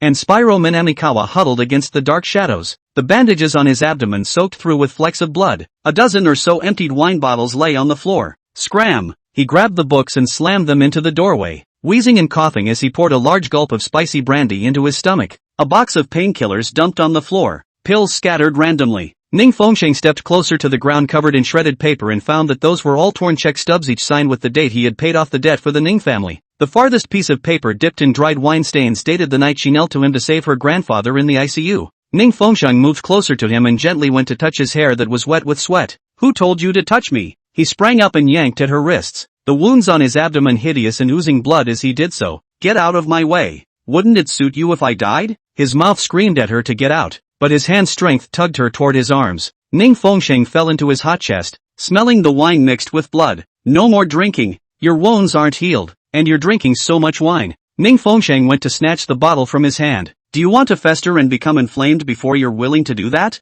Everywhere you've touched is festering, especially here. He pressed against his heart, pulling at his scarlet, cracked lips in a sneer. It's long festering pus. Ning Fengsheng, you don't love me. Why do you come to mess with me and hurt me over and over again? Who says I don't love you anymore? Ning Fengsheng's throat stuttered. What on earth has gotten into you? Just because of what I said to Grandpa? Shut up. He stormed off again, his hand unable to help but try to crawl up her neck again. When he thought of what she and Master Ning had said on the phone, his body shuddered with pain all over again. Moonlight pours in through the curtains. Spyro Nanchuan sneered in pain, and behind him stood a large coat rack. The tiers of the Milky Way wedding dress trailed a long hemline and shone with 1,000 lights in the darkness. Judging by the model's body type, the wedding dress was altered to be just her size. Spyro Nanchuan suddenly lashed out and pressed her to the carpet, beads of blood oozing from his wounds dripping onto the train of her dress. Is it beautiful? As he tugged at the hem of that wedding dress. To you on your wedding day, to your 100-year anniversary. In the afternoon, he also said through his teeth that he would not allow her to marry Gong Yi and give Gong Yi children,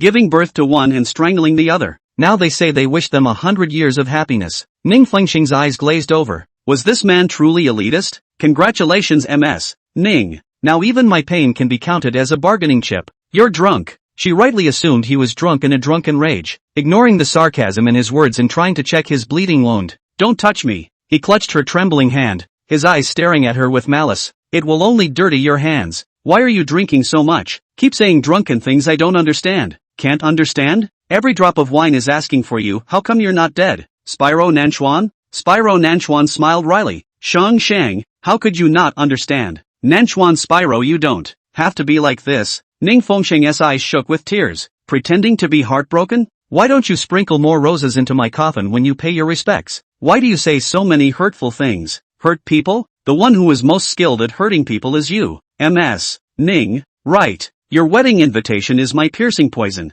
and I will die in your hands sooner or later. The ends of his eyes were red, but his voice was as light as the quiet falling snow in the night. Where am I getting married? You're babbling nonsense. Too drunk to be clear. Ning Fengsheng cupped his face. Was he drunk and babbling nonsense? Or was he too sick to be sane? Don't shower me with care from the mouths you've kissed others with. Go and make love to your palace dog brother and have a bunch of retarded kids. Ning Fengsheng, I really hate you. Ning Fengsheng sat on his knees in front of him, looking at his trembling appearance, his heart throbbing for no reason. She kissed him gently on the lips, kissing away all the vicious and barbed words. Spyro Nanchuan's black and blue pupils contracted violently pressed against her, and fumed and kissed furiously. The kiss reeked of blood and whiskey, with a self-destructive thrill, until she bit her lip and huffed in pain. Liar, liar, liar, gasped Spyro Nanchuan as he pushed her away and staggered to his feet. As he rose, a long ribbon fluttered down. Ning Fengsheng saw the red silk ribbon wrapped around his left wrist, the one that wrapped around her neck and delivered herself as a gift to him on her birthday night 3 years ago. Ning Fengsheng's tears erupted as he reached out and tugged at the falling end of the silk ribbon. Spider Nanchuan suddenly froze in his stance, looking down at her with a sneer. The silk ribbon is a noose. The ring is a tombstone. Ning Fengsheng, you've given me enough instruments of torture. She imprisoned his heart. This life, except death. Never want to be free. Ooh. Ning Fengsheng's shoulders trembled violently, and tears followed as they smashed down in large chunks. Although she didn't know why Spyro Nanchuan was so angry, she just felt very, very sad. The whole thing was filled with suppressed sadness. Spyro Namikawa's head exploded in pain and he was overwhelmed at the sight of her tears. He tugged at the blanket on the chair with his hands and wrapped her trembling shoulders up. Stupid woman, what are you crying about? Shaking, what are you shaking about? You don't know how to say, when you're cold. He scooped her up in his arms, his feet staggering in a way that made it clear he couldn't walk, but he was desperate to take her somewhere warm. Sure enough, he hadn't taken more than a few staggering steps before he tripped over a bottle of wine on the floor and fell downward. The moment she fell, His large hand carefully shielded the back of her head from impact, and his body reversed so that he landed on his own back. Spyro Nanchuan. Ning Fengxing's tears fell in large drops onto his chest. Spyro Nanchuan nursed her close in his stupor. More than 800 days. I still can't learn not to love you. Chapter 70, scolding her. He sheds? Moss, shouted Ning Fengxing, seeing Spyro Nanchuan close his eyes and fall into unconsciousness. Moss, who had been waiting outside the door, rushed in at the first opportunity and had the servant carry the young master back to his living room. The mess that was originally smashed by Spyro Nanchuan had been cleaned up and tidied up. The doctor was once again summoned upstairs and was thankful to see that the young master was in an unconscious state. The sleeping young master can no longer go crazy and can cooperate with the treatment. Miss Ning, you should stop making the young master angry. This injury of his will tear whiter and whiter if he keeps tossing it around like this. Ning Fengxing twisted the corner of his coat and weakly weaseled. I didn't. Who else could it be if not you? There is no one other than you who can make the young master so mad. Ning Fengxing's throat choked. The entire May Garden knows that the person who can pull the emotions of Spyro Nanchuan can only be her. What is this? The doctor looked at the red silk band wrapped around the young master's wrist and was about to rip it off. Don't ever touch, said Moss, rushing up ahead of him. If this breaks, 10 heads won't be enough for you to lose. So close. The doctor took a huge step back in horror. Another one related to MS. Ning? Moss took the ribbon off carefully and wrapped it around a few times to put it away. Not really. Ning Fengxing. MS. Ning, what can I say about you? Knowing that young master has a small heart, can't you make him less angry? Moose sighed. What an ingrate. Ning Fengxing hung her face. She hadn't intended to take him to the restaurant. He had to follow. The following morning, Moss swept off the dust with a chicken feather duster and instructed the servants to replace the vases with the freshest flowers. As soon as he turned around, he saw that the man in the bed had woken up at some point. His face was sickly pale, his complexion clear and cold, with a sense of weariness from a major illness. Young master, Miss Ning is boiling kanji for you in the kitchen. She said you like to drink the kanji she boiled and had to cook. Moss carefully explained, fearing that the young master would wake up and look for someone in the first place. Spyro Nanchuan just leaned back and sat there, the pupils of his black-blue eyes slightly empty, with little expression. I'll get MS. Ning up here?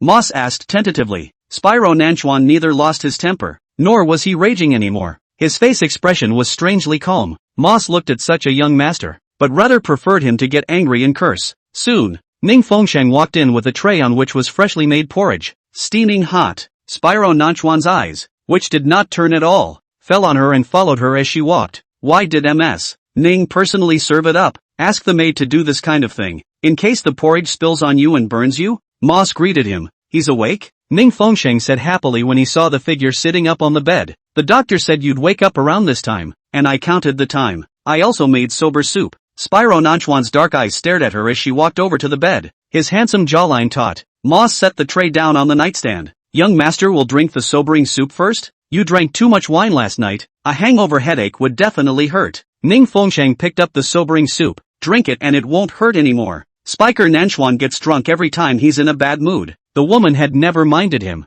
and this sobering soup, even more so, had never been made. Thanks. He rolled his throat twice and dropped 2 hard words. Moss's eyes dropped. I've never heard thank you from a young master in my life. Ning Fengxing's hand shook, and he almost spilled the bowl of sobering soup as well. Nanchuan Shiji was very counterintuitively silent, and did not make a fuss about letting Ning Fengxing feed him. He himself took the sobering soup and drank it all in one go, and then picked up the bowl of porridge, and took a big mouthful of it and finished it very quickly. You be careful of scalding. Ning Fengxing clutched his skirt. He was unusually well behaved today, thinking that he would absolutely lose his temper when he woke up. But nothing happened. Is it good? Do you want someone to serve another bowl? Ning Fengxing saw him eating so eagerly and thought he was hungry. Spyro Nanchuan frowned, and just as he set aside his bowl, a wave of retching and wanting to vomit came over him. Moss was quick, took the paper basket and handed it over, and all the porridge that he just drank was spit out again. Spyro Nanchuan vomited so hard that he vomited ball several times last night while he was in a coma. Ning Fengxing panicked and pulled a tissue to wipe his mouth. Is it an upset stomach? You shouldn't drink so much next time. You're not a kid anymore. Why don't you know how to take care of yourself? As she spoke, the tip of her nose flared and her eyes reddened, a sign of tears trying to fall. Spyro Nanchuan stared at her pair of red eyes. It was obvious that she hadn't cried much last night. He couldn't help but raise his hand and wipe the corner of her eye. It was fine if he didn't wipe it, but this action instantly caused Ning Fengxing's tears to fall in large chunks. Spyro Nanchuan, don't you stop talking. Ning Fengxing's heart ached unbearably. Spider Nanchuan let out a low sigh. Couldn't stand the woman's tears. I want to hear you talk, even if you scold me. Scolding her. Ha, he's willing to give it up? Ning Fengsheng clutched his big hand against his face. Say it, the porridge is too salty. Have you salted it with tears? Only no. I tasted it, not salty at all. Ning Fengsheng cried and zipped into his arms. Nanchuan Spyro, you are not allowed to abuse yourself even if you are angry in the future. Won't it hurt if you hit yourself? It's not your turn to frown even if it hurts. He rubbed her furrowed brow, his voice husky like sandpaper rubbing across a mirror. Anyway, I forbid you to bully yourself anymore. A sarcastic smile tugged at the corner of Spyro Nanchuan's mouth, as he always did. If he doesn't bully himself, who else can he bully? It's just that she didn't bother with him before. And now she's suddenly showing sympathy? I know you hate him. Shang, didn't you just get rid of the baby 4 months ago? You know I've always hated him too. The woman's mouth has said countless times that she hates him. He had long ago become numb to the pain, but to hear it again would be so life or death. Are you listening? Ning Fengsheng tugged at the lapel of his chest, raising a pair of red eyes to glare at him. I'm going to smash all your liquor cabinets and throw out all the alcohol. I forbid you to drink anymore. Nanchuan Shijun curled up his index finger and wiped the tears in the corner of her eyes. If you have the ability to do it, you can control me for the rest of my life. I will. I'll manage you for the rest of your life. Nanchuan Spyro's smile pulled wide, knowing full well that every word she said was a lie and an act. But that's all the time they have left together. After her birthday, she'll be gone. Think of it as a beautiful dream that you won't wake up from. Why does he have to wake himself up in pain over and over again? Chapter 71, If you shed any more tears, I'll kiss you until you run out of oxygen. Did you promise me you wouldn't drink? Ning Fengsheng asked, staring stubbornly at him. One more tear and I'll kiss you until you run out of oxygen. No, you're not allowed to sidetrack the topic well. Ning Fengsheng's lips were blocked by cold lips. Nanchuan Shijun's lips are so cold. His body is also cold, and even his gaze is flooded with coldness. Ning Fengsheng was kissed to a fork in the air. His brain was deprived of oxygen and he forgot to cry. By the time she responded, he was sucking dry the tears at the corners of her eyes. Spyro Nanchuan, you are so cunning. Why don't you promise me? Drinking is so harmful to your body. Spyro Nanchuan sneered. I've done the things that hurt my body the most, and I'm still afraid that drinking will hurt my body? Something more physically damaging? What is it? You're not allowed to do it again. Unless one stops breathing, one can stop loving you this matter. He frowned. A few moments of self-deprecation. Torture me as much as you want. Ning Fengsheng. Stab me hard. I'm powerless to resist. Ning Fengsheng's eyes reddened once again. How could I spare to torture you? Every second of every day. She hadn't stopped torturing him. I want to marry you and give you babies. Ning Fengsheng lowered her long eyelashes. And be happy with you. Spyro Nanchuan didn't have a single expression on his face. As if she was talking nonsense that had nothing to do with him. Why is it that every time I say this, you don't believe me? Before, he would have shown surprise. But now, his eyes were dull and colorless, without a ripple. Ning Fengsheng's small hand affixed to his large palm. 10 fingers interlocked. I saw the servants yesterday to arrange things back. You did not want to throw one thing. Prove that in your heart, there is no Miss Lin's position. I am the mistress of the rose garden? Then could you please kick her out? She was sad. I don't like the sight of her, and I don't want her staining the place that belongs to us even more. Without a hint of hesitation, Spyro Nanchuan said in a deep voice. Good. Really? Ning Fengsheng didn't expect him to agree so readily. What else do you want? That child. Ning Fengsheng had actually been wanting to speak up, but she also knew that this kind of request was really excessive. Can you take it out? I don't like the idea of another woman giving you a child. Spyro Nanchuan's face suddenly changed drastically from white to green. You've already killed my first child, and you want to kill another one? We can have our own children. Ning Fengsheng was a bit intimidated by his reaction. Spyro Nanchuan sneered wryly. Guess what I believe? I won't lie to you. Is it not lying to him? Or not lying to Master Ning? She said under her breath that she never lied to Master Ning. That would be lying to him? It wasn't the first time she'd lied to him anyway. You aborted our child just 4 months ago. What do you expect me to believe? Ning Fengsheng is dumbfounded. Don't ever hit the child again. I'll allow you to do anything evil, except extend your poisonous hand to the child. Shijun Nanchuan cupped her chin. Ning Fengsheng, I don't know what you want from me by staying by my side, or if you have to see how much more miserable I can fall before you'll be willing. I'll do whatever you like, but if you dare to hurt that child, I will never forgive you. Never forgive you is a heavy sentence. She saw the undoubted determination in his eyes. Ning Fengsheng's eyelashes trembled with tears. You don't love her. Why do you have to have that child? This has nothing to do with you. So what do we do? She asked pleadingly. There is no way she can accept that Spyro Nanchuan has a child with another woman. though she was the one to blame for all of this, and she blamed herself beyond measure. Us? Spyro Nanchuan's brows were tangled, as if he had encountered the most difficult question in the world. They had come to a dead end, and it was his repeated badgering that made the extension possible. There was no way ahead of them long ago. A dead end. Don't you want me anymore? Ning Fengsheng said with a look of despair. She was filled with the thought that he would promise her to make peace. These days, she'd seen so much proof that he still loved her it took courage to ask those words. Don't ask me that question. I'm not qualified to answer. Nanchuan Shiji's head suddenly exploded with pain, and he tightly hooked her in his arms. It's you who don't want me. Shang, just take pity on me and let me dream this dream a little longer. Ning Fengsheng was at a loss, not knowing what to do. The only thing she could be sure of was that Spyro Nanchuan was still deeply in love with her. Out of the corner of his eye, he glanced at the diagnosis pressed on the nightstand, the medical advice column that reads, stomach bleeding, no alcohol, avoid mood swings, was burned through by the cigar. The edges were supplemented with a small inscription in pen, jealous of the tears on her eyelashes, of the coldness of her hands and feet, of the wounds on her body. Tears rolled down Ning Fengsheng's face once again, burying herself in his chest and crying uncontrollably. Spyro Nanchuan's chest shook. What are you crying about again? Ning Fengsheng, you'll have to kill me. Miss Ning, you wait for the young master to finish eating before crying is not too late. He just ate all the vomit. The young master's stomach is not good. Moss does not know how to comfort a woman, but he knows that every drop of tears Miss Ning smashed in the young master's heart is very painful. His words were useful, and Ning Fengsheng huffed, forcing back tears. Spyro Nanchuan, you need to eat more. You've lost weight. I don't like it when you're too thin. I'm not going to cry. I'm going to the bathroom to wash my face. She pushed away from the man's embrace and saw that his lapel was wet with her tears. She ran into the washroom as if fleeing and kept wetting her face with cool water. But her eyes were inexplicably sore and there were tears streaming down her face. She simply turned on the water valve and slid to a sitting position with her back against the glazed counter, bewildered and in tears. Is she going to accept that child? Watching Spyro Nanchuan love it? She just realized she was too narrow-minded to do it. The whole of Spyro Nanchuan should be hers alone, and no one can share his love. Except their baby. Moss's knock on the door woke her up. Ms. Ning, are you still not well? It's not like you're secretly hiding inside and crying,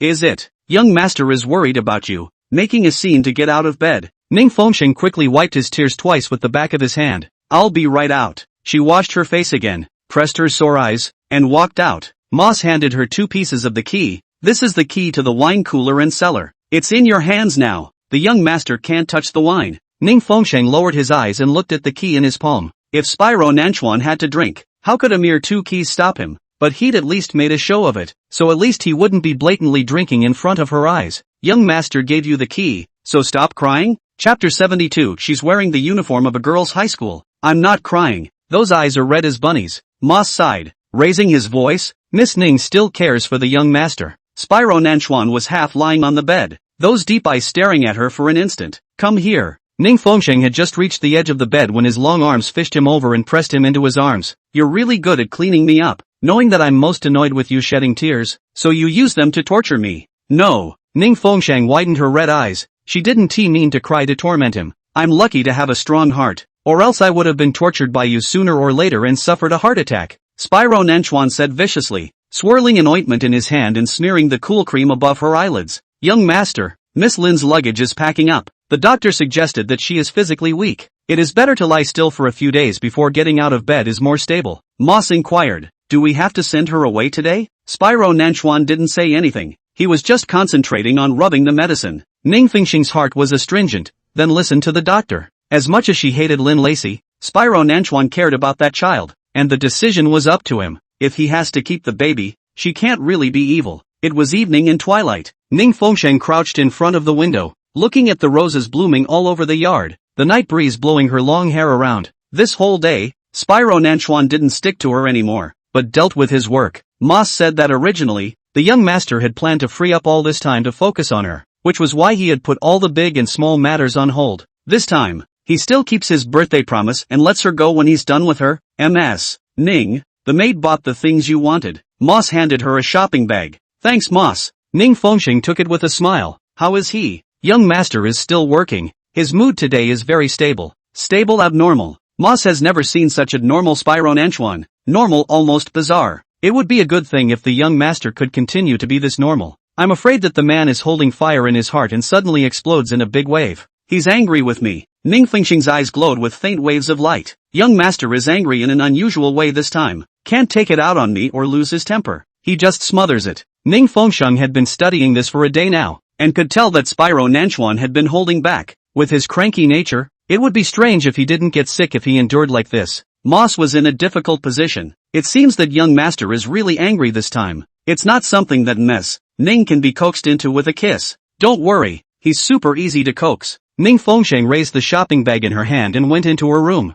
Half an hour later, Spiker Nanchuan tugs his tie loose. Anxiety from cross-border MNA case rolls in the knot of his throat. He was never bothered by his work, but today, that sinking crankiness was causing him to make a series of mistakes. Even his own signature could be signed wrongly as Ning Fengxing. He slammed the mouse down on the table. His time shouldn't have been wasted at all. Pulling open the drawer, he took out a handkerchief and placed it in front of his nose to sniff lightly. The light fragrance belonging to Ning Fengxing made his heart and mind concentrate quite a bit. Unfortunately, the handkerchief has been sniffed by him too many times and stained with his scent. The scent that belonged to her was fading. When she leaves the rose garden, he'll never smell it again. The door to the room was knocked on several times. Spyro Nanchuan blushed, stuffed the handkerchief back into place, and had just closed the drawer when the door was opened. Ning Fengxing smiled as she walked in, her olive green skirt sweeping 5 centimeters above her knees, her blouse uniform obediently buttoned at the top one, tied with an ink blue bow tie, the long silky hair, tied back in a double ponytail and adorned with a green bow of the same color, flew as she turned. A pair of shiny black Mary Jane shoes made a crisp sound as they knocked on the floor. Ning Fengxing's outfit, which was youthful, perfectly replicated the look she had when she was in college. It was the most regrettable period for Spyro Nanchuan. He hadn't met her at that time, and used to stare at the picture of her in the uniform of the women's high school, nagging at him for half a day. Ning Fengxing, your youth without me is the biggest regret. How is not having you a defect? I don't want to have you. It's my biggest flaw. This gentleman, do you need music service? Ning Fengxing smiled sweetly and posed with her skirt. Spyro Minamikawa's eyes were instantly scarlet, the knots in his throat rolled violently, and the Mont Blanc fountain pen between his fingers blotted out ink on the document. He was stunned for a few moments before he squeezed the dreary words out of his chest. You're going to be in the kindergarten pageant? Wrong. She walked up to him and sat across his lap, the pleated skirt folds sinking into the pattern of her suit pants. I'm a personal caregiver who specializes in treating President Nanchuan's anxiety. The aroma that belonged to her was rich and compelling, brushing against his taut jawline. Ning Fengxing wrapped her arms around his neck. Now please ask the patient to choose a treatment plan dash. When she speaks, the flavor that spews from her mouth is as sweet as candy. Program? He gazed deeply at her, his blue-black eyes rippling darkly. I can play the piano, sing, dance, leg pounding, massage. Which service plan do you want? This woman, just damn it, just run out and bait him. Spyro Nanchuan's body was taut and tense, and his face was taut, but his eyes were glued hotly to her face. Ning Fengxing was already pure and dynamic looking, not too different from her high school days. Tie this pair of ponytails for a halfway decent look, combined with her playful expression. It was a touch more dainty and moving than usual. One can only imagine how she annihilated those youthful boys at school back in the day. Any teenager meeting this one while reading is pretty deadly. It is the kind that really kills people. No, it's killing him now too. Ning Fengxing jerked the fountain pen out of his hand, and his body was suddenly pressed against the arm of the French carved chair. Spyro Nanchuan pinched the back of her neck, his eyes glaring at the bow ribbon on her ponytail. Running around dressed like this, do you think the guards at the Rose Garden are all blind? The guard gentleman complimented me on how I look like I stepped out of a manga. Ning Fengxing winked playfully. Sure enough, the man's face was fleshed out in a frenzy of jealousy. Damn it, I'll poke their eyes out. Ha ha, they didn't see it. I came straight from my room to change. Seeing that he finally couldn't tense up to give vent to his temper, she secretly laughed in her heart, wiggling her 2 tender white calves, and tugging at the crooked tie in front of his neck with one hand. Rather, it's a certain person, who rips the tie into a twist that's jealous of what Chapter 73, My Biggest Secret. She spoke in a milky voice, rarely pampering herself in front of him. It was like nothing Spyro Nanchuan had ever seen before. Today's Ning Fengxing made him want to rub it in his chest. He couldn't even give her a kiss for fear of breaking her tender cheeks. Let me see.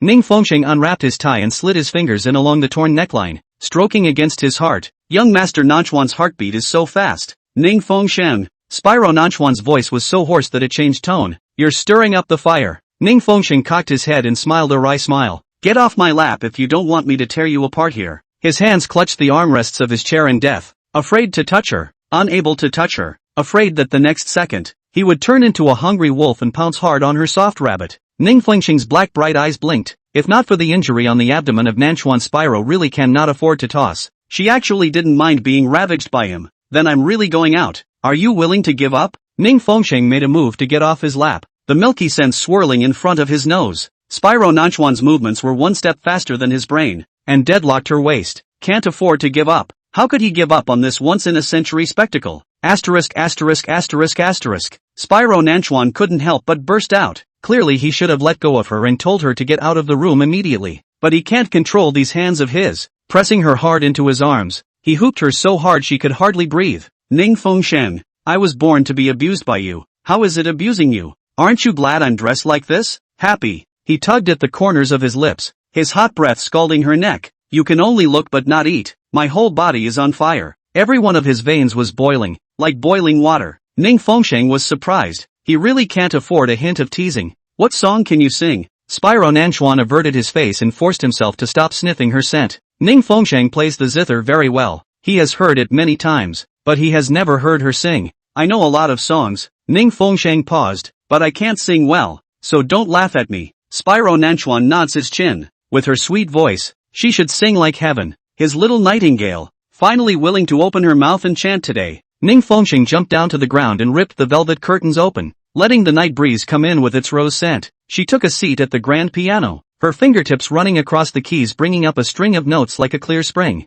Spyro Nanchuan came to his senses and even restrained his physical reaction. He wants to hear her sing more than make out with her. Fingers were already pressing the computer's recording mode. Never heard this woman sing before, and this is her first dedication. Ning Fengsheng chose a youthful campus song, and the side shadow was quiet and beautiful, in the hazy light like a man in a painting. Only when she opened her mouth, Spyro Nanchuan's brows tangled. The image in front of her eyes didn't match the song hovering in her ears. She was a tone-deaf person with a stunningly beautiful voice, out of tune for a dozen beats. This is MS. Ning's masterpiece? As his voice came out with hidden laughter, Ning Fengsheng's cheeks reddened slightly. You've heard this song? Never heard of it. So how do you know I'm out of tune? A childish song was specially chosen, one he hadn't heard before, thinking he could muddle through. Because you're not in tune with a single word. Spyro Manhwa scoffed as he leaned against the piano. An idiot could hear it. Ning Fengsheng made a big blush. She knows a lot of instruments, but when she sings, she's out of tune. A secret no one knows but her. She just looks like a great singer with a sweet voice.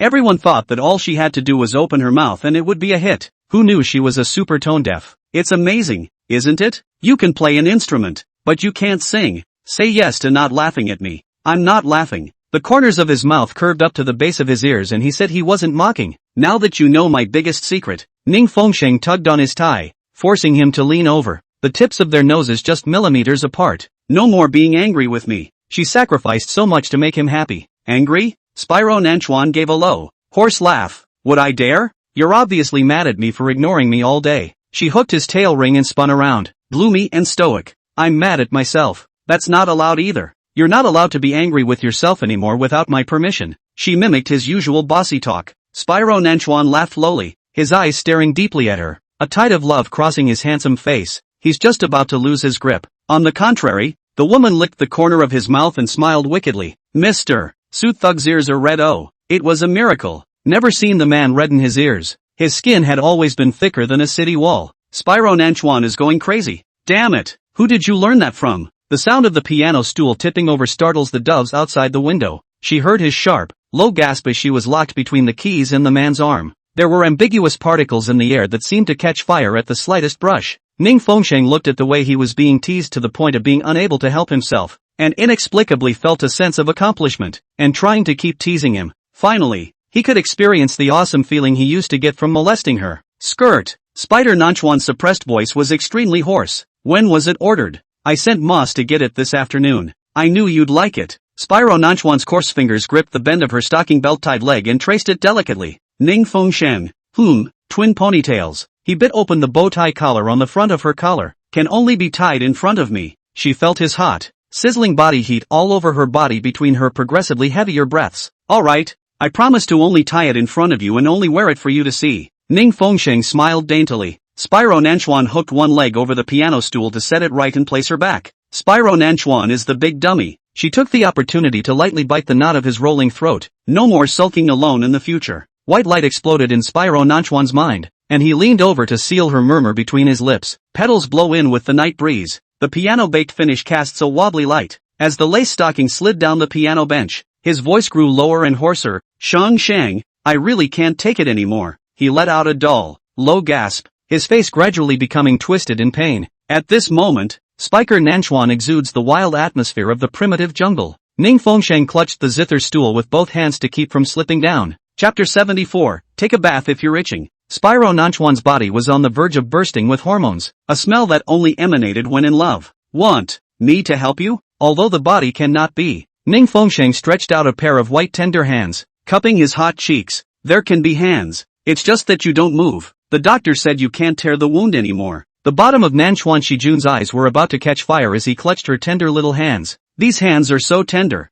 I don't want to see them rub through the skin. What about that? She looked at him worriedly. Spyro Nanchuan's face was so pained that it looked like he had been poisoned. He let go of her with difficulty, and with all the restraint he could muster got up to leave. Spyro Nanchuan, don't follow me, he bellowed. I have my own hands. Ning Fengsheng looked at his back as he stumbled and flung the door open to leave, secretly smacking his lips. If it wasn't for his injuries, he would have pounced on him alive in a normal situation. Putting on his little leather shoes, he had just stepped out of the den when he met Moss. Moss stared at her with an expression of living hell. Is it MS? Ning? Shoo, don't ever let Spyro Nanchuan know that you've stumbled upon me. Otherwise, you know the consequences. Moss had a face scrunched up into a bitter melon, wishing he could go blind on the spot. How unlucky he was. There's surveillance everywhere in the garden. Young master will know it when he checks. There's no way to hide it. Sure enough, that night, after dinner, Spyro Nanchuan went to the surveillance room to take a screenshot of that recording and save it.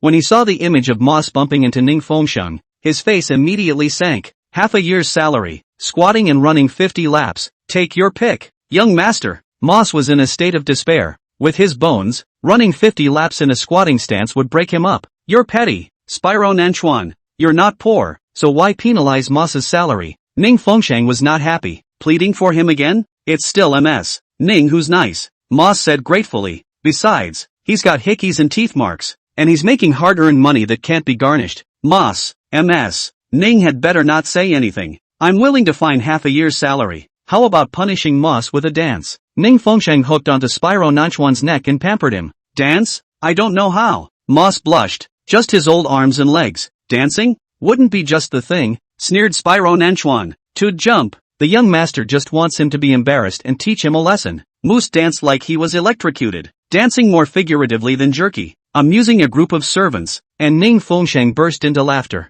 Only Spyro Nanchuan had a stern face. Go take a bath if your body is itchy. Gotcha. No one but Miss Ning can coax the young master to laugh. Spyro Nanchuan got his hands on the engraved video and has new stuff to watch. It wasn't enough to play and watch it on a loop, but he also set Ning Fengsheng's out-of-tune singing voice as his cell phone's exclusive ringtone. But unfortunately, Ning Fengsheng hardly ever called him. She'd never fought before, and now she didn't need to fight when she stayed by his side, and even less when she married Gong Yi down the road. Spyro Nanchuan's good mood was suddenly swept away, and his smile froze at the edge of his mouth. To think that the most calls he's ever gotten on this cell phone were from Moss. So take this exclusive cell phone ringtone and set one for Moss as well. Wanting to try the effect, he immediately pressed the intercom. Call me. What? Isn't that what we're talking about? Immediately. Moss clouded his mind and dialed the intercom over. Young master, what is it? Idiot, I told you to call. Spyro Nanchuan was so angry that he almost broke the receiver. Good thing Moss quickly on the road dialed the phone with a cell phone. So Ning Fengsheng's soft and sweet song sounded, although out of tune, but cannot help her voice is good. There is a hint of childish voice tenderness. Listen to the ears is very healing. Can wash the soul. Over here, Moss is puzzled. Young master asked to call. Why don't you answer it? No answer. He hangs up. The intercom exploded again, and Spyro Nanchuan roared like thunder. I told you to hang up? Moss, young master, I'll fight again. No stopping. Moss dialed continuously for more than half an hour until Ning Fengsheng knocked on the door of Spyro Nanchuan's room, and he was able to relieve himself. Ning Fengsheng had just finished bathing, her long hair draped behind her head with the fresh scent of shampoo, wearing a white court dress nightgown, soft and sticky, and holding a clean white pillow in her hand. She counted about time and was ready to come over to bed. Spyro Nanchuan swept her a glance, the knot in his throat rising and falling. Who sent you? You don't want to cuddle me at night? You want my wound to split open before you're satisfied? Spyro Nanchuan had been badly teased by her in the afternoon, and had been venting his fire all by himself for quite some time. I was just getting ready for a good night's sleep tonight listening to her soft singing voice when she came marching the fire again. Oh, so you don't want to sleep with me? Ning Fengsheng was a little lost. When the injury is healed, you are afraid that if you want to escape from the bed, your feet can't even touch the ground. Nanchuan Spyro leaned on the high back bed. Black silk high luxury robe, loosely open lapels, half-wet broken hair, messy sweeping eyebrows. The whole person exudes a kind of ascetic evil. Ning Fengsheng's legs went a little weak in fear just from hearing his words. Then I'll go back to my room. As she turned to leave, she saw that the laptop propped up next to her bed was playing the afternoon live. She was used to this kind of scene, and in the past, Spyro Nanchuan loved to play it on a loop and watch it for a week without getting tired of it. Don't look too late. You control me. Well, don't bother. Ning Fengsheng went back to her room and took out the scarf to knit it. A few days ago she had been pestered by the Nanchuan Shijun and didn't have the time to knit it. Now as soon as she had the time, she secretly knitted it. The following day at noon, Spyro Nanchuan tore through the financial report, the harsh words of the family patriarch still ringing in his ears. He had delayed too much these days. A candy scent suddenly filled the air. The door was opened a crack at some point and a head poked in, meeting the shade between the man's brows. Ning Fengsheng smiled softly. Cripple brother, what are you doing? Ning Fengsheng. Ning Fengsheng crashed through the study door with his flour-stained face, holding a glass jar in his hand, and white, tender rabbit-shaped milk candies were crashing out of the jar with a crisp sound. You want your ass swollen by me? He gritted his teeth. Cripple? What an ugly nickname. She's got a lot of nerve. Only she had the audacity to call. Now for your weather report. She held the candy jar in front of him, smiling. A certain president's heart space continues to storm, and urgently needs to be fed my special rabbit milk candy. Spyro Nanchuan tackled her frosting-stained wrist. Is MS. Ning inhaling saccharin as oxygen? Or are you planning to murder me with cavities? Chapter 75, The Will to Live is Weak. Wrong again. She leaned in for a kiss, her soft lips grazing his. Murder is going to take this. She had a milkshake in her mouth and ferried along with the kiss. Sugar has a happy spell cast on it to cure your crankiness. The man grabbed her by the waist and pressed her into his arms. Do you think I'm a 3-year-old kid? Dash? The finish dissolves on the tongue and the blueberry sandwich wrapped in milk flavor explodes on the taste buds. Sweet to the heart. The whole thing melts away. Ning Fengsheng's fingertip nudged at the knot of his rolling throat. Look, the sugar is starting to dissolve. Young Master Nanchuan's smelly face. Spyro Nanchuan narrowed his eyes. No, I like blueberries? You use blueberry sauce a lot when you spread toast for breakfast. She had been watching him. His chest exploded with unbelievable ecstasy. However, in the next second, Ning Fengsheng honestly said, it was Moss who told me. Spyro Nanchuan sneered at his self-importance. But I'll find out later. I'll discover what you like a little bit. She pulled another tin of cookies from her large apron pocket, and matching mental healing cookies. Please accept. Grey Wolf Cookie wears a chocolate bow tie and bunny cookie pins on a pink flower. She broke open a rabbit-shaped cookie. The cranberry sandwich smelling sweet and delicious. Would Mr. Big Bad Wolf like to try one? She disliked half of the rabbit cookie into that wolf's mouth. How about a taste of being tamed by a bunny? Spyro Nanchuan is really not used to it. The Ning Fengsheng of the past 2 days was so active and enthusiastic that it was hard for him to resist. She's almost like a treasure trove with so many means of surprise to pop up. 3 years of time with her. He has once not enjoyed this treatment. It was both flattering and heartbreaking. Turns out she wasn't a woman who didn't know how to please him. Wasn't unemotional. She knew a lot. It's just a matter of being willing to put thought into him. Is it delicious? Ning Fengsheng's eyes widened, seeing that what surged across his face was not surprise, but a complex and incomprehensible emotion. When did you learn that? Spyro Nanchuan hadn't forgotten that she used to bake burnt cookies that were harder than rocks and chipped her teeth in one bite. They still existed in his safe. I can do a lot. Flavor review. Ning Fengsheng sat on his knee and tugged on his tie to shake it. Spyro Nanchuan snatched the 2 jars from her hands. A jar of bunny-shaped candy and a jar of Big Bad Wolf plus bunny-shaped cookies. It was beautifully crafted and sold like a dessert window display. And the flavors are also pints that can come out of the division. Which store bought it and pretended you made it? In just a few short months. It's not even that her cooking skills have increased greatly, but desserts have also reached the point where she can open a store? Shang Shang Dessert Store. Thanks for the compliment. Ning Fengsheng showed her teeth and smiled. These words were the highest appreciation for her. If you don't believe me, go back and watch the video I made. Anyway, there is surveillance in the baking room. Ning Fengsheng knew that the entire May garden was monitored, except for the washroom. So both times she called she ducked into the washroom to make the call. But she never expected that Spyro Nanchuan would later install a camera in the washroom as well, because she killed herself by cutting her veins in the bathtub, which scared him out of his psyche. Spyro Nanchuan all the time regret, if early in the washroom to add a camera, do not let her half step out of sight outside. She will not almost die.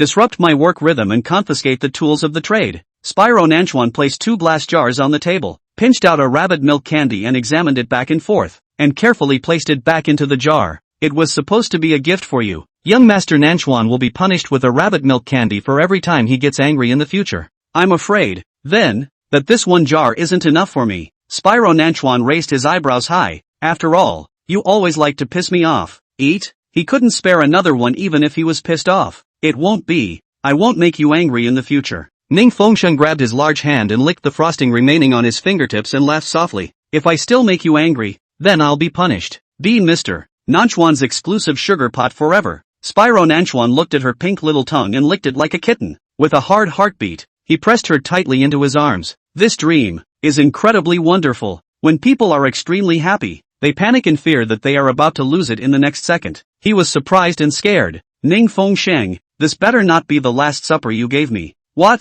A death row meal for death row inmates. The most luxurious severed head meal you can eat before you die. Humanitarian warmth. Ning Fengsheng looked at the intense insecurity welling up in the bottom of his eyes, and his heart tingled slightly. She reached up and covered his eyes, feeling suffocated by such sad eyes. What are you talking about? 2 cans of dessert is the last meal? It's not the last meal, because you've never been this nice to me before. So incredibly good that he was doubly afraid. Then I'll often send you little surprises like this in the future, and when you get used to it, you'll believe it. Ning Fengsheng sighed lightly. Just how bad was she to him in the past? What you said is what you said. Spyro Nanchuan buried himself hard on her neck. I have a good memory. I remember. There is everything about her that is remembered clearly. 2 days later, the roses were in full bloom. Ning Fengsheng was holding a bunch of prune flower branches, and was bending down to cut one, the way Ms. Ning cuts the roses. It's rather like decapitating them. Lin Lacey paled and stood under the arched flower porch and sneered. I heard you're sweeping me off my feet? Last month's maternity checkup Jennifer accompanied me all night. How much he cares about this child do you know? Lin Lexi sternly questioned.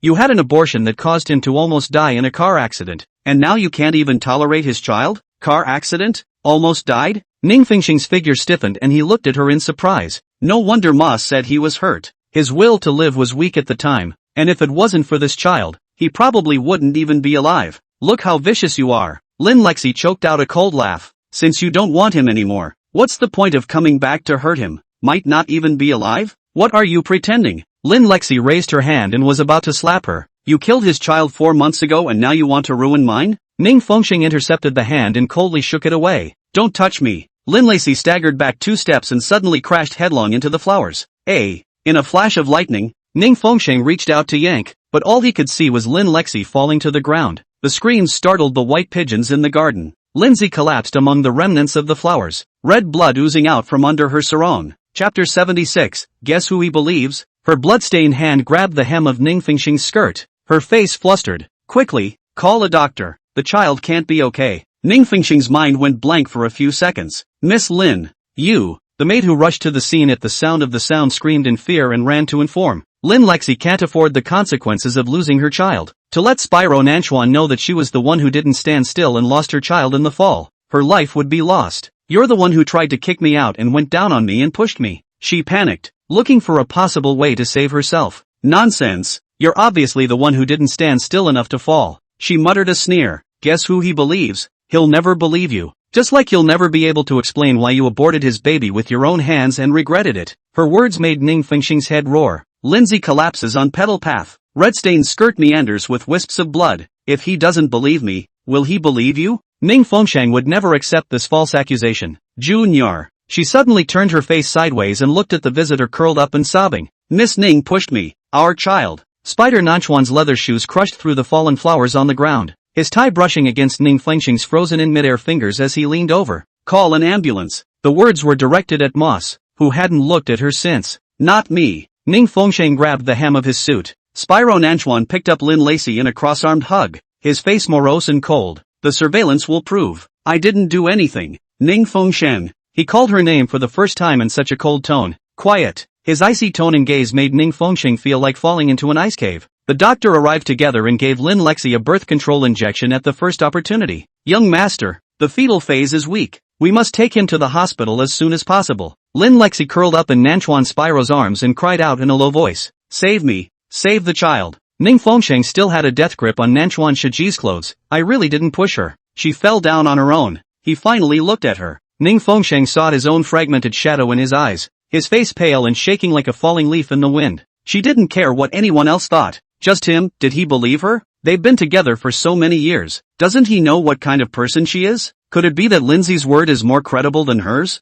Go change into something else. He swept his gaze over the bloody finger marks on the hem of her skirt where Lindsay had scratched her. And go back to your room and wait. Ning Fengsheng's fingers loosened and the ice silk fabric slipped from his palm. Too late to wait for ambulance. Driver pulls converted motorhome with first aid pod out of garage. Spyro Nanchuan personally put the person on the car, accompanied by Moss, a few servants, a group of bodyguards. The car dragons whistled away from the rose garden, leaving Ning Fengsheng standing alone. The long rose trail was like a long frozen river, and the cold made her shiver. Seeing how Spyro Nanchuan valued Lin Lexi and the child so much, that eagerness was no less than when she was pregnant with the baby. She even shivered with coldness in her heart. City Hospital VIP ward. The attending physician Winston glanced at someone. Spyro Nanchuan, his two long legs folded, was peeling an apple with a scalpel. Cold light swept over a crowd of medical personnel. The eyes were absolutely solemn coldness. Cannot keep the child. He suddenly crushed the pulp into mud. Let the whole obstetrics and gynecology department to accompany the funeral.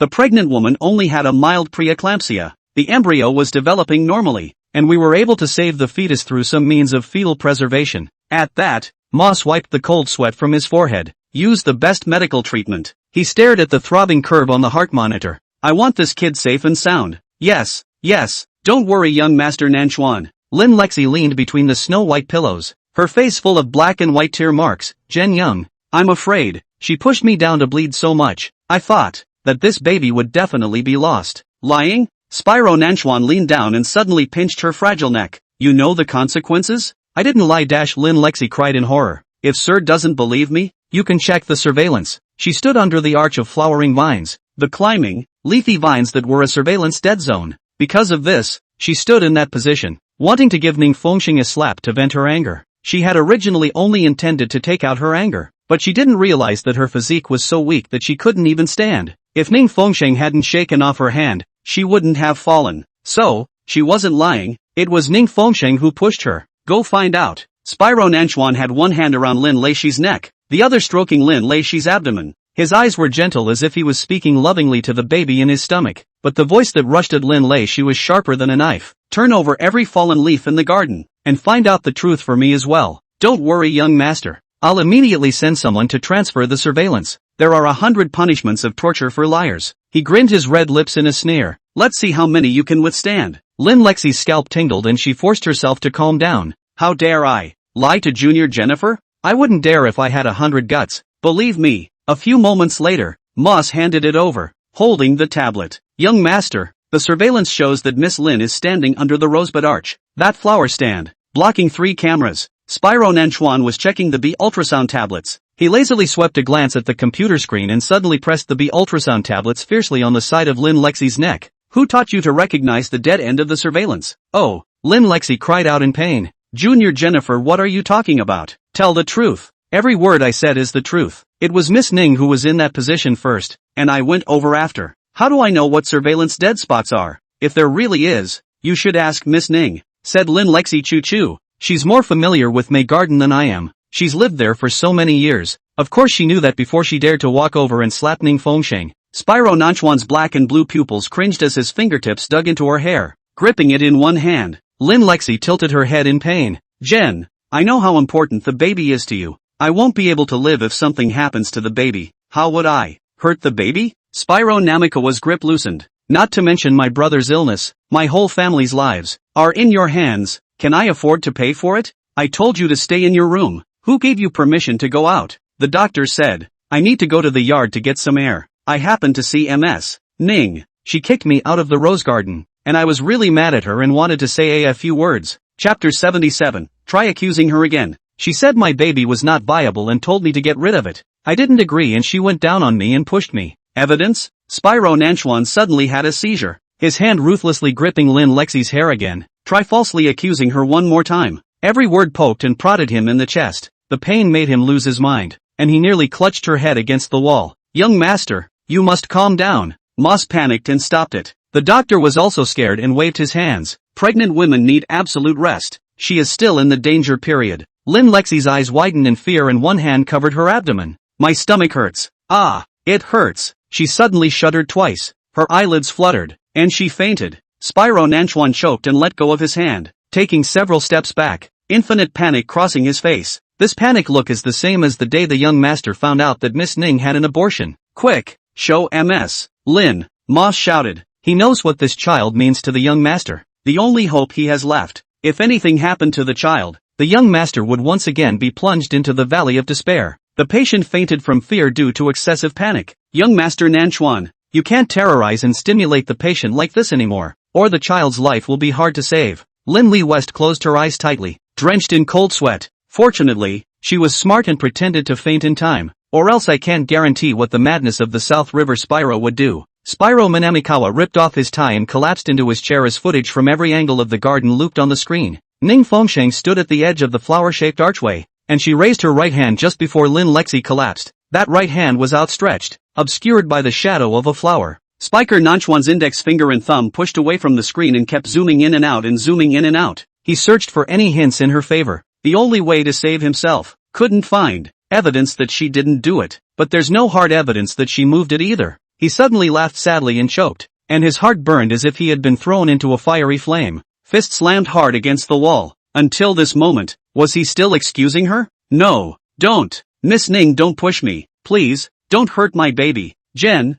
save me. On the hospital bed, in a coma. Lin Lacey suddenly murmured in fear. I'll die before I let you hurt my baby. Oh, she mourned and cried, tears rolling down her face. Spyro Nanchuan's entire figure froze, and a terrifying blood color spread across the bottom of his eyes. Tablet smashed to the ground so hard his foot crushed it heavily. Can that child be removed? I don't like the idea of another woman giving birth to your child. You've already killed my first child, and you want to kill another? Nanchuan Shijun once again maniacal cold laugh. These days she is good to him. Really is the head of the rice? Young master, your cell phone keeps ringing. Moss looked at the nearly frantic young master, not knowing what to do. Nanchuan Spyro's eyes are empty, pulling out that vibrating cell phone. The music was Ning Fengsheng's soft and sticky singing voice. What had been a healing, sweet voice was now the sharpest of knives, slitting his throat. Looking at the word Shangbao bouncing on the screen, he flung it so hard that the phone smashed to the ground. The world is cleared. No more noise. After a short interval, Moss's cell phone rang, and it was Miss Ning. Ning Fengsheng's pale face was hidden in the twilight as she stood in the garden location, trying to restore the scene. The blood on the floor, however, was cleaned up by the servants. She entered the surveillance room again, the rose arches lushly obscuring her view, and Linley West always shrouded in the shadow of the flowers. She hit the pause button. When Lindsay shakes her in the face, it's perfectly hidden, while her raising her hand to intercept her opponent is captured on film. Because of the position she was in, outside the flower-shaped archway, Ning Fengsheng's eyes were blank as she watched the falling rosebud petals, swirling in the wind, withering along with her heart. The late-night surveillance room was flooded with an eerie blue light, and that section of surveillance was watched over and over again, until the light of day broke and she curled up in the monitor's chair and fell asleep. Did you use your right hand when you pushed her? In the dream, Spyro Nanchuan stood in front of the operating room door with his back to her, the incandescent light pulling his shadow into a cold silence. When she reached out to hug him, he took her wrist in a death grip and pressed her into a wall of roses full of thorns. This hand again, that has stabbed me in the heart. Spyro Nanchuan, you trust me, feel it? He grabbed her right hand and pressed it against Lindsay's stomach. What you destroyed. He pressed her hand in dead center and pulled out a bloodied fetus. Ning Fengsheng frantically shook his head and shouted, I didn't push. The walls of her womb are as thin as a cicada's wing. Why did you push her? Why did you implicate the innocent? I don't have. Ning Fengsheng, you killed one of my children and then you killed my second. You executioner. Spyro Nanchuan laughed hideously and wildly, and pressed the hot cigar into the palm of her right hand. Ning Fengsheng came out of his shocked gasp, drenched in sweat. 3 days of nightmares in a row. Spyro Nanchuan didn't come back. She called Moss every day to check on the situation. All the responses I got were, in treatment. Perhaps with Spyro Minamigawa at his side, Moss is not at liberty to say too much, and hangs up after a few short words. She was like a lynched prisoner, unable to do anything but wait for him to pronounce the death sentence. Ning Fengsheng's hands and feet were cold, and as he softly got out of bed, he felt a faint smell of cigars in the air. She glanced at the ashtray and saw the remnants of a cigar head. Ning Fengsheng went downstairs to ask the maid and received an affirmative reply. Young master did come back last night. as if he came back to get something, and left early this morning before dawn. Gone. He didn't wake her up, didn't question her, didn't throw a fit, but went into her room and looked at her for a long time. It takes him at least 2 hours to finish a cigar. The Ferris wheel is intertwined with light and shadow. Spyro Nanchuan leaned against the safety rails of the carousel, his black high-fashion suit out of place in a garden full of pastel colors. I've lived myself into a joke. His scarlet lips parted in an abrupt sneer. Little one, don't ever pick me to be your father in the afterlife. In his right arm, the porcelain white urn was tied with a pink lace bow and engraved with Nanchuan Shang. Spyro Nanchuan lowered his eyes, his deep gaze staring at the porcelain box, as if he saw Ning Fengxing nestled in her arms muttering, so arrogant and fierce. What will happen to the child who looks like you in the future? Only like you. Like me. I am not good, and I'm so violent and spoiled. It's hard to serve me. Ning Fengxing still has some self-awareness. The moment the colored lights come on, Spyro Minamikawa straddles the pumpkin carriage with the urn in his arms. Chapter 78. The sun never sets. The Garden of No Nights. Moss, with his cadre of bodyguards, stood guard tower-like, a spectacle in this pink paradise. Hello Kitty-themed playground. It's all pink. Why wasn't it built when I was a kid? I can't forget the longing in Ning Fengxing's eyes when he looked at the amusement park from afar. Wanna go? No way. That's a place for kids. I'm a grown-up now. Ha, you dare to call yourself a lord in front of me? If the baby is a girl, you can take her there to play. She'll love it. Ning Fengxing said with a smile. All girls have a pink princess dream in their hearts. I'll still make you a little princess when you're old and gray. I'm not going. Haven't you heard the saying? The toys you dream of as a child, you don't like when you grow up. Spyro Nanchuan wants a girl, like her, can raise her again from childhood to adulthood, give her all the things she wanted as a child and couldn't have, make up for all the times she'd missed him. With that child, he accompanied her on her quest for virginity, even though, in his dark childhood, he never knew what the hell virginity was. Is the playground a place for kids only? But he, Spyro Nanchuan, has been an adult since birth. As the merry-go-round starts up, Spyro Nanchuan suddenly undoes his tie and wraps it around the operating lever. The security officer rushes over to stop it and is held back 10 meters away by Moss with his checkbook. The accelerating colored lights churned into a galaxy in his pupils, and the urn in his arms made a tiny crashing sound. It was as if a child was ringing with laughter. Daddy's going to take you flying, he murmured into the air. Ning Fengxing once said that the merry-go-round is the cruelest fairy tale, always chasing but out of reach. Like him, he could never catch the flap of her skirt as she turned. The happy laughter of children filled the air over the playground. Every child couldn't help but look more curiously when they saw the man in a black suit and black sunglasses, but holding a porcelain white box in his arms. It's a weird uncle. Weird uncle wears sunglasses and squeezes in a bunch of kids on a roller coaster. Uncle Ott's massive 6'9" frame was cramped and mismatched as he sat spinning in his coffee cup bumper car. The look of the strange uncle with a stern face,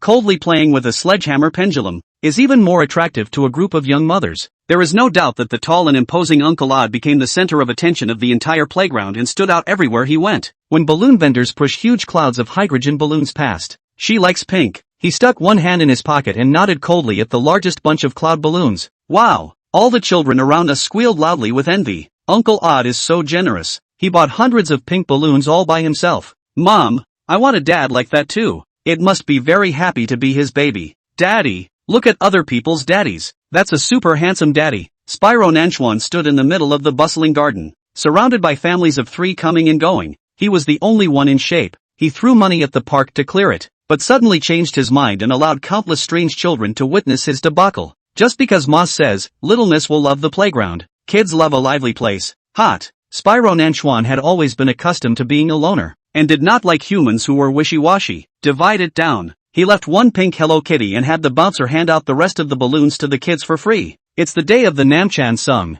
and he allows her to make some friends. As the balloon rose into the air, Moss saw the young master tying something to a knot. It's MS. Ning's pregnancy test slip. On the back, written in lipstick, to the cowardly Mr. Namikawa. Congratulations, it's a girl. That was the pregnancy test slip from the first time Ning Fengxing went to test the sex of her child. Spyro Namchan was so afraid it was a boy that he was afraid to look at the results and threatened the doctor to shut up and stop talking. For this reason, Ning Fengxing made fun of him for 3 full days. Moss clearly remembers that night. The young master repeatedly took out the test list to see, so excited that he did not sleep all night. A party was held 3 days later to celebrate. He was so happy, so expectant. On the day of the cremation of the embryo of the little miss, Spyro Nanchuan pulled his lips and said with a cold smile that his happiness was too loud, and that is why it turned into bad luck. Don't tell anyone about happiness in the future. Let God hear the news and it will immediately become misfortune. He would not have deserved happiness. Always. The gusts of wind lifted his inked hair, unkempt for 3 days, in front of the shooting booth, and the gun hit the center. Daddy was a good shot, but it didn't protect your heartbeat. After gazing at the dessert window for a long time, I couldn't choose a flavor that my daughter would like, so I finally ordered a strawberry barfi. You're like her. You'll like the flavors she loves. Standing in front of the wishing pool, Spyro Nanchuan flipped the commemorative coin in his hand and tossed it into the pool. The coin was inscribed, May Ms. Nanchuan shall be surrounded by love because of love in her next life. The sound of a ding scattered countless wishing coins at the bottom of the pool. Moss wiped the corners of his sore eyes and watched as Spyro Managawa led little Miss around the playground. The light dragged the young master's shadow for a long time, as if it were cut in half heirs in suits, half infants grasping for air and learning to walk. The young master seems to be stuck in his childhood, never really growing up. This old kid, for the first time in 24 years, stepped into a playground. Once, the young master wanted to bring Miss Ning, but Miss Ning said she had played too many times when she was a child and had gotten tired of it. No one had ever asked the young master if he wanted something she was tired of playing with. He had no business thinking about it. As the Ferris wheel rises to its highest point, Spiker Nanchuan presses against the glass overlooking the city lights. Ning Fengsheng, you win again. He puffed into the glass, and Ning Fengsheng's proud face emerged from the aerosol. He took off his big sunglasses, as if the woman in that phantom fog had reached out and nudged his trembling lips. Spyro Nanchuan, don't cry. You look ugly when you cry. When the closed park announcement sounded for the 8th time, Spyro Manamikawa finally allowed the bodyguards to approach. He carried the urn towards the exit, where the neon sign of the children's playground was being dismantled and replaced by a new light sign, where tens of thousands of LED lights would be lit up day and night. She's afraid of the dark, and so is her baby. Xing Xing Baby Dreamland. From then on, it's the North Side Sunset, the Garden of No Night. A week passed, and Ning Fengsheng looked at the 58 missed calls made on his cell phone. She rarely took the initiative to call him, and he had snickered that the only time in her life she would think of him was when the Ning family had something to ask for. At one time, he answered the phone in seconds whenever she called, no matter how busy he was. Every second of these days was cruel torture for her. Chapter 79, to break with her. She couldn't eat or sleep well. She was in a trance and had 2 episodes of depression, reduced to taking pills again. Suddenly, the cell phone rings. She was trembling at the tip of her heart when she saw the caller's name brother on the screen. Shang Shang, are you free now? Can you come to the hospital? On the phone, the voice was low and pleading. In some kind of despair, Ning Fengsheng responded almost without hesitation. My free brother, are you sick? How come you're in the hospital? I'll go over right now. Her brother, Ning Ziheo, was the person in the Ning family who loved her the most besides the second oldest, but Spyro Nanchuan is too possessive and jealous beyond belief, repeatedly threatening to cut her off from her brother. She was forced to cut back on contact, and the 2 siblings have rarely spoken to each other in the past few years. On a bench in the hospital corridor, the man's form was bent over, his head hanging down in front of his legs, sitting alone. Hearing the footsteps, Ning Ziheo lifted his face,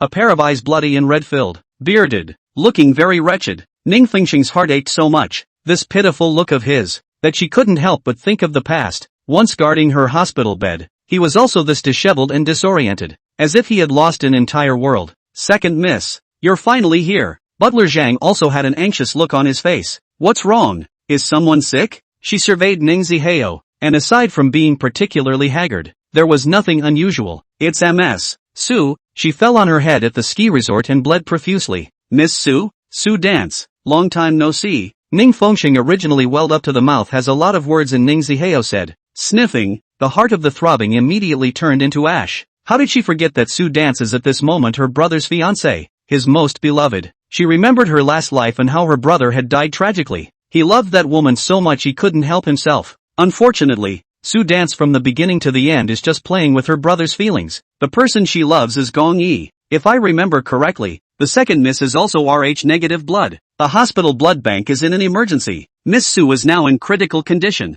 Urgent blood transfusion. Ning Fengsheng's head felt like it was being pressed into a pool. Hearing that voice so distorted and blurred, heart pumping numb. So, this blood is rare and precious, and that's why you thought of me? Human life is at stake. Second miss, help. What's it to me? It's best if she dies. Ning Fengsheng sneered. Brother, you're willing to let me save her and give her a blood transfusion? It was hard for her to think that Ning Ziheo's wretchedness was for Su Dance. Shang Shang, aren't you and Susu good friends? Ning Ziheo looked at her painfully, looking at her as such a stranger, regardless of any position. You can't coldly say such. That's right, If Ning Fengsheng hadn't been reborn, she wouldn't have seen Su Dance's true nature clearly by now, and would indeed still be a good friend. Are you still the kind-hearted Sheng Sheng I know? He sighed incredulously. Being with the devil, is even your soul dominated by the devil? It has nothing to do with Spyro Nanchuan. Su Dance is not a good woman. She'll get her brother killed. Sheng Sheng, I rarely beg you. I've asked people to think of ways. All the major hospitals are short of RH blood.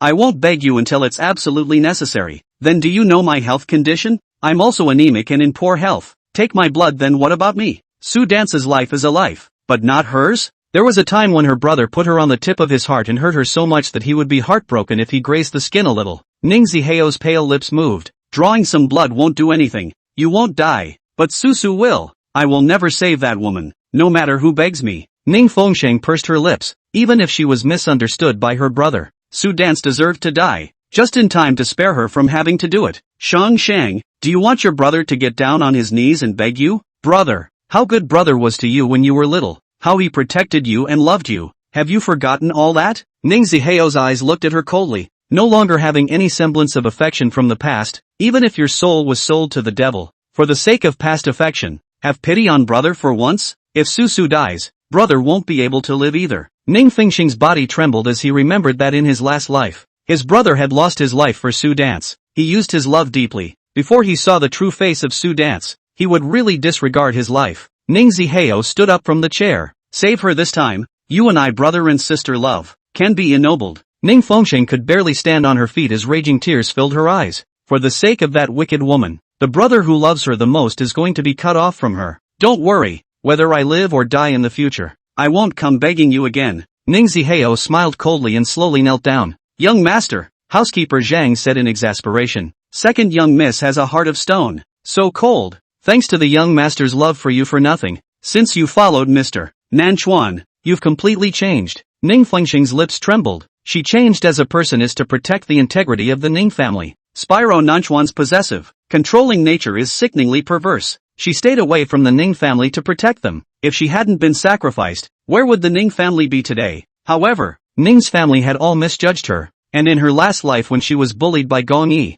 Ning's family didn't listen to her, and her brother looked on with indifference, and didn't stand up to protect her like he did when she was a child anymore. Sheng Sheng, do you still want me to kowtow to you? Ning Ziheo asked with a miserable smile. Ning Fengsheng averted his face. It was raining outside the window, and she thought she saw him as a teenager, wearing a thin shirt, on one leg and knee, shielding her in his arms, his body covered with blood from the fight. But he softly comforted her, told her not to be afraid. Anyone who dares to bully her, say a bad word about her, he will have to fight for his life. The rain poured down on him, soaking through the crimson blood and dripping down his lean spine. Ning Ziheo began to kowtow. The forehead slammed towards the floor again and again, knocking against the cold hospital floor with such a dull sound. Brother, give Sheng Sheng hoo-hoo. Hoo-hoo, then it won't hurt anymore. Ning Fengsheng's tears fell down in large. She is lucky. When she was a child, she had a brother who loved her. And after she met the Nanchuan Shiju, she was protected in his arms. They could not afford for her to suffer a little bit.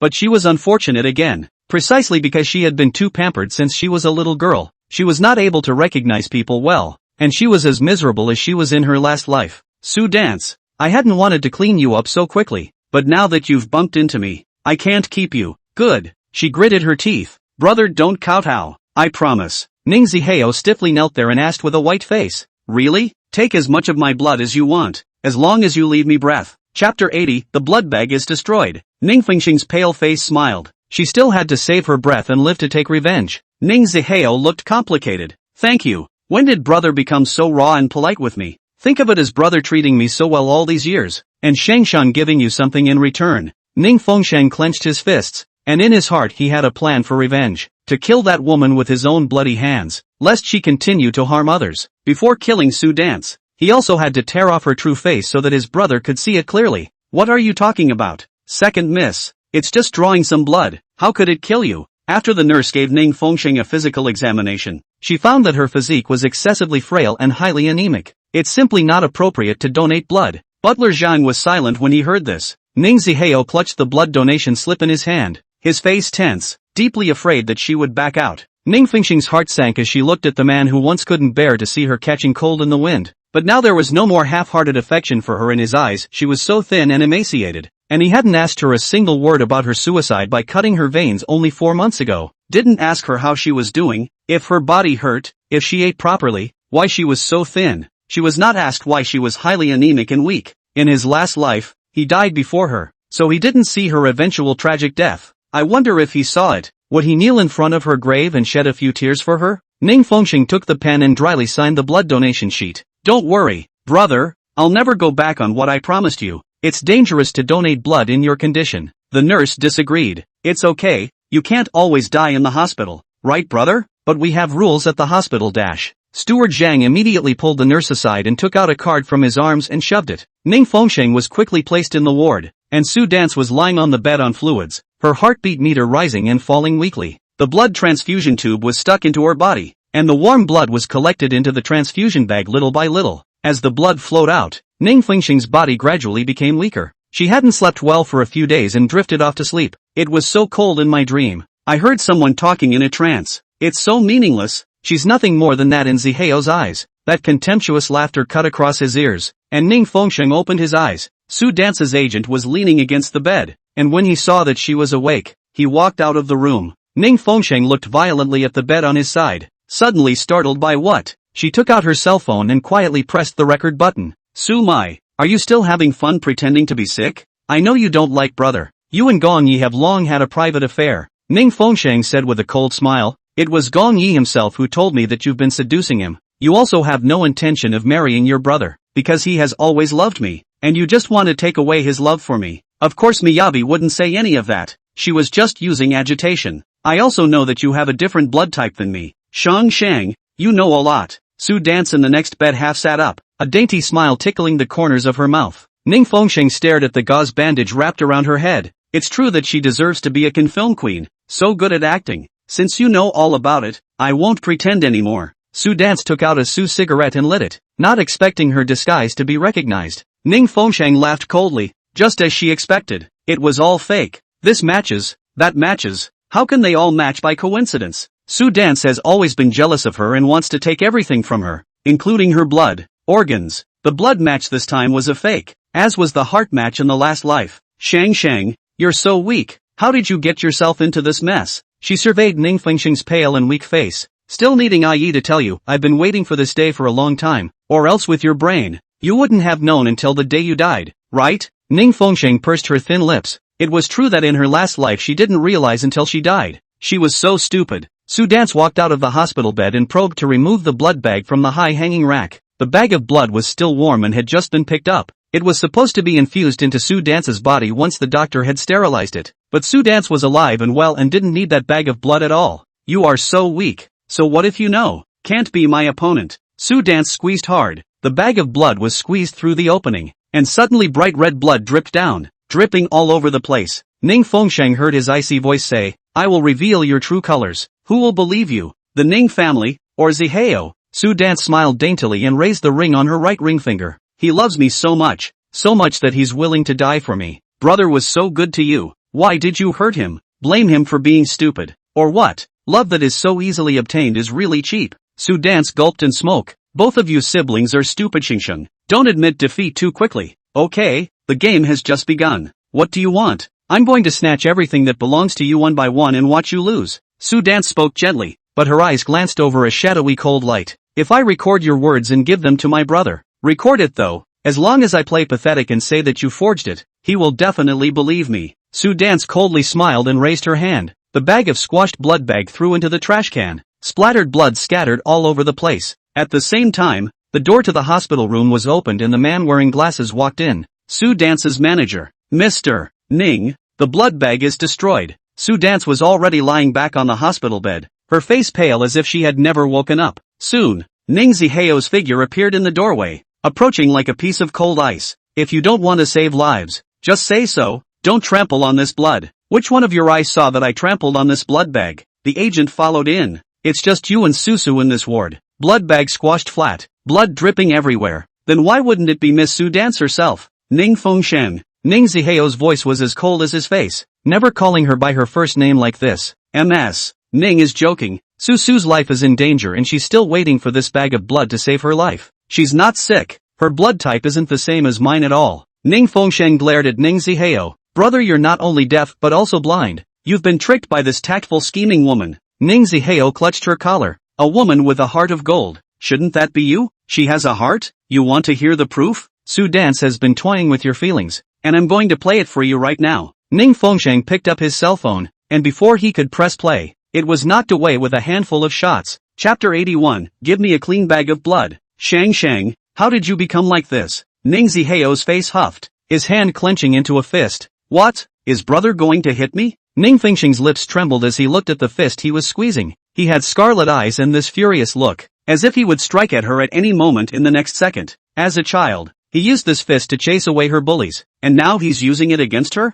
The punch hadn't come down, but it had hit her in the heart. She had violent heartburn. After all, he had protected her for years, and the once gentle brother had lived vividly in her memory. Let go of me. I want to go home. Her hatred erupted. The heart that wanted to knife Su Dance was so strong that she didn't want to wait for a day, and after leaving this hospital gate, she started to make plans. Ning Zihao clutched her tightly without letting go. The blood is dirty. It's none of my business if it's dirty or not. I got the blood transfusion you asked for. This bag is dirty and unusable. I want a new one. Brother, how valuable was Ning Fengsheng's blood? This large bag of blood had already made her dizzy and weak. Drawing another large bag would kill her. Give me a clean bag of blood. Ning Zihao pressed down on her struggling shoulders with a pained expression. You're the one who soiled the bag of blood that could save Susu's life. Shang, if you refuse to agree to donate blood, why did you trick me? Why? Are human lives a joke in your eyes? Did I spoil you too much when I was young for you to become like this? Ning Fengsheng suffocated with a flopping stomach ache, both wanting to vomit and dizzy. She didn't have the strength to break away from him, and now she couldn't walk much off the ground. Ning Zihao's desperate expression was telling her that even if she didn't agree, he would forcefully take this bag of blood from her body.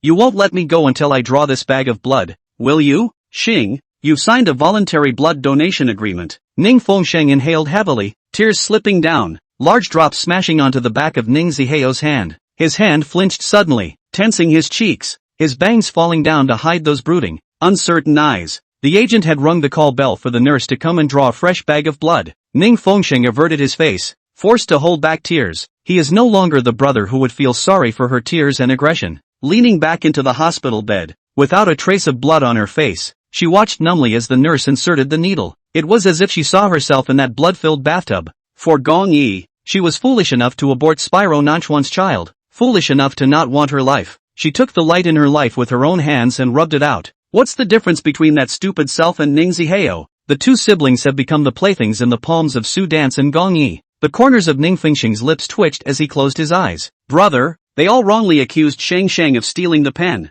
Why are you the only one who believes? Even if the world doesn't believe in you, Shang, brother does. The one who didn't trust her and wronged her this time was her closest brother. Spyro Nanchuan also only trusts Lin Lacey, no one else does. And she's been abandoned time and time again. In order to prevent the blood bag from being damaged again, Ning Zihao stood guard in the hospital room and didn't leave for a moment. Ning Fengsheng felt her energy getting weaker and weaker, her body temperature getting lower and lower, and as her blood flowed out, she shivered with cold. It's the feeling that life is passing a little by. She nearly fainted several times, remembering the hatred she had yet to avenge, and she couldn't just die like that. I don't know how long it took, but in a blur, I heard Ning Zihao's icy voice say, "You can go now." Ning Fengsheng braced his fighting eyelids and looked lifelessly at the dark shadows in front of him, staggering out of bed. Her legs were light and ready to fall over, but not to be thought by Ning Zihao that she was deliberately pretending to be soft. She braced her willpower and took one sinking step at a time as she walked outside. The nurse was worried and asked, "You're too weak to walk around. Lie down and I'll give you a nutrient solution?" "No need." Ning Fengsheng didn't want to stay here for a moment longer. "Sir, she really can't be discharged. Her life is in danger now," the nurse said in the spirit of professionalism. "Don't mind her." Ning Zihao stiffened and turned away. "I don't believe that drawing 2 bags of blood can still kill you." It wasn't that she soiled the first bag of blood. She didn't even need to suffer twice. She's been willful since she was a little girl, and she brought this on herself. Ning Fengsheng gritted her teeth. The blazing white light of the hospital corridor hit her face. She was as pale as a dead person. "I do not know how to stagger out of the hospital. The brain is unconscious, only legs mechanically walking, and do not know where the end to go. Only feel the darkness ahead. Cannot find the light, cannot find the exit." Ning Fengsheng's eyes were blank as the overwhelming blackness enveloped her, trapped in the darkness and unable to struggle out. "Brother, I'm afraid of the dark." "Don't be afraid." Shang, Brother will always be there. Spiker Nanchuan. Power outage. Big thunder. Ha, how old are you and still afraid of the dark? Come into my arms. Why couldn't she see out of her eyes? There was darkness beyond her reach. Ning Fengxing shook his head, trying to clear his consciousness, but he just couldn't see anything but darkness. Snap, snap. Why is your body so cold? Is it raining? Ning Fengxing laughed ruefully and coldly. So it is better not to accept anyone. There will be no disappointment if you have not looked forward to it. And you will not fall down to hell if you have not tried to be held up to heaven. Suddenly there was a blinding flash of light, accompanied by the sound of a car honking. Ning Fengxing twisted her head to look, and just as her eyes got a little bit clearer, she saw a large truck crashing unstoppably towards her. Ning Fengxing froze on the spot, his body unable to move as if he had been immobilized. Get out of the way, get out of the way. The driver of the big car slammed on the emergency brake. In the nick of time, a figure stepped in the way, scooping her up into his arms and rolling her several meters away. Ning Fengxing smelled a familiar smell of tobacco, seemed to be physically overdrawn to the limit,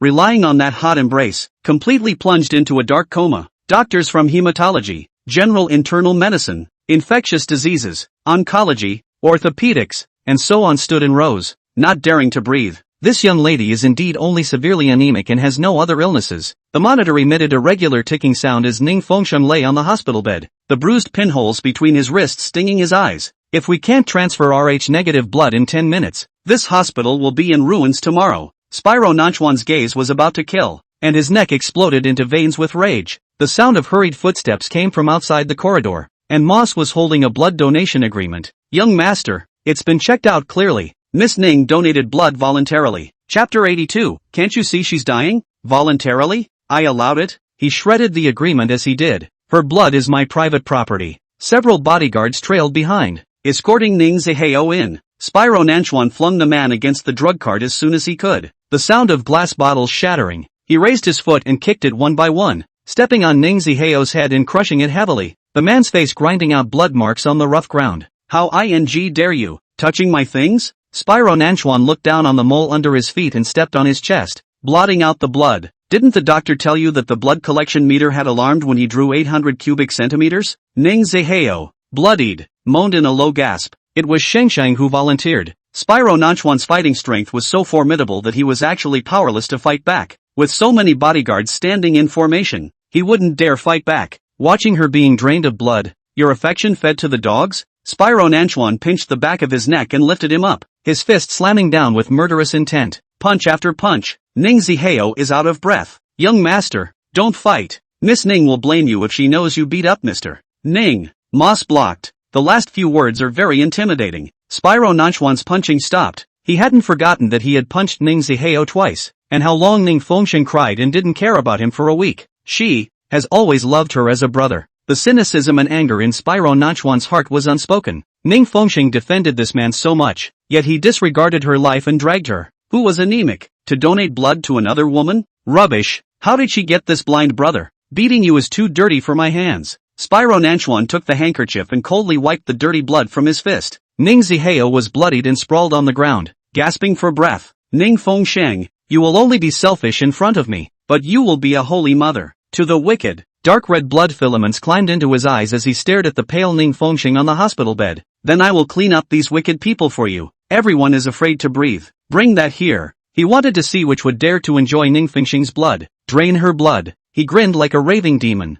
Blood doesn't deserve to flow into Ning Fengxing's veins, but she is now extremely short of blood. Soon, the bodyguard pushed Su Dance's hospital bed in. Because of the rush, Spyro Nanchuan ordered that 5 bags of blood be drawn at the same time. When the blood cell separator was in place and 5 infusion tubes were inserted into the veins at the same time, Su Dance didn't dare to open her eyes. Feeling the sensation of her blood being drained away, she had a sense of a near-death experience. Don't touch Su. Draw my blood. Ning Zihao staggered to pull out the 4-tube, but he was pressed to his knees by the bodyguard with his hands clipped back. Trade your life for hers? Playing deep love? Spyro Nanchuan sneered as he pressed the acceleration button and watched the dark red liquid gush into the blood bag. Get out of here! Ning Zihao frantically hissed and struggled. If you dare to pull out the needle, make her into a living blood bank, and pump a can every day to water the flowers. Spider Nanchuan's eyes were shadowy, his fingers rubbing Ning Fengxing's bloodless lips. Using her entire body's organs won't be able to match a single drop of Xingxing's blood. When the 5 bags of blood were drawn and taken for aseptic manipulation, it was realized that it was B-type blood,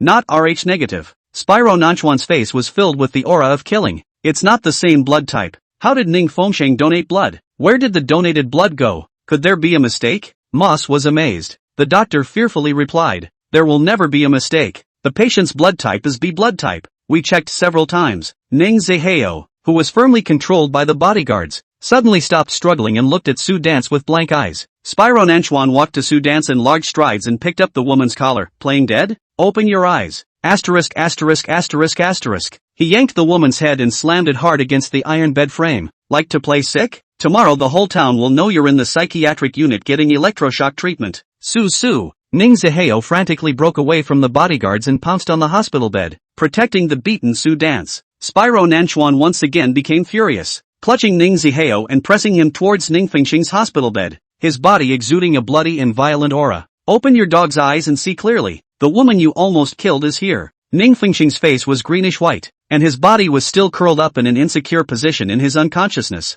Can't you see she's dying? This reunion. Ning Zihao did not look at her carefully. At this moment, looking at Ning Fengsheng's haggard and unkempt face, bloodless lips, and thin body that didn't fit into a single hand, seemingly sensing his breath, the sleeping Ning Fengsheng unconsciously shouted, brother. Ning Zihao trembled. Spyro Nanchuan listened to those two words, but it was like a sharp knife piercing his eardrums. This kind of blind brother is still left to die? How dare she still shout in her dreams? You, worthy of being called brother by her? Spyro Nanchuan pressed his head against the wall. The heartbeat monitor suddenly fluctuated messily. The alarm beeped, and Ning Fengsheng's breath grew weaker and weaker. The doctor nervously shouted, the patient has lost a lot of blood, and needs a blood transfusion urgently. Young master, right now we should first solve the problem of MS. Ning's blood source. Moss is also anxious and on fire. The pupils of Ning Zihao's eyes were lax as he reached out to touch Ning Fengsheng, and his wrist was twisted off by Spyro Nanchuan. From now on, you have no business touching her. Ning Zihao fell to his knees in pain as a group of paramedics crowded forward, checking Ning Fengsheng's vital signs. Meanwhile, the big screens in the busy areas of major shopping malls, fairs, and streets switch screens, urgently inserting a news item. A female patient in North City Hospital is in urgent need of Rh-negative blood, and is now soliciting volunteers to donate blood as a token of appreciation to the original owner at a price of $100,000 per 100 milliliters. Places are limited. First come, first served. The rain snakes across the window like tear tracks. When Ning Zihao limped and rang the alarm bell, Spyro Nanchuan was hanging Su Dance from the blood transfusion stand. His dark green tie strangled the woman's neck in a death grip, blood oozing from the smashed forehead wound and dripping down her rising purple cheek. Like being a patient? He cranked up the transfusion pump again. Keeps you hospitalized. Su Dance was about to suffocate to death, but she didn't dare to open her eyes or cry out in pain. Pump her blood until she's down to her last breath. Let her taste the pain that Shang has suffered. Young master, Miss Ning is trembling, Moss gently reminded. The cold white light of the hospital fell on Ning Fengsheng's eyelashes, and after her blood transfusion, her cheeks had a bloody color. Nanchuan Spyro suddenly quieted down. All the violent and bloody atmosphere, in the moment of looking at her, was able to converge. Moss made a wink, and the bodyguard immediately untied Su Dance, who was hanging from the rack. We can't afford to make a scene. Otherwise, when Ms. Ning wakes up, she won't be able to explain. Chapter 83, Seeing him one last time. Ning Fengsheng seemed to be caught in some sort of nightmare, cold sweat breaking out on his forehead as his body gently convulsed. These days she has nightmares. Spyro Nanchuan carried Ning Fengsheng into his arms with the quilt. He dropped to one knee on the bed, his palm protecting her back as he patted it gently. Just like in the past when he coaxed a woman with nightmares in the middle of the night, he would always patiently pat her back like this, gently coaxing her. Don't be afraid. His thin lips brushed against her cold earlobe in a low, soothing whisper. I'm here.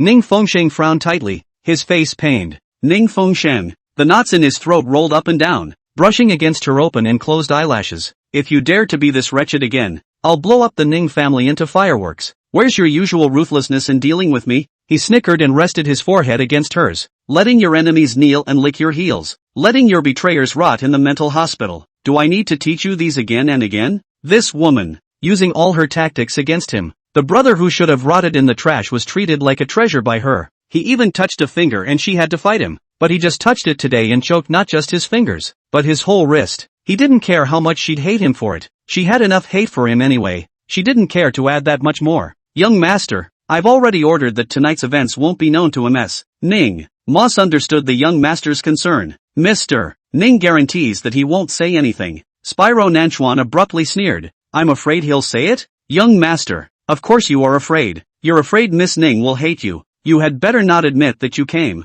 Tonight, said Moss, hesitatingly. After all, Mr. Ning and his fiancée were so badly injured. Tonight this back and forth association. Fools can guess it. Spyro Nanchuan sneered to himself. When did he, Nanchuan, dare to do something he didn't dare to do? Dropping his eyes to gaze at Ning Fengxing's greenish veins, his thumb repeatedly rubbed her ring finger where the wedding ring should have been worn. She was so thin that it fell off, leaving only shallow crescent marks. He slipped back the ring that had fallen on the bed and looked at it loosely. His heart ached for no reason. She's so thin and pathetic that she has to be bullied by her next of kin. He couldn't wait to immediately capture Ning Zihao and Su Dance, as well as Gong Dog, and burn them to ashes. Ning Fengxing slowly stopped convulsing as he was soothed by Spider Nanchuan. He placed her carefully back on the bed and kissed her forehead. The night is deepening. Mr. Namikawa, it's time for the medicine. The nurse's hands were shaking as she carried the tray. Spyro Minamikawa's black shirt was soaked in congealed blood, and while he wiped away large chunks of skin from the wound on the back of his hand, he threw the bottle of medicine into the trash. Roll.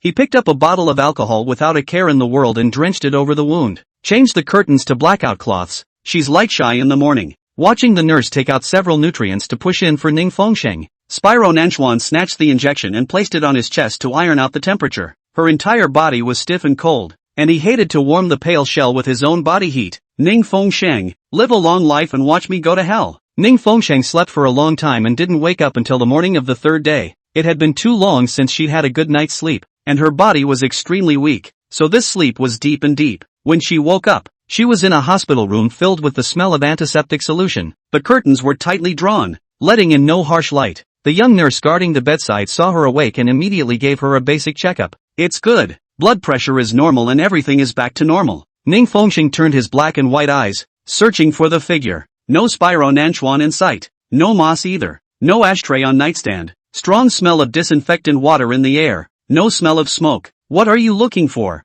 miss? Looking for someone, she said with a slight hiss in her voice. Who brought me to the hospital? It's Dr. Chun from our hospital. He saw you in bad shape and followed you there. You couldn't be discharged in your condition at that time. The nurse smiled awkwardly. It was a close call. If it wasn't for Dr. Chen, you would have almost been hit by a car. Dr. Chun, she pursed her dry lips. Where is he? He's in surgery. You want to see him? No. The person who hugged her at that time was clearly Nanchuan Shijun. She smelled his odor. Her feelings couldn't be wrong. Can I be discharged? Ning Fengxing lifted the covers to get out of bed. Yes, you're just anemic. You'll be healthy after the blood transfusion. The nurse opened a boxed lunch and said, even though you've been given a nutritional shot, you'd better eat something before you go so you don't run out of energy. Ning Fengxing looked at the boxed lunch. Although it looked simple, the meat and veggies were combined. A nutritious meal suitable for a patient. Hospitals don't have such perks and prepare meals for patients. Didn't you say last night that the RH blood bank was in a state of emergency? How come there's blood for me again? MS. Sue needs RH blood.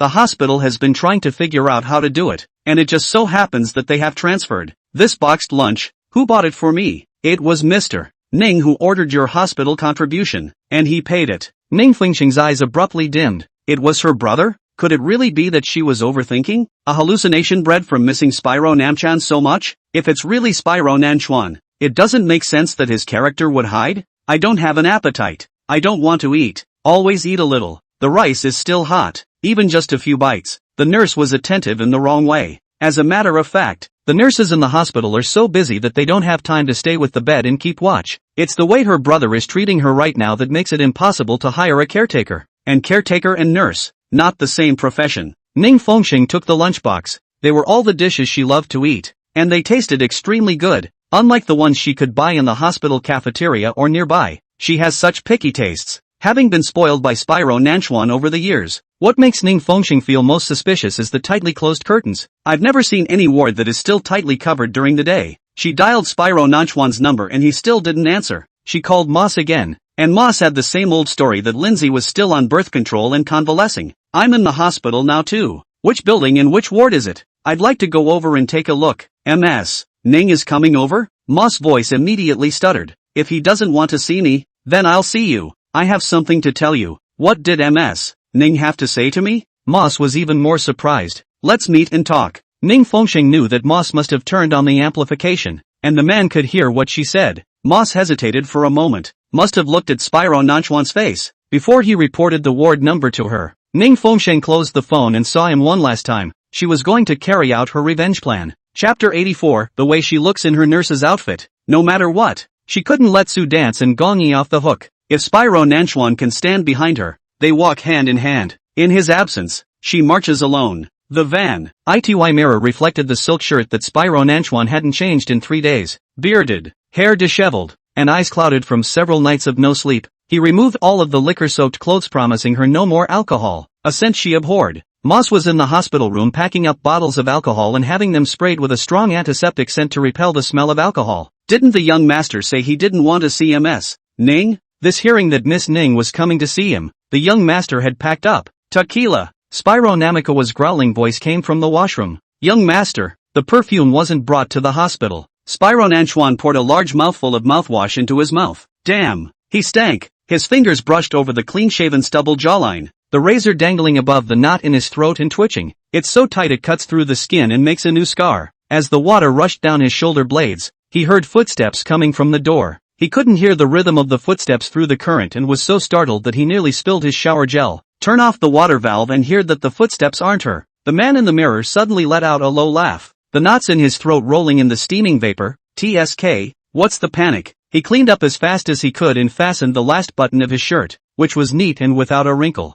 In the mirror, he instantly went from disheveled to cold and refreshed. Lin Lexi watched the master and servant duo busy, knowing what was going on, thinking of the extremely bad attitude of Spyro Nanchuan these days as he called out to him and crossed his eyes. Sir, shut up. Any more noise and I'll lock you in the infant observation room for enough 48 hours to see the miracle of life. Immediately, Lin Lexi closed her mouth, not daring to say another word. Keep those dead fish eyes open again and I'll gouge them out. Lin Lexi was aggravated in her heart, but she could only close her eyes and pretend to be asleep. Spyro Namikawa pressed the air freshener to his body, the silver bottle giggling away most of the bottle. Moss looked at him in surprise. How much did the young master hate his own odor? As the mist of water fell into his hair, footsteps sounded outside the door. Approaching, Spyro Nanchuan's figure suddenly stopped. His hands were clutching the chair handles in a death grip, his nails almost embedded in the carved pattern. Room check, the man at the door said in a lowered voice, knocking lightly on the door of the room 3 times and stepping in.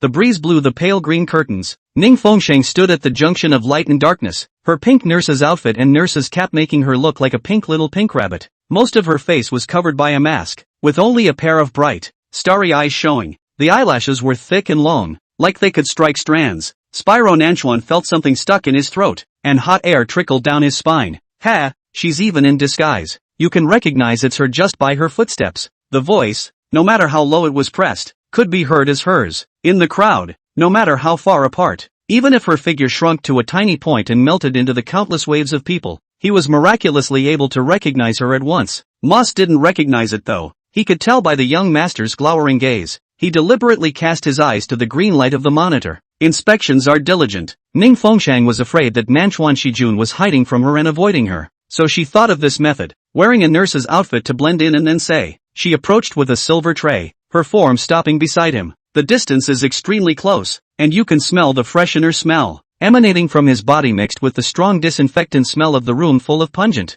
Ning Fengsheng frowned. This tasted really strange. Is the patient better? She coughed low, glancing at the steady curve of Lindsay's heartbeat on the monitor. Avoiding the probing gaze of Spyro Nanchuan, she placed the tray on the bed cabinet, clumsily probed Lin Lexi's temperature with the thermometer, and turned to adjust the speed of the 4-line, the corner of her nurse's outfit brushing against Spyro Nanchuan's wrist. She pretended to be busy, but out of the corner of her eye she stole a glance to the slanting back. I didn't realize that Spyro Nanchuan was looking at her, and his peeking eyes were caught. Ning Fengsheng's heart fluttered as he realized it. Their gazes clashed in mid-air, like they would immediately rub fire. The knot in Spyro Nanchuan's throat rolled. To hell with it. She looked so good in a nurse's outfit. This damned woman, always teasing him intentionally or unintentionally. His large hand had lifted uncontrollably, and his nurse's cap was lifted off the floor. His long, dark, silky hair spreading and leaking down. He yanked off her mask again in one smooth motion, tossing away the eyesore that had covered her face. Someone who can't even tie a bow tie right.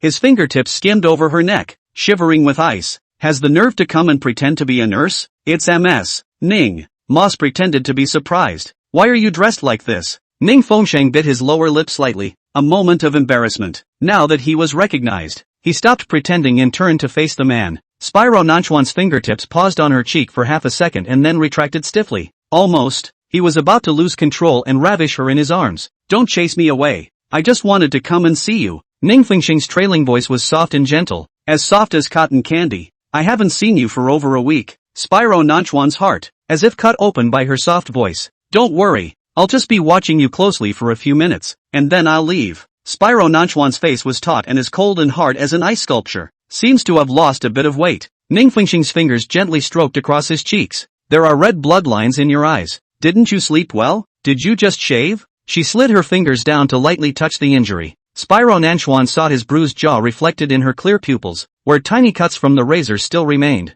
But overall, your spirits are not bad. Ning Fengxing smiled reassuringly. She's afraid he's going to abuse himself again during this time. Hurt himself? Do something cruel? She was much more relieved to see him well now. Moss, does he get his medicine changed properly every day? How's the wound on his belly? The stitches have been removed and are basically healed. Ning Fengxing went to tug at the hem of his shirt and lifted it to look at it. Sure enough, the newborn red scars snaked and healed well. No other new wounds, right? What are you talking about? Miss Ning, where did young master get a new wound? No is best. Ning Fengxing narrowed her eyes. It seemed that Sea Lord Nanchuan was better at taking care of himself instead of being by her side. Spyro Nanchuan stiffly plucked her hand away. Is Miss Ning here to accept how wretched I am? Chapter 85. How do lies beat? How? Ning Fengxing's heart stung. He always spoke with such barbs. Miss Ning is obviously concerned about young master. Get out. Spyro Nanchuan glared over his shoulder at Moss. Moss exited the hospital room helplessly, closing the door behind him.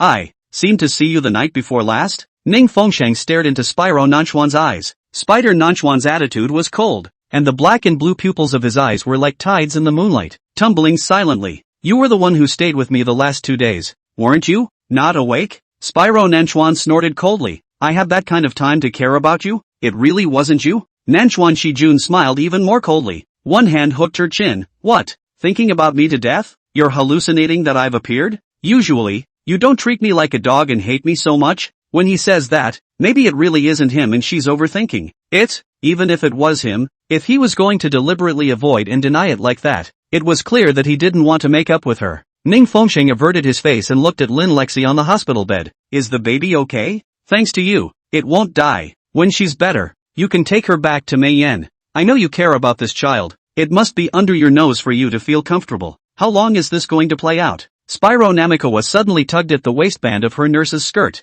Ning Fengxing crashed into his arms, and he coldly placed his hand on her heart. Let me hear. How does a lie beat? What did I act? You're the one who made her move out, and now you're the one who wants her to move back in. Do any of your words come from a place of sincerity? Every word of mine is true. Nanchuan Spyro, I know you don't believe me, so she didn't bother to explain. If he believed her, he wouldn't have left her in Mei Yan for so many days and not answered her calls. If he wanted to hear her explanation, he would have taken the initiative to ask without her having to. I'm so timid that I don't even dare to kill a chicken. How could I dare to harm Ms. Lin's child? Don't dare to kill a chicken, but dare to kill our children? That's different. What's different? What's the difference? Spyro Nanchuan's voice was colder than a scalpel. I'm not going to argue with you about this. It's pointless anyway. The child in her belly, she has the right to dispose of it. Lin Lexi's child, she doesn't have that right. Meaningless? The corners of Spyro Nanchuan's mouth pulled out a scarlet sneer. A child's vivid life. Meaningless in her mouth? Are you just going to stay in the hospital the whole time?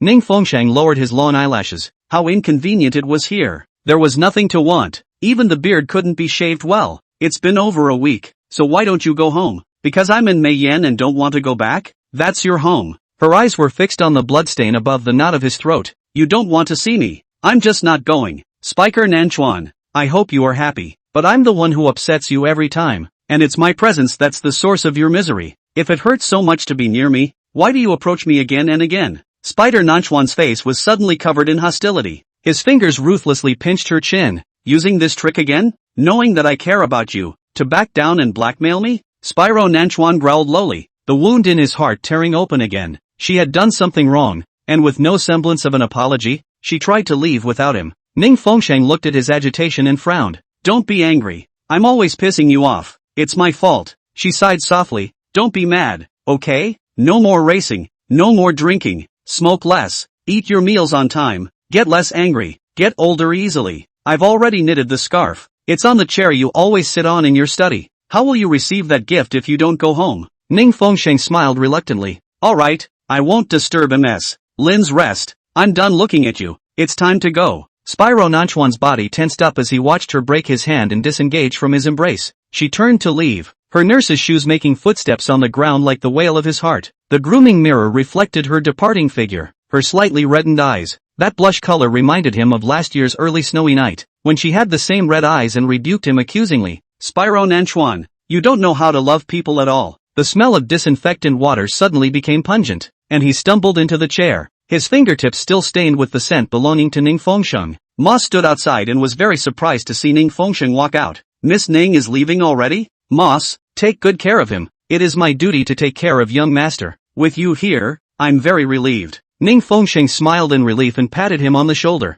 Thank you. I'm lucky to have you. What does Ms. Ning mean by this? These days, Ning Fengsheng thought left and right, frantically giving birth to the idea of giving up on this relationship because it was too easy for her to sway Spyro Nanchuan's emotions. She does a random thing, says a word, and it drives him crazy. Wouldn't he be better off if she wasn't there for him? What's the use of love? Love is torture. Torture for a madman like him. He wouldn't be going crazy day in and day out without her. He'd be better off. Though he didn't love Lindsay, he wouldn't be hurt by her either. Spyro Nanchuan's face chilled as he heard Ning Fengsheng's footsteps gradually disappear at the end of the corridor. He jerked the door open and shouted in a low voice. What did she say? Moss repeated what Ning Fengsheng had just said. Spyro Namikoa clutched him by the collar. And, no more, that's all Ms. Ning said. Spyro Nanchuan swallows 3 painkillers, and a Bluetooth headset comes in with a report from his subordinates. Ms. Ning went to the cemetery with a white frangipani. Miss Ning went back to the old mansion and met the 2 oldest members of the Ning family. Ms. Ning entered the black market, bought electric batons and procured a large vat of gasoline.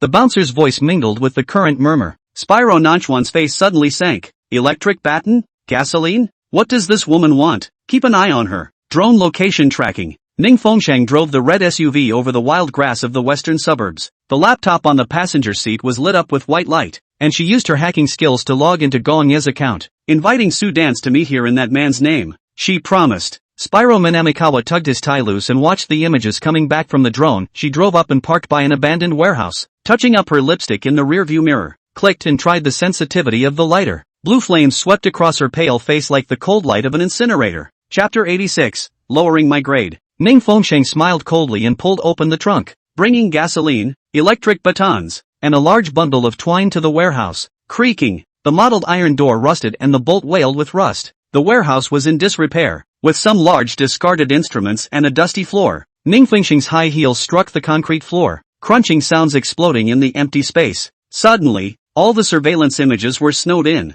The final image was fixed on Ning Fengsheng's red lips that brimmed with a cold smile. Sue Dance drove her car through the puddle. Ha, this man still likes excitement so much. And this time, he picked the location, very much in line with his fetish flavor. Her eyes lit up with excitement as she stepped on her 8-centimeter heels and walked into the abandoned factory. Playing hide and seek with me? There was a sudden black shadow behind him. Before she had a chance to turn around, she felt a tingle in her backside and a surge of electricity ran away. When she came to her senses, she realized that her hands and feet were bound, and the twine was oozing blood into her snowy skin. Upon seeing the figure standing in front of her, her fearful eyes gradually calmed down, tinted with a sneer. Cough. It's you, Shang Shang. I didn't think you'd be bold enough to kidnap someone. Ning Fengsheng smiled softly as he leaned his back against the rusty shelves. It's me. I don't suppose you don't realize that kidnapping is a punishable offense? Xia Ziguang. Ning Fengsheng lifted his cold and arrogant chin. What's the point of kidnapping someone? I'm going to kill you. Sulai frowned. Xia Ziguang was her real name, accompanying her entire childhood shadow. Why do you call me that? I'm reminding you of the way you came. You've probably forgotten how dirty and unpleasant you are when you remove this shiny shell of yours. Ning Fengsheng snorted, and under his eyes was intense disgust. How could I forget it, Shang Shang? The first time we met, I was bullied by a group of people. They said I was a country bumpkin. They said I was dirty. They punched and kicked me. Only you didn't mind me, rushed up to protect me and drove them away. Sue Dance's eyes widened, as if recalling very precious memories. You saw that my clothes had bloodstains, so you took me to your house to change into new ones. Your house is so luxurious and beautiful. The first time I walked into such a beautiful big house, at that time I thought, you're like a little princess, surrounded by a troop of servants in front and behind you. Auntie Ning, Uncle Ning is so nice, and there's also Brother Zihao. They all don't mind me either. Auntie Ning personally cooks for me, and Uncle Ning is also a super gentle adultit. Su Dance's smile is so sly. Brother Z how even treats me like a sister, and is heartbroken by my misery. Shut up, they've been so good to you and don't ask for your gratitude, so why are you trying to harm them? Ning Fengsheng pulled Su Mai's hair to yank the person up. Pa! The first slap shook down. This slap is the deep love that feeds the dogs for my brother. Slap! The second slap lifted half of her false eyelashes. This slap, it's because I had the eyes to get on you, a bad and crazy woman dash. Slap! Ning Fengsheng slapped a few slaps in a row. These palms, for my parents. Back then, the company's secrets. It was you who sold out to a rival company and framed my dad for jail. Ning Fengsheng was trembling with hatred. If it wasn't for you, my mom wouldn't have gotten into a car accident at all. You ruined my whole family. Su Dance was slightly surprised. Gong Yi told you? In her last life, she had personally heard her admit it from Su Dance's mouth. Ning Fengsheng went berserk and slapped her, and the slaps were endless. Su Dance, however, was all smiles. The corners of her mouth were bloodied and her face was covered in palm prints, and she was still smiling as if she was happy. It was as if the more slaps Ning Fengsheng gave, the more excited she became. Su Dance's face was thoroughly slapped and swollen, and the earring splattered with blood on the tin box. Now, it's time to count the interest. Ning Fengsheng picked up a baseball bat, the sound of breaking wind wrapped in fishy sweetness, and smashed heavy blows on Su Dance's body. She stepped on Su Dance's attempted struggling leg and the baseball bat slammed hard against her leg. I've been so good to you, Xia Ziguang, and this is how you repay me? Dolls, little dresses, hair cards, and kites made by her brother's hands. She took her most beloved ones and gave them to Su Dance. Ning Fengsheng was truly heartbroken, and every time he saw her, her face was bruised and purple. She said her dad was an alcoholic who beat her when he was drunk. I'm also very good to you in my heart, you have always been my most important and only friend. Su Dance's throat was fishy and sweet, neither shouting out in pain nor begging for mercy, smiling very strangely the whole time. All these years, I always think of that happy time. Every stick that Ning Fengsheng went down was a Black Panther's hunt. I do all this, but just want you to see clearly. This world, how dark and cruel. Everyone in the name of love, in fact, are incomparably selfish. Uncle Ning for the company. For his he got himself out of jail. Didn't he still sell you to the devil? Still pretending what fatherly love. Baseball bat storm pours down, mixed with Su Dance's whisper. Auntie Ning is as cowardly as a mouse. A car accident?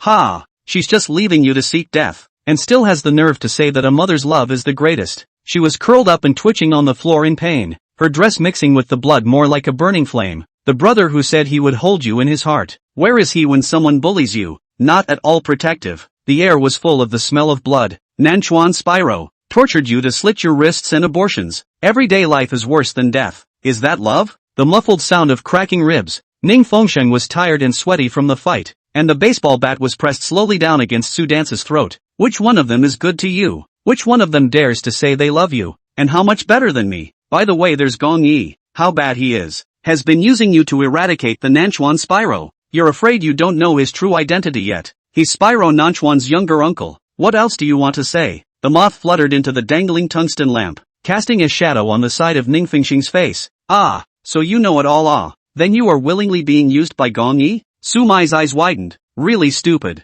Are you qualified to talk about me? I hook my finger in his name and you don't come wagging your tail like a pug? I just like to rob you. Su Dance laughed wildly. Blame you? How could you like such vile and hypocritical goods? Lowering my grade. She doesn't like Miyabi? Again, it's about robbing? Ning Fengsheng's disgust welled up from the depths of his heart. What class do you think you are? You and Gong Yi are the same kind of person. Also yeah, we are indeed kindred spirits. Su Dance twitched in pain. Kinds don't like each other. They know all about each other's dirty minds. Chapter 87. I am such a wicked girl. Robbing me makes you that happy? Why don't you go rob Spyro Nanchuan? I would quite like to seduce young Master Nanchuan, but I can't even get next to the corner of his clothes. Su Dance remembered her experience in the hospital. It was truly a devil. Ha! So it is. Ning Fengsheng laughed wryly, blaming herself for being stupid enough to personally lead an evil woman like Su Dance into her home. If she hadn't brought back Su Dance, Dad's company wouldn't have gone bankrupt, Mom wouldn't have died, and brother wouldn't have fallen deeply in love.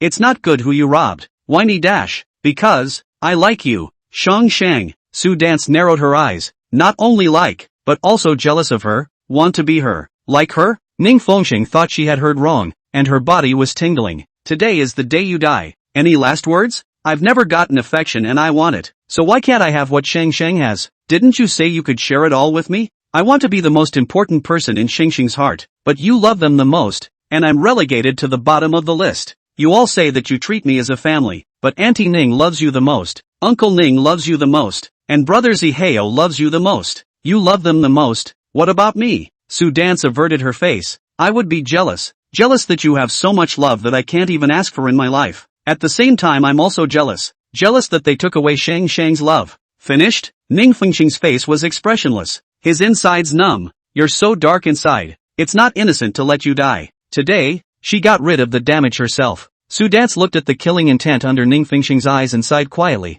but her lips smiled. I thought you were still the same stupid white sweetie you were when you were a kid. You didn't even dare to step on cockroaches when you were a kid. So you really dare to kill people? Ning Fengxing rested enough and swung his baseball bat to continue, hitting Su Dance with bat after bat. Sprayed blood stains spilled over her face and body, and her skirt stained red. Su Dance was covered in blood from the beating, but those eyes stared at Ning Fengxing for an instant, smiling. Since she was a child, she had been subjected to a lot of abusive beatings, and her ability to withstand these pains of flesh and skin was different from normal. Ning Fengxing used to be heartbroken for her, and could not wait to send all the good things in the whole world to Su Dance, only hoping to make up for the darkness of her childhood. She would smile even more when she saw Su Dance with a smile on her face. Over the years, the elder brother has guarded and loved Su Dance in this way, and there is also a big reason why this. Su Dance has aroused his protective desire. Why? A family of good people should be played by Su Dance to break up the family? Ning Fengxing used all the strength in his body to numbly wave his arms, until the last ounce of her strength ran out and she collapsed to the ground, the baseball bat rolling away stained with blood. Is that all the strength you have? Su Dance with blood and water tangled in her long hair and laughed harshly. Didn't you say you'd beat me to death? Ning Fengxing sat paralyzed on the ground for a long time, gasping for breath, forcibly supporting himself to stand up, raising his hand to knock over a box of rusty nails. She dragged Su Dance's body and pressed it hard into that rusty nail. Oh. Su Dance finally screamed out in pain. Ning Fengxing wiped away a handful of sweat and took down the live camera from a shelf on the side. Xia Ziguang, welcome the funeral I'm giving you. People like you are best suited to fly away in ashes. Picked up the bucket of gasoline and poured it in a circle around the warehouse. Su Dance smelled gasoline and her pupils contracted. You're going to burn me to death? Ning Fengxing bent over and poured gasoline all over it. If I die, you are a murderer. Ha ha ha. Su Dance happy to laugh. You sentenced to death. Soon will also come to accompany me. Oh Shang Shang, I'm glad I'm dying at your hands. We die together, and I won't leave you alone. Loving her again and being jealous of her, the twisted emotions mesmerized Su Dance's mind, and she had long been mentally abnormal. She had a miserable fate from birth, living in the darkest nooks and crannies, trying to survive with all her might. It was hard for her to climb up to where she is now with her own hard work, but the doctors said she had breast cancer and wouldn't live more than a few years. Xia Ziguang, what a ridiculous name. Where is summer and light in her destiny? It's the cold winter and darkness that can't be walked out. However, Ning Fengxing stood in the center of the light, shining 10,000 times. She wanted to become one of Ning Fengxing's kind, but if she couldn't climb up, she could only drag Ning Fengxing towards the abyss as well. The entire barrel of gasoline was all poured out, and Ning Fengxing threw away the empty barrel. Click, and the lighter box lights the fire. The blue flames shone on Ning Fengxing's blood-stained little face, and her eyes were an insensitive void. In the ear was Su Dance's unrestrained, insane laughter. Ha ha ha, ha ha. Shang Shang, let's go see Auntie Ning together. Ning Fengxing turned around and walked towards the outside, his footsteps firm without the slightest hesitation, his back straight. The lighter box was tossed behind him, and as soon as the spark hit the gasoline on the floor, it spread with a bang. In one swift motion, the tongues of fire turned into a wall of fire that burned wildly several meters high behind them. Blasts of fire fell like a shower of stars. Ning Fengxing pushed open the heavy iron door. The night wind blew in, wrapped in rain, and behind them was a fire steaming while it rained heavily outside the warehouse. Spiker Nanchuan leaned against the front of the car. A line of black-clad bodyguards stood neatly, a large black umbrella held open, all with white flowers on their chests, like silent mourning. On the day of her mother's burial, it was also raining heavily, and Ning Fengxing stood alone in front of the grave with a white flower on his chest. At the graveyard, except for Mummy, who took close care of Ning Fengxing, none of the relatives were present. Dad was jailed. Brother was arrested and put in a detention center. Relatives were in an uproar over dividing up the property, and the funeral was held in a very simple and hasty manner. Spyro Nanchuan came as if a century late to make up for that ceremony. Moss hands umbrella to young master. Spyro Nanchuan took the umbrella and walked over, his eyes as deep as whirlpools in a storm. Young master, there's a fire. The warehouse fire grew brighter. The the window frames licked by flames. Ning Fengsheng stood in the wind, the firelight piercing through the bars of the barred windows and imprinting a blood-colored grid on her face. I set the fire. Just yesterday I told him that I wouldn't dare to kill a chicken. Today I'll let him see her kill with his own eyes. The vilest and ugliest side of him was seen, and he would never trust her again. But it didn't matter. She no longer cared what he thought. Anyway, she was alone on the road, and having made her decision, there was no turning back. After resolving Su Dance, Gong Yi was next. As you can see, I am such a wicked woman. Her blood-stained face was pale and cold, and her smile was icy. Burning people alive with gasoline is wicked, isn't it? Smoke billowed, and the shock of flame lifted her hairband. Chapter 88, All Men Have Something to Fear. Ning Fengsheng raised his hand and ripped off the white flower on Spyro Nanchuan's chest and rubbed it. She doesn't deserve to be sacrificed. It's a celebration. The man hooked his arm around her waist and pressed her into his arms, ignoring the blood on her body rubbing off on his expensive suit. A celebration of your first kill. Ning Fengsheng's eyes widened jaw-wise. My Shang Shang has finally learned to fight back against the bad guys. Spyro Nanchuan picked up his red lips, his cold face smiling in relief. All those who have offended you deserve to die. Ning Fengsheng was slightly stunned, and he didn't ask her why. He was sure that Su Dance was damned. As the rainstorm rushed down, he nibbled down on her earlobe and murmured, "You should have told me earlier. I'd have taught you how to destroy the whole world." Ning Fengsheng's body was tightly tensed, like a taut string that would break at any moment with a pull. Does it hurt? He grabbed her hand, which was strewn with bruises, and frowned as he gently licked and kissed it. Didn't I teach you to use tools when hitting people? Hands are broken. Cry out if you're aggrieved. I don't like to see you in this bravado. Ning Fengsheng's small face was stubbornly tight. Her teeth clenched tightly as she had been holding back tears. Shangsheng is Mom's heart and soul. With Mom around for a day, no one can bully Shangsheng and won't let you suffer a single grievance. Ning Mother's gentle face seemed to be close at hand. She opened her hand and hugged the one who was cowering in the corner, bruised and battered. Mom, I got my revenge. But the heart doesn't hurt at all. Hate was the most poisonous arsenic, eroding and torturing her. Without realizing it, she has been assimilated by the bad guys. It is as it is said in The Other Side of Good and Evil, if you fight with an evil dragon too long, you become an evil dragon yourself. When you gaze into the abyss gazes into you. Ning Fengsheng's tears slid down noiselessly, but his teeth remained clenched to keep from letting out a cry. Spyro Nanchuan was in so much pain that the tip of his heart was shaking. Big Palm pressed the back of her head. His voice sank to a great depth. Stupid woman. In the future this kind of dirty work, I'll do it. As the fire grows, Moss orders the bodyguard to rush in and get the man out. Ning Fengsheng raised his face violently, as if he had suffered the greatest betrayal. She deserves to die. Moss was staggered. No one will save her. Let her die. Arrogant flames burned in the pupils of Ning Fengsheng's eyes. She was madly determined in a way that they had never seen before. Spyro Nanchuan hugged the shivering her and protected her in his arms. She deserves to die. But I don't want to dirty these hands of yours. I don't care. I care. Spyro Nanchuan snapped. You want to carry that life for the rest of your life? Is there a second half of life? She's ready to die. Wouldn't it be too cheap to let her die just like that? Spyro Nanchuan revealed a devilishly cruel cold smile. Her one lousy life is worth defiling your life? We found out that this Xia Ziguan has advanced breast cancer and doesn't have a few years to live. Moss replied. She wants to drag someone with her before she dies. MS. Ning, don't fall into her trap. Not long to live? Ning Fengsheng snapped back to her senses. No wonder Su Dance's reaction was so abnormal. The truth that she had admitted so calmly in the warehouse was to force her to do it quickly. Thinking of the torment of Su Dance's relentless pursuit of her in her last life. Even if he didn't set this fire today, Su Dance would find a way to drag her down to hell with him before he died.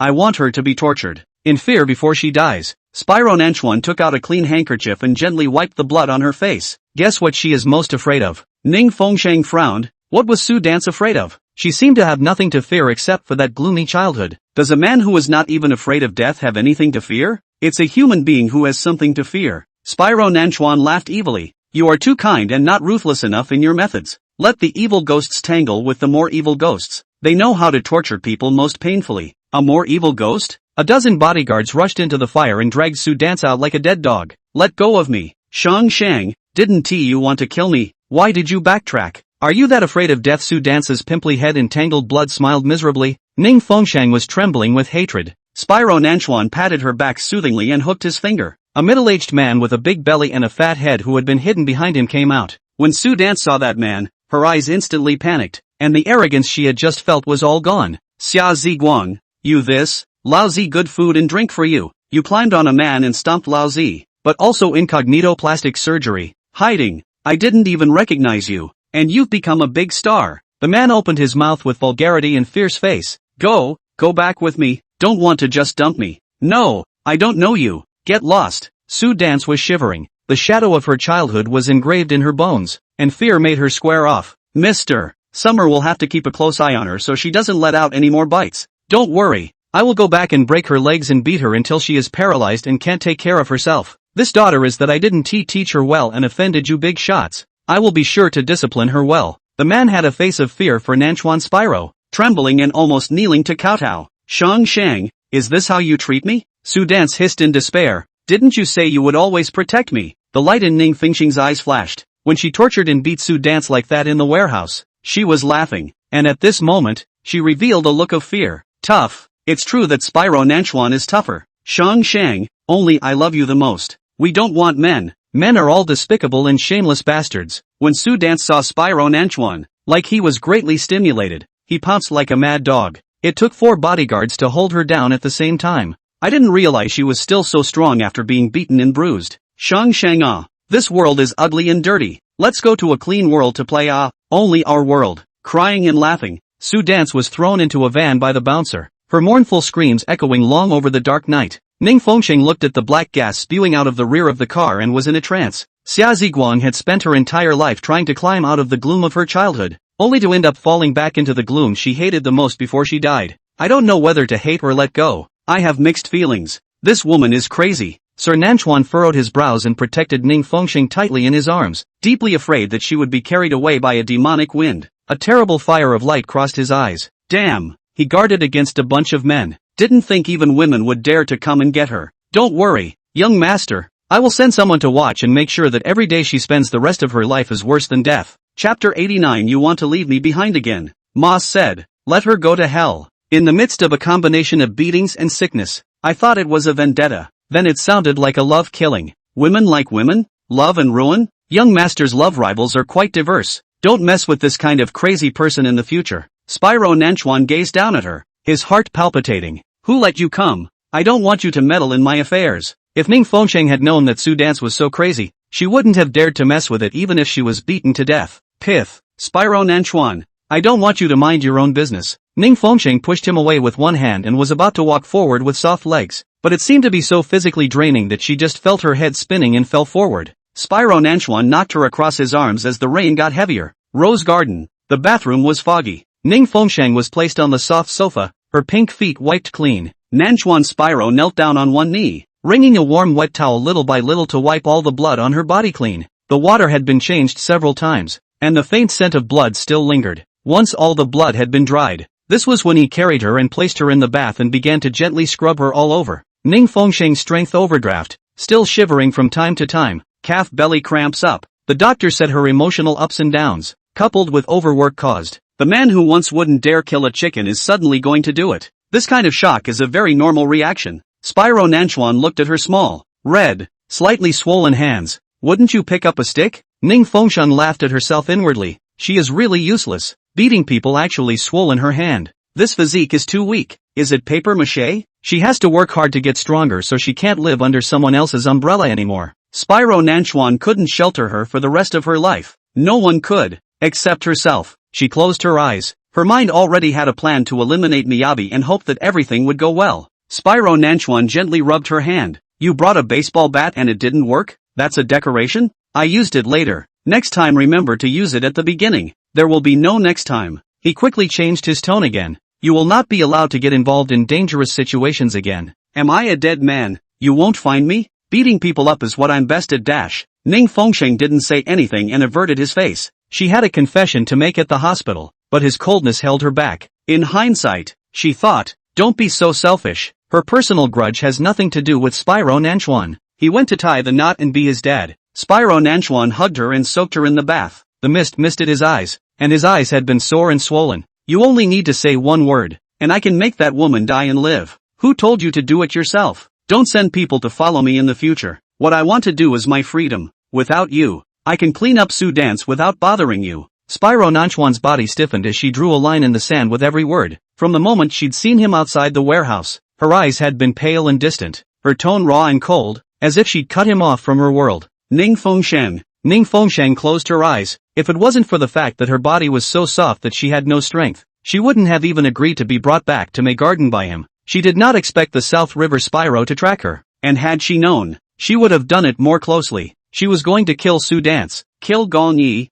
and after doing that, even if she didn't go to her death, she wouldn't be able to stay in the North City. She plans to leave the country and live as long as she can, and it doesn't matter if she doesn't. People who have died once and don't have much to worry about, bad health and depression, just live every day as she wants. She couldn't care less about anyone else, and Spyro Nanchuan would be better off without her. Spyro Nanchuan wrenched up her cold face and wondered how he was going to melt her. He gently kissed her eyelids, the corners of her eyes, her eyelashes, slowly kissing down the bridge and tip of the nose, and finally, the lips. She avoided it, pushing him away with the only strength she had left. "Are you angry with me?" His voice was slightly dark, and her indifference was not his fault. Humans first started with the act of kissing because ancient human men and women didn't trust each other and suspected each other of stealing food in their absence as a test act. Ning Fengsheng opened his eyes and asked sarcastically, "What about you? Why do you like kissing me so much? Because of what? You're not sure?" The knot in his throat rolled. "Because you don't trust me and think I'm cheating on you behind your back. Ning Fengsheng, you're deliberately misinterpreting me."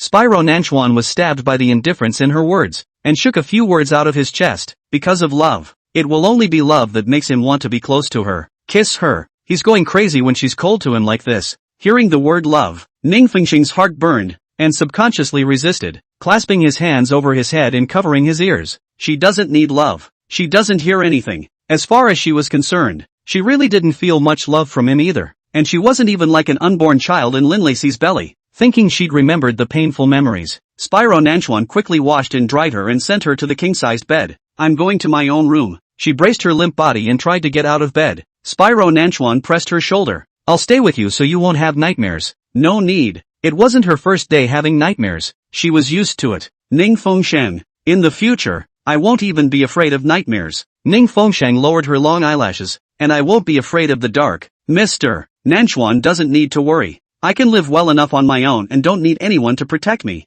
Nanchuan Spyro's fingers tightened slightly, catching the illusion in her words. "You want to leave me behind again? You don't even want to see me. Talk about leaving it behind. Want to see it? Want to see you every day. Oh, not answering the phone and not seeing anyone is what you call wanting to see? I can see your surveillance when I turn on my cell phone. What are you doing?" Spyro Nanchuan's voice grew darker and darker, so knowing that she was waiting for him, he preferred her to keep waiting empty like this. He's not the one who's been left behind. She's the one who's been left behind. "Spyro Nanchuan, forget it. There's no point in having a birthday or not. You go get married and have your kids. I have things I have to do as well." Ning Fengsheng hung his pale face. "What kind of things are you going to do? It has nothing to do with you. You are no longer in my future plans." Just as he had left her out of his plans as well. Separation was good for them both, and she was no longer obsessed with being with him. Chapter 90, Her Separate Gift? The pupils of Spyro Nanchuan's eyes tightened, as if he had been struck by lightning in an instant, and froze into a statue.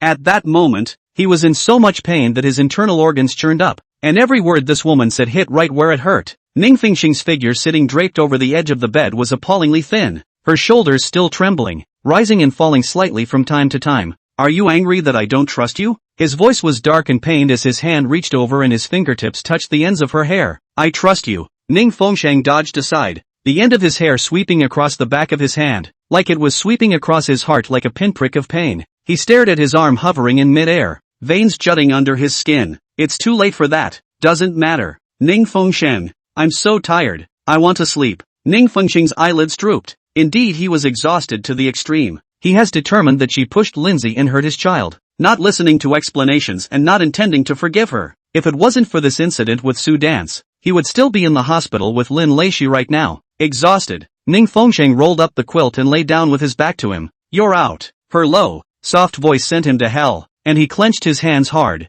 closing them to brace himself against the edge of the bed. "I'm sorry." His stiff voice rang overhead. "I'm really tired. You let me rest." Her mind went blank. Her tired body had long since been unable to bear the load of a highly stressful day, and she drifted off to sleep in a short while. The night is deepening. Spyro Minamikawa stared at the lines on the ceiling, the knot in his throat rolling to bring up a dull ache in his collarbone. This position was maintained for a long time, and a fine ache flooded all over his body. Ning Fengsheng's even breathing came. She curled up like a kitten with her back to him and slept along the edge of the bed, arching into an unsafe position. Long seaweed hair spread across that side of the pillow, but the ends were like thorny vines wrapped around his heart. The central air conditioner hummed as Ning Fengsheng cringed in his sleep. Spyro Nanchuan rolled out of bed like an electric shock, stepping barefoot on the ground but tripping over his own shadow. The blue light of the intelligent temperature control panel reflected his pale face, and his fingers slid repeatedly between 24 degrees Celsius and 26 degrees Celsius. She's afraid of the cold. She gets hot. He frowned, finally settling on 25 degrees, and turned to yank a thin fleece blanket from the closet. It was after 2 o'clock and the leaves were rustling in the wind.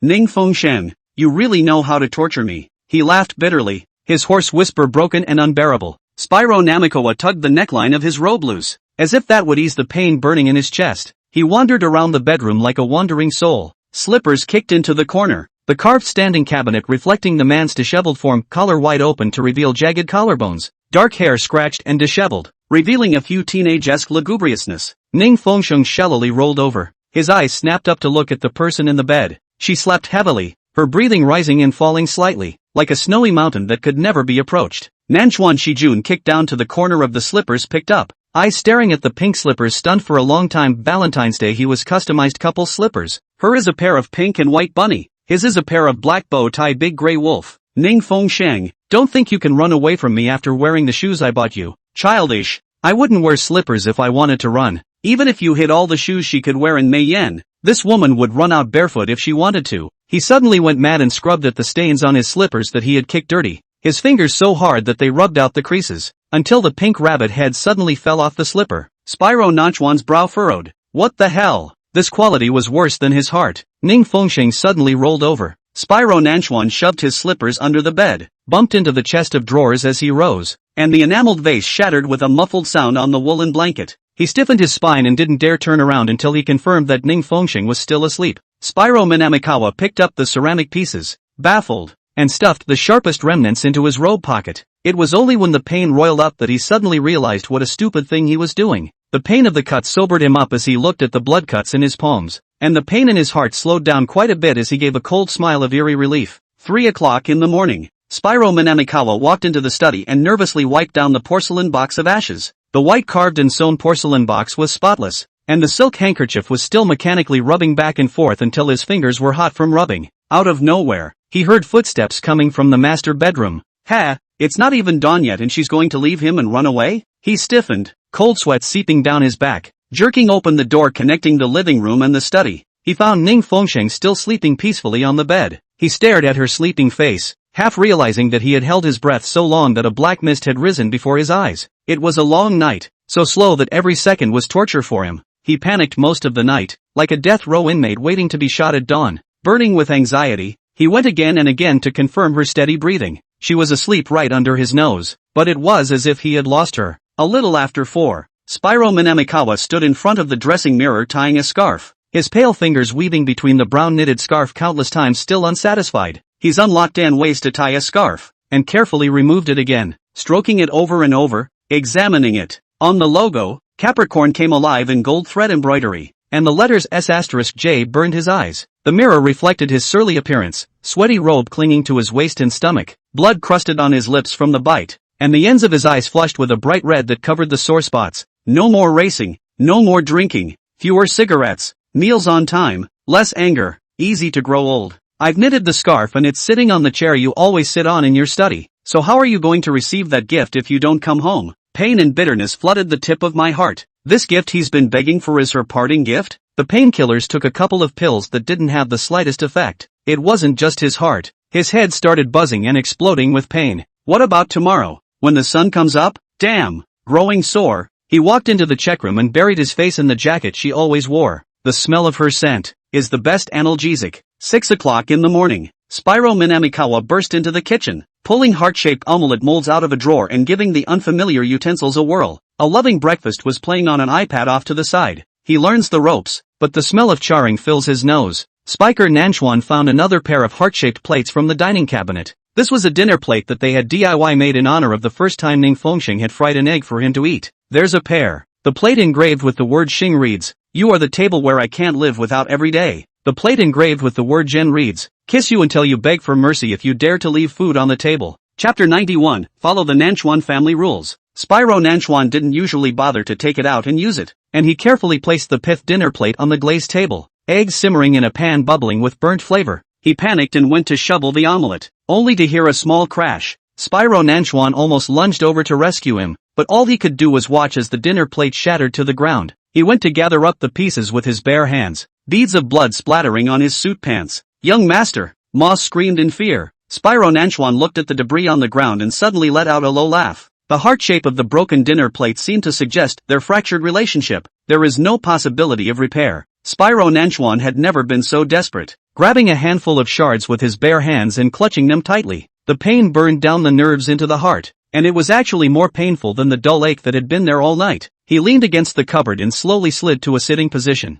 bloody handprints trailing sinuous trails across the floor. "Young master, broke the plate early in the morning, usually a good sign." Nanchuan Spyro's eyes are hollow and numb. "A good moral? Shattering piece, proving that your good luck is coming. Miss Ning will be very happy if she can eat breakfast, made by the young master himself." Spyro Nanchuan wrinkled his brow, not sure if he believed it or not, but he stood up and continued to beat the eggs. Hell, at that time, he had even mocked Ning Fengxing for being a dark cuisine chef. He's not much better than her. Injured hands stained with grease, he dumped the spoiled hush puppies into the trash again and again. "Young master, there is a trick to frying eggs. Why don't I teach you?" Moss really couldn't watch. "Keep this up and you'll run out of eggs in the fridge. I'll teach it by mouth without delaying that you made it yourself." Spyro Nanchuan's reserved chin finally nodded. An hour later, when a perfect heart-shaped poached egg finally took shape, the Xing's plate broke, so he had to serve the egg on Jen's plate. Moss stood by and watched the state of the young master. There's something epileptic and elegant about a man who's beautifully sharp in the morning light. His injured right hand casually wrapped in a couple of bandages, standing in his bloodstained suit shoveling spoons in front of a cupboard. Apparently the young master hadn't slept all night and was mad all night.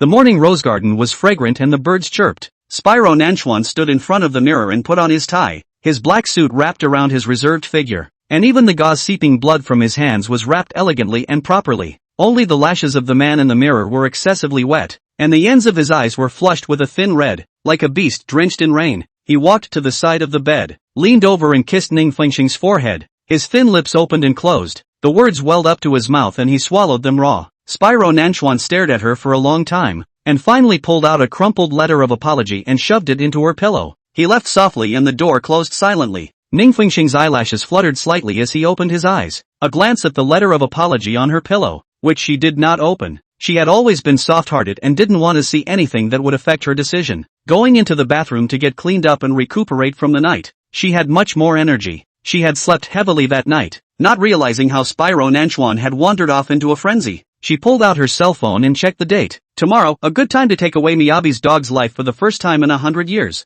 A calculating glint swept across her eyes as she dialed out. "MS. Ning, the helicopter you reserved is ready. Do you need to come ahead for a test drive?" "No need. I'll be there on time tomorrow morning." Ning Fengxing could fly a private airplane and had already gotten a pilot's license, or Spyro Nanchuan had personally taught her. Hanging up the phone, she checked tomorrow's weather again. Sunny and warm, perfect for sailing. "Gong Yi, your dog's life is counting down. Miss Ning." This lotus egg was fried by the young master himself. He fried it for 2 hours. Breakfast was great as always. Ning Fengxing didn't have much of an appetite, but thinking that she had to be strong enough to deal with Gong Yi, she did her best to make herself eat more. A heart-shaped plate holding a fried orange heart-shaped poached egg. She did look a little surprised when she saw it. These eggs look simple and take some skill to fry. Spyro Nanchuan is rough around the edges and has never been in the kitchen, so it takes some effort to fry to this level. She ate her breakfast without moving a single bite of the poached egg. Moss pushed the plate over a bit. "Young master will only do the simple ones now. He will learn to do more later." "He's taken an interest in the cook?" "I guess it's because Miss Ning has suffered and young master wants to taste it all over again."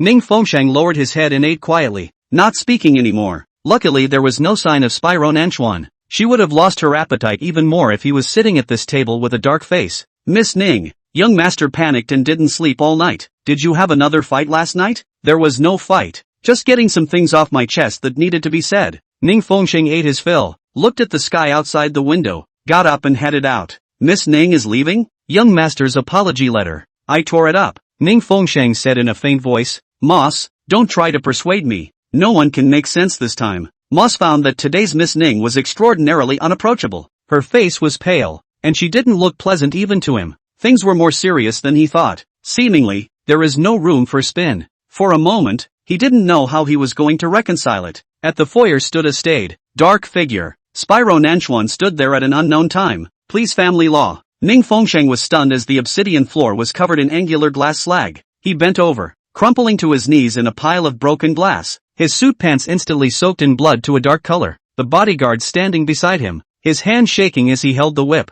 This was the first time that Spyro Nanchuan had resorted to an ancestral lynching in order to punish him for a mistake he had made. Fight! The knot in his throat rolled as he said in a cold voice, do as the Nanchuan family rules. Ning Fengsheng's face stiffened and he clenched his hands hard. If young Master Nanchuan wants to play a bitter trick, why would he need to dirty the floor? Using this again, the last time she wanted to leave. He stabbed himself with a dagger to force her to stay. Shoji even finds my blood dirty? Spyro Nanchuan laughed to himself as blood swooned along the texture of his suit pants. Ning Fengsheng's eyes flashed. Move aside. I want to go out. When you did something wrong as a child, you had to kneel and take 20 lashes. His form blocked the gate, grabbing the end of the whip and pulling it toward his chest. How about doubling it now? Young master, 40 lashes will kill you. Ma's face was anxious, still not making a move, waiting to find death? Spyro Nanchuan's bloodthirsty eyes swept towards the whip-wielding man. Splat! The sound of a whip breaking mixed with the sound of fabric tearing. Spyglass Nanchuan, why are you only capable of such Tai tactics? Ning Fengsheng's voice caught in his throat. Chapter 92 Xing Xing hasn't said he forgives.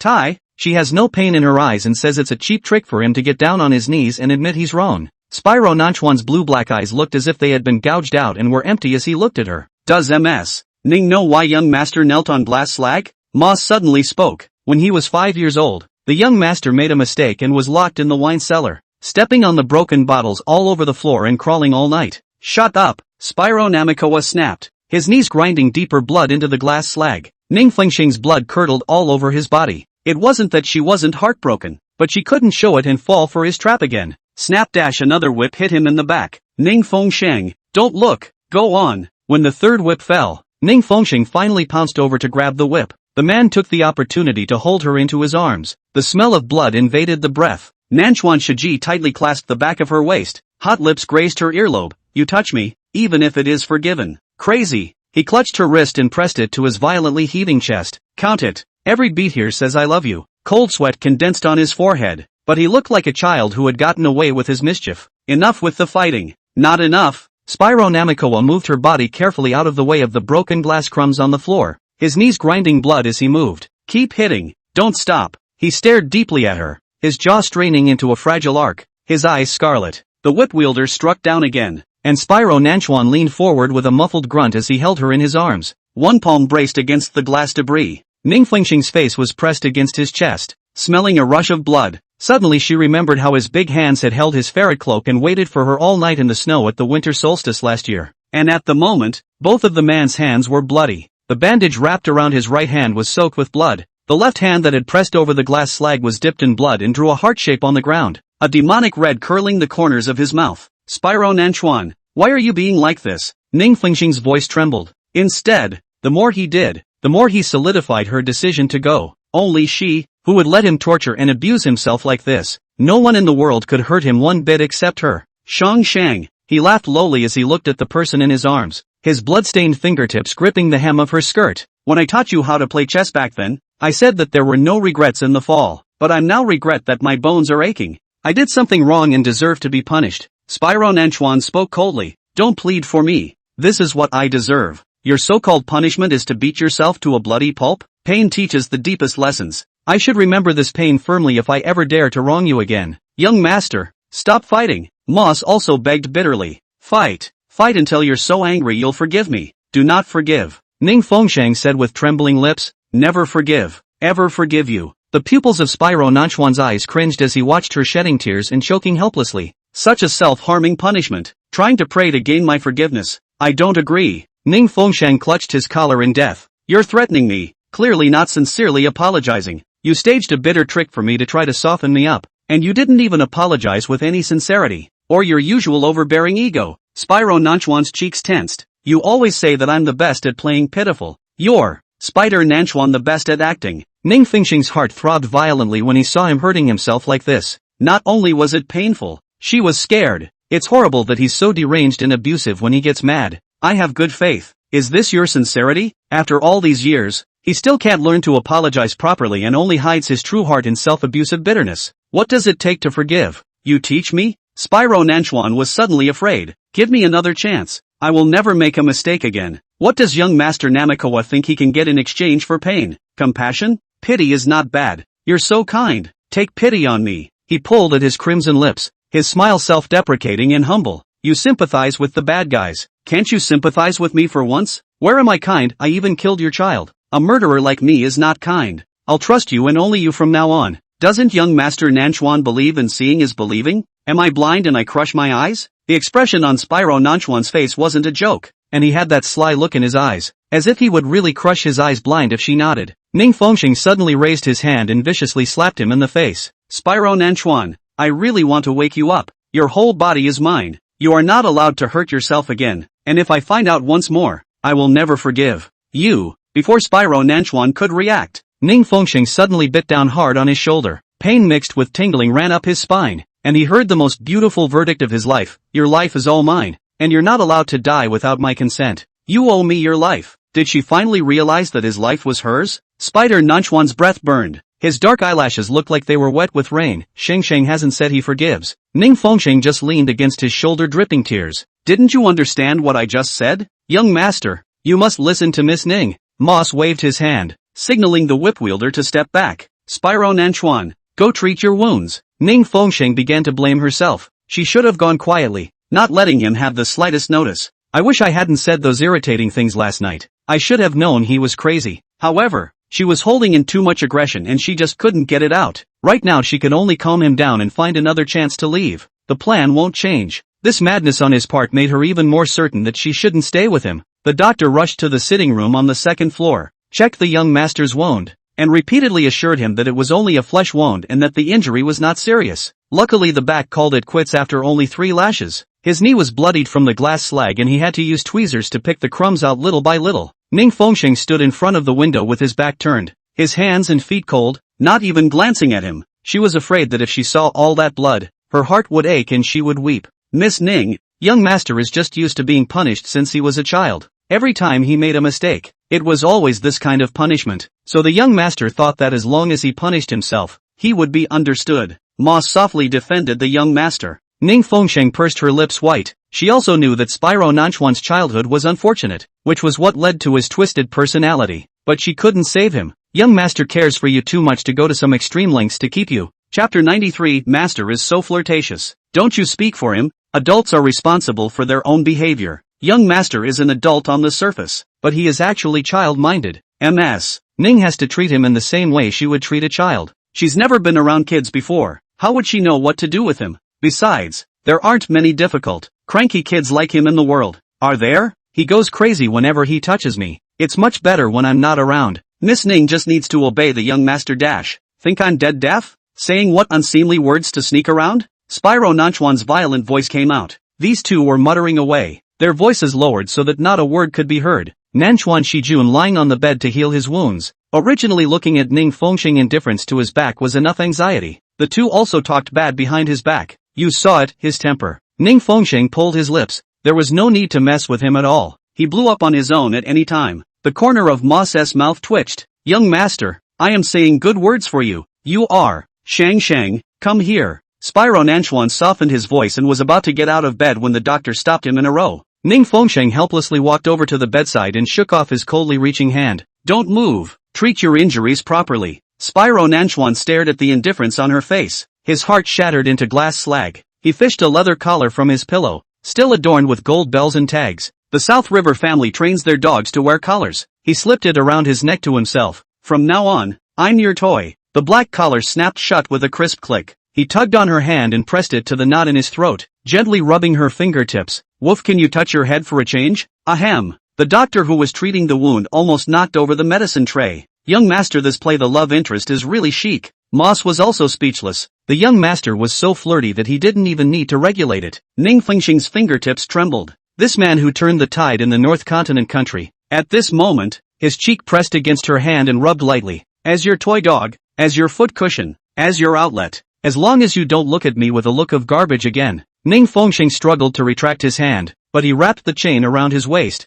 Master, how do you want to punish your dog? Punish you? How dare I punish you? Ning Fengxing choked. The master is angry and the toy deserves to be punished. Ning Fengsheng was pressed by him to sit on the edge of the bed, and he gasped as he rested his forehead against her knee. Punish me any way you want. Don't chill me. I can't stand it. She can stand it when he's been cold to her for so many days? She wasn't much of a cold shoulder to him. Wasn't she still concerned about him? Suddenly coughing violently, Spyro Nanchuan grabbed her hand and asked in a low voice, "Am I running a fever?" "You don't have a fever, but you're fuming." Spyro Nanchuan's voice became more sullen. "How can I play nice to make your heart ache?" Ning Fengsheng body heart surged up a powerlessness. He is really cunning and treacherous. The heart of the mind much better. "I was wrong. Don't ignore me, or I'll kneel back down to the glass slag again, or have the butler." "Shut up, Pith. That year I knelt all night holding the splinter." The old thing said pain makes you remember mistakes. You should have cracked my ribs and made me ache until it was engraved in my bones. Ning Fengsheng looked at the crisscrossing bloodstains on his back, the skin and flesh churning, and she sucked in her breath in heartache, clutching his sweat-soaked hair. "Spyro Nanchuan, love isn't like this." Nanchuan Spyro's face was buried in the heart of her leg. "Everyone expresses love in a different way. This is how I love you. 3 days, or a lifetime, being your toy dog?" This arrogant man rubbed against her palm. His damp black hair pressed against the corner of his forehead, but his lips curled into a mischievous smile. "How does Master want to play me? Riding on my back and cracking the whip? Or?" The end of his voice dissolved into a muffled grunt, blood still bubbling from the newly added whip wound on his back. The pupils of Ning Fengsheng's eyes shrunk, just because she showed her heartache. The set of the bitter trick was played by him to perfection. "I hate it when you're so." Spyro Nanchuan's whole body froze and he didn't speak. "Every one of your hard eyes is so obvious. I can see right through it at a glance." Ning Fengsheng hardened his heart and rebuked, "Stop playing the poor guy." Spider Nanchuan was silent for a long time before he whispered, "I have never felt sorry for myself. After all, that was all my daily life. I don't hurt. Back then the horsewhip was broken. This district a few whips is nothing. Ning Fengsheng, is you. Your existence makes me feel like an abandoned wretch. I can lose my self-respect and be trampled by you, lose my heart and be played, even my life to you." He smiled bitterly. "Don't you like to play with my feelings? In that case, play on." He prostrated himself in her arms, his throat ambling low. "Continue to toy with me in order to see how much more miserable I can be reduced to." Ning Fengsheng's breath stagnated, and even the air felt hot and scorching. She was silent for a few seconds. "That's what you said. Yes, you'll be my toy. So listen to your master. And from now on, you'll listen to whatever I say? Listen. The first lesson I taught you was trust and loyalty." Spyro Nanchuan looked up at her, his dark blue eyes wet as if he had just had a damp downpour. "You heal well today and take this lesson tomorrow." "Tomorrow?" Spyro Nanchuan stared deeply at her. Ma said with delight, "Ms. Ning isn't leaving? How can she walk when he's like this?" Ning Fengsheng will leave, but her visa and passport are still pending, and she'll be leaving with a brand new identity. Until then, even if she left the Rose Garden, Spyro Nanchuan could find her at any time. The whole of the North Continent is his territory, and unless she steps outside of it, I still have to stay and play with my new toy. How can I not leave? Ning Fengsheng's warm fingers gently traced between his brows. "Recuperate at ease." Spyro Nanchuan answered her with a suffocating embrace. The next day, Ning Fengsheng slept until she woke up naturally, and just as she opened her eyes, there were passionate kisses imprinted on her eyelids, on the tip of her nose, and on her lips. He literally turns into an enthusiastic puppy. Apparently he had been awake for some time and was standing by waiting for her to wake up. Ning Fengsheng lay inextricably, letting him kiss her until that large, coarse hand tugged at the strap of her nightgown. "Spyro Nanchuan, the toys are helping their master to change." He nibbled on the halter of her shoulder blades, but the bottom of his eyes were a roiling mass of lust. "Or do you prefer rough play?" "Go away." She resisted and raised her hand, hitting him in the cheek. Spyro Nanchuan inclined his head and smiled, the tip of his tongue resting against the right side of his face where he had been hit. "So that's how you like it." Chapter 94, I'm the master. You have to listen to me. His arms wrapped around his waist and he rolled twice on the large bed. Her cry of surprise was blocked by hot lips that kissed her for a long time, until Ning Fengsheng was out of breath. He stroked the red mole on the back of her neck. "I want to kiss you all over and brand my seal here." "No way." Ning Fengsheng refused. She still had important things to do today. Looking at him in this radiant state, yesterday's flesh wounds didn't delay his rutting. "Pith, I'm the master. You have to listen to me." Ning Fengsheng pushed his handsome face covered in love flashes aside. She went to the washroom to wash up and he followed her to the door. She changed her clothes and he was in the check room picking at them. She was brushing her hair in front of the vanity mirror and he was sniffing around with her skincare products. "Really doggy." The morning light pierced through the gauzy curtains as Spyro Manamikawa knelt on one knee beside the bed to put her sneakers on. The silver chain extended from the collar to Ning Fengsheng's wrist, making a fine sound as it moved. He kissed the backs of her feet and laughed softly. Master doesn't do anything with toys? Ning Fengsheng suddenly yanked the silver chain tighter, and Spyro Nanchuan was forced to tilt his head back, the knot in his throat rolling in his collar. Learn to bark like a dog, she said in a cold voice. The man's pupils suddenly shrunk, and then bloomed into a glamorous smile. Woof! Ning Fengsheng's nose was sore, and his eyes were suddenly moist. Namikawa panicked. Stupid woman, did I mess with you again? He didn't mess with her. He was so proud, but he was really willing to put down his dignity and lower his noble head for her to trample on. Ning Fengsheng sniffled, forcing that flash of emotion back, her index finger hooking his chin. I'm going to give you a lesson today. Haven't forgotten, have you? Spyro Nanchuan caught her fingers in his mouth. I'm going out in a few minutes. You be good and wait for me at home. No one is allowed to send anyone to follow me or pry into my whereabouts. This is the first lesson in trust and loyalty. Spyro Nanchuan's face suddenly froze, the pupils of his eyes staring at her in death. I'll be back. You don't believe me? She asked, raising an eyebrow. Spyro Nanchuan's chest rose and fell, but he didn't say a word. She was dressed plainly today. No makeup, sweatshirt plus sneakers. Not like she was going to meet a man, but it's a lot like trying to run. Then we really don't have anything to talk about. This toy dog of yours isn't obedient at all, and it's no fun either. Ning Fengsheng threw down the chain in feigned anger to leave. Spyro Nanchuan hooked her waist and handed her the chain. The silver plaque engraved with Dog of the Pith. I'll do as I'm told. If you leave me behind,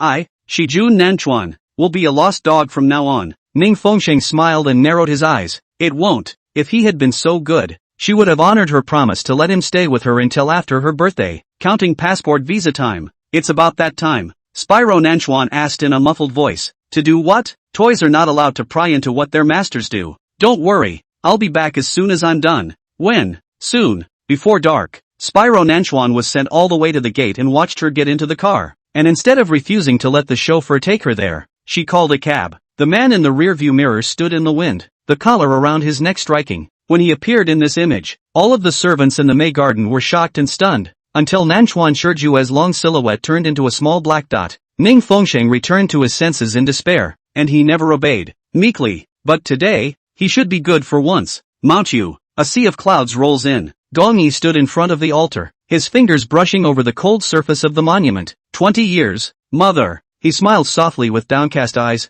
Did it hurt when you fell from here back then? Ning Fengsheng looked down at his feet and saw the figure standing on the top of the mountain. The helicopter grazed the pine forest and landed, coming to rest in the quiet forest as she followed a path up the mountain. Miyabi, it's time to pay your debt. Miyabi, long and lanky, burned paper money into the copper furnace. Tongues of fire curling around the ashes like a swarm of black butterflies swooping down to hell. You're here. He didn't turn around and threw the paper money attached to the photo into the fire. That's what it looked like when he held his enemy down in the snow and blasted him with a hammer. Goose feathers flying out of his down jacket's breech mixed with blood. What offering to bring this year? Last year it was Lawyer Shen's right hand, and the year before it was Mr. Chen's eyeball. He sneered at the incinerator and took off his gold glasses to gently wipe them. Ning Fengsheng didn't make a sound. He took her for an assistant? The mountain wind swirled the fallen leaves and grazed the side of Gong Yi's face as he lit the incense and inserted it. Ning Fengsheng suddenly stretched out his foot and viciously kicked at his backside. She used all her strength and he was standing on the edge of a cliff face. The force of this sudden crash caught Miyabi off guard, and his body stumbled, but he grabbed onto a crack in the rock the moment he fell off the cliff.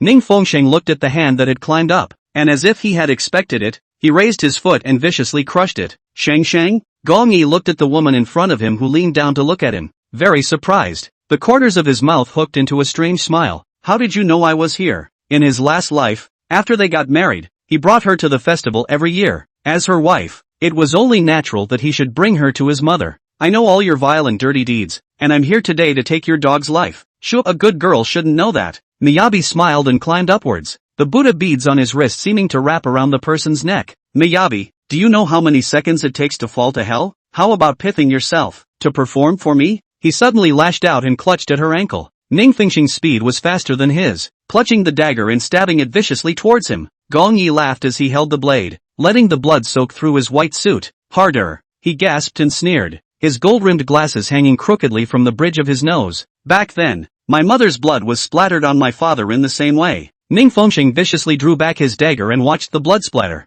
Miyabi, how was the experience of a near-death struggle? It's beautiful. He tilted his head and looked at Ning Fengsheng, that warm face flashing with a strange luster. This look in Shang's eyes is even more beautiful than the statue of cultivator enshrined in the ancestral hall. Ning Fengsheng squatted down, the soles of his shoes grinding hard against his knuckles. The crunch of breaking bones mixes with the wind. She brandished the blood-dripping dagger, the tip of the blade traveling along the back of Gong Yi's bruised hand. The scenery here is so beautiful. It is very suitable for you to accompany your mother to sleep here for a long time. She moved her foot and stepped on his trembling wrist, the dagger plunging hard into the back of his hand. Gong Yi suddenly stifled a laugh. Let go. It's time for you to go to hell. That's what my mother said in the dream. She said. Yi turned back, and when I let go, the sound of the pulverized bones was much more moving than the music. He grinned like a two-faced demon, about to drag her down with him. Shoujo, accompany me to hell? Chapter 95, Cursing Words Without Repetition. You're on your way alone. Ning Fengsheng pulled out his dagger and kicked his bloodied hand away.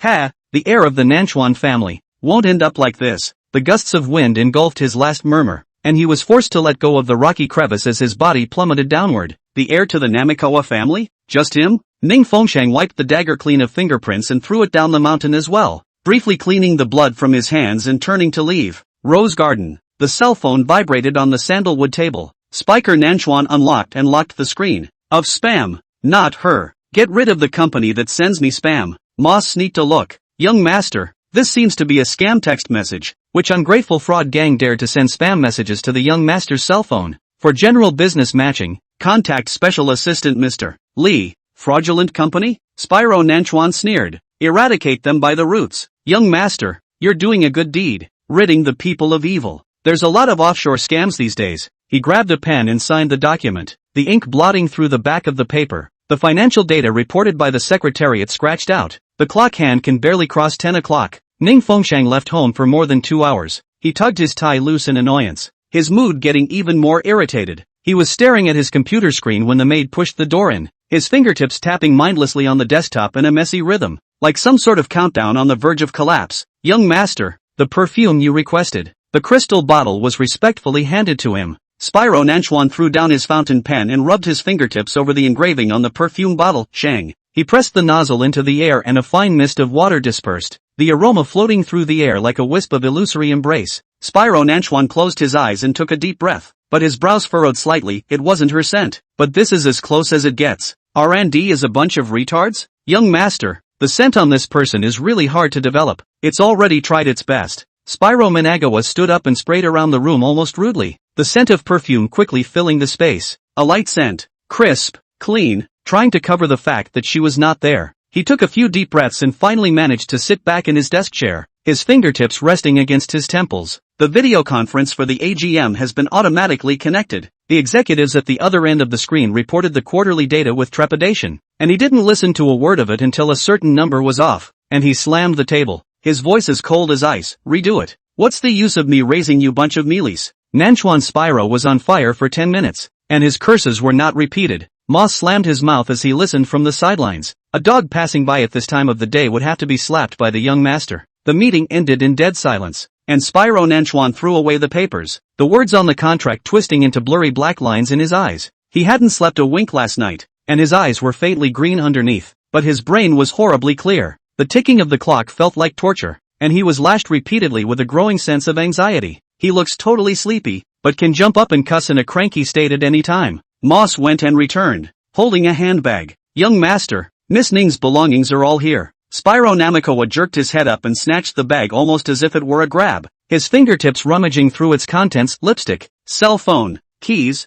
ID, wallet, and the depression pills she always took. His knuckles whitened slightly, as if he were confirming some kind of evidence. She didn't bring anything? Yes, young master. He clutched the pill bottle, knuckles white, and frowned as he pulled a flash drive from his bag. A flash drive? What did she store on it? Damn, curiosity festered. He forced himself to let go and put the flash drive back, like he was afraid of being caught messing with her things. Young master hasn't rested all night. Why don't you take a nap? Moss suggested. When you wake up from a nap, Miss Ning will be back. Spyro Nanchuan laughed coldly. Did he not trust her, or was he extremely insecure? Every cell was terrified that she'd left him and run away. How much restraint did he need to suppress that desire to investigate her trail? Fished the sleeping pills out of the drawer and dry swallowed 2 of them. Half an hour later, his eyes were still open, the lines on the ceiling twisting into her name in his eyes. Eventually, he dialed his bodyguard. Taser, stun me, he ordered in a muffled voice. Young master, you are. Moss was astonished. She came back to wake me up. The bouncer came up with a stun baton, and, at the horrible look in his eyes, finally raised his hand. Before consciousness blurred, he sniffed her nightgown and let himself sink into chaos, like a stubborn and childishly trapped beast, waiting for her to come home in his dreams. Who knew that he had only been out for less than an hour when the maid's delighted announcement came from downstairs? "Miss Ning is back." Moss busily greeted him downstairs and saw Ning Fengxing changing his shoes at the entrance hall. "Young master thought you wouldn't be back until dark and just went to bed." Ning Fengxing was pleased. "So well behaved? You didn't make any noise?" Moss didn't dare to say that the young master couldn't sleep even after taking sleeping pills and used an electric rod to electrocute himself. Spider Nanchuan slept until midnight before waking up, and if he hadn't seen Ning Fengxing sleeping nicely in the second bedroom, he definitely would have been furious. Morning. Ning Fengxing opened her eyes and saw the suited and booted Spyro Nanchuan carrying a breakfast tray. The man's tie was neatly tied. He wore a pet collar around his neck. His snowy skin and red lips were beautifully sharp, and his right hand was wrapped in a bloody bandage. "The temperature is just right." Spyro Nanchuan brought the oatmeal over, the silver spoon gently stirring. Ning Fengxing half sat up and realized that his body was cool, and when he looked down, his robe was undone, exposing a large part of his scenery. She frowned. This must be the work of Spyro Nanchuan. The man's eyes were deep, staring at her intently, and his voice hissed a few degrees. "Master, I feed you?" Ning Fengxing gathered up his robe. Was he checking if there were any traces left by others on her body, or was he peeking at her to quench her thirst? Anyway, the look in his eyes at the moment, he couldn't wait to swallow her in one bite. "No, I haven't washed up yet. Want me to carry you there? I have my own legs." Ning Fengxing walked towards the washroom, and Spyro Nanchuan stuck up until the door closed in front of him. The man stood guard at the door and leaned down when she opened it, his golden bells swaying in front of his neck, just short of wagging a big tail. "Master, kiss? Don't. Give me a hug?" Ning Fengxing stared at him. He had hunger written all over his face, and he couldn't wait for the next second to say straight out, "I want to sleep with my master." "Spyro Nanchuan, you stay a meter away from me. He's the one who wants to be a toy dog. No kisses or cuddles without an order from his master. Don't mention the more intimate moves." Chapter 96, They all say we're not worthy. This whole day, Nanchuan Spyglass did not overstep the rules, especially obedient and good behavior. Let him do what he did, simply like being possessed by a ghost. Had it not been for his scarlet dark lustful eyes, which gave away his wickedness, Ning Fengxing didn't dare to meet his eyes at all. His eyes were like they carried electricity. After all, because of abdominal injuries this guy abstained from sex for many days. When he thought about it, he'd touched her a total of 3 times over the course of the day, and hadn't been able to get as carnal as he wanted. And that was before they were separated for 3 months. And then before that, he hadn't dared to touch her even more during the 6 months she was pregnant. Ning Fengxing counted up his fingers. Almost this year, he ate 3 good. For male creatures in their prime, can't they hold it in and go crazy? What's more, Spyro Nanchuan is extremely lust-heavy. Quickly she denied herself again.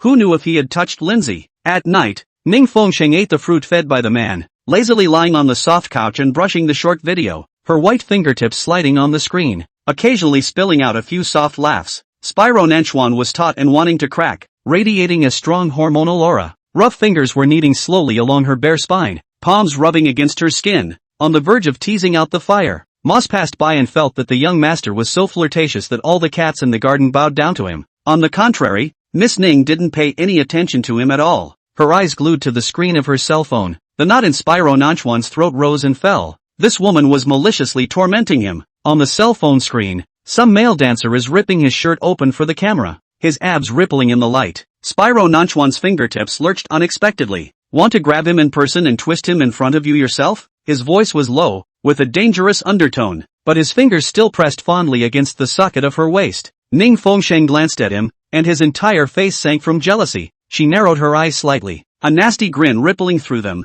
"That's okay too." The air froze for 3 seconds. Is young Master Nanchuan really that generous? She waited for him to get angry. How could he really bring a man home to dance for her when he's so extremely careful? Ready-made will jump. Spyro Nanchuan forced down that fire and violently ripped open a few shirt buttons, opening his wild chest. What the hell is he? Damn it, this damned woman, simply pushing the limits of his patience. This is a day to treat him like a toy dog and forget about it. She actually watched the Scrubs video in front of him. Men, she admired other men and didn't bother to look at him. What part of his body, abs, mermaid lines, biceps, is worse? Ready-made? Ning Fengxing was surprised. You know how to dance? Spyro Manhwa tugged roughly, the buttons of his black shirt all falling apart. His hand pressed on the belt buckle, and Ning Fengxing shouted in panic, Hey, don't take off your pants. Can't you see? People are wearing pants. Spyro Nanchuan tensed his jawline, snatched Ning Fengxing's cell phone, and watched the dance. He was a quick learner, and with one hand pressed to his waist, he twisted his hips, and actually jumped. Ahem. Ning Fengxing almost choked on his saliva. Nanchuan Spyro's appearance is very 1 meter 9 tall, shoulder width and narrow hips, skin so fair that you can see light green veins, eyebrows and eyes are handsome, deep contours, red lips hold vampire-like evil. He's so good looking, and with that top-notch body, it's a real turn-on. Spyro Namikawa's waist and hips swung with beastly aggression, his muscle lines stretching wildly. The curves wrapped in the suit pants tautened into perfect curves, quivering slightly to the rhythm. This man is bursting with sexual tension and is a walking seed sower. Ning Fengxing's cheeks were slightly tingling, just watching him dance made his body hot. Her throat went dry and her toes curled. When they first got together, everyone who met them said they didn't deserve it. Ning Fengxing is 6 feet 7 inches, 90 pounds, and has a slender and delicate figure. She was only half his size, and with a wrap of his trench coat, he was able to completely encompass her in his arms. They all say we're not worthy. What's the problem?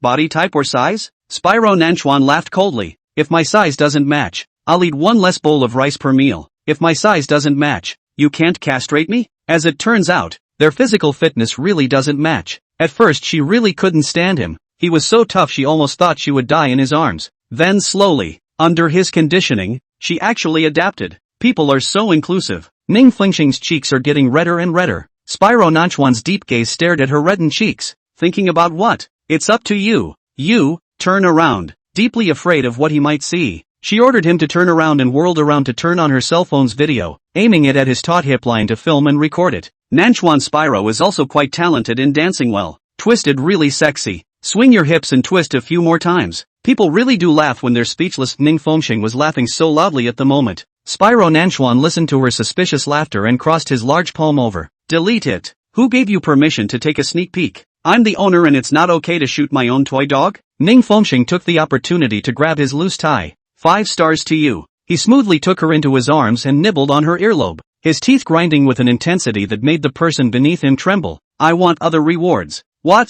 I'm hungry. You need to feed your pet before you have the strength to continue pleasing you. Spyro Nanchuan murmured emotionally. You didn't eat tonight? She pretended not to be puzzled. Ning Fengxing, you know full well. Spyro Nanchuan growled lowly, his hand already pressing towards the hem of her skirt. No. Ning Fengxing pressed down on his fiery palms. You can't touch it until Master agrees. Spyro Nanchuan began to regret should never have played this game. If he is to be her toy dog for the rest of his life and can't eat meat for the rest of his life, he might as well castrate him. Pith. The dance wasn't good enough, so it can't be rewarded. Ning Fengxing pushed him away and got up, tossing the phone aside, her slender fingers resting on her waist. Watch me. When she twisted her waist, Spyro Nanchuan's pupils suddenly contracted. The silk nightgown slipped off her shoulders as she moved, revealing a large expanse of snow-white skin. She danced with a natural charm, but with a bit of careless lethargy, like a proud cat teasing its prey. A strand of bright red suddenly fell. Ning Fengxing stopped moving and looked at him in surprise.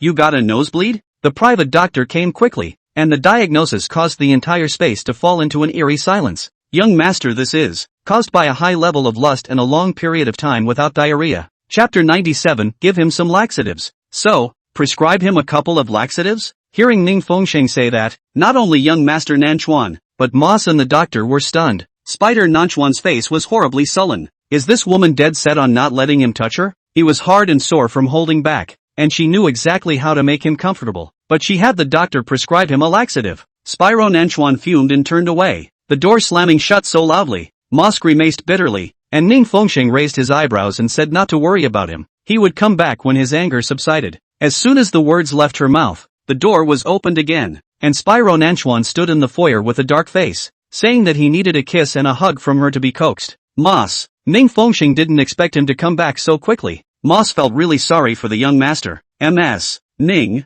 there's actually a better way to diarrhea. Since Moss has the means, you'll help him out? Moss didn't dare to make a sound. Ms. Ning, you are trying to harm me. Ning Fengxing averted her face. She didn't want to have skin-to-skin contact. Once she opened up, she wouldn't want to get out of bed every day for the rest of the day. If he can't help it, he can go find another woman to take it out on. 3 days later, the servants of the entire May Garden were all shocked by the young master's deep love for this, except for Miss Ning, whose heart seems to be iron. Unmoved by all the young master's gestures of affection, the night was as dark as ink. and the moonlight was shut out by heavy velvet curtains. The bedroom is full of ambiguous atmosphere. Spyro Nanchuan leaned against the side of the bed, his slender fingers clenching the edge of the bed in a death grip, his bones white. Scarlet eyes stared at the slender back on the bed, bringing out a suppressed gasp as the knot in his throat rolled. "Show." His voice was husky beyond words, heavy with lust. "Let me touch it and you're so defensive?" Ning Fengxing turned her back to him, not even fluttering her eyelashes. "Toys can't go to bed." That's what she said for 3 days. Spyro Nanchuan's chest rose and fell violently, his black robe long ago soaked with sweat, clinging to his puckered muscles. "Every night, he is most powerful in heat." The man ripped open his collar, revealing a large expanse of reddened skin. "Then let me lick your fingers." "Don't." "Toes? Dirty." Each of her icy refusals was like a knife in his heart. Spyro Nanchuan's pupils contracted and a rush of blood clenched out of his teeth. "There's always a place to lick?" Undeterred, he clutched her wrist. Ning Fengxing finally glanced at him, and a trace of intolerance flew across his eyes before they became cold as ice again. "If you can't stand it, go back to your own room and sleep. Don't think you can drive me away. I'll guard you every inch of the way." Spyro Nanchuan sneered to himself. The face that had always been handsome and stern was now covered with flushes of lust, and the longing in the bottom of his eyes was almost turning into substance. He sniffed greedily at the scent on her fingertips and opened his mouth to take her fingers. "I said no." Ning Fengxing drew his hand back and wiped it on the sheet in disgust. "I'm going to sleep." "Pith. I'm in pain. The whole thing is so hard it hurts." "Endure it." Ning Fengxing pursed his lips. "Leave my room if you can't endure it." A flash of violence flashed underneath Spyro Nanchuan's eyes, but it quickly returned to that wet look. He crawled stiffly back to the floor beside the bed. The woman had forbidden him to go to bed, so he'd had the maid make a floor bed beside the bed, and for the last 3 days he'd slept on this expensive cashmere blanket. Ning Fengxing was also convinced that he didn't want to sleep in the big soft bed he had, but had to rely on her room. Watching him lie down honestly, she breathed a sigh of relief. It was her birthday in 2 days, so she'd hold on for dear life. He also stopped going to the hospital to see Lin Lacey in the past few days, sticking to her side all day long. Anytime, anywhere, with that rutting, pathetic face dislike in front of her. Ning Fengxing remembered that when she had taken the initiative to send her to him before, he had been able to hold back from touching her, and had even teamed up with Lin Lacey to taunt her. Was his patience obviously so strong that he could hold back then? But now he can't? Ning Fengxing didn't care about him anymore, picking up a book and flipping through it casually. The only sound left in the room was the sound of pages turning, and the man's increasingly ragged breathing. Suddenly, the silence was broken by the ringing of a cell phone. Spyro Nanchuan's ears immediately sidled up. He saw Ning Fengxing pick up the phone, her red lips slightly opening. "Now, well, I'll be right over." "Where to?" He jerked up, the lust in his voice replaced by anger. Ning Fengxing didn't even look at him and walked straight to the check room. "None of your business. It's 10 p.m. Ning Fengxing changed into a tight black dress and walked out, her snow-white skin shaking his eyes in the light. Spyro Nanchuan's temples jutted out. "No going." Ning Fengxing faintly swept him a glance, her red lips hooked into a cold smile. "Forgot your identity? Be good and wait for me at home. You're not qualified to interfere with my freedom." These words completely ignited Spyro Nanchuan's anger. He grabbed her wrist with a grip so strong it almost crushed her bones. "You know the time." Ning Fengxing met his furious gaze without fear, his other hand gently patting his face. "Be good. Let go." Spyro Nanchuan was so angry that his chest was about to explode, and finally slowly loosened his hand under her gaze.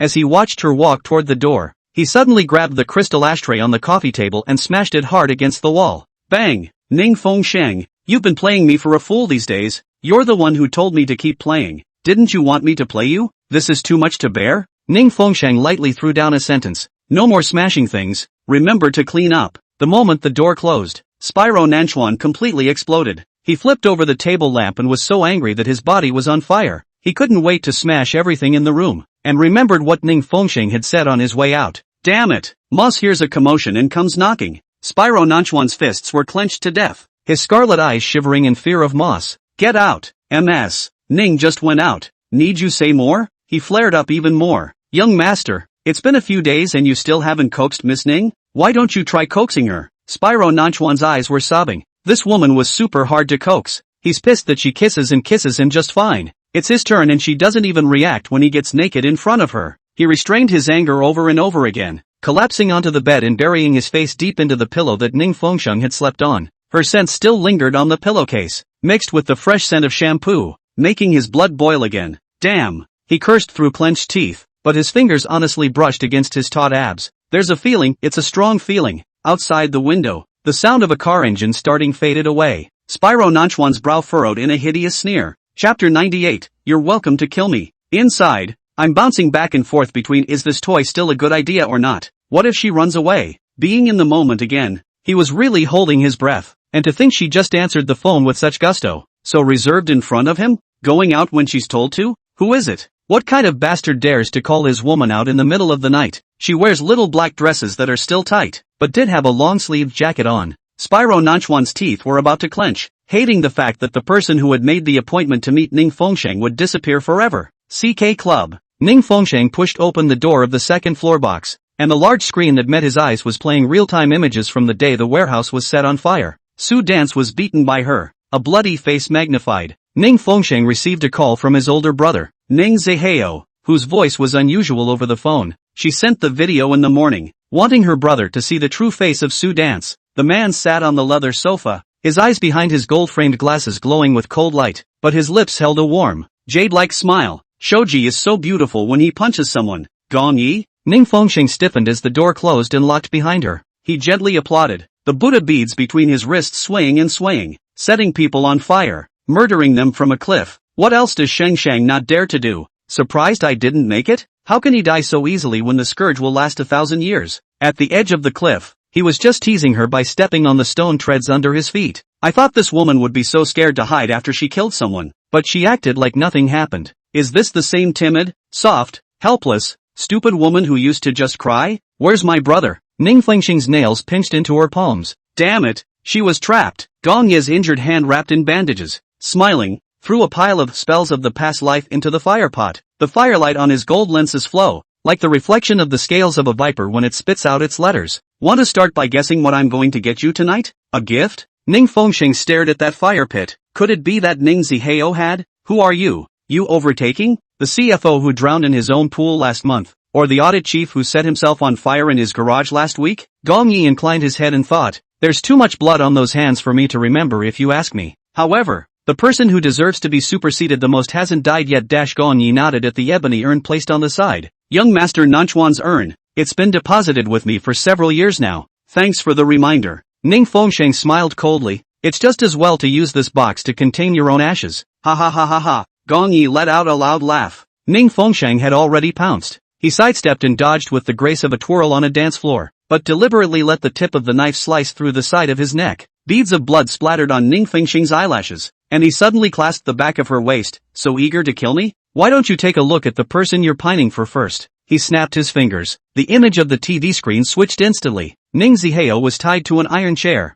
his eyes covered in black cloth, his body wrapped in chains, covered in whips and blood marks. Gong Yi, you're despicable and shameless. Doesn't he love you as his sister the most? If you do something wrong, naturally he's the one to be punished. Gong Yi smiled gently and pinched the dagger that Ning Fengsheng stabbed over again. With your strength, I can knock down with one finger. Can you beat it? Ning Fengsheng is also very clear that she is striking a stone with an egg. Let my brother go. Don't worry, he's safe as long as you're good. He'll be home in no time the day you marry me. His voice was low and elegant, as if he were talking about a flirty date rather than a naked coercion. Delusional. Miyabi snapped his fingers again, and the screen showed real-time monitoring. Ah! Ning Zihao suddenly screamed out in misery as the chair carried an electric current that spread throughout his body through the iron chains. The pain of the electrotherapy made him hideous and frantic, blood dripping down his face. Ning Fengsheng stared at the screen, his chest heaving violently, but he suddenly smiled. Gong Yi, I want your dog's life, and you're still marrying me? Keep me around, and I'll look for every opportunity to kill you. You are welcome to kill me. The man's eyes plummeted into gloom, but quickly returned to that svelte, defeated look. Shang Shang, I just realized that you look the most beautiful when you want to knife someone. It's unforgettable. He licked the corner of his lips, as if he was savoring something delicious. Ning Fengsheng's body trembled. He was a pervert? But Miyabi has a twisted personality. Unlike normal people, and a woman's true heart is trash to him. He can easily make any woman fall in love with him and has never been emotionally frustrated. In his last life, Ning Fengsheng had wanted to live and die for him, and he hadn't even bothered to give him a second glance. In this life she acted disgusted and disobedient to him, but instead she tickled his fancy? At the moment, Gong Yi was like a hunter who had found the most interesting prey. I'd advise you not to tip him off. Gong Yi's eyes darkened behind his lenses. Mr. Ning is strapped to a bomb that's connected to my heartbeat, and I can remotely control his little life at any time. Reporting a message? Ning Fengsheng narrowed his eyes. You mean Spyro Nanchuan? Or else, Who else do you have behind you to fall back on?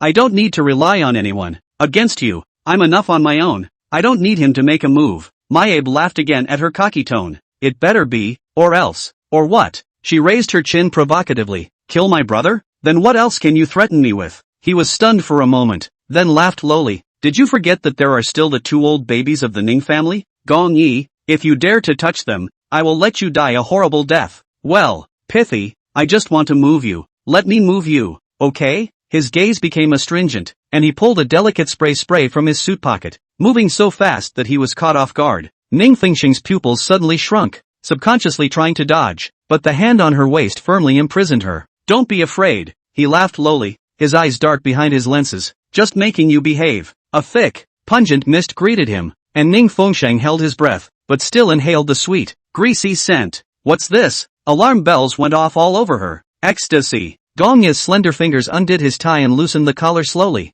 Whether you want to or not, you have to marry me. He leaned over, his thin lips almost on her earlobe, his warm breath spraying the side of her neck. Now, I'm going to enjoy my husband's rights early. Get away, you evil dog. Don't even think about touching me. Ning Fengxing couldn't push his embrace, and the man's hands tore at her black dress. Hiss, the sound of fabric. Chapter 99. How can a wild dog touch my prey? Ning Fengxing's hand had probed into the thigh straps and gripped the special stun baton. Luckily she had brought protective equipment with her before she left the house. When Miyabi kissed down, she flicked the switch and poked at his crotch. TSK. Gong Yi stifled a grunt and staggered back with his back arched, his originally handsome features twisted into a ball. He covered his crotch and knelt on the ground, cold sweat instantly soaking his shirt. It's useless to kneel. I won't forgive you. Ning Fengxing sneered. Xing, you want to ruin the rest of your life's happiness before you even marry me? Since it was a telescopic stun baton, small and easy to carry, the attack power was weakened. Otherwise this blow would have left him with no one to follow. You like to play with your life, don't you? Fine. I'll play with you, but I'll set the rules of the game, and I'll write the book of life and death. She raised her leg and kicked him hard in the head, but he sidestepped it. That's hot. He laughed lowly, cold sweat trailing across his forehead, but his eyes behind the lenses lit up with excited fire. Show, you're fascinating me more and more with this look. Before the words left his mouth, he suddenly lunged. Ning Fengxing whirled around and dodged as the electric baton struck him in the solar plexus. Electricity zipped and zapped as Miyabi twitched and passed out. Ning Fengxing kicked him with his foot to make sure that he had truly fainted and kicked harder at him, kicking Miyabi straight in the face. His nose was bruised and swollen, his glasses shattered, and his heel scratched his handsome cheeks, leaving bloodstains. Finding his cell phone from his pocket, he was about to check his brother's location when the door to the room was suddenly slammed open. Mr. Gong! The assistant rushed in with 4 bodyguards, and his face changed drastically when he saw Gong Yi on the ground. Grab her! Ning Fengxing frowned, dodging and leaping onto the windowsill. The night breeze lifted her long hair as she looked back at the unconscious Gong Yi,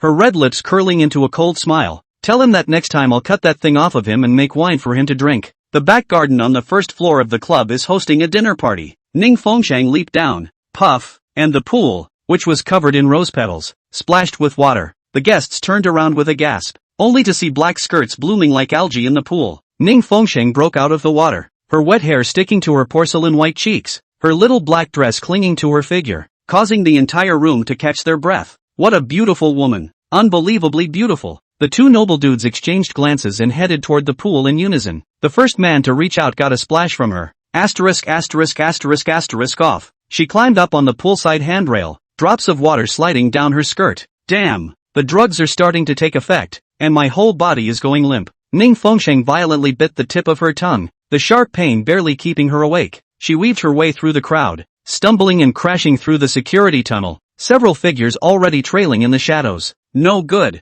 she had only gotten rid of Gong Yi, and then she had invited the evil wolf. The drug on her body was pounding her sanity in a strong burst. Ning Fengxing panted heavily, searching for a way to save himself. I'm afraid it's too late to contact Spyro Nanchuan now? At the end of the corridor, the figure of a man swept across her blurred vision. The Night Lord of Nanchuan was pressing his female companion against the wall and kissing her. He ripped his shirt open with one hand, the red mark at the knot of his throat resembling a vermilion mole. What a beautiful woman. Face so red, as if Chinese medicine. Behind the 3 silhouettes loomed, wearing such a sexy dress, but also jumped into the pool to seduce people. Is not waiting for someone to tear? Don't touch me dash. Ning Fengxing leaned against the wall, soaked to the skin, her long skirt lifted to her knees. The Nanchuan Night Lord's fingertips wiped over the lipstick that was smudged on the woman's lips, and those gray-blue eyes turned slightly as he looked over. Move again and I'll slit your carotid artery. Ning Fengsheng pressed his brooch against the knot of the nearest man's throat, gritting his teeth to keep himself awake. Ha!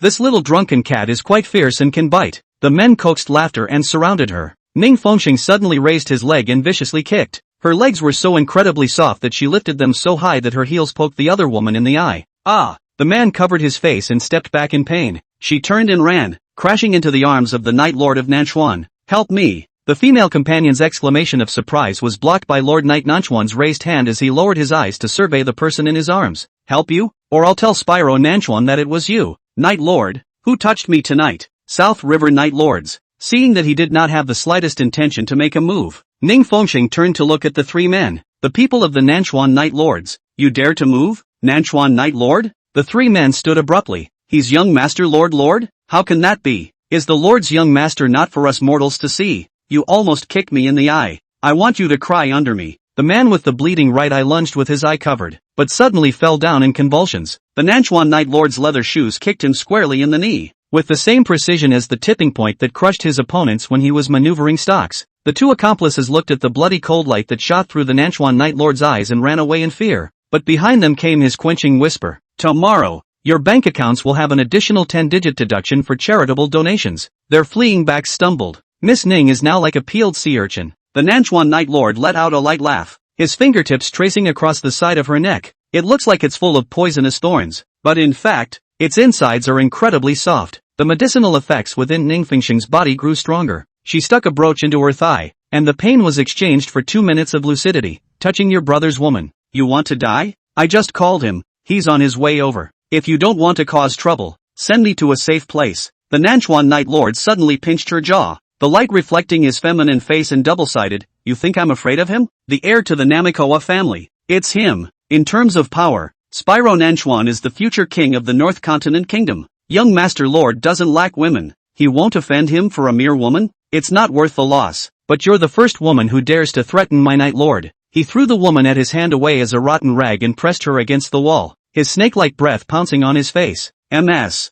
Ning Fengsheng. Ning Fengsheng narrowed his eyes. He knew her name? That's right. We've met last time. He knows she's Spyro Nanchuan's woman. So he's investigated her? I would like to taste to see what the woman my brother looks at is like. Nanchuan Night Lord gray blue pupils floating hunting aperture. You cannot even stand. Steadily now need artificial respiration? The high bridge of his nose pressed against the tip of her small nose. The booze-laced breath coming out of your mouth is mind-numbing. Ning Fengsheng's brain went numb. And only by relying on his large hand holding on his waistband to press down did he barely manage not to slip and fall to the ground. The Nanchuan Night Lord's hand that had rubbed over the lipstick wandered over her body, the red color blotting across the fabric like poisonous mushrooms blooming in the snow. A wild dog is worthy of touching my prey? The sound of leather shoes crunching sounded. Chapter 100. Crashing into the Night Lord's arms. The visitor came with a group of bodyguards, wearing black trench coats, arrogant and cocky. With a large hand, he yanked Ning Fengsheng over. Smelling a familiar scent, she felt instantly reassured and tilted her head up to look at the man's taut jaw. He didn't wait at home and follow me here?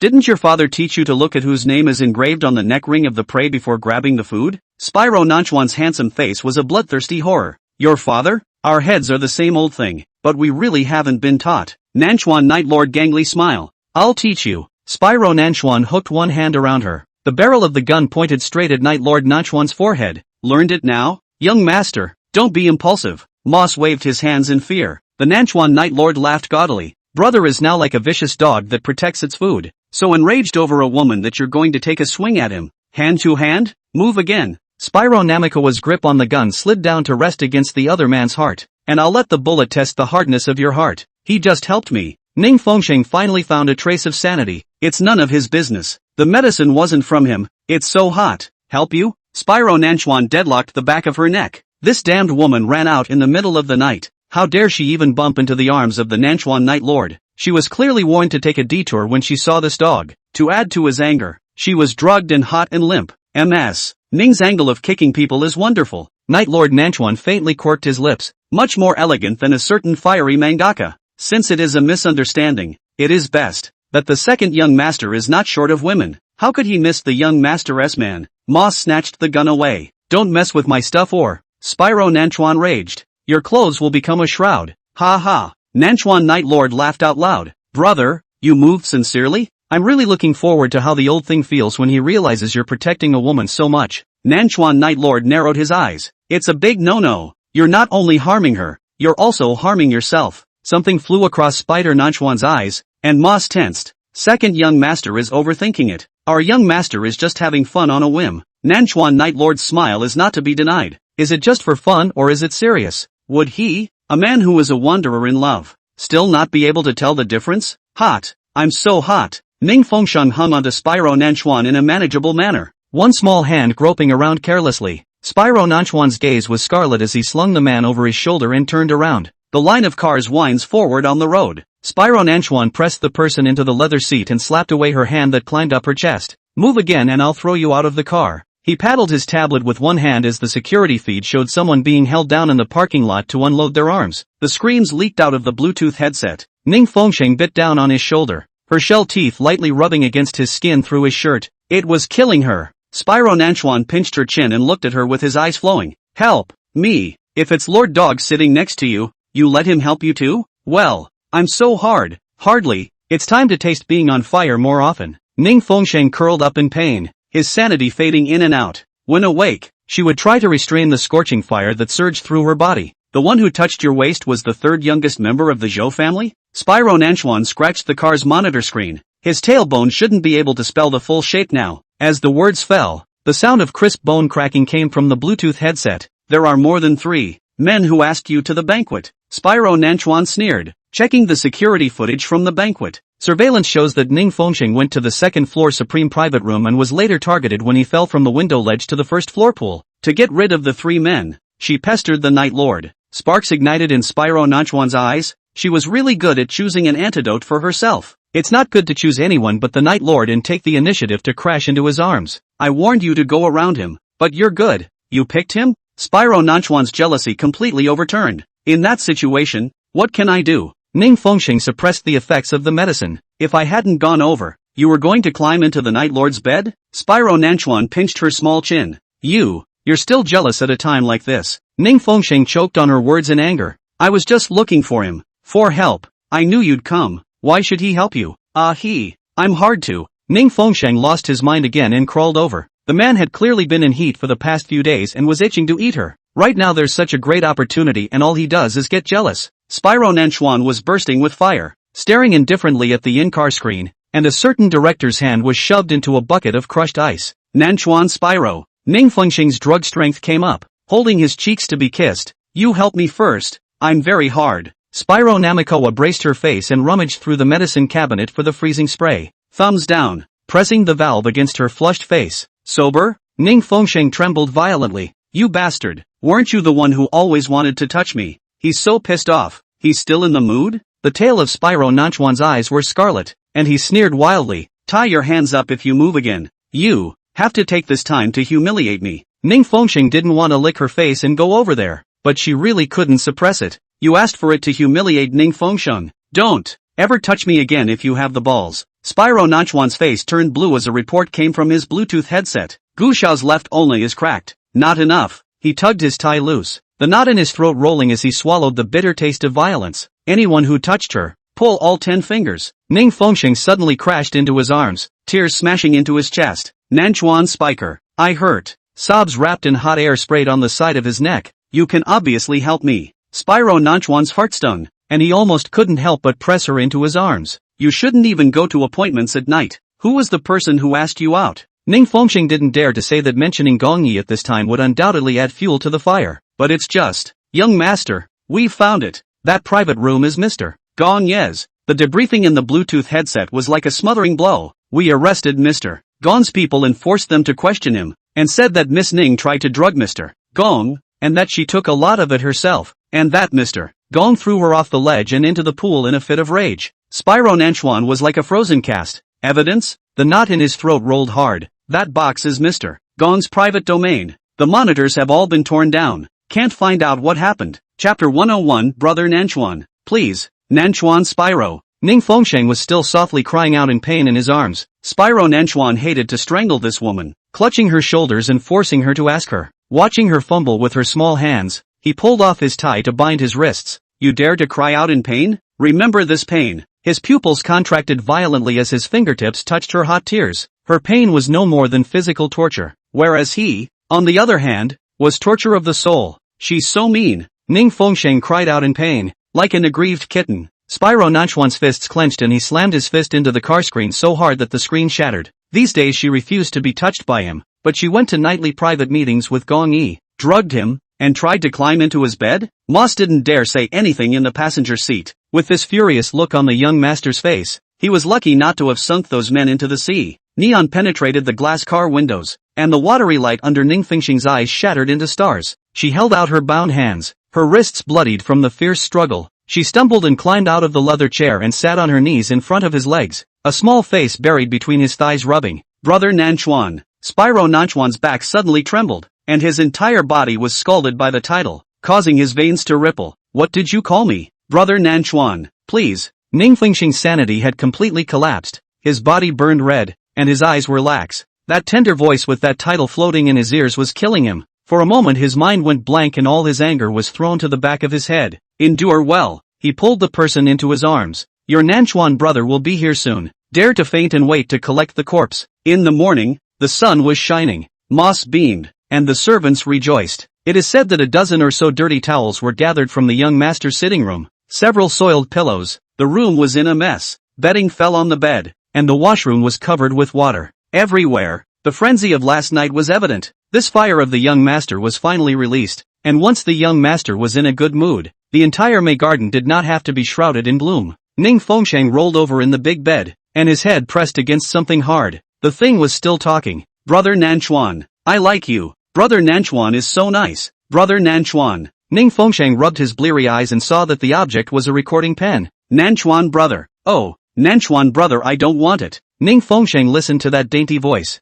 Who else could it be if not herself? Her face stiffened a little as she listened to a male voice from inside. Aren't you the one who's been begging for it, and that's why you don't want it? Ning Fengsheng didn't dare to listen any further and panicked, turning off the recording. This big pervert, Spyro Nanchuan, was so wicked as to record this kind of sound. That hurts. She realized that her arm was red, rubbed and bruised from overexerting herself with the brush. A vague recollection of last night when Spyro Nanchuan held her down in the bath and ferociously scrubbed her, saying that she smelled like dog all over her. Another vague recollection of how he tortured and humiliated her in the car. Hate in your heart. The sound of water in the bathroom stopped, and Spyro Nanchuan had a towel wrapped underneath him, with sexy droplets of water dripping from his chest. Awake? Ning Fengsheng stiffened and averted his face. Ignoring him, Spyro Nanchuan picked up the recorder that had fallen on the bed and turned it on again. Spyro Nanchuan, you're shameless. Ning Fengsheng wrapped the blanket around her and tried to jump up, but her body sucked in air in pain. Spyro Nanchuan snorted. Such a beautiful voice should be heard more often. You're disgusting. Ning Fengsheng's delicate body felt like it had been broken. Spyro Nanchuan sneered. Backed up. Last night, you were still begging me with Brother Nanchuan long and Brother Nanchuan short, and you woke up and flipped out? Nanchuan Shijun pinched her chin. Ning Fengsheng's cheeks reddened slightly. That's because you forced me to. You called on your own accord. Did I force you? You took advantage of my herbal medicine to deliberately humiliate me. You're insidious. Ning Fengsheng couldn't wait to slap him a few times on his bad smiling face. Humiliated? Ning Fengsheng, if you had a face, you wouldn't want to climb into a man's bed to think of giving someone to go on ecstasy. Nanchuan Spyro's pupils tightened. He was so angry last night that he was on the verge of blowing up, and one sentence of Nanchuan brother made him lose himself. With sobriety, that monstrous jealousy swept over him again. Spyro Nanchuan hated to do her to death, to the point where her legs were ruined and she could never walk again. From then on, she was left to lie in bed and let him have his way. As a matter of fact, that's what he did vent last night. Ning Fengsheng was ravaged like a broken doll, her soft skin green and purple, looking even more sadistic. He had always been gentle in his love affairs, caring about her feelings, and it was rare for him to be as rough as he had been last night. What are you talking about? Climbing into a man's bed and getting hooked on ecstasy? Ning Fengsheng sucked in his breath, every part of his body aching like his bones were about to be broken. Spyro Nanchuan, you are not a human being. She lifted the blanket and looked at the gently heavy bruises and issued an accusation. Nanchuan Shijun's eyes immediately looked deeper. He couldn't look. If he looked any further, he would catch fire again and couldn't help but tear her apart and eat her into his stomach. Is it so hard to climb into the bed of a palace dog? Haven't climbed it yet? He asked without cynicism. Ning Fengsheng had said that she hadn't been touched by Gong Yi, that he hadn't laid a hand on her. He's always been skeptical. The fact that she had even used ecstasy to get into that dog's bed last night, only to be thrown out the window, proved that they really hadn't been hanging out. He should have been more than furious, but he's actually glad that the dog has integrity? Hell, there's a hell of an ethic, but it's just blindness and mistaking pearls for fish eyes. Ning Fengsheng was the most precious treasure he held in the tip of his heart, but it was the trash that Gong Yi discarded. How ironic. When did I climb into Gong Yi's bed? Ning Fengsheng pursed her lips, probably hearing the meaning of his words. You think I can't find out who you went to see? Shut up. He lunged toward her and pinned her to the bed. Call me brother Nanchuan. Ning Fengsheng's cheeks were hot. What was he mad about again? My heart is on fire right now. Scream. Make me feel better inside. He growled in a low, angry voice, his body on fire at the mention of Miyabi. Can't call it, she said with a pang of shyness. You screamed so loudly in bed, and now you can't scream? Spyro Nanchuan's fingers tugged at the bathrobe strap. Ning Fengsheng, you forced me to. What are you doing again? Ning Fengsheng was alarmed. No offense to master. I didn't agree to this. Hell of a master. He'd long ago tossed that collar in the trash. I don't have a master as shameless as you who loves to crawl in bed. Drops an extra sheet to cheer up all you exam papas. Chapter 102, What's cheapest is that mouth. Spyro Nanchuan, one more time and I'll waste away. Ning Fengsheng was afraid, her soft arms pushing against his chest. Spyro Nanchuan leaned over and looked at the marks all over this woman's body. His throat choked. Call Nanchuan brother. She bit her bright red bottom lip. You called that dog so considerately and naturally. Why are you so shy to call me? Spyro Nanchuan clasped her chin. That's different. That's different? You're my man. And it seems colorful to call you that. It's not like I've had anything with him. That's just a title. This answer made Nanchuan Spyro unexpected, but every pore of his body and heart stretched and cooled. He was her man? The first and only man. So far, at least her body was intact and belonged only to him, and hadn't been tainted by any man yet.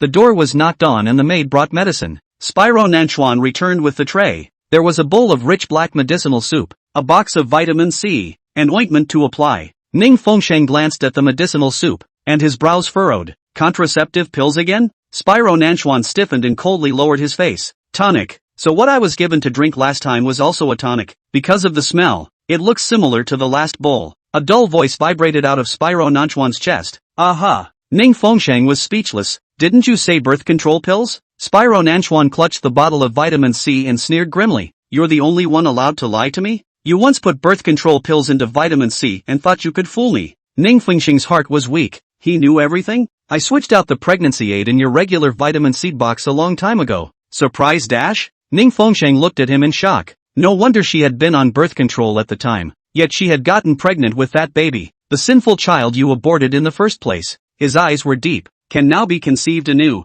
This bottle of vitamin C is also a fertility aid. He doesn't even pretend. Getting me pregnant. That Lin Lacey? Didn't you claim you were going to give me a child? If you get pregnant, I'll abort that baby. What? Don't dare? Nanchuan Shijun's chest eerily ached. I knew that you would only use this flowery mouth to deceive me. Ning Fengsheng's mind was complicated. When she tried to conceive, he bullied and tormented her in all sorts of ways, leaving her disheartened. Now that she's finally given up on the relationship and is planning to leave, he changes his mind and wants her to give him a baby? Her mind is a mess and she doesn't want to decide to waver back and forth. Spyro Nanchuan looked at her silent little face and opened the vitamin C box, pouring out 2 pills and forcing them into her mouth. Whether she wanted to or not, she had said it herself, and she had no room to back out. Lifting the bowl of tonic medicine against her lips. Open your mouth. Ning Fengsheng. Bitter. She frowned. While she was talking, he poured an entire bowl of medicine into her mouth and forced her to swallow. Bitter medicine. Your body is too weak. How can you not nourish it after tossing and turning all night?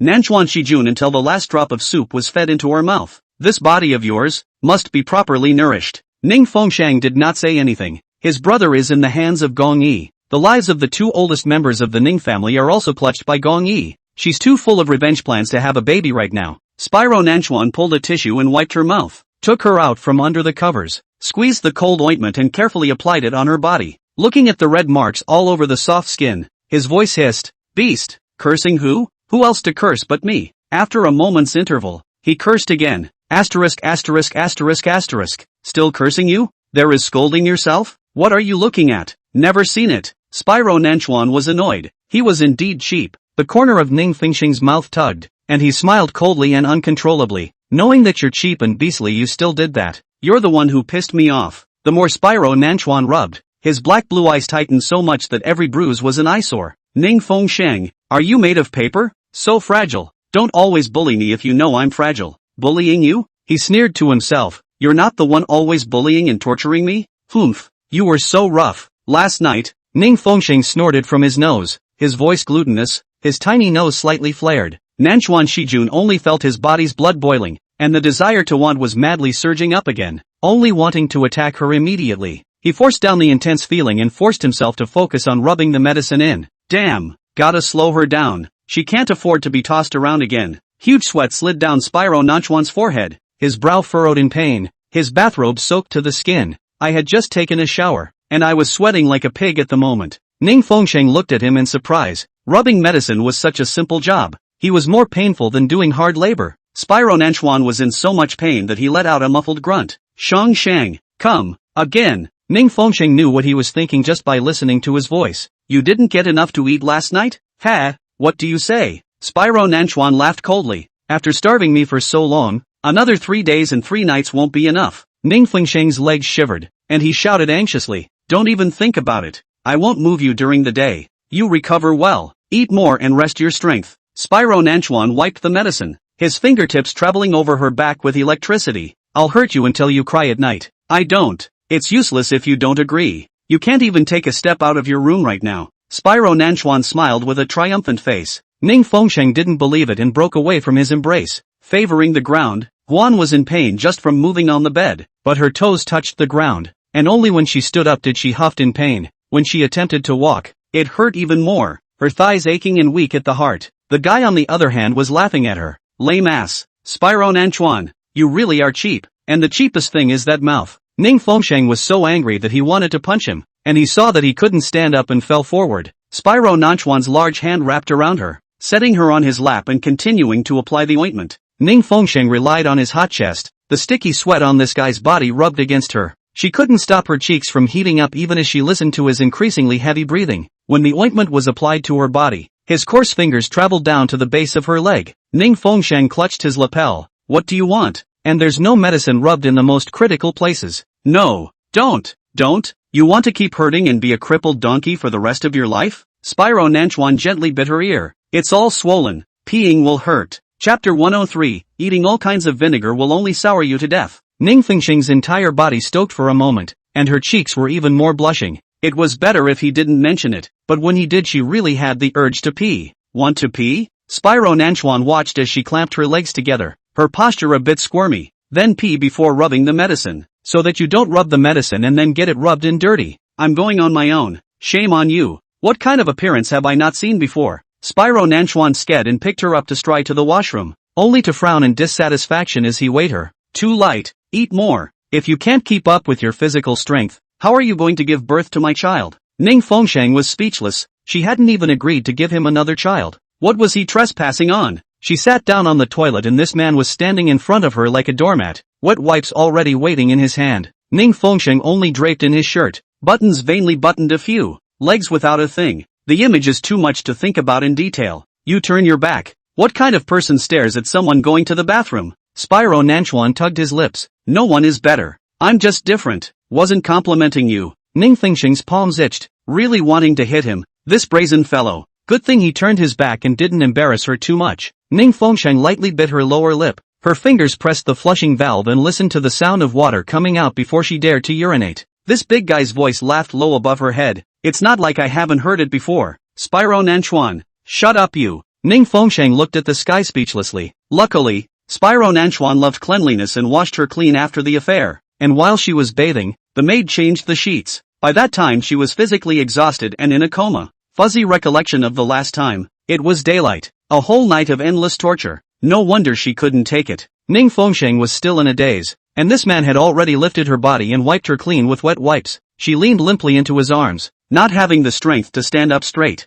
God is so unfair. Why is there such a huge difference between the physical strength of men and women? And while Spyro Nanchuan was so much more battle-hardened than the average man, she, in turn, was more delicate than the average woman. He held her as if she were light as a feather and placed her back on the bed, once again rebuking her for being too thin. To hell with you. I'm just too permissive. I should have reined it in yesterday and not allowed you to go out at night. Spyro Nanchuan's heart was on fire at the thought of it. and his hand was a few handfuls heavier. Ning Fengsheng huffed in pain. Don't you rub it, it hurts. Call me brother Nanchuan. Are you done? Ning Fengsheng punched him in the chest. Can't get over the stunt? How did she say it at the time? I want to hear it. He pinched her chin again, wanting to hear her scream while she was awake. I'm not going to, and you're not going to hear it for the rest of your life. Spyro Nanchuan tugged at his thin, red lips, so he clicked on his cell phone, and her sweet, greasy voice once again came from inside. It's not just recorded, it's videotaped. I can listen to it as long as I want, and I can watch it, on an infinite loop.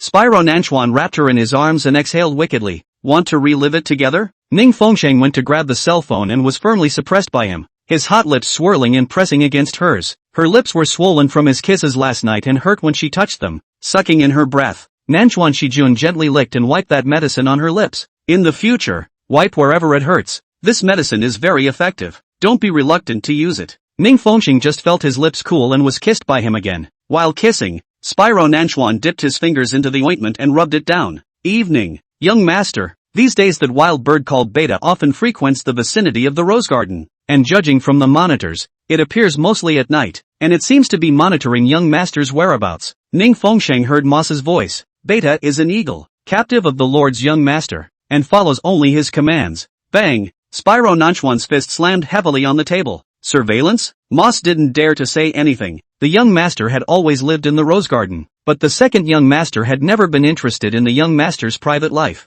Now, but an eagle was sent to patrol the area. I think it was because of Miss Ning. That dog is really looking for death. Spyro Nanchuan sank his voice, abruptly looking toward Ning Fengsheng. Awake? Ning Fengsheng didn't get much sleep last night, so he spent the entire day catching up on his sleep. She just woke up and rolled over gently. And he's got such good ears? Spyro Nanchuan came with large strides, cupped her jaw and asked, is your body comfortable? Does it still hurt anywhere? He applied ointment all over her body, especially in key areas. It's nothing uncomfortable. Ning Fengsheng glanced at Moss, embarrassed. Hear that? He's spying on you. He was on fire. How do you know it must be spying on me? You'd have to ask him. It's not like we know each other. The corner of Ning Fengsheng's mouth tugged. You can't think. He has a crush on me? Spyro Nanchuan's face became even more huffy. Young Master Lord is never short of women around him. How could he possibly fancy Miss Ning? Moss panicked and waved her hand. Miss Ning, don't stir up the hornet's nest. What? Do you feel bad about the woman I'm looking at?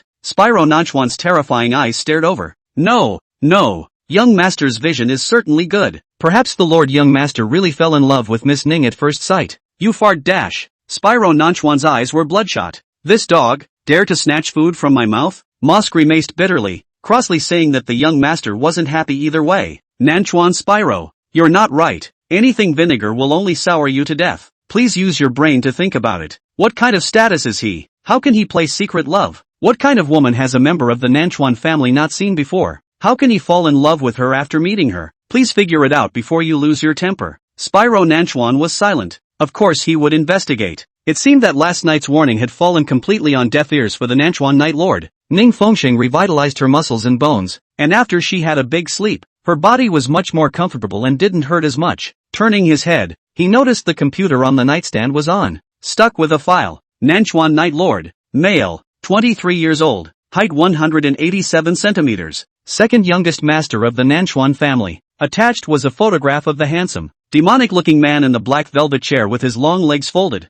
viper-like eyes, gray-blue irises, a bloody tear mole at the corner of his eye, and crimson lips grinning grimly, a wolf's tail cut, messy hair tied in a small, random strand at the back of his head. He was haunted by a beautiful aura of death, suffocating to the point of overpowering. The Night Lord of Nanchuan, the king of the dark vein of the Northern Continent Kingdom. Legend has it that he is feminine and venomous, bloodthirsty and cruel, the most cold-blooded demon of all. Look again and I'll break your neck. Spyro Nanchuan grabbed Ning Fengsheng's head and twisted it around, raising his hand to close the computer screen. Chapter 104, Examining My Exclusive Territory. Unsuspecting thing, daring to think ill of my things, he's asking for his own death. A bloodthirsty light swept through Spyro Nanchuan's eyes. Young master, that kind of mad dog, we'd better not provoke it. He's your brother and you're going to look him up? You guys don't know each other very well? Young master and second young master have the same father and mother, and grew up separately as children. Not much interaction, not to mention feelings. That's right, the young master is checking the second young master's weaknesses, his soft spots.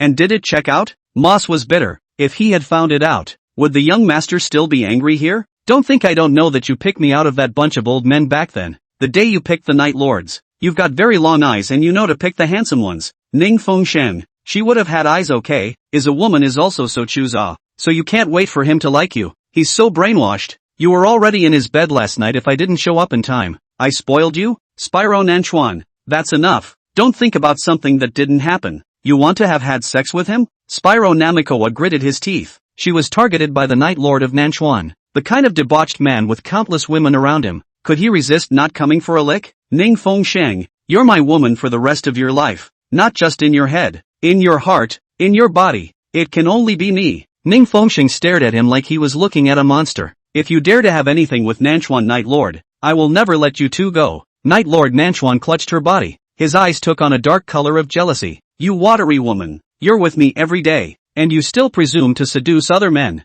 Can't I satisfy you? Am I not enough? The crazy Duke is on a rampage again. This man is really busy all day long, and he's not even done being angry about Gong Yi, but he's added a new love rival to his list. Ning Fengsheng tried to push him away, and when she couldn't, she kicked him. Spyro Nanchuan caught her little kicking feet and firmly pressed her down to pull her towards himself. Ning Fengsheng's body trembled as he looked at his face, which was taut and ready to crack. What do you want? Checking my exclusive territory for any dogs that have visited. He smiled a wicked smile and stroked her lips. Ning Fengsheng's cheeks heated up, knowing what he wanted to do, and her small hands gripped the black silk sheets. It was strange, just being looked at by his eyes like that. She couldn't move like she was frozen. Has she become unashamed by his tutelage? Ning Fengsheng reddened her little face and turned into a little pink rabbit again. Nanchuan Spyro's eyes were scarlet. Ning Fengsheng, you are so Tai. Young master can eat really well. The feast went on all night again until June 1st, the day of Ms. Ning's birthday came. Moss knocked on the door, and the rich, compelling scent made him rush to avoid it,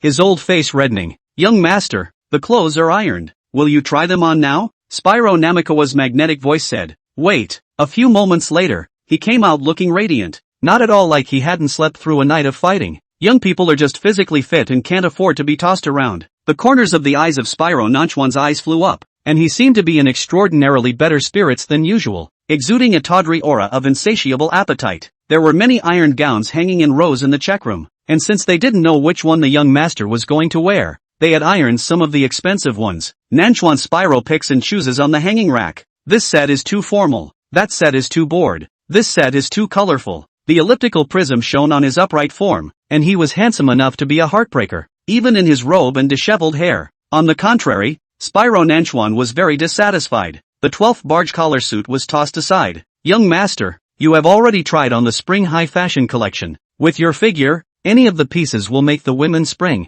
and I'm afraid they won't be able to sleep tonight after seeing you. Moss didn't know what he was picking on. Springtime swinging? Meh. He only needs that woman to swing alone. What do you know? She's tired of looking at it every day. Something fresh and exciting for the eyes. Better for that woman to open her eyes and see him and be so mesmerized and weak in the knees that she'll never have the heart to look at anyone else again. Much less have the heart to brush up on videos and watch scrub men. Moss pulls at the corners of his mouth, which makes it a little harder. In the end, Spyro Nanchuan shows a dark green English tuxedo, a bit of a military style, with badges all over his chest. It was as if the most handsome and wicked officer had stepped out of a picture book of a bygone era. Spyro Nanchuan took a long look at himself in the mirror, his hair all flipped back and combed meticulously. Spara fought for Moss, who had been following for years and was still awed. The young master is so handsome that the mirror is about to explode. And this Miss Ning will definitely look dumbfounded for a few seconds when she sees it. Ning Fengsheng slept until noon before waking up, blaming Spyro Nanchuan for grinding her for a long time last night. She was woken up by the ringing of her cell phone.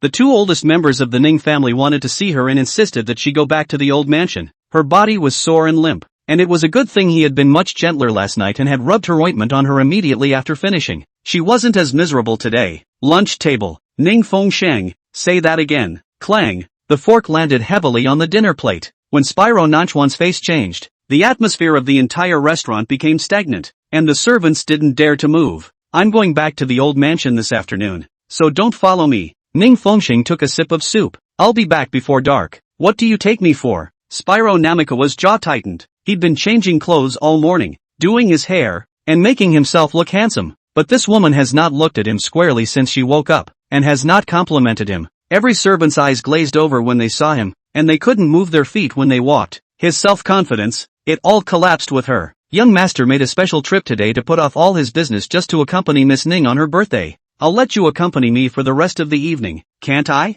Ning Fengsheng raised his eyebrows. This is the birthday present you gave me? Waking up and being cross-eyed and angry with me. Spyro Nanchuan's chest rose and fell twice. Did he annoy her that much? How many days has he been looking forward to this birthday? She had left him only one night. Give me a free afternoon and consider it a birthday present. Besides, I'm not going to do anything else. I'm going to see my grandparents. So that's not too much to ask, is it? I'll go with you. I learned my lesson last time, and I can't say anything this time. It was agreed that this day would be mine. 24 hours a day, and not a minute less would be called a day. Ning Fengsheng, you just like to play tricks on me because I'm so easy to bully. Then how about I make it up to you with another gift? Chapter 105, Confidence and madness are two different things. Here we go again. Spyro Nanchuan pressed his brow, forcing the fire down. Seeing as it was her birthday, I'll give you the afternoon free, and at the end of the day, you'll be a good boy and carve out your time to be arranged by me. Ning Fengsheng nodded. Good. Spyro Nanchuan pulled the napkin off his neck and crumpled it into a ball and threw it on the table. His heart so irritated that he couldn't eat a bite. He passed the mirror as he turned to leave, having looked in it at least 100 times today, but feeling like a clown at the moment. Take off all the mirrors. He didn't want to see his stupid self in the mirror again. Moss, young master suddenly lost his confidence? But confidence and madness are two different things. Young master. After Ning Fengsheng left the rose garden, he went to the cemetery before going to the old mansion. Xing, where's Yi? Why didn't he come along? Old Mrs. Ning sat in her wheelchair with a thin blanket over her knees, coughing weakly. Elder Ning was coming in with Ning Fengsheng's favorite dessert. Yi said that good things were approaching. Your grandmother was happy for a few days, saying that it was her greatest wish to see Shengsheng get married before she died. Ning Fengsheng was surprised. You child, why did you hide it from us? If it wasn't for Yi saying, what did he say? Yi said he's preparing for your marriage. Old Mrs. Ning held Ning Fengsheng's hand. You're still planning to hide it from Grandma? Grandma can finally look forward to this day. Ning Fengsheng's face sank, wondering what bad idea Gong Yi was having again. Spreading this kind of news? I'm glad I didn't bring Spyro Nanchuan with me. After Grandma left, the most uneasy is you. Our Shengsheng is a poor child. With Mr. Gong loving Grandma is relieved. Old Mrs. Ning wiped the corners of her eyes. I look forward to Shengsheng growing up every day, becoming a bride earlier, and seeing you happy and blessed. Grandma doesn't want to leave so soon. She wants to stay with Shengsheng more. Grandma will definitely live a long life. Ning Fengsheng's nose turned sour and she forced down her tears. Only in front of her grandparents can she still be as reckless as she was as a child. But Grandma's heart is failing and the doctors say she doesn't have much time to live. Why was time so merciless as to take away, one by one, the people who loved her most in the world? I'm always afraid that you'll be bullied by Jinhai and the others after I'm gone. And with Mr. Gong taking care of you, I'll have a solid heart. Mentioning Ning Fengsheng's father, old Mrs. Ning coughed heavily, her heart full of resentment. Ning Fengsheng gently patted his grandmother's back to smooth her breath, and Elder Ning took out a gift bag. Our little Shengsheng's birthday present. It was a warm brand sweater that her grandmother knitted for her every birthday. Grandma, you're in poor health and your eyes can't see well anymore, so you're not allowed to knit sweaters anymore. Ning Fengsheng's eyes were colored with mist. Grandma sees clearly. Nowadays, the quality of sweaters are not good. How can they be as warm as the sweaters I knit? Grandpa baked a cake for Shengsheng. Elder Ning brought out another cake as if offering a treasure. On this day, Ning Fengsheng had a great time. Old Mrs. Ning, who hadn't been on the ground for a long time, had to cook and made her favorite soup. It feels so good to be surrounded by strong love. Because of his grandparents, Ning Fengsheng has never thought of leaving North City. Once imprisoned by Spyro Nanchuan, she couldn't afford to escape far, because where her lover is, it's her roots. At that time she thought that if one day her grandparents were gone, she would really be an orphan and would definitely leave this sad place. Now she had to separate in order to protect them. Evening. Ning Fengsheng looked at the cell phone screen jumping incoming calls and picked up the phone with great reluctance. Ms. Ning, the car is waiting outside the old mansion to pick you up. Ning Fengsheng walked out of the Ning family's old mansion,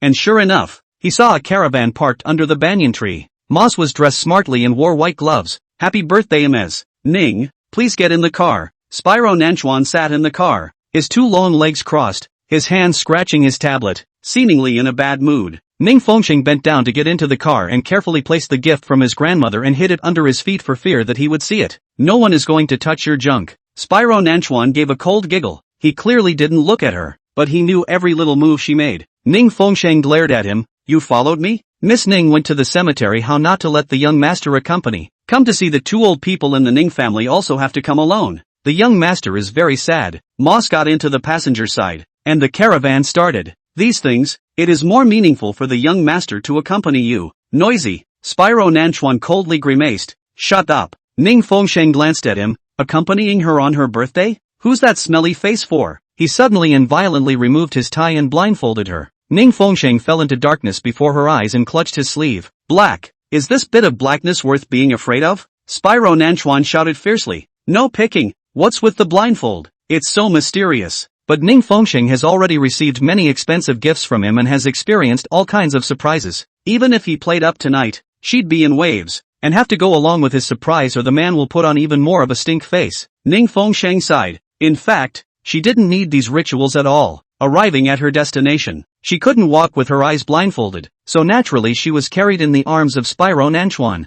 Shrouded in darkness, she was reassured by leaning against his chest. Arrived. Ning Fengsheng's feet landed on the ground, and the necktie mast in front of his eyes was ripped away. She looked up at a firmament covered in stars. It was the planetarium. After Mom passed away, she never had the courage to come in again. At the moment, the twinkling starry canvas is as familiar as ever, mixed with the electronic hum of memory. Young Master Nanchuan's method of wrapping up the scene is still so simple and rough. She stared at the star-tracked floor lamps that stretched beneath her feet, the blue particles of light that were traveling along the Andromeda trajectory that had been her mother's favorite during her lifetime. Spyro Nanchuan loosened his collar and laughed coldly. Miss Ning's meanness is enough to shatter the Milky Way band. With those words, he flexed his fingers and knocked on the console, and the dome suddenly exploded with the Rose Nebula. The pupils of Ning Fengsheng's eyes trembled. Her mother always loved to bring her here on the vernal equinox, saying that the rotating equatorial rings could measure the heartbeat of the universe. Spyro Nanchuan's body heat covered up from behind, his body heat burning. That stupid woman who taught astronomy. What did you say? I say Spyro Nanchuan pressed the dark button and the dome changed to a new night sky. The Andromeda Nebula she left you is 100 times more romantic than this broken instrument. The meteor shower pierced through the glass of the dome. Blazing light trails across Ning Fengsheng's skirt. Overhead presented a vast night sky, and those stars swam with Andromeda totems. Spots of light exploded in her pupils, and the constellation arrangement actually overlapped with her mother's hand-drawn map of the Starry River ruins. Ning Fengsheng, Chapter 106. You bought a son? The star map above his head suddenly twisted into childish graffiti, the masterpiece that Ning Fengsheng had made on his mother's lesson plan when he was 7 years old. She once stood at a podium and proudly said, "My mom is a professor of astronomy. I want to be as good as her when I grow up. Make a wish." Spyro Namikawa's voice exploded in his ears. A beautiful cake rises from the console. Roses and buttercream spread with accents. Number 17 candles inserted in flames jumping. 17, not 21. Spyro Nanchuan was covering for her on that 17th birthday, which was full of deficiencies. Pressed into the base of the cake is the yellowed manuscript, and in my mother's handwriting is written a birthday observation guide for Little Comet. Ning Fengsheng clutched the manuscript and looked at it again and again. How did you find her manuscript? MS. Ning's bank safe deposit box password. Spyro Nanchuan let her nails pinch into his arm. Is as stupid as the planetarium Wi-Fi password. Ning Fengsheng's brain went blank, staring blankly at the line on the manuscript. Birthday observation guide. It was as if the gentle virtual image of her mother appeared and embraced her with a smile. Happy birthday my favorite Shang Shang. You're smoother when you cry than when you sneer. Spyro Nanchuan raised his hand to rub the corner of her eye, his tail ring tickling a strand of hair. Ning Fengsheng's eyelashes fluttered as tears slipped down his face. The hot tears stained his fingertips and he curled them up like they were burned. Little crybaby. I didn't give you permission to keep crying. Ning Fengsheng just stood frozen. The happy image of a family of 4 visiting the planetarium in the past is still fresh in my mind. The voice system plays up an astronomy lecture recorded by my mother back in the day. Ning Fengsheng had a meteorite iron ring in his hand at some point, and on the inside was engraved the Greek proverb that had been his mother's favorite saying during her lifetime. She rubbed the meteoric sulfur iron pattern on the ring, and suddenly realized that the ring size matched exactly that of the remnant ring recovered from the crash site. Spyro Nanchuan swept his eyes downward. Trash picked up on the side of the road. Stay if you like it. Ning Fengsheng's tears overflowed once more, slamming down in big drops. The starlight that was once buried in memory is now streaming across the surface of the ring. Ning Fengsheng slipped the ring onto his ring finger, icy precisely like the specimen of meteorite that he had touched on the spring night of his 17th year. Sorry Mom. It had been 4 years, and not once had she had the courage to set foot here again. Both nostalgic for past memories and fearful of being consumed by thoughts. Make a wish if you've cried enough. The candle is about to burn out. Spyro Nanchuan's voice lowered and gentled a few degrees. Ning Fengsheng lost his tears. Mom was on my birthday. I know. If it wasn't for going to buy a cake for my unimportant birthday, Mom wouldn't have gotten into a car accident. Ning Fengsheng cried heartily. It's all my. After all these years, she avoided all memories of anything to do with her mom, and the thought of it was too painful to bear. Tears smudged his lashes as he wiped the cake on the tip of her nose. Ning Fengsheng, don't impose on yourself a fault that doesn't belong to you. Shaji Nanchuan clasped her chin, frowned, and suddenly kissed her lips. Strawberry-flavored cake bursts on the lips. He fed her bite after bite, his eyes reddening at the end as he parted. She traded her life for it. Not a cake. It's your happiness, your joy. He cupped her jaw. You have to smile. Ning Fengsheng knows, she knows it all. The mom who loves her the most surely doesn't want her to be sad and upset. If she's still around, this birthday gift would have been designed by her for you. He wrenched her tearful face up to look at the heavens again. Meteor showers swept across the dome, streaking down, and Ning Fengsheng saw countless stars falling into her pupils. Those broken starlight finally reached her universe at this moment after 21 years of trekking. I'll make the wish for you. Just wish Miss Ning Fengsheng good health from now on, and that every year on her birthday she'll be accompanied by the person who loves her the most, Mr. Nanchuan Spyro. Like the gift? Like, Ning Fengsheng said heartily, expecting to have to play along with his show of being touched. At the moment her eyes were welling up with tears and she didn't need to pretend at all. This man is finally delivering gifts to her heart. No longer as overbearing and bossy as he used to be, spending a bunch of money on a fancy venue. He used his heart. Nanchuan Shijun tugged her to fall into the ring sofa, tenderly kissed away every teardrop on her cheeks. His voice had a suppressed heartache. Shang Shang Shang Shang Shang Shang's tears are even more rare than the ginseng star. No more crying. At this moment, the dome began to show images of the 198A supernova being observed for the first time. That's the object that was observed the year my mother died. See, after she left, there was one more star in the sky. Spyro Nanchuan sked. I heard that everyone turns into a star in the sky after they leave. Bull asterisk asterisk asterisk asterisk. Bull asterisk asterisk asterisk asterisk that no one believes. On the contrary, he had first convinced himself in order to coax her. Maybe she didn't pass away, but went to another time early. Are you saying that my mom transformed into a star? Ning Fengsheng choked back a laugh with tears in her eyes. Why did it seem so funny to hear such remarks from Spyro Nanchuan? Whether it is or not, in any case it will be yours from now on. Spyro Nanchuan said domineeringly. You bought it? It also took the same name as Mrs. Ning. Moss interjected and explained. Since it was a celestial body that was observed in the same year that Mrs. Ning passed away. Indeed, such a coincidence is very monumental. And since Mrs. Ning was engaged in astronomy during her lifetime and loved the stars, she would have loved the star. The young master bought it without hesitation. Stellar? Yes, it's a star that glows and heats itself. A sun. You bought a sun? Ning Fengsheng asked without surprise. Aren't you afraid of the dark? Send you a sun. And from now on there will be no darkness in your world. She was shocked for a long time and said dryly. Thank you. The man who had been acting as a freezer all night finally had a hint of warmth in his face. Your thanks are worth every word. He was supposed to be pissed off tonight. He was shady when he first brought her in. He panicked at the sight of her tears. And at the moment, he kissed her tenderly and immensely. Did you like it a lot? I like it very much. It's the best gift I've ever received. Thank you, Spyro Nanchuan. Ning Fengsheng nodded in order to affirm her expression. And nodded harder. Call Nanchuan brother. The corners of his mouth curved up in an arc, and he finally smiled. Here we go again. Brother Nanchuan. Ning Fengsheng called out softly, seeing as he had performed well tonight. The pupils of Spyro Nanchuan's eyes exploded in ecstasy. Too low. Say it again. Don't. Just called it. He stuck his ear sideways. I'm perking up my ears now, and I'm going to listen intently one more time. Ning Fengsheng clutched his collar,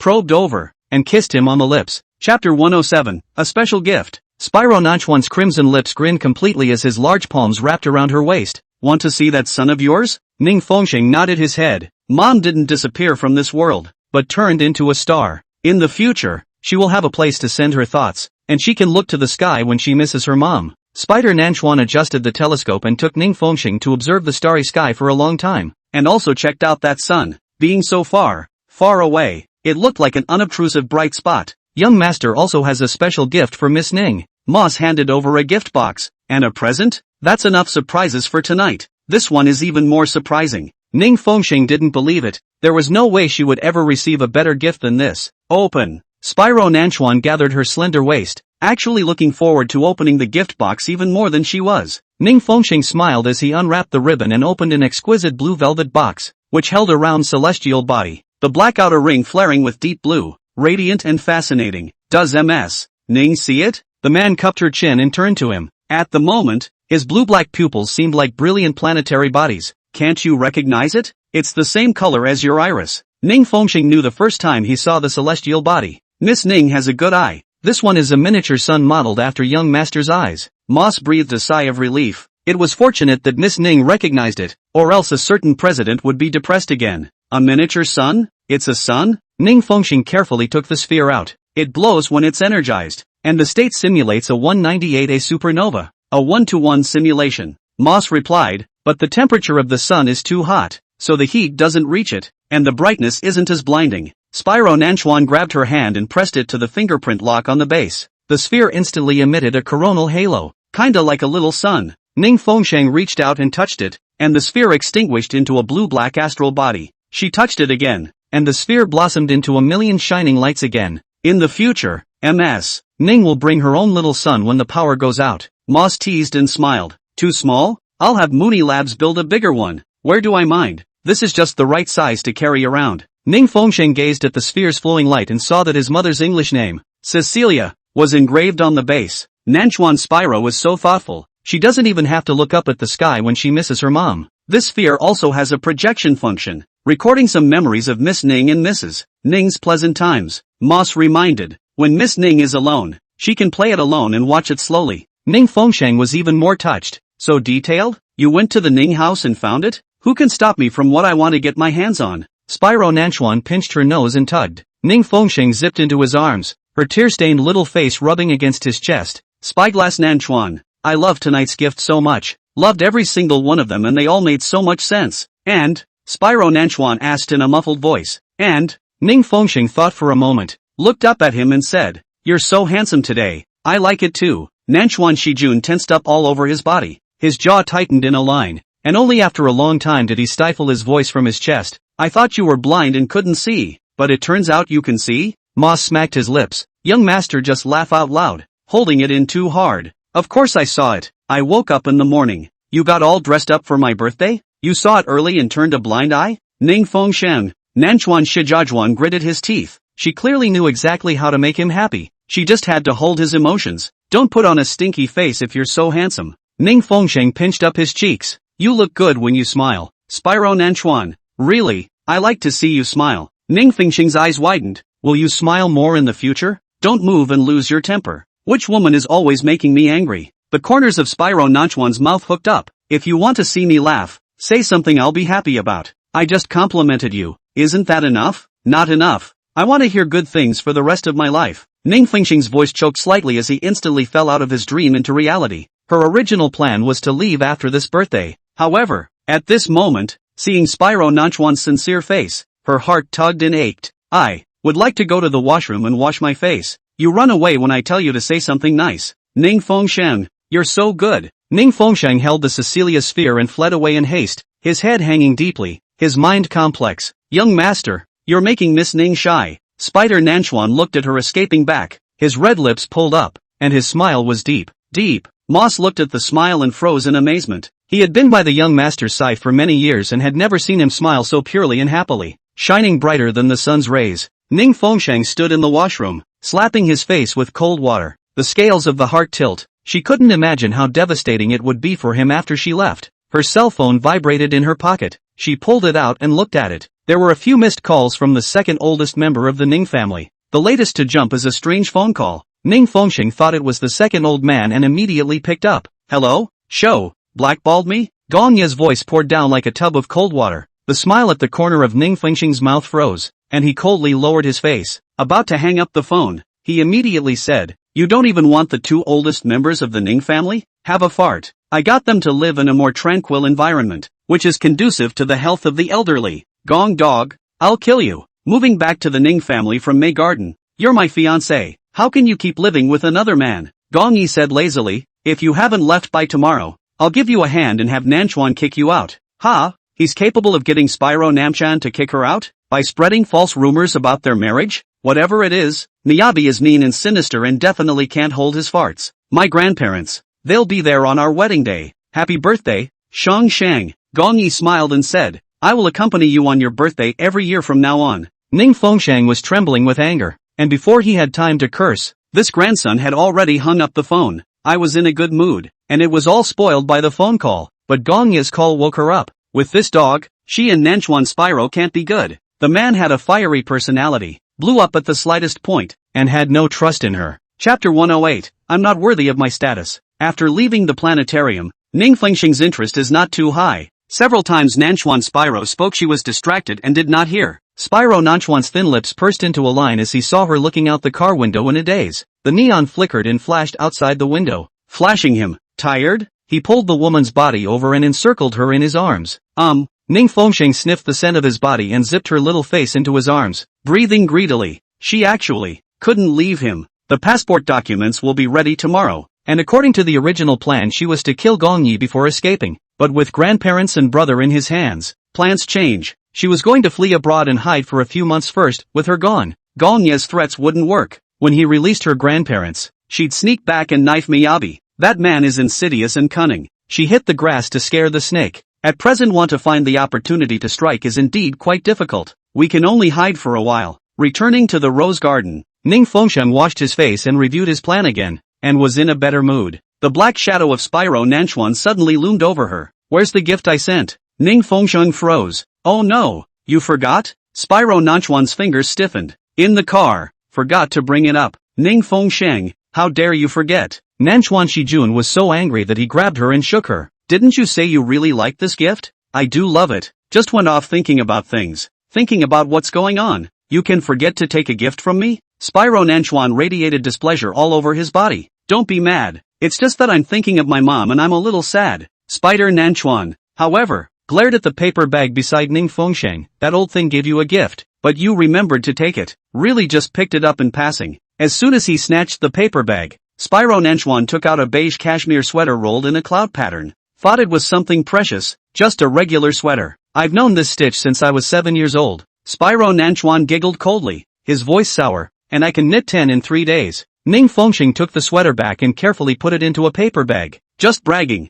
Then you knit one for me. Spiker South River. He gave her a son and she doesn't like it? Preferring to treat this torn sweater like a treasure. Spyro Nanchuan frowned, forcing himself to hold back the jealousy that flooded to his heart. Pressing the intercom, the fire bubbled up. Bring up the gift you left in the car. If it's not here in 3 minutes, you're sleeping under the tires tonight. LOL, hanging up the receiver hard. He ripped off his binding tie and threw it on the floor. Spyro Nanchuan, can't you be nice to Moss? Can't you learn to respect the old and love the young? Can't. Spyro Nanchuan brutally hoisted her into his arms. Don't call me grandparents' old stuff anymore. It's hard to hear. And be nice to Mose. He's been good to you. Educate me again. Spyro Nanchuan's hot lips crushed down. The day you marry me and become Mrs. Nanchuan, you'll come back as a housekeeper. Marry him. Ning Fengsheng's gaze was bleak, and when she felt that head furtively rubbing over and arching in her arms, she pushed his face away and warned, I have to rest tonight. You can't touch me. I know. He quirked his lips in a wicked grin. Come on.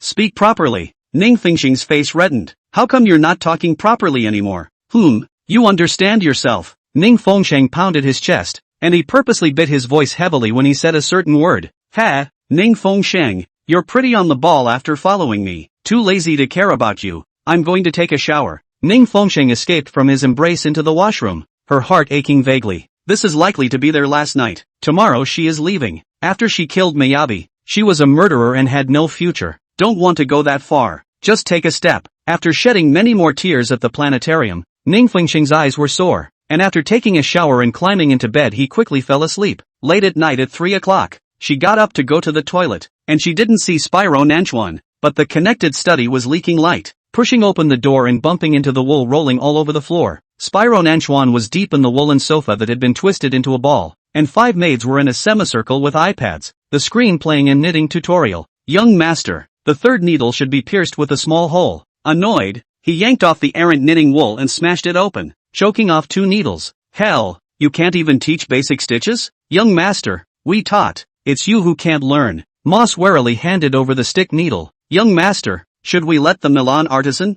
Shut up. Spyro Namikawa's jaw tightened. The wool wrapped around his wrist. Bring the scissors. Young master Nanchuan is cosplaying a spider spirit? Ning Fengsheng couldn't help but laugh out loud. Grandma said that you have to remove 3 rows if you knit a wrong stitch. Spyro Nanchuan brought over the entire threadneedle mountain when he stormed. Who gave you permission to wake up? This crap is not worthy of me. I thought you said you could knit 10 in 3 days? Ning Fengsheng was the first time he had seen anyone knit a sweater and almost knitted himself into it, with wool hanging everywhere on his body and all around him, knotted in clusters and clusters. It's really hilarious to imagine his cranky and impatient personality, throwing a tantrum and flinging the wool every 2 stitches. What are you laughing at? He kicked away the ball of thread that had rolled to his feet and his slippers were covered in lint. The rough work doesn't even deserve my hands. I thought this was the coiled silk cave, with wool everywhere. Spider spawn are better weavers than you. Ning Fengsheng walked up to him, purposely picking up tangled and knotted balls of thread. Or are you weaving an anchor chain for a yacht? Spyro Nanchuan was more than furious. Which idiot taught the stitching roll over to the Sahara to count camels? A few servants were too scared to say anything. Ning Fengsheng took off the dozen messy woolen threads hanging around his neck. You can't learn by yourself and blame the teacher? My grandmother could knit better than you with her feet. Ning Fengsheng, how dare you underestimate me? Nanchuan Shiji pinched her waist and pressed her into the leather sofa. A burst of punitive demanded a kiss. And it was true that kissing her was much easier than knitting wool. Spyro Nanchuan, go to bed early. Your eyes are sleepy with red blood. Ning Fengsheng looked at his sleepy red eyes. This man hadn't slept much in the first 2 nights of fighting. She at least made up her sleep during the day. He didn't sleep during the day and stayed up late tonight. Is he trying to boil himself down to a hawk? Come on, go to sleep. Ning Fengsheng held his hand and walked out of Woolly Mountain, and the maids in Moss were finally relieved with a look of gratitude. Spyro Nanchuan should be too tired to carry her back to bed and fall asleep in 2 seconds, because he was so sleepy. His breathing was a little heavy, and for the first time he let out a slight snore. Chapter 109, pulling out his dog's teeth. Ning Fengsheng burrowed into his arms and he suddenly opened his eyes. I'm snoring? No. His eyes closed again, his breathing picking up, and he fell asleep again for a second. How sleepy was this? Ning Fengsheng. The following morning, in the hall, the servants trembled. Say that again. Spyro Nanchuan crushed the potion bottle. The tip of the knife pressed against the doctor's throat, drawing lines of blood. Who gave you the nerve? It was Miss Ning Fengsheng Ning, who asked me to infiltrate the abortion ingredient in Miss Lin's tranquilizer. 1 minute. Spyro Nanchuan pushed a little harder, and that blood flowed even more freely from the cut. If you don't tell the truth, I'll cut your arteries. Mr. Namikawa, I'm telling the truth in every sentence. Spyro Nanchuan tugged loose his dark green silk tie, an unrelieved hostility welling up in his chest. Snap, and a book falls in front of the doctor. If you can't draw the real killer, I'll send you to an underground clinic for gender transformation. The doctor shivered and picked up his sketchbook and pen and simply sketched the sketch. The woman in the painting has long hair, almond eyes, cherry mouth, and a high-resolution beauty swirl in her forehead trace. The focus was on the necklace hanging around her neck, the letters SJ stinging the eyes. The drawing doesn't look like that at all. It's ugly. Spyro Nanchuan suddenly smashed over a crystal ashtray. Redraw it. If you draw it wrong again, I'll make you lose your male characteristics first now. Shrapnel flew and cut through the doctor's pants, blood pouring from his calf. He went to touch his sketchbook again and was suddenly lifted up by the neck. Spyro Nanchuan's knuckles sank into his opponent's neck. The wound on his neck had pressure, and the blood flowed faster. My woman, is that something you can just falsely accuse? Think carefully before you draw. If you draw a wrong stroke, chop off a finger. Blood stained the doctor's collar and dripped all over the sketchbook. The doctor was pale with fear and shaking like a sieve. Just then, there was a soft thud from the rotating staircase. Moss hurriedly greeted him. Miss Ning is awake? Ning Fengsheng was coming down from upstairs, wearing sportswear, her long hair tied high into a pill head, and carrying a shoulder bag on her shoulder. MS. Ning is going out? Well, I have to go out for a while. I'll be back tonight. Ning Fengsheng was a bit weak. In fact, she left this time and would never come back. But she had to act natural and not let Spyro Nanchuan notice anything unusual in order to walk out smoothly. Moss made a wink. Ning Fengsheng raised her eyes to look at Spyro Nanchuan. The man's face was gloomy. Sitting on the sofa, punishing his subordinates again? Why is Dr. Wang kneeling here? When she saw the man kneeling on the ground clearly, Ning Fengsheng froze. He said you instructed him to drug him. Spyro Nanchuan toyed with the scalpel. Said you had a secret talk with him yesterday at the Ning residence. Drugged? Ning Fengsheng froze. MS. Lin vomited and threw up early in the morning, and only after checking did she realize that she had consumed abortion pills. Dr. Wang admitted it himself, saying that it was at the behest of Miss Ning. Moss explained. Ning Fengsheng doesn't dare to believe. Dr. Wang suddenly pounced on her feet. Miss Ning, you promised that if something happened, you would save the lives of my entire family. He shivered and pulled out a bracelet. This is the deposit you gave yesterday. Ning Fengsheng's mind went blank for a few seconds. Hadn't she taken this bracelet to the tombkeeper in the first place? How did it end up in Dr. Wang's hands? Thinking of Gong Yi's words last night. That man is waiting for her here.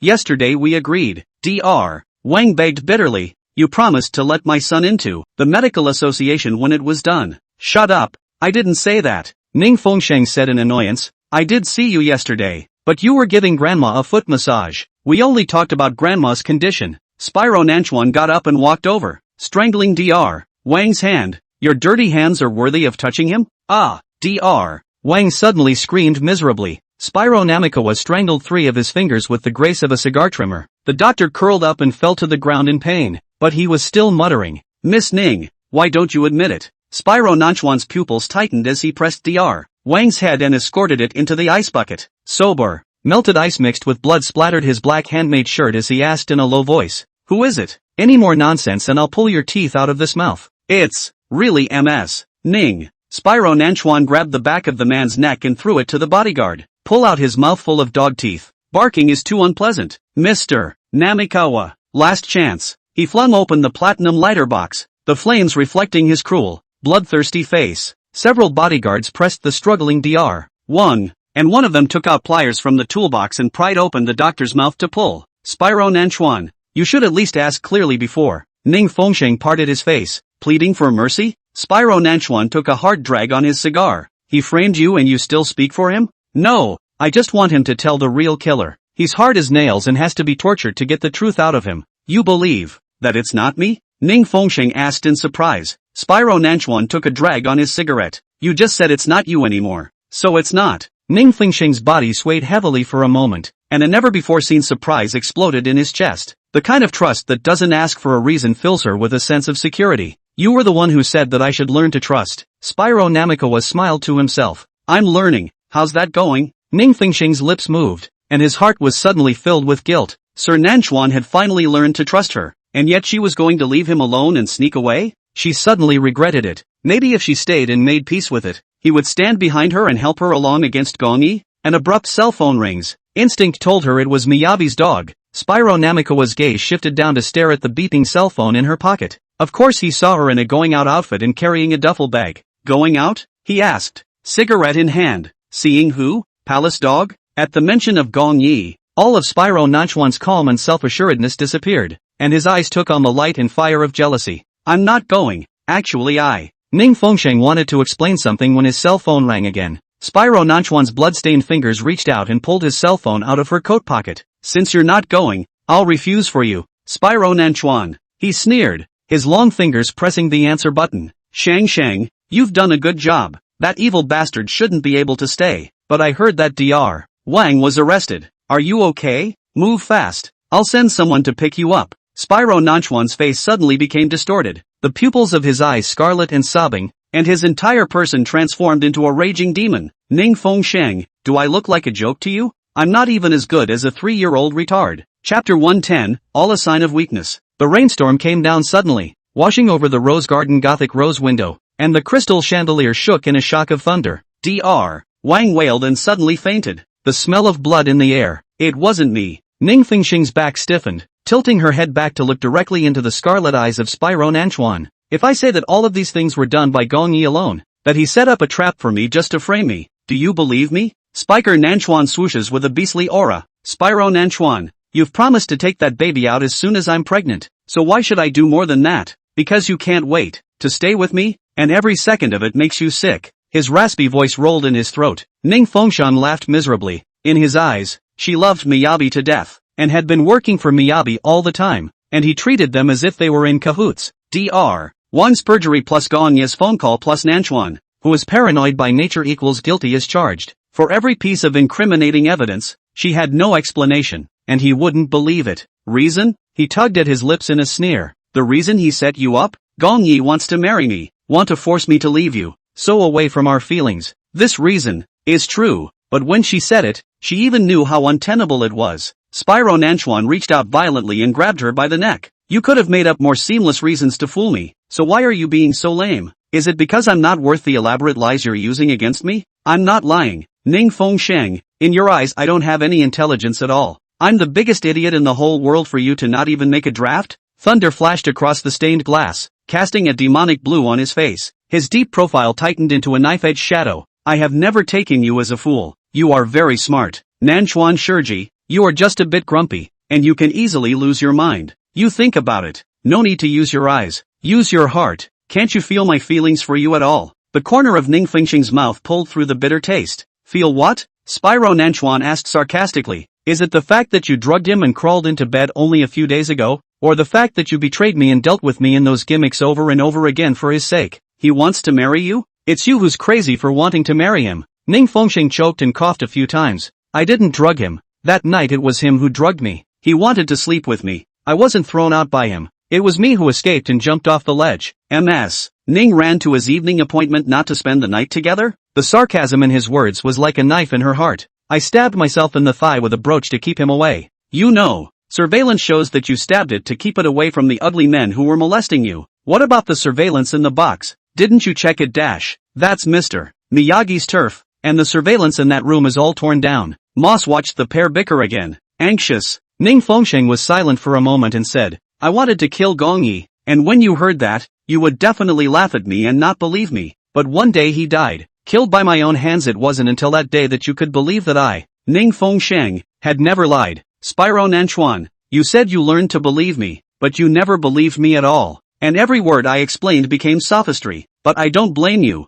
I've done a lot of things wrong in the past that caused you to give up on me in your heart. Ning Fengxing's eyes glowed red. I've been utilized by Gongyi so many times. It's me who's to blame. Spyro Nanchuan's scarlet eyes leered. I've never given up on you. I've given you chance after chance. Just moments ago, he was giving her a chance. And no matter what Wang said, he was unwavering in his belief in her. What did she give him in return? So you can't give me one more chance? Just one last time? Ning Fengxing raised his hand, grabbing his sleeve with a pleading face. His arms were angrily bruised. Gongyi and this Wang have made an agreement, and there must be a reason why he wants to frame me without risking his life. You go and investigate. What kind of handle Wang has in Gongyi's hands? Is there a family member whose life is being held hostage by Gongyi? Ning Fengxing's mind raced. No matter how you suspect me, can't you investigate clearly before sentencing me to death? My aide would call it this time. How would he have timed it right? How could he have calculated that you would receive this call? Ning Fengxing frowned and said,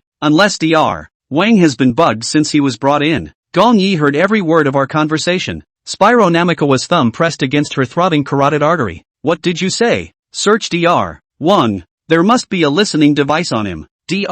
Wang's mouth was full of blood at the moment, and he had fainted from the pain. Moss ordered his bodyguards to search him, and sure enough, they found a miniature wiretap. Young master, it's still true. Miss Ning isn't lying. Spyro Nanchuan suddenly let go of his hand and looked at the red finger marks that surfaced on her snow-white skin. He hadn't applied any force, or her delicate neck would have snapped long ago. Taking over that wiretap and observing it, it was obvious that the other party who was listening in knew about it and had cut off the monitoring. Gongyi has been listening in. Do you believe it now? Ning Fengxing asked happily. Spider Nanchuan looked deeply at her, his eyes deep and terrifying. Until this is cleared up, you won't be able to step out of the rose garden for half a step. Good. Ning Fengxing nodded her head obediently and was about to turn around and go upstairs. I'll wait for you to investigate. Don't get angry, okay? Young master, are you still not clear about Miss Ning's character? She is so timid. Moss also spoke up for Ning Fengxing. Spyro Namikawa rubbed his fingers over the bug, pondering. I'm going to my room now?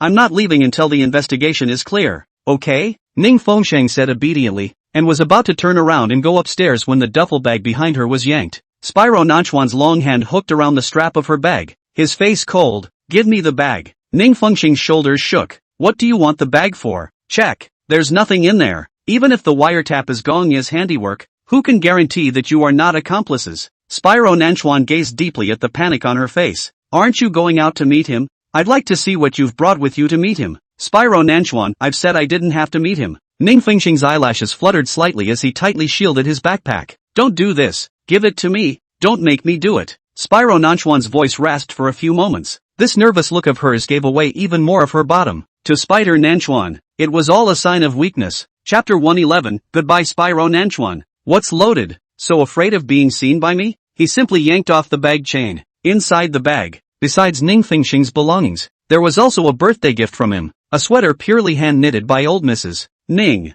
Going shopping and bringing the token I gave you? Spyro Nanchuan cracked his lips in a sneer. Miss Ning is still wearing a sweater in the height of summer on June 2nd? Ning Fengxing's hands and feet were cold and he didn't say a word. Going somewhere? Fully equipped, not a single piece left behind. all brought along. Are you planning to run to the palace dog's arms with these? He sneered. It's a pity that sinful seed is still pregnant. Isn't it a pity for you to leave like this? Isn't it disappointing that you guys didn't get killed like that? Was it God who saw him as pathetic and kept this only thought for him to hold on to? Spyro Nanchuan was freezing like he was in an ice cellar. This feeling of being repeatedly stabbed by a loved one hurts too much. I'm not going to see Gong Yi. I'm not going to dash. Ning Fengsheng was still trying to argue something. I brought these things because I wanted to put them back in the Ning family. I was afraid of dropping them. Yeah, can I still trust you, Ning Fengsheng? Say yes to trusting me again. Ning Fengsheng couldn't reveal his plan to escape at this time. Offhand, the phone dings. Spyro Nanchuan stiffly raised his hand. Her cell phone had been still tightly clutched in his hand,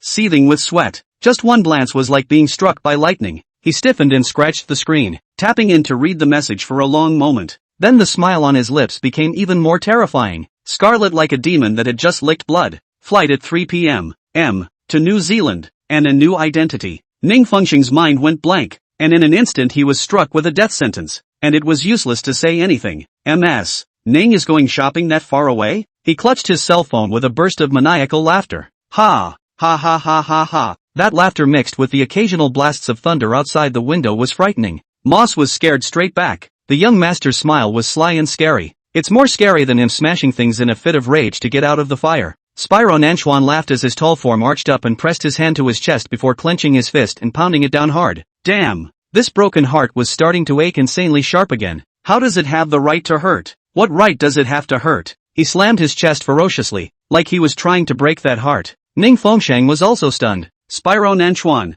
don't be like this. Young master, don't smash it. Spyro Nanchuan really wanted to smash his chest, hating to immediately dig out this hideous and painful heart and crush it before he could do so. Sternum smashed out with sound of cracking bones. Ning Fengsheng suddenly jumped into his arms, ignoring the risk of being knocked out by his fists. Spyro Nanchuan, please. Ning Fengsheng's tears fell in big drops. Her nose sore. Don't hurt yourself. Spyro Nanchuan was almost about to slam his fist into her, tightening it hard at the last moment. His frenzied movements paused as he looked at the woman holding him in tears. Every time, her tears could make his heart ache. She's really good at controlling him. Spyro Nanchuan clearly looked like he had fallen into hell and was being burned by flames all over his body. But he had to be heartbroken by the crocodile tears that this woman had left behind. He's hopeless. Really hopeless. Nanchuan Spyro, I don't want you to torture yourself like this. If you really want to take out your anger, just hit me. Seeing himself abusing like this, she was really heartbroken. The knot in Spyro Nanchuan's throat rolled as he asked rustlingly, this time,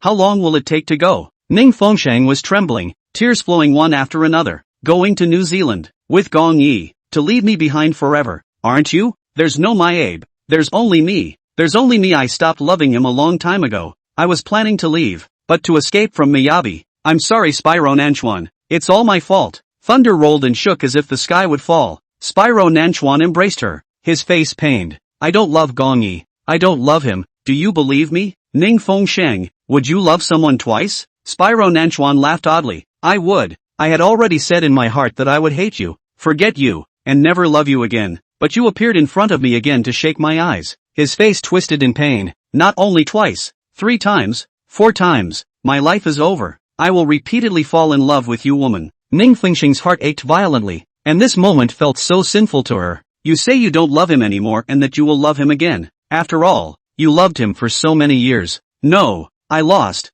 to you, never love. He was staggering and lumbering. It's good that you're gone, far away, preferably to a place where I'll never see you again. He suddenly released his grip and pushed her out hard. In order to avoid me, you're going to take on a new identity. You're going to uproot yourself. You're going to leave your favorite loved ones. Ning Fengsheng, I'm really a demon, aren't I? It makes you so avoidable. Ning Fengsheng stood woodenly, tears streaming down his face. Get lost? Why stay in this hell if you've decided I'm an evil spirit? He had set her free a long time ago, and she was the one who had kept on relying on him, giving him one last vision. Turns out she turned back with a knife to knife their last child. Ning Fengsheng, if you leave this time, I won't go looking for you again. Ms. Ning, go away. Moss also cried, unable to wipe his tears. Go far away, and be free, then never look back. Ning Fengsheng wanted to stay, hug him, soothe him, because at the moment, Spyro Nanchuan is about to shatter. But she knew that this was the moment when they were truly apart. Even if she didn't leave, Spyro Nanchuan would kick her out. She closed her sour and tearful eyes fiercely, suddenly relieved. So misunderstood by him to leave is good. He will not think of her, miss her, will not be after she left, all over the world crazy looking for her, no self-mutilation, sadness, pain, or seizures for her. He would hate her and never forgive her. Ning Fengsheng bent down with difficulty, picked up the things that had fallen to the ground and stuffed them back into her bag, and carried the duffel bag back to her body. Goodbye Spyro Nanchuan. Outside the window the storm was raining heavily and the sky was overcast. As she reached the door, Moss rushed over and shoved an umbrella at her. MS. Ning, have a safe trip, can't send you far. In the past, Spider Nanchuan had said that she was leaving, so I am sorry not to see her off, and it would be unlucky to send her off. When she came home, he would meet her in any storm. Thank you Moss. Ning Fengsheng walked into the sudden rain, as if he saw the torrential rain that year. He stood in the river of time blurred by the rain face. Ning Fengsheng, if you think holding an umbrella is not sincere, then I'll love you in the rain. Chapter 112, How to Find Her in the Reincarnation. Airport. The voice electronics broadcast without emotion. Ning Fengsheng wore a wig, a man's suit, and 2 mustaches in front of his lips. She pushed up her black-rimmed glasses, an ominous feeling inside her, her whole body jittery. A commotion came from the right. A line of black bodyguards walked straight ahead, and Ning Fengsheng's back stiffened. Spyro Nanchuan really regretted it? He came to get her again, but when her eyes fell on the line of bodyguards, she knew it wasn't Spyro Nanchuan's men. The bodyguards were uneven in size and not that well trained. A big difference in class. Moreover, all the people under Spyro Minamigawa's command had their clothes handmade and customized, with buttons engraved with the Minamigawa family crest. These dozen or so bodyguards walked straight to Ning Fengsheng and blocked a radius. Ning Fengsheng frowned. Will not Nanchuan Spyro? It is difficult to. Sure enough, a languid and elegant figure then approached. Ning Fengsheng gritted his teeth and met a pair of smiling, unfathomable black eyes. She was so filled with thoughts of escaping from Spyro Nanchuan that she was so careless that she neglected to realize that this dog had come to get her as well. Show, think I won't recognize you when you're dressed up like this? Ning Fengsheng's heart choked. This dog? How did he recognize her at a glance among so many people at the airport? Unless, of course, he had sent someone to lock her down since she left the rose garden. Like playing with a prey, he watched as she fell sad and distraught with anxiety. You don't even want Shang Shang's affection? So cold-blooded? Your grandparents' and brother's life. Just like the cigarette, he smiled faintly at the corner of his mouth. His hand elegantly crushed out the cigarette, but I can always make it. Ashes to smoke. Ning Fengsheng's hand snapped up, yet he intercepted her wrist in midair. Clanging, the dagger fell to the ground. Gong Yi lifted his foot and kicked the knife away. Carrying a knife with you? You've been waiting for me? She was ready to kill him anytime, anywhere. Garbage like you is too polluting even to go to hell. Ning Fengsheng's other hand darted to stab over. Miyabi reacted quickly and dodged. TSK, and you brought 2. I am from the special forces. In terms of agility, speed, strength, you are not as good as me in any point. He easily squeezed her wrist, and with only a slight force, it hurt so much that she let go of her hand. The first 2 times you sneaked up on me, you were teasing your prey. It was his carelessness and gullibility that allowed her to take advantage of the situation. Don't touch my things. Ning Fengsheng watched as her shoulder bag was snatched away. Gong Yi pulled the ticket out of his bag and looked at the approaching boarding time with an elegant smile. The ticket was contained in his lips, and he looked at her with those eyes that look at dogs with deep affection, and tore the ticket into 2 pieces. The smirking look in his eyes was as if it was she who was being held in his mouth and torn apart. Then the passports, the documents, the bank cards in his wallet, were all torn and broken as he could. Pulling out her Ning Fengsheng's ID card from the inner layer of her money clip, she kissed it in front of her lips. Keep it, palace dog. I'll kill you. Ning Fengsheng seethed and pounced on him. Miyabi smoothly took her into his arms and allowed her fists to rain down intensely. After the wedding, I'll give you back your ID, Mrs. Miyagi. His voice was extremely cold as he laughed low in her ear, as if a viper had wandered through a damp swamp. Ning Fengsheng's eyes were filled with hatred, itching to kill him immediately. Know why a viper spits out its letter before biting? He embraced her in his arms and gently stroked her cheek, because watching the prey shiver is especially downright delicious, as if stirring up Ning Fengsheng's hatred and fear would make him happy. At the moment, he was smiling pleasantly. Nanchuan doesn't want you, but I love it. Such an interesting little thing should be mine. Rose Garden. Spyro Nanchuan was sobered by the pain, his nerves twitching violently. The silk sheets ripped and cracked with spasming fingers, and he soaked in cold sweat from the pain. The painkiller can only last for 40 minutes. The young master can't keep relying on the drug. The doctor drew a painkiller from the medicine box. His face was difficult. Moss placed a silk handkerchief soaked in ice water on Spyro Nanchuan's forehead. Is there no other way? Young master is in pain. Dr. Lin pulled out the MRI slides. The synapses Between the amygdala and the hippocampal region looked like they'd been burned repeatedly with strong acid. Moss was shocked that memories could hurt the young master this much. Pain so severe that the body spasms. The heart pulses abnormally, and the nerves in the brain twitch painfully? Perhaps it has something to do with the young master's genetic condition of paranoia. Ning Fengsheng is the only paranoia of the South River spider, which is the biggest trigger of his disease signs. Every time something related to Miss Ning can cause the young master to have a seizure and an attack,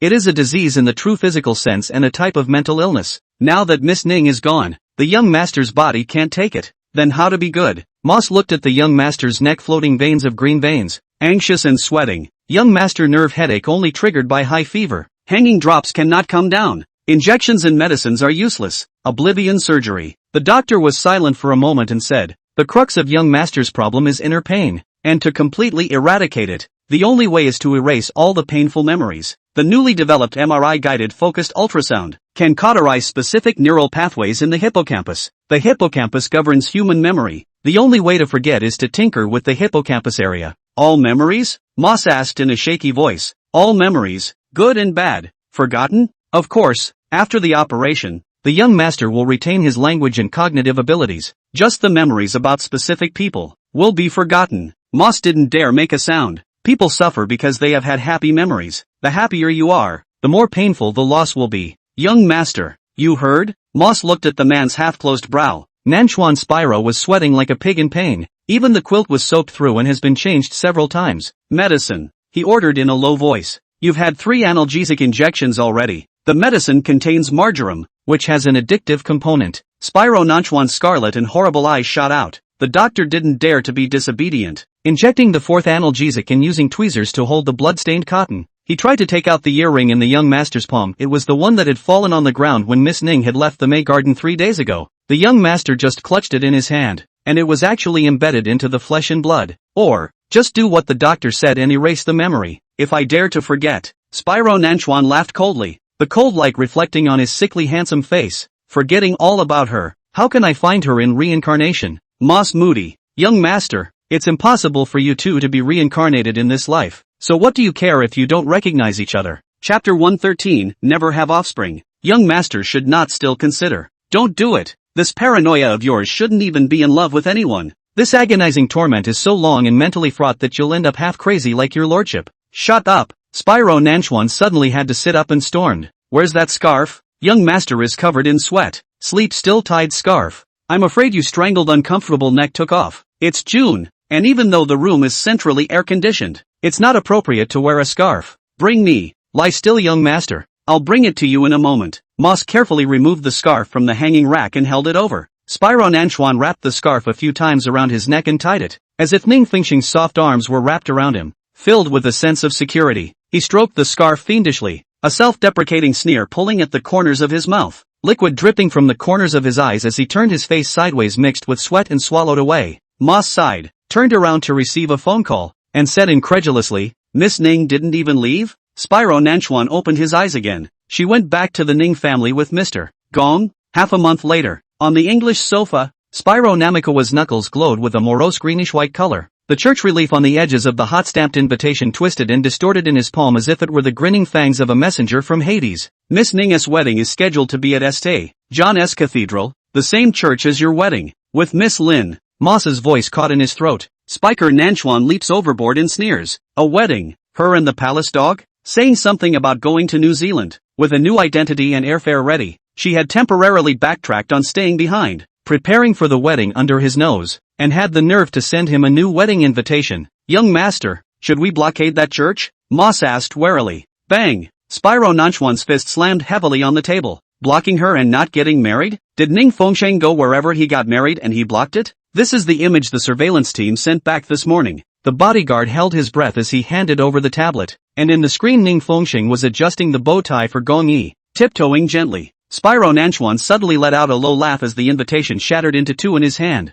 Memories of what once was come tumbling back, and she tiptoed like that, putting on his tie for the first time. Moss clutched a dossier bag in his hand. Young master, we checked this Mr. Gong's medical record file. He is infertile due to artificial reasons. Spyro Nanchuan's face darkened. Infertility? Yes, Mr. Gong has been under treatment for all these years, but to no avail. I coerced his attending doctor to find out that Mr. Gong was only a few months old when he was injected with an agent that made him unable to conceive offspring. Moss was also secretly staggered. What kind of person? How despicable and insidious was it that would lay hands on a few months old baby? It seems that Gong Ye's life is not simple. The investigation shows that he is an orphan. Experience bumpy mystery. Young master, do you think this surname Gong has a twisted and perverted personality because she can't produce offspring herself? And has done this to young master's child several times? First, she made Ms. Ning abort the young master's first child, and then she deviously designed Ms. Lin's child to be stillborn.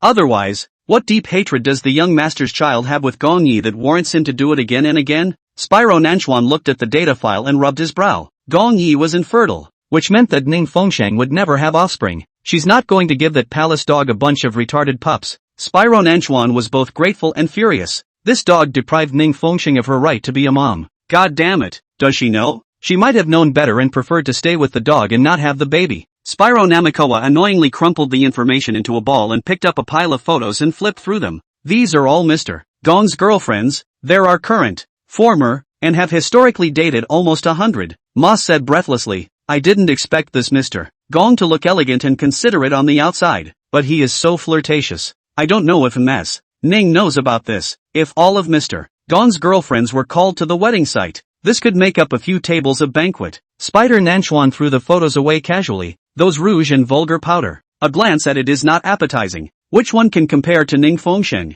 This dog, indeed, has no vision. Marry. He spewed out cold sounds from his nose. Gong Dog has never been able to see Ning Fengsheng. Will really marry her? Lin Lexi's child is still alive. And the mission Gong Yi gave to Ning Fengsheng hasn't been completed. And they're planning to get married? This set of photos is a sneak peek of Miss Ning's itinerary. Miss Ning went to the western suburbs horse racecourse yesterday. The day before yesterday she went to a jewelry factory. And the day before the big day she went to a bridal store to store for a wedding dress. Nanchuan Shijun eyes bloodthirsty. The photo in the bone-clear fingers rustling. Flipping to the seventh suddenly stopped secretly photographed is reflected in the horse field on the palace and Ning Fengsheng neck and kiss the moment. Spyro Nanchuan's jaw tightened, as if he had lost blood in an instant. And his entire person took on a stiff white, cold hue. Young master, on the day of the wedding, do we need to send someone to cut off the Gong family's wedding caravan? Moss asked as he observed his face. Spyro Nanchuan stood up, his face expressionless. At the moment the floor-to-ceiling mirror reflected his cultivated face. The black-blue pupils under his brow bones swallowed the light by the gloom. A black high-fashion suit wrapped around a muscular line that is ready to go. Fingers crushed heavily over her smiling eyes in the photo. Send a whistling eagle from the red wine cellar over. Congratulate her on finding a new gold owner. He took a sharp drag as the cigar fell on the man and woman embracing in the photo, the hot hole burning right through the pupils of Miyabi's eyes. Moss was surprised. The young master wanted to bless Miss Ning's wedding? Spider Nanchuan lifted his leg and walked toward the outside. Destroy the red roses in the whole city. Notify the Flower Association. Whoever dares to sell a fresh rose to the Gong family will wait for the flower greenhouse to turn into a crematorium. The backyard of the Ning family. It's time for Xing to laugh. 3 o'clock. Gong Yi pinched the back of her neck and pressed closer. Grandpa forgot his anti-hypertensive pills. He had a sudden high blood pressure attack last night. Ning Fengsheng pretended to fall into his arms, her jacket slipping off her shoulders, revealing the red marks at her collarbone. She had a chuckle in her heart. Was this how Spyro Nanchuan once misplaced the ambiguous atmosphere he created with Lin Lacey? She's going to do the same thing all over again now? Gong Yi pinched her waist and rotated it, biting open her hairpin with a low laugh. The misplaced angle of your embrace this morning is an improvement over the day before yesterday in the piano room. No distractions. He suddenly tugged at the hem of her skirt, and the reflection in the mirror looked like a tangle. Ning Fengsheng forced himself to hold back the discomfort in his heart, and out of the corner of his eye, he saw the camera flash the shutter. Enough. This scene is enough to drive Spyro Nanchuan crazy. Chapter 114, The child belongs to Spyro Nanchuan. The limit of intimacy had been reached, and tomorrow he should die without sending another stakeout. She didn't want to break his heart, but it wouldn't do to stop thinking about him. Ning Fengsheng raised his hand and ripped the curtains down, the heavy curtains blocking the view out of the window and isolating the watcher's lens. At the same time, she flung out her slaps. Pop, get those dirty hands off my waist. Gong Yi was hit by the wind of the palm and his head was deflected. That's the 13th slap that Shang has given me. It missed last time, so it doesn't count. Miyabi tackled her wrist. You're so beautiful when you're fierce like a little kitten. Gong Yi, if you're sick, I can refer you to a psychiatrist? Ning Fengsheng warned. Touch my grandfather's medicine again. Just what? The Bluetooth headset on Miyabi's ear vibrated. and he smiled lazily and softly. The watchers called it a day. Calling it a day? Spyro Nanchuan has finally called it quits? He spied on her for half a month. It's been a long time and she's had to cooperate with Gong Yi in various performances. Touch my grandfather's medicine again, and I'll really chop that thing of yours to make wine. Ning Fengsheng casually copied a vase. Miyabi reacted swiftly and dodged to the side. However, he didn't expect that Ning Fengsheng was just bluffing and didn't intend to actually smash him. Instead, he lifted his other hand and slapped it. The 14th slap. Ning Fengsheng's fingers curled up in pain. Gong Yi's pupils shook, stroking the corners of his oozing lips with a low smile. It's heavier than before. It seems that after more beatings, your arms have practiced to be more powerful. Ning Fengsheng. He suddenly ripped his shirt open to reveal the scratches on his pecs. Want some symmetry? Ning Fengsheng simply threw the vase over.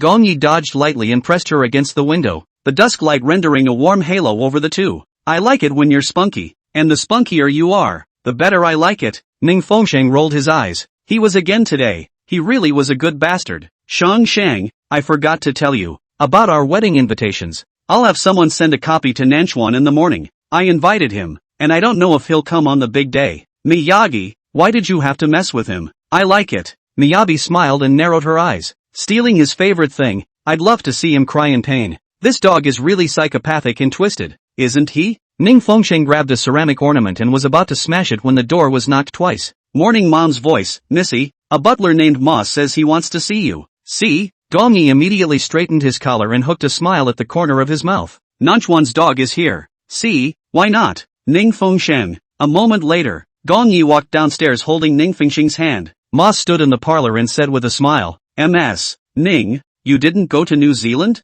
Ning Fengsheng was slightly embarrassed, and before she could speak, Gong Yi grabbed the answer. Shengsheng doesn't like the weather over there. The wedding is still better held in the North City. After all, there are many friends and family, and it's lively. MS, Ning, I received the invitation. This is a congratulatory gift from our young master, wishing you a happy wedding and an early birth. Ning Fengsheng was surprised that Spider Nanchuan's heart was so big that he sent a congratulatory gift for his new marriage. It's almost as if he didn't send a bomb to blow the Ning family to smithereens. Behind him, the bodyguard carried an elaborate basket, slanted with a bottle of red wine, and a dossier. Moss shook the dossier bag. But I'm afraid that this wish for an early child is going to fall through. Mr. Gong can't have children in his life. Look at my stupid mouth. I'm talking nonsense again. Ning Fengsheng was even more astonished. Gong Yi couldn't have children? Gong Yi's gentle smile narrowed, and a dangerous glint flashed under his gold-rimmed glasses. Miss Ning doesn't know yet? Moss observed Ning Fengsheng's face. Mr. Gong didn't tell you about such a big deal?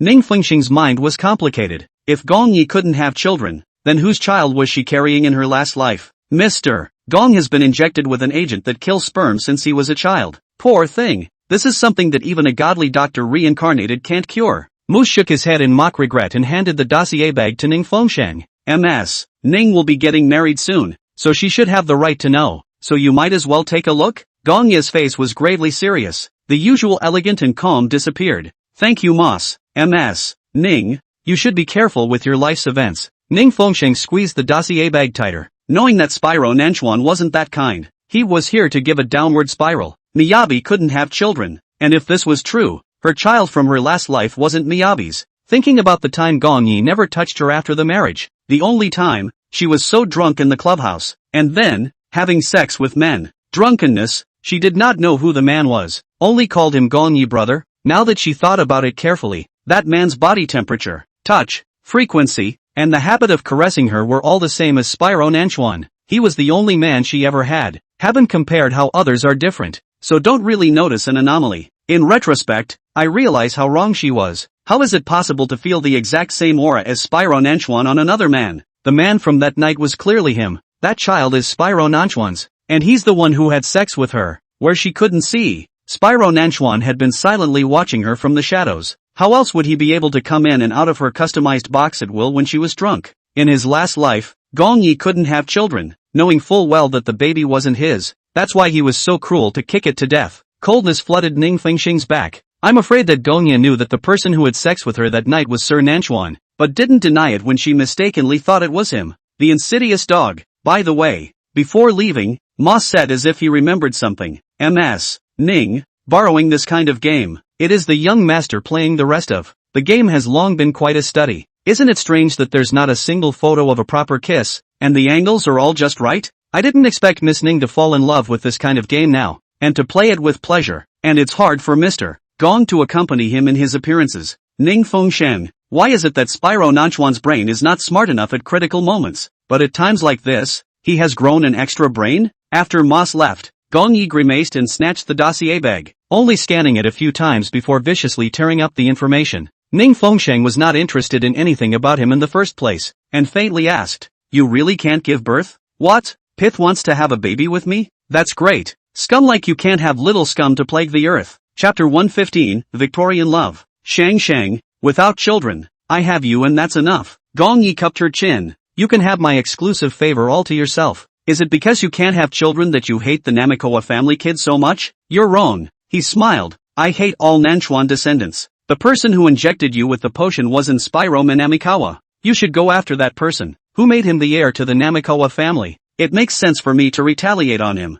Ning Fengsheng didn't talk any more nonsense. It didn't make sense to talk to this dog anyway. She would always look for an opportunity to get him killed. She would never keep him to hurt the Nanchuan Shijiajuan and scourge the earth. Rose Garden. Moss had learned from the servants that Spyro Nanchuan had gone into the shooting range just after 5 o'clock and had been shooting for over 2 hours. Young master didn't sleep at dawn and ran off to bang bang bang again, only to see a dozen humanoid standing cards lined up on the field, all of which were Gong Yi 1-to-1 simulation standing cards. Those risers were riddled with holes, especially the face, which was cauterized by gunshot holes. Wearing goggles and a military straitjacket that protects the back of his shoulders, Spyro Namikawa raises his gun to aim at the target. His shoulders were much broader than normal, and a tendon of muscle, bound by a backstrap, pancaked through the thin material of his coat. It's very lustful and wild, with sexual tension bursting at the seams. Young master is in excellent condition today. With a towel on his arm, Moss came forward with a silver tray of tea set, but the gun needs to cool down. So you take a break as well? Spyro Nanchuan shot continuously as if he had an inexhaustible force, like an emotionless robot. He switched to a revolver and coldly cocked the gun. Changed the rake.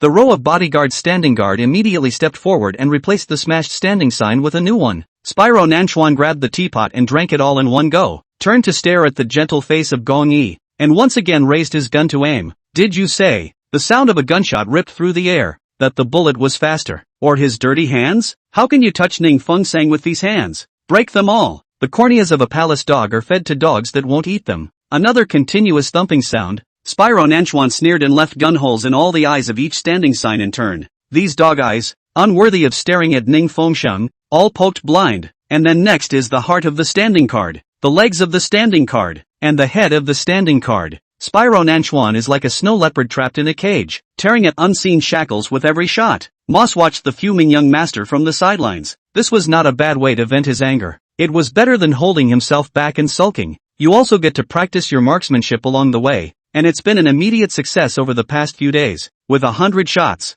Bastard dog. Spyro Namikawa's short hair was drenched in sweat and his black leather glove clutched the handle of his gun as bullets rattled with a bang and shell casings fell all over the floor. The morning sun was getting hot. As Moss approached with an icy towel in his hand, Spyro Nanchuan suddenly pressed the barrel of his gun against his brow. Do you smell it? He sniffed the nitrous smoke in a sudden frenzy. Miyagi's blood. It's the smell of roses mixed with corpse oil. Young master, this gun can't be pointed at people indiscriminately. It will go off. Moss paled in fear. Spyro Namikawa smiled broadly and moved his gun away. Moss leaned over and wiped his sweat stains, carefully mentioning, Fong just received news that Miss Ning and Mr. Gong are preparing to go to the Tiffany jewelry store to buy a wedding ring. Spyro Namikawa leaned back in his chair, and the movement he was wiping the barrel of his gun suddenly stopped. The shooting range was so quiet you could hear the leaves rustling in the wind. Spots of light sifting through the trees cut shadowy shadows across his face, and the violence boiling under his eyes was freezing into ice at a frightening rate. Go on. Tiffany's Jewelers is selling a heart-tested antique Victorian pair of rings. Moss' voice choked as he watched the gun oil gradually swoosh around the edges of the silk handkerchief wiping in his young master's hand and swallowed.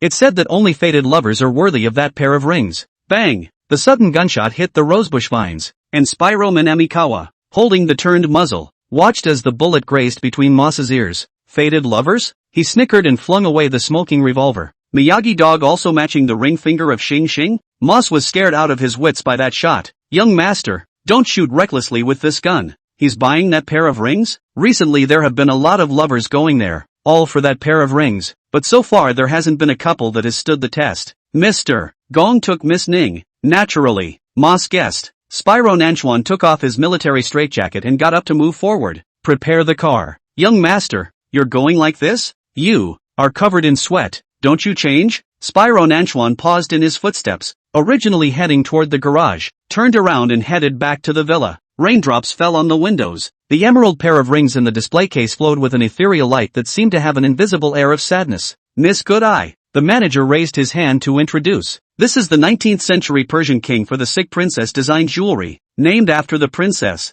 called Victoria Love. This jewelry is only sold to people who are in true love, and you must pass the test of true love before you can buy it. It is most suitable for lovers like you, who are about to enter the wedding ceremony. Ning Fengsheng frowned as he stared at the ring on the display case. This was clearly a Ning family heirloom, grandmother's dowry. How could it appear here, and make up such a story as a gimmick to draw people in? Ning Fengsheng's face looked very bad. Could it be that Dad sold it privately? After all, when the Ning family was down and out, they pawned off a lot of valuables. At that moment, the revolving glass door clanked. Spyro Nanchuan walked in with his arm around the woman's waist, and at a glance, he saw Gong Yi leaning against the display case and lighting a cigarette, and Ning Fengsheng was leaning over, staring at the jewelry in the display case. Several couples who had just failed their test came out of the inner room. Droplets of water dripped along the pointed edge of the black umbrella as Spyro Nanchuan shrugged off his rain-soaked trench coat and released the woman wrapped in his arms, revealing a dark green suit with a raging dark pattern on the inside. Moss took the umbrella and coat. Young master, let me take it. Ning Fengsheng raised his head to look this way. Nanchuan spiker cranes, followed by a column of bodyguards. No matter where it is horse, really do not want to attract attention is difficult. The sight of this man, the sight of the woman in his arms, made her heart sick. After half a month of not seeing each other, Spyro Nanchuan looked a few points thinner, but his spirit was still good. Lindsay was so well guarded by him due to her pregnancy that she wasn't even allowed to get wet? If that's the case, why are you wandering around while you're lying in the hospital? The appearance of Lindsay stung her eyes. Chapter 116, Long Legs. Did you trip? Jen, Victoria's ring. I saw the promotional brochure and fell in love with it at a glance. Lin Lexi looked at Ning Fengsheng and smiled provocatively. It's best as our wedding ring. Ning Fengsheng's pupils were cold, and he was indeed coming for this pair of rings. His wedding to Lindsay will go ahead as planned? That baby is fine and saved. That's great. Ning Fengsheng's heart was in a bad mood. Her chin was choked by a hand, and Gong Yi turned her cheek around. Look here, your fiancé is right in front of you. Don't look at things you shouldn't be looking at. Sheng Shang. Gong Yi's mouth hangs a gentle smile, but his eyes are covered with warnings. Did you provoke him to come? Ning Fengsheng asked through gritted teeth. Maybe he heard the wind and came on his own, wanting to test his true love with MS. Lin, what? Are you jealous? Spyro Nanchuan walked to the display case with his arm around the person, exuding a cold and arrogant aura. Jen, running into an old acquaintance. Lin Lexi pretended. You're blind. Who's an acquaintance? Spyro Nanchuan laughed coldly, not looking at Ning Fengsheng from start to finish. Clicking his tongue, Miyabi put away his lighter box, his eyes glancing absently at the two men. It's Miss Ning, brother Jen. Can't you see? I didn't expect such a coincidence. Miss Ning and her fiancé also came to see the jewelry? Lin Lei she relied on having Nanchuan Shijun to back her up, leaning delicately into his arms, smiling proudly. But Victoria Love, you don't want to think about it. I've got my eye on it. And Jen said he'd give it to me. After all, in North City, who wouldn't be courteous to young Master Nanchuan when they saw him? With just a word from him, this jewelry store said they would buy it, not to mention the district ring. Shang Shang, do you like it? Gong Yi ignored the two men and wrapped Ning Fengsheng in his arms. I'll buy it for you if I fancy it. Ning Fengsheng's waist was wrapped tightly around her, her body pressed sideways into the man's hot embrace. She didn't look at Spyro Nanchuan again, her eyes fixed on the pair of rings on the counter. It's grandma's stuff, and it has to be taken back. To have it be the wedding ring of Spyro Namchan and Lacey Lin is disgusting to think about. Like it, buy it. An invisible smoke surged through the air. Our young master has his eye on this jewelry. How much? Moss said to the manager. The manager smiled apologetically. Our boss is eccentric in nature and doesn't believe in true love in the world. He doesn't care about the selling price. He only sells true love. The implication is that no amount of money can buy it without passing the test. In order to test the couple's sincerity, they must pass some tests. Please go this way. The manager led the way. Spyro Nanchuan left with his arm around the person, his demeanor arrogant, as if the surroundings were garbage, dust, and any scum was not in his eyes. But as the four brushed past, he passed a bloodthirsty look toward Gong Yi, a death warning. Gong Yi touched his nose and smiled meaningfully, as if everything was in his plan. Gong Yi, what exactly are you playing at? Ning Fengsheng stared at the smirk of triumph at the corner of his mouth. How could they talk about sincerity between them? She hated to kill him. How could she pass the test? Now that you're here, play on and you'll see. Ning Fengxing threw the hand on his waist away viciously. Miyabi wrapped her arms around him again. Act on it. You want him to die too, don't you? Ning Fengxing's heart moved slightly, pursing his lips. Do you expect him to send someone to spy on you and pry into your life from time to time? Yeah, sooner or later she's going to have to make a move to kill Miyabi and then either die or run away. So she won't get entangled with Spyro Nanchuan anyway. He's going to marry Lindsay, get married and have kids. And it's best if he can break the connection between the two. This is an emerald from the Johannesburg vein from 1832. A holographic projection spreads across the wall explaining. Made by 30 craftsmen at a cost of 10 years. Gong Yi sunk into the couch, pulling Ning Fengxing to sit between his legs, and was stroking up a handful of her hair and kissing her. Spyro Nanchuan's position was on the opposite side of the room, his jaw taut, his face cold, his eyes emanating a terrifyingly cold aura in the shadows. Moss felt that the air was not smooth, and every now and then glanced at Ning Fengxing, watching the strands of hair that belonged exclusively to the young master being kissed by another man, looking at the soft waist that belonged exclusively to the young master. It was wrapped around by another hand, looking at the lips that belonged exclusively to the young master, being rubbed by another hand. He finally understood where the young master's unending hostility at the shooting range came from. Before it was just looking at photos. But not now. It's the live version. Shang, wrap your arms around my neck. Gong Yi's lips leaned against her ear, gently chortling. If you don't want the old man to know about the wonderful video of you trying to kill me, keep cooperating with me. To sing this play until the wedding day. Ning Fengxing's eyes widened with jaws. This vicious dog would only threaten her day in and day out. Come on, or I'm going to have to really kiss you? Ning Fengxing held fire in her heart and reluctantly wrapped her arms around his neck. Gong Yi's lips pressed on her earlobe and kissed it. The surrounding atmosphere was teased, ambiguous and fiery. Moss's eyes are going blind. Miss Ning knows how much the young master can't withstand excitement, and she's still so engaged. Lin Lexi looked at the scene in front of her, both amazed and jealous. Ning Fengxing was really powerful. Only a few days after leaving Nanchuan's spyglass, he was hitting it off with another man. Besides, that man isn't bad. He's got an elegant look, a type that women would love. Suddenly the back of Miyabi's head was hit by something hard. A man's leather shoe fell to the floor.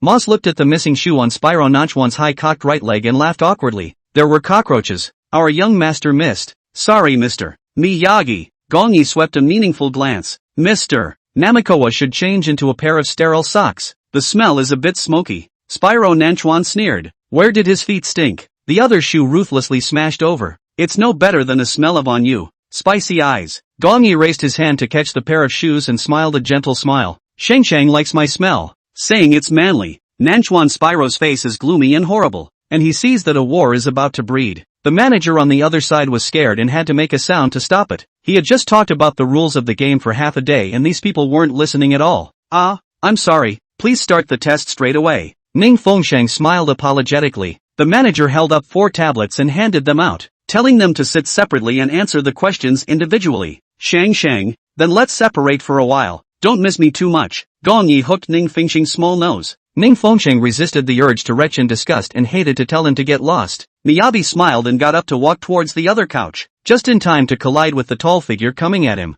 Spyro Nanchuan expressionlessly stretched his leg and knocked the man to the ground. Watching Miyabi stumble ungracefully, he squared his collar and said, "Long legs, tripping yet?" Chapter 117, Brother Gong Yi will give me a gift. Ning Fengxing, call an ambulance if you don't trip. Send a funeral home if you do. Young Master Nanchuan's leg length is indeed astonishing, and he can trip over people even when he walks nicely. Gong Yi smiled elegantly. Mr. Miyagi has good teeth. Why don't you saw them off and donate them to the Disabled Mute Association? Laughable. Less eloquent than Mr. Namikawa. Moss is very proud. This is true. To scold his young master's eloquence is first class. No one can match. Spyro Nanchuan's face was hazy, his eyes staring grimly at the landscape fish tank on the side. He reached for the fishing net on the side of the tank and fished out a white tropical fish. Mr. Miyagi knows how to keep fish? Gotta fish out the disobedient one. The fish jumps and struggles in the net and falls to the ground. Spyro Nanchuan's big foot stomped over hard, crushing out a halo of blood. Gong Yi flicked the dust off his white suit and turned to find a seat. I don't like raising fish. It's more fun to raise rabbits. Isn't that right, Shang? Ning Fengxing. Spyro Nanchuan's eyes went scarlet to the naked eye. Bunny? This woman tells dogs everything? Ning Fengxing also didn't know how Gong Yi knew about it. Moss picked up the pair of leather shoes over, stooped down and took out a side of handkerchiefs, wanting to wipe the young master, but looking at the feet stained with the smell of fish did not know how to start. Young master, These socks are dirty. Take them off. Spyro Namikawa took off his dirty socks and rolled them into a ball, casually throwing them at someone. Gong Yi avoided his face. The corners of his mouth smiled gently, but his words were unforgiving. Mr. Nanchuan is so malicious. I've heard that Sheng was kicked out of the house, and I've annoyed you by taking her in? Dirty things, they should be thrown in the trash. Spyro Namikawa threw over another ball of socks. Sheng is not dirty, she's my heart and soul. Spider Nanchuan eyes pupil shrink over a flash of cold surprise. Moss was also surprised. All along, it had been Miss Ning's wishful thinking for Gong Yi, and she had hurt young master many times in order to marry him. Just before Ms. Ning's birthday, in order to climb into Gong Yi's bed, she used ecstasy and was thrown down the pool by him. At this moment Gong Yi said that Ms. Ning was the apple of his eye. Fangkai he also showed attentiveness and initiative towards Miss Ning's intimacy. Kissing his hair again, kissing his cheeks again. Sticky and sticky. It seems to be very fond of Miss Ning. Where is the need for Ms. Ning to be drugged and thrown from the second floor ledge? It all seems very illogical. Can you two stop bickering? Childish. Ning Fengsheng finally looked away. Answer the questions properly. Shang Shang, your fiancé is being bullied, and you don't turn toward me. Shut up. Ning Fengsheng said in a cold voice. Don't mess with him anymore. She knew Spyro Nanchuan's temper, and if she continued to provoke it, she would have to fight here. Moss was even more surprised. This tone of Miss Ning's voice, how was it completely different from the way she imagined she would look at Mr. Gong with a low brow? Moss stole a glance at the young master and found that Spyro Nanchuan was gloomy and his eyes were also full of probing. The manager rang the bell and said it was time to answer the question.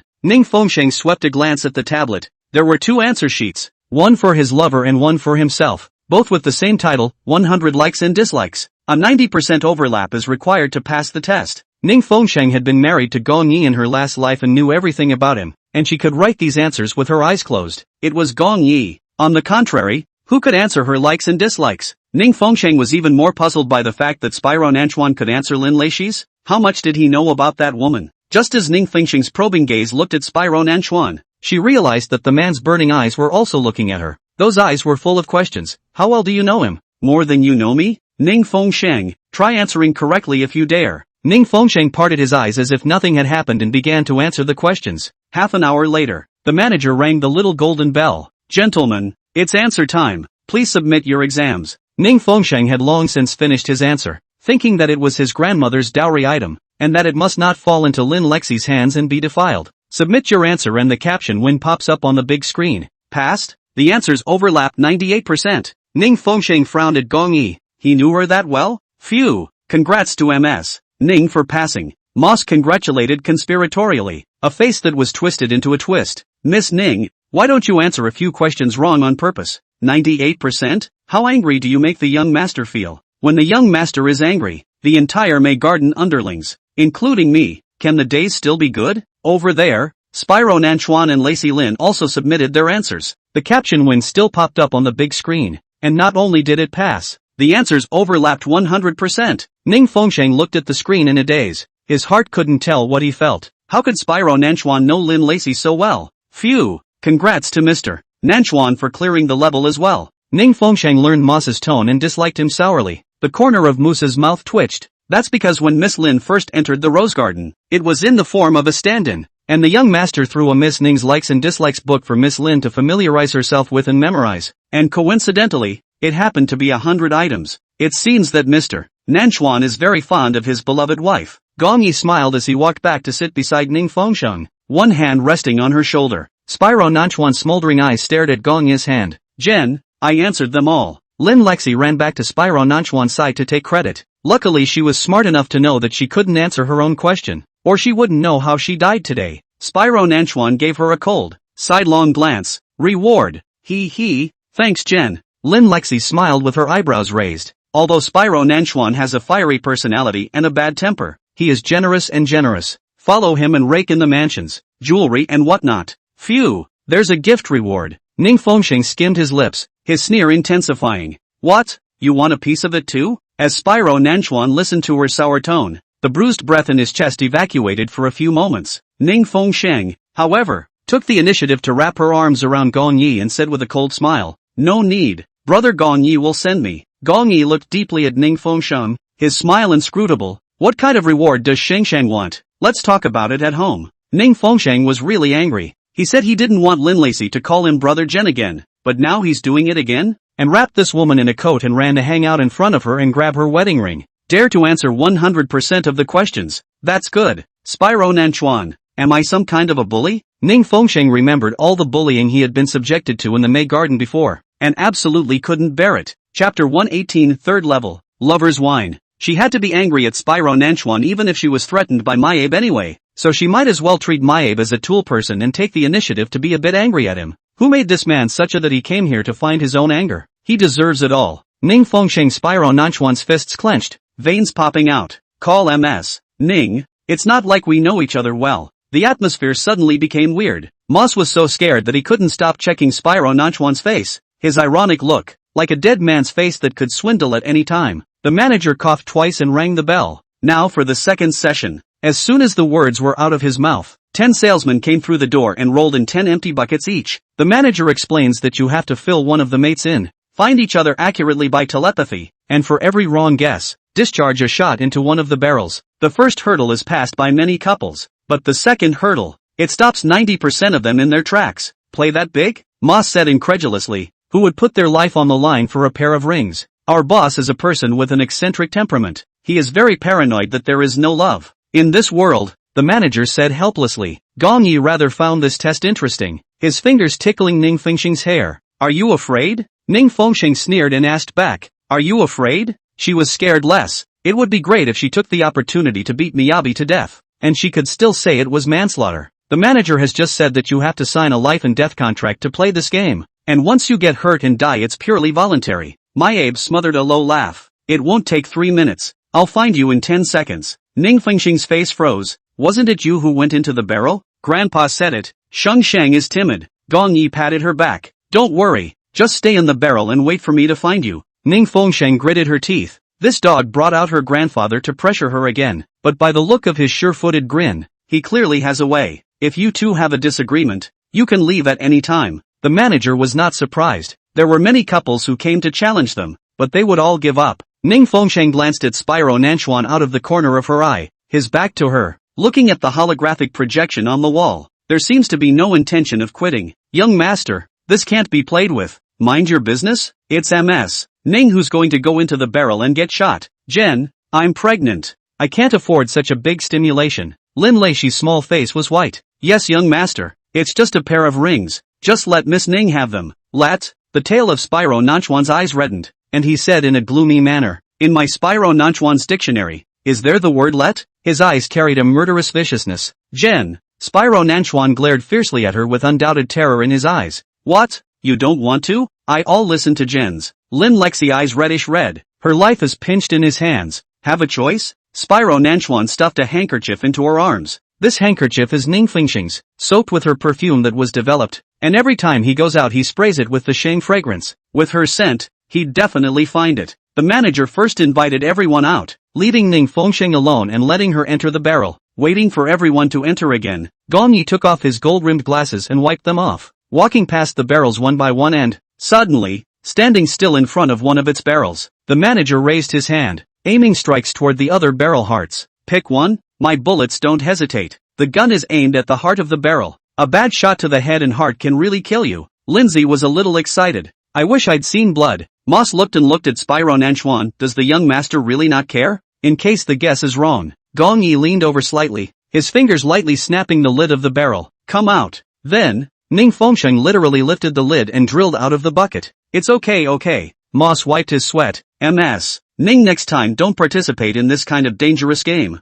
The person I love? How could I possibly find the wrong one? Isn't that right, Mr. Nanchuan? Gong Yi looked provocatively at Spyro Nanchuan. If it's the woman you love, is it possible that you can't find her? Spyro Nanchuan was bubbling with low pressure, and his swoosh exuded a ghastly aura. What about these two? Have you considered them? The manager inquired. Spyro Nanchuan pressed the cigarette butt out in the ashtray and lifted his eyelids. Go in. Lin Lexi's face was pale, and she glanced at Moss. This bad old man had just begged for mercy for Ning Fengsheng. This time it was her turn, and in turn, she seemed to have gone deaf, and actually didn't say a word. Without waiting for the manager to invite anyone, Spyro Nanchuan had already walked out. Seeing Lin Lexi standing still with a pair of eyes glaring resentfully, Moss asked, MS, Lin isn't going in yet? Don't let the young master wait long. Lindsay blanched, curses choking her throat. and headed for the barrel. A few minutes later, the same scene happened again. Gong Yi and Ning Fengsheng watched from the sidelines, their fingers casually sweeping through her hair. You want to see a bloody scene? Maybe he can find it. Ning Fengsheng shook off his hand. Spyro Nanchuan never does anything he's not sure of. And since he's made up his mind, meh, if you can't find it, you'll be dead in one piece. Did you design this game? Ning Fengsheng was suddenly filled with alarm. What are you talking about, Shoujo? You just want to kill Spyro Nanchuan's child, and it would be best if you borrowed his own hand and killed the kid yourself. This thought popped into Ning Fengsheng's mind, and the more he thought about it, the more established it became. You used me to lure him here, and then used provocation to get him to participate in the game. Shang, you've gotten smarter. Gong Yi sneered. Over there, the manager has raised his pistol. Spyro Minamikawa's cold boots crushed the ground and stood in front of an empty barrel, sniffing lightly as he made his choice. Ning Fengsheng's back was sweating, and he was about to open his mouth to stop it. Jen, I knew you would find me. Lin Lexi lifted the lid of the bucket, and her freckled and trembling voice came. Ning Fengsheng was stunned. He had found it and passed the test? Are they that in love? Her heart fell endlessly and her whole body was a little unsteady. The manager was filled with doubt. Weird today? What a super weird day. Congratulations to both of you pairs, you have both passed the second level of the test. Now it's time for the third level, Lover's Wine. The poison wine that Crown Princess Victoria drank on her wedding night. The manager's fingers brushed over the silver serpent carvings entwined on the bottle. A cup ground from the skulls of rebels, soaked in the skull blood of 99 spiteful tuples. Spyro Nanchuan's eyes were cold. His eyes contracted. Poisoned wine? Having drunk the lover's wine is a vow of love. But any betrayer who leaves his partner to have an intimate relationship with someone else is immediately poisoned and dies. Ning Fengsheng snorted softly. Feudal superstitious stuff. This sounds like bull *******.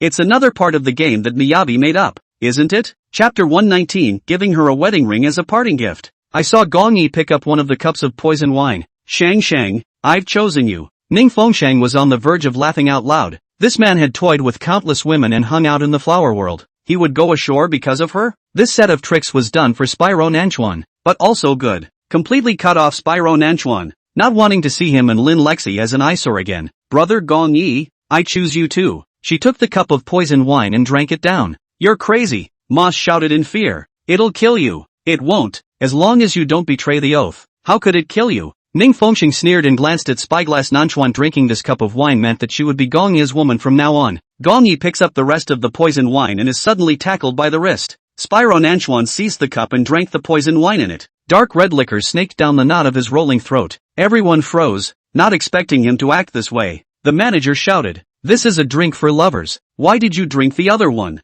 Ha! Spyro Nanchuan's scarlet lips split open. His thumb wiped the wine juice from the corner of her mouth, and there was a smoldering fire exploding in the bottom of his eyes. I'm drinking. This time you don't have a choice. Even if you marry Gong Yi, you'll only end up lonely and alone for the rest of your life. Moss was so surprised that his mouth couldn't close. The young master was so crazy. What about you? You're married to Ms. Lin and you can't touch her. Spyro Nanchuan sneered indifferently. Anyway, you'll be my woman for the rest of your life. It didn't matter if he touched a woman or not. What he minded was her being touched by another man. Gong Yi snapped his hands and said with a gentle smile, Shang, this kind of childish story, I guess it's a lie to children. Only a fool would believe it. You're not a fool, are you? Young Master Nanchuan shouldn't really believe it? The face of Spyro Nanchuan is getting scary. The manager on the side said, Indeed, there is no such poisonous wine in this world. This is a part of the test, testing the courage and determination to share a life together. Trick me? Suddenly furious, Spyro Nanchuan flung his wineglass fiercely to the ground.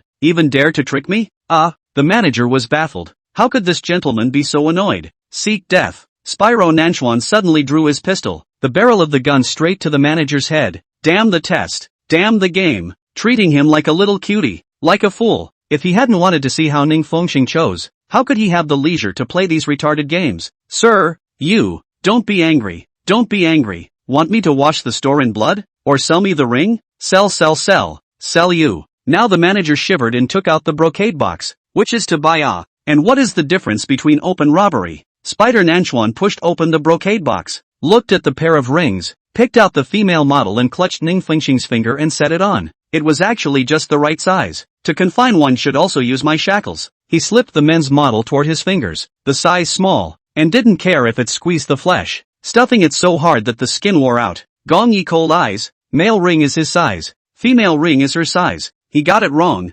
Spyro Nanchuan didn't play by the rules at all. Ning Fengsheng looked at the ring on his hand. Mr. Nanchuan's fiancé is standing right next to him. Are you wearing it on the wrong person? Parting gift. A parting gift? You're giving her a wedding ring as a parting gift since we're separated? Because of the fated lover's true love gimmick? Never heard of anyone breaking up and giving a wedding ring. She smiled bitterly. He was quite original. If you dare to take it off, it proves that you want to make up with me and marry me. Ning Fengsheng, spinning the ring ready to take it off, stopped, incredulous eyes staring at him. What's with this man? Is he 3 years old? Yesterday we had a fight. Today we make up? They won't make up this time. Ever. Gong Yi didn't move and clutched Ning Fengsheng's other hand and kissed it. Shengsheng still has one hand. Let's go pick out the other wedding rings. Good. Ning Fengsheng let him lead her away. As long as the ring isn't being worn by Lindsay. She took back the female model, and it was better for the male model to be in the hands of Spyro Nanchuan than to be worn by Gong Yi. Underground garage. Young master, don't be angry. I suspect that the palace dog and the jewelry store are just collusion. Deliberately angry with you.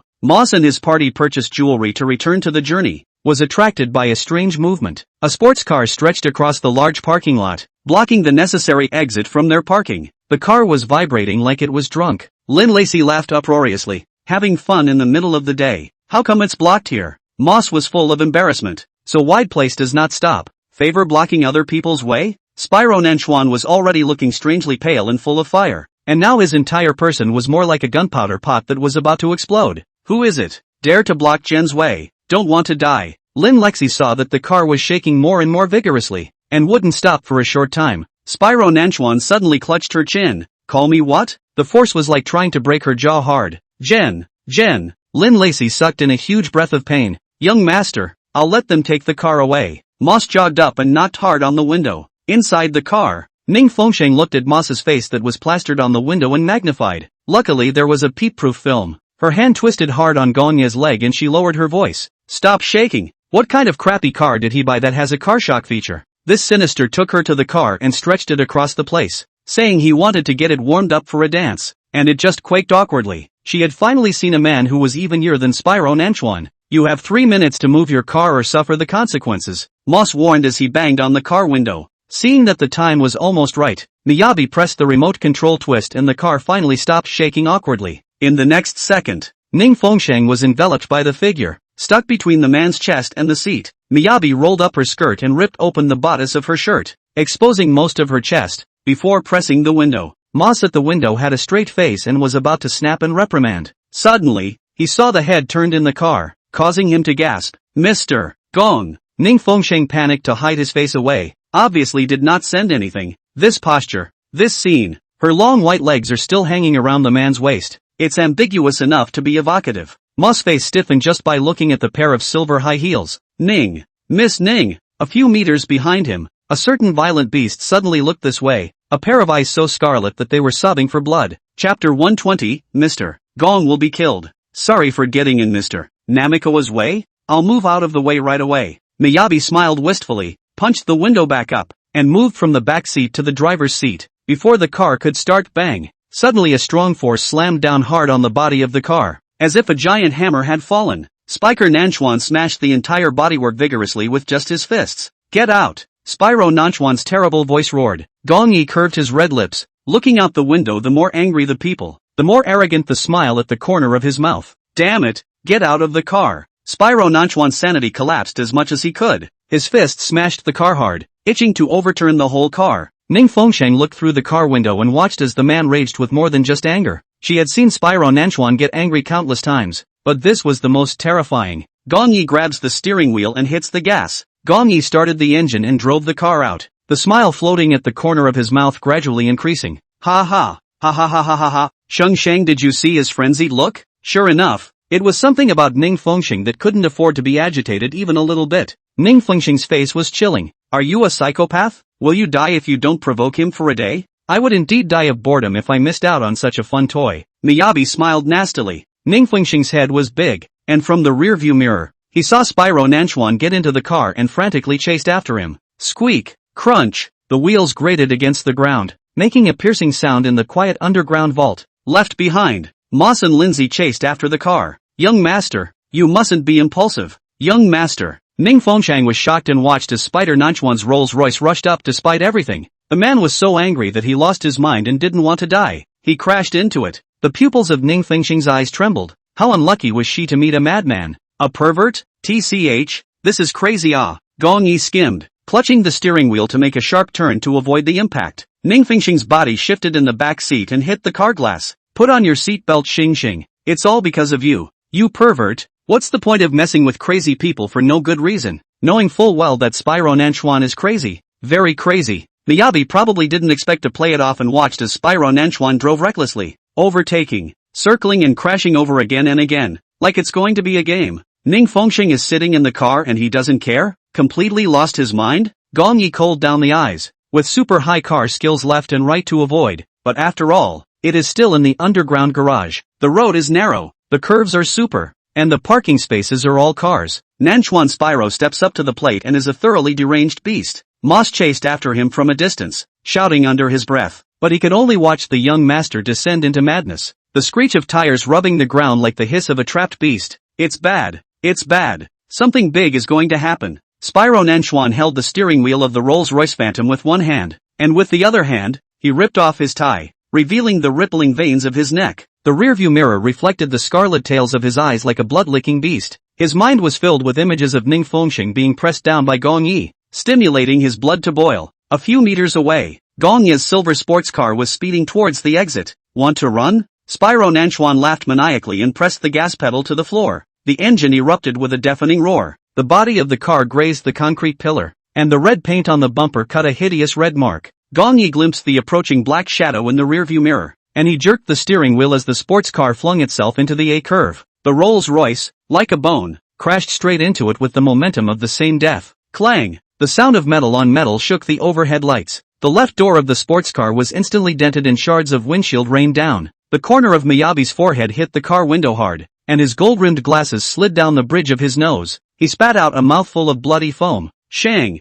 hold on tight. Ning Fengxing had already fastened her seatbelt, otherwise she would have to crash and pass out. Two top-of-the-line luxury cars perform a death waltz in Curry. The Rolls-Royce at times chopped like a heavy axe, knocking cars along the road and moving them sideways. At times it seemed like a viper strangling, using its bodywork to force Gong Yi's silver sports car towards the load-bearing pillars. On the side, a BMW siren was triggered by a scrape. At the sound of an ear-splitting siren, Miyabi was jammed into the corner of a ventilation duct. Spyro Minamigawa kicked open the car door. The hem of his black trench coat skimming over the glass shattered all over the floor. He leaned down like a ghost and slammed his fist into the long cracked window of the silver sports car. Cracks in the glass spread under his knuckles, beads of blood snaking down his fingertips. Get out! His voice was luridly hoarse. Gong Yi wiped the blood from the corner of his forehead and suddenly pressed the center lock. But the moment the latch popped up, he was grabbed by the throat by Spyro Nanchuan's hand probing into the car window. Bitch dog, I'll ing waste you today. The car door was broken off raw.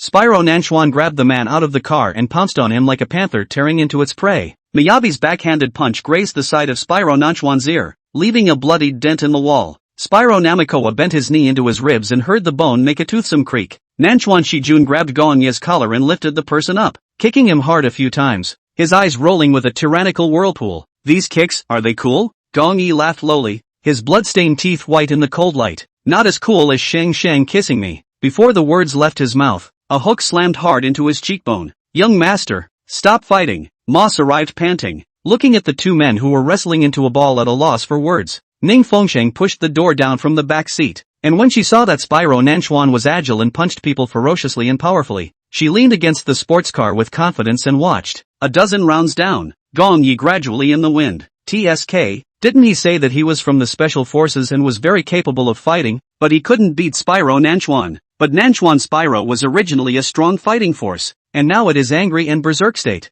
Fierce tigers come to the ground to beg for forgiveness. Ning Fengxing was so happy to watch Gong Yi get punched in the face that he even wanted to get high on a bag of melons. This dog has long been owed a beating. Who made him provoke Spyro Nanchuan 3 times? If it wasn't for the fact that it was in the way of Ning Fengxing, Marquis Nanchuan's temper would have eaten Gong Yi alive. To be able to hold back until now is already the limit of what Spyro Nanchuan can hold back. MS. Ning, why are you watching the fun? Talk some sense into it. Moss shouted until his throat was muffled, turning his face to her for help. You don't know his temper. He's in a rage. How can I persuade him? Someone's going to get killed at this rate. Mr. Miyagi will be killed. Beaten to death? That would be great. I'm afraid that if I can't beat it, I'll be in trouble if I still have half a life. Chapter 121. You finally know who I am. At this moment, Gong Yi was pressed against the wall by the neck, spitting blood from the corner of his mouth, and those cold eyes landed on her face, meeting her look of watching a good show. His mouth curved into a hard sneer and he snapped his fingers in the air.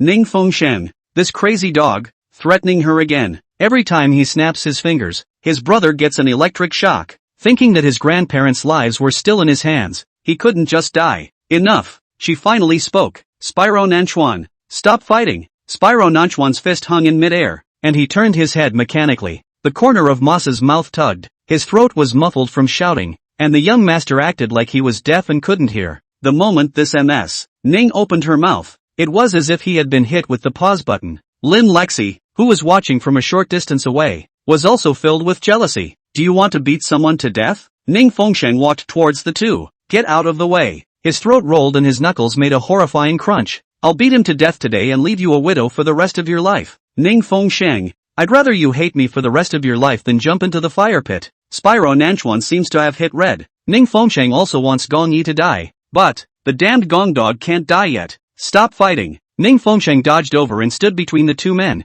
Spyro Nanchuan's eyes were red with envy. You're protecting him like that? A bastard that the Nanchuan family doesn't want? The pupils of Ning Fengsheng's eyes widened slightly as he looked at him in shock. You know very well that he has been using you to strike me. And you are nothing but a tool for him to deal with the Nanchuan family. This fire pit you have to jump? Gong Ye's eyes changed slightly, and an elusive look crossed his face. Ha! Ha ha ha ha ha. Today, I'll take the old man's place and clean up the sinful seed that should have been thrown into the garbage with its placenta more than 20 years ago. You know? Ning Fengsheng's body chilled slightly. When did? Last night. Moss sighed. That USB flash drive in Ms. Ning's bag. Young master engraved a copy a long time ago. The flash drive held the live video footage of Ning Fengsheng beating Su Dance at the warehouse, including their conversation. Spider Nanchuan didn't want to pry into Ning Fengsheng's secrets. He repeatedly endured it, and last night he couldn't hold back from reading. Oh yeah, and Gong Yi, how bad he is, has been using you to eliminate the Nanchuan Spyro. You're afraid you don't know his true identity.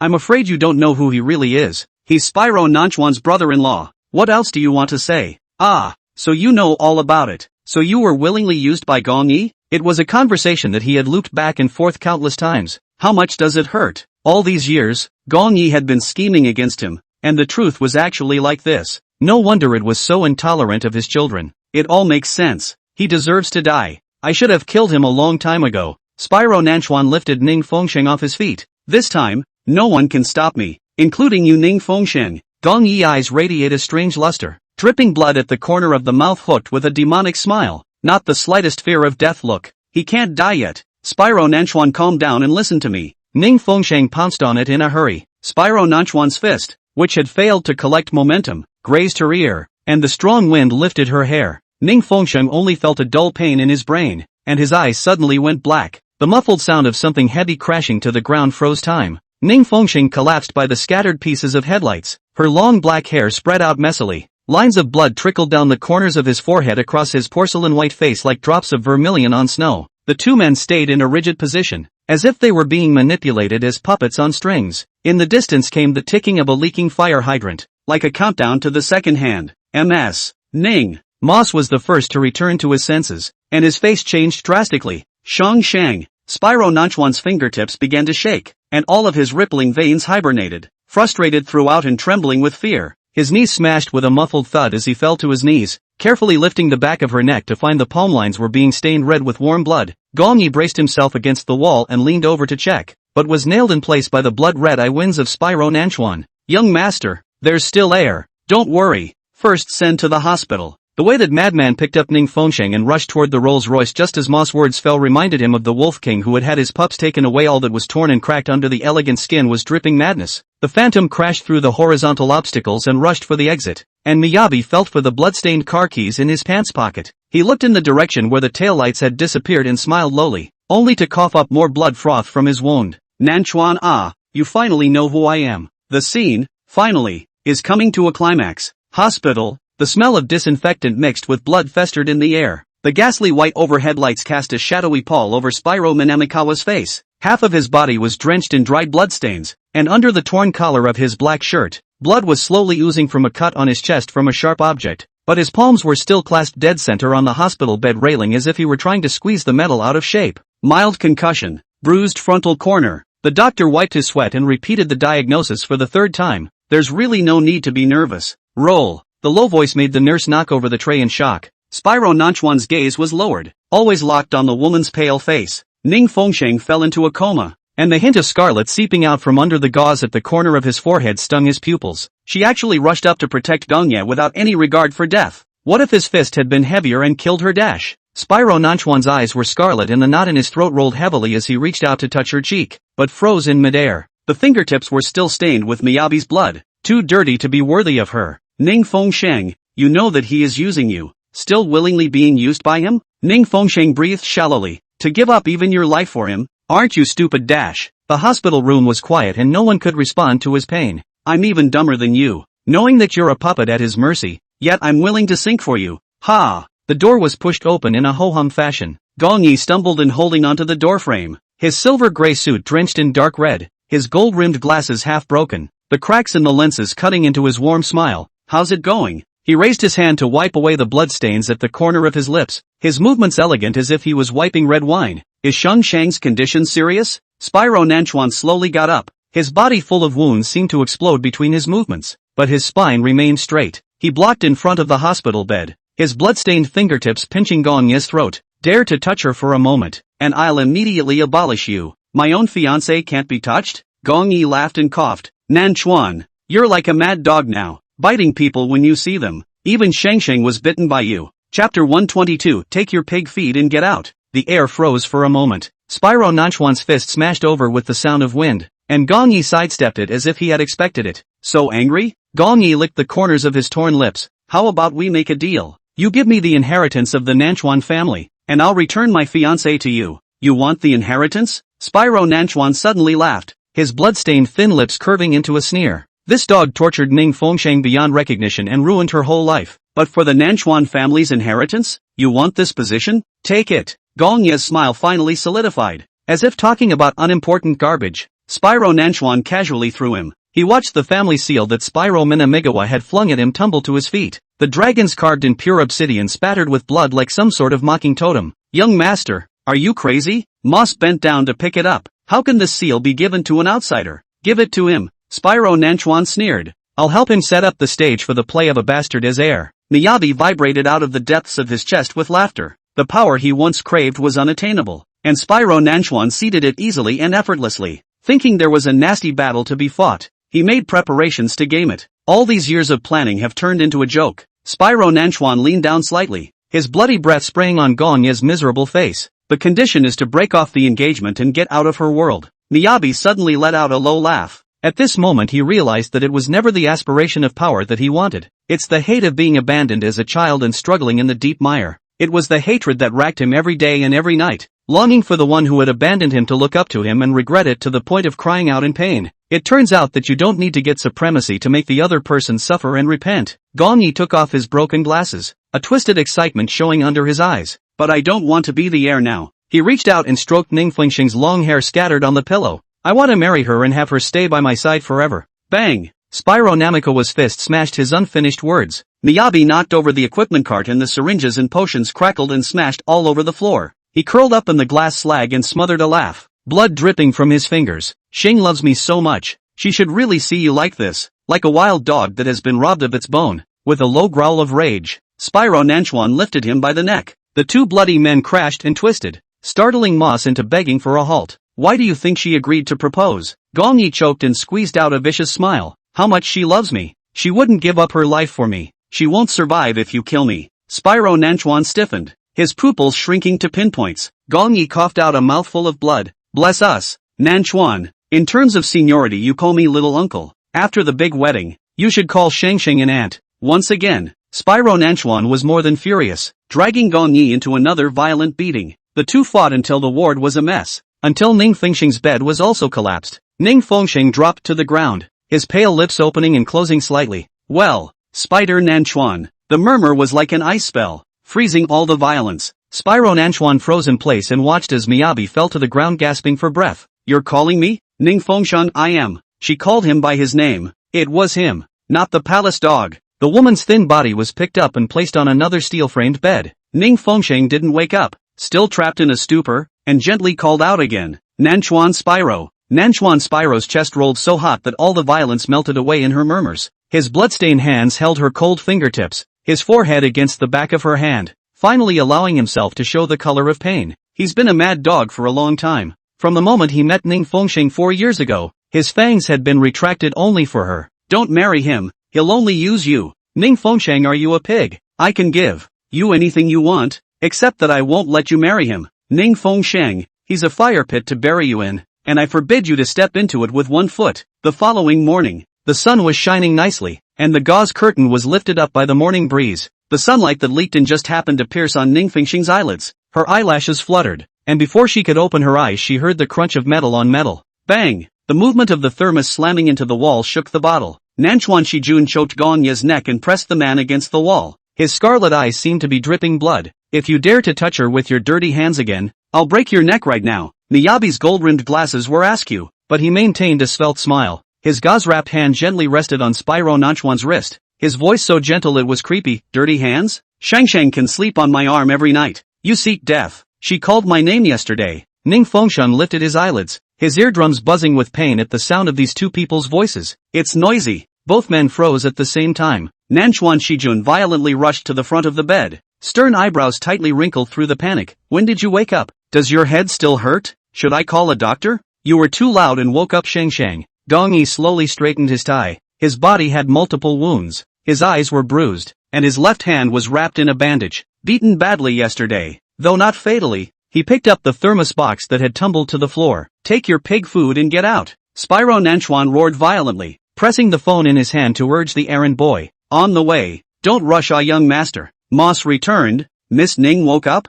Hurry up. Spyro Nanchuan glared dangerously at Gong Yi. Why don't you take your pig feed and get out? Shang, I'll feed you. Gong Yi served a bowl of chicken soup. Don't you dare feed me, I'll chop off your hand. All shut up. Ning Fengsheng propped up his forehead, his brain dizzy. Seeing you guys makes me dizzy. She was truly sky high at the moment. The memory is still stuck in the underground garage yesterday afternoon. Nanchuan Shiji knows that Gong Yi is his little uncle. It's time to change the medication. Miss. The nurse pushed the treatment cart in and took half a step back at the eerie atmosphere in the room. Both men turned at the same time. Spyro Nanchuan ripped open the cuffs of his blood-stained shirt, revealing his small, muscular arms. I'll do it. Gong Yi was already wearing medical rubber gloves, the light of his eyes behind the lenses obscure. I've studied nursing. The therapy van came crashing to the ground as the two men fought over it. Iota 4 cotton balls spilled all over the floor and pill bottles rolled away. Asterisk.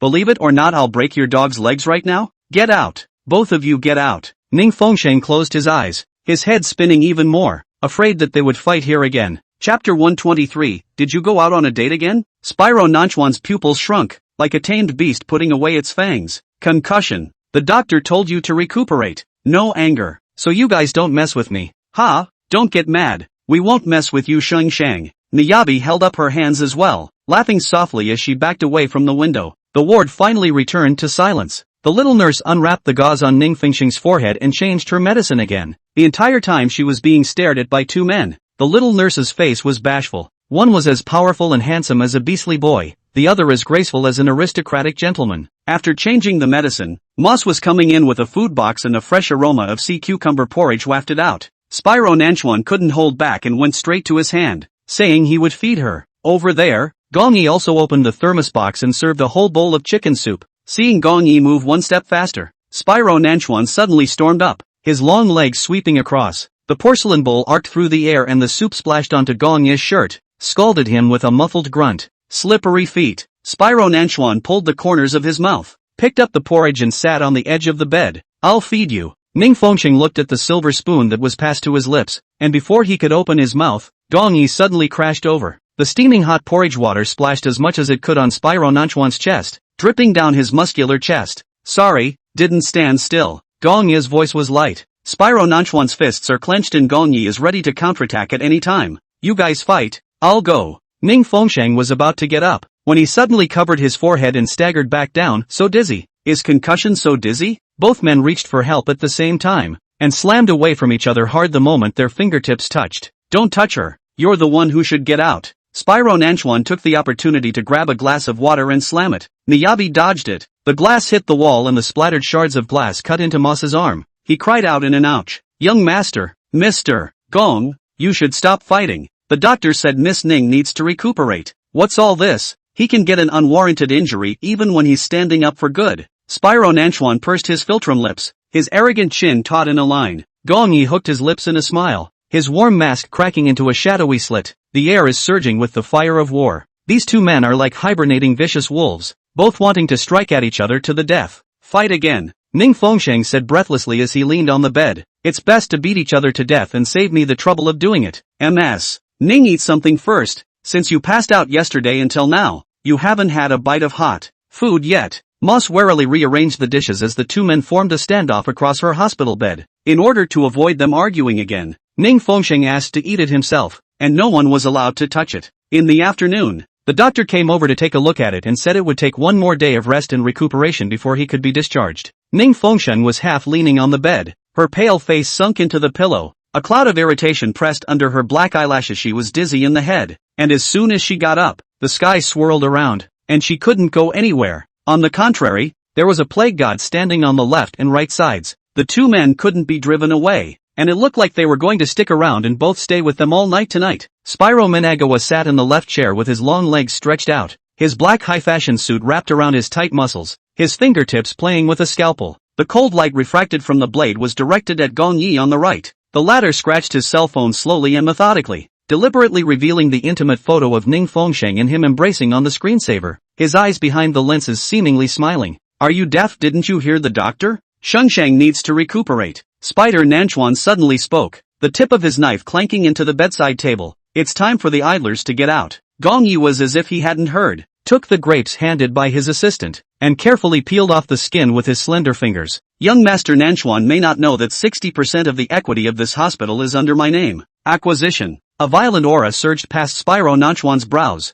Hey, yes, I'll get ready. Moss was confused. Even if young Master Nanchuan has power, it will take 2 days for the acquisition to go through the process. I'm still the biggest director now. Transfer to the hospital. Spyro Nanchuan grew annoyed. Shengsheng is dizzy when she gets off the ground. Do you have to toss her around? He handed the fussy fruit flesh to Ning Fengsheng's lips. Spider Nanchuan's quick eyes and hands. A hand crushed the grapes. The juice splashed on the corner of Ning Fengsheng's lips. Ning Fengsheng. Spyro Nanchuan's pupils constricted suddenly and he raised his hand to bring over an entire tray of grapes. She's allergic. Gong Yi laughed softly and licked the juice off his hand. Allergies? Shangs love grapes. Her favorite apple. Nanchuan Spyro grabbed the apple in the fruit basket. The cold light flashed. The peel connected to a spiral thin band. He cut the peeled apple into small pieces with slightly awkward movements. After all, peeling fruit was never an underling's job. Eat, passing the apple chunks to Ning Fengsheng's mouth. You didn't wash your hands. Eat what I peeled. 2 apple chunks with toothpicks inserted were handed to Ning Fengsheng.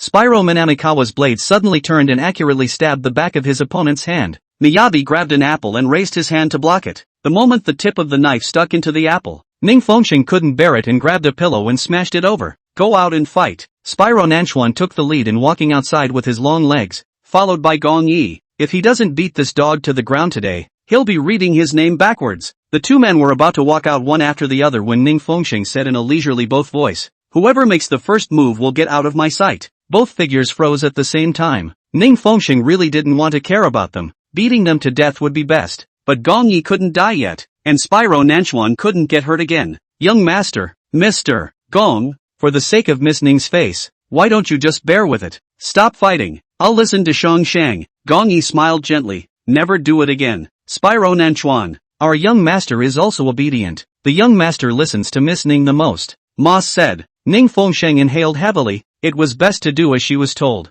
Her brain was buzzing and dizzy this day. She squinted and slept for a while, groggy and trying to sleep from the 4. When he was awakened again, he saw 2 more servants across the room, making up the hospital bed. 2 duffel bags landed next to the bed. On the floor were the man's changed shoes, and the racks hung the man's changed clothes. Ning Fengsheng only swept a glance and could tell that it was something from the Nanchuan Spyro. She'll be hospitalized until tomorrow. This man wants to move in here. The hospital bed next to Spider Nanchuan's was simple, with only Gong Ye's removed jacket. There were suspiciously 2 large footprints on that white sheet. Look at the shoe size. It's a Nanchuan Spyro stomp. Ning Fengsheng was speechless. It seemed like they were really going to stay for the night. Just where are the people? Did they go out on another date? Chapter 124. Let the doctor give you medicine for your pain. Moss poured a cup of warm water over. Young master is taking a bath. He is covered in blood, and his body stinks from yesterday until now. Ning Fengsheng nodded. Spyro Nanchuan had accompanied her all night and was covered in blood. Indeed, he hadn't been able to clean himself up. As for Mr.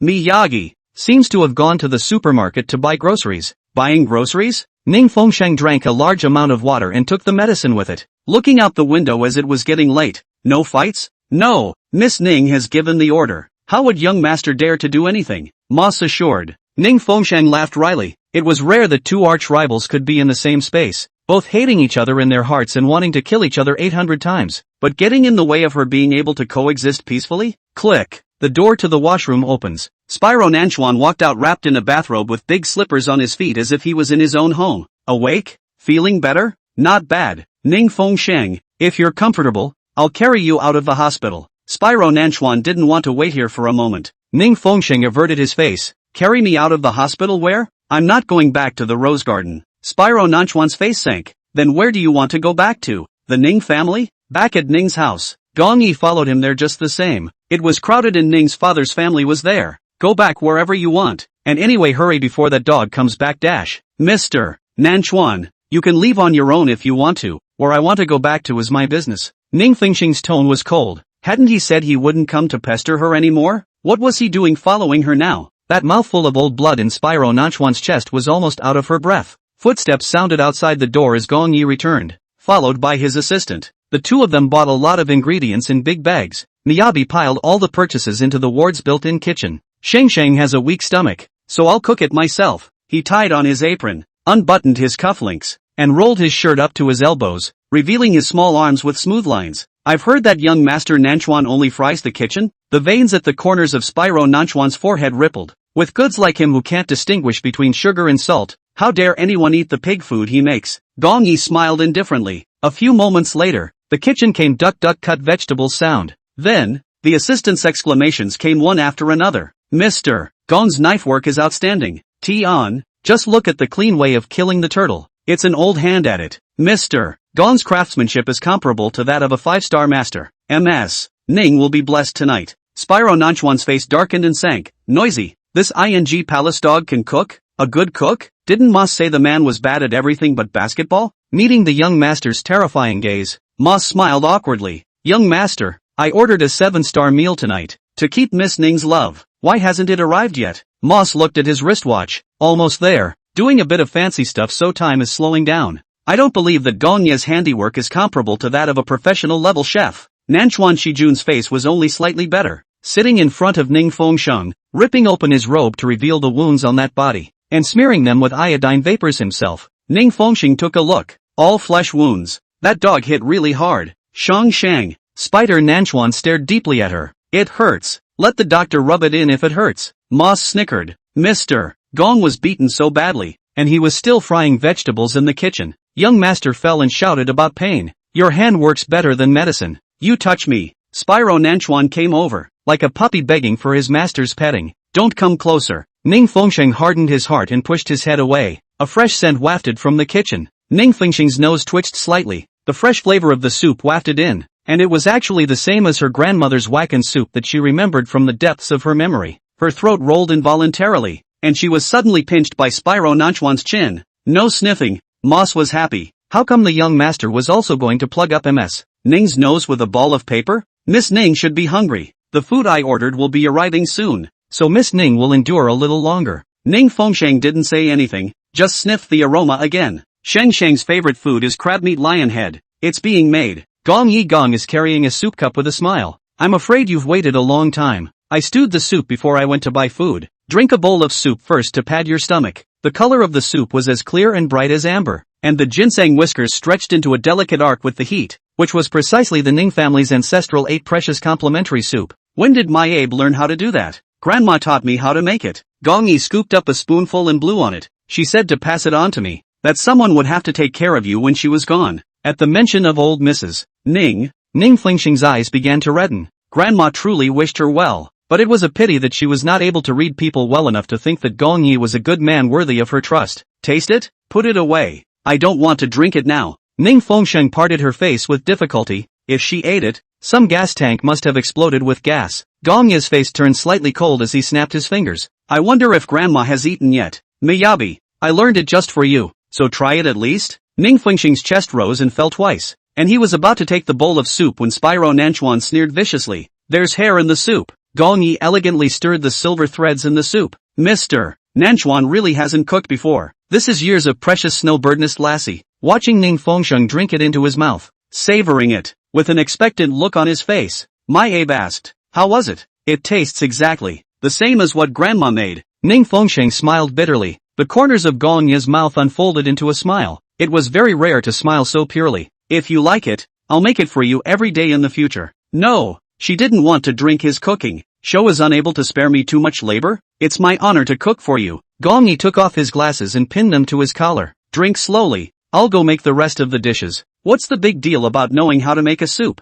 Spyro Nanchuan suddenly rushed into the kitchen. Before Miyabi could approach, he heard the sound of olive oil bursting into flames, followed by a succession of popping sounds. This guy was actually pouring ice water into a hot frying pan. Young master, Moss went in after him. In the thick smoke, Spyro Nanchuan walked out with a smoky face, holding a charred, let's call it an omelette. Ning Fengsheng's temples jumped. This man can't cook, so what's the point of trying to be a good cook? There's something wrong with this hospital kitchen. What could possibly go wrong? Ning Fengsheng was speechless. It was clearly him who didn't know how to use it. Mr. Gong, it's still your cooking that's a masterpiece. If these remaining dishes are made, and Ms. Ning tastes them, she'll never be able to leave you again. It's said that to capture a woman's heart, you have to capture a woman's stomach. Chapter 125, It's a Hug. Nanchuan Shijun listened in, his face sullen, favoring to watch Ning Fengsheng eat all of the bowl of soup. He stared at the empty bowl, his throat tightening with jealousy. It's that good? Everyone is good at something. You don't have to compare yourself to him. Spyro Nanchuan's eyes reddened with jealousy. I'll be good at it later. You don't believe me? Ning Fengsheng, I'll definitely be better at it than that palace dog. I'll be good at everything he knows. What's the point? Even if Spyro Nanchuan learned his cooking skills well in the future, she wouldn't be able to eat it. Mr. Miyagi, it smells so good. The colors and flavors are all there. No woman can stand an all-around man like you. The assistant's exclamation came again. Spyro Nanchuan couldn't hold back. Do you want to see the fireworks? Without waiting for her answer, he strides back into the kitchen. Ning Fengsheng heard the crunching sound of a porcelain plate breaking, followed by Gong Yi's suppressed roar, and finally the moment the gas valve was unscrewed. Boom! Orange-red flames raced upward as the automatic fire suppression system spewed white mist. Spyro Nanchuan calmly smoothed his slightly disheveled frontal hair and walked out, followed by Gong Yi, who was covered in black ash. In the midst of the assistant's continuous exclamations of surprise, Ning Fengsheng saw that Spyro Nanchuan's hand, which was behind his back, was sliding a lighter into his robe pocket. Looks like we can only eat coke mixed with glass slag tonight. Gong Yi removed the burnt half of his glasses and suddenly laughed softly. Shang, it's fortunate that you're married to me. Someone's level of cooking skills. I'm really afraid that I'll fry you as well. Ning Fengsheng, the night is deepening. Ning Fengsheng still had an 4-tube tied to the back of her hand, but it didn't stop her from coldly watching the two men set up a battlefield by her bedside. Would you like to hear a different kind of concert before bed? Don't want to. I'll play you the aria in S minor. Spyro Namikawa's eyebrows rose high as Matsuka wiped the violin bow as if he were wiping not a musical instrument but a murder weapon. Ning Fengsheng had always known that Spyro Nanchuan had high musical attainments and knew dozens of instruments, but have never heard him play in person. Mr. Bully plays the violin? I don't know. I'd like to hear it. Ning Fengsheng, however, had a stern face and feigned disinterest. You've been peacocking tonight. 1 minute he's on a video conference in 10 languages, pronouncing the words in a rounded tone. He's very good at it, but it's confusing to a bunch of shareholders. He'll say it, but no one else understands it, right? A moment later, he ripped off his robe and showed off his abs and body in front of her. His physique was stronger than Gong Yi's and was indeed superior. If he could compete, he hated to take it all off and compare measurements with Gong Yi. A moment later, in a display of financial strength, the left side of the building lit up with young Master Nanchuan wishes Ms. Ning's speedy recovery, and later, 30 drones spelled out a giant rose in the night sky, with a banner slowly dropping down from the center of the flower. Gong Yi and the dog family. Gong Yi, on the contrary, seemed calm, leaning against the window to watch the play. His silver-gray suit set off his increasingly scholarly and noble. Like Spyro Nanchuan, a crazy and childish opponent, I'm sure he didn't expect it. Ning Fengsheng, perk up your ears. I'm going to play. Spyro Nanchuan rested his violin on his shoulder, his chin slightly resting against it. the body of the violin reflecting his stern-side face. The moment the bow touches the strings, like the moon pouring down, he lowered his eyes, his thick lashes casting shadows under his eyes, which actually showed some gorgeous gentleness. It's elegant. It's beautiful. The Spyro Nanchuan who played was less of the usual fiery hostility, adding more reserve and temperament. Ning Fengsheng gazed at his figure. This song has not been heard, but it is not at all worse than that of a famous artist. Moss proudly boasts. Young master soloed in Vienna's Golden Hall at age 10. The young master's talent show is much more noble than waving pots and spoons in the kitchen or whatever. Young master, this tune it was made up for Miss Ning. No wonder it's called S minor. Young master is really versatile. No woman can stand a charming man like young master. That's what captures a woman's heart. Grabbing the stomach or whatever is too tacky. The corners of Ning Fengsheng's mouth tugged inexplicably. He was really super childish. Having to compete with Gong Yi? Ning Fengsheng was listening so intently that she was completely unaware of the other hot line of sight that had been gazing at her in death. Miyabi took a deep drag on his cigarette, the smoke lingering as he coughed low. Originally, he had been offended by all of Spyro Nanchuan's childish behavior tonight, completely unimpressed and uncaring to lower his tone. But when he saw that smirk at the corner of Ning Fengsheng's mouth, and saw her eyes gazing deeply into the gaze of the spyglass of Nanchuan, the eyes that were supposed to be strung out on him, adoring him obsessively, were no longer there. Instead, it was the emotion that was so thick that it couldn't be melted away as she gazed at Spyro Nanchuan. She laughed, a smile uniquely belonging to Spyro Nanchuan. Miyabi's heart plummeted in pain, like glass cracked by a hammer. In his life, he had never tried such a heartbreaking pain.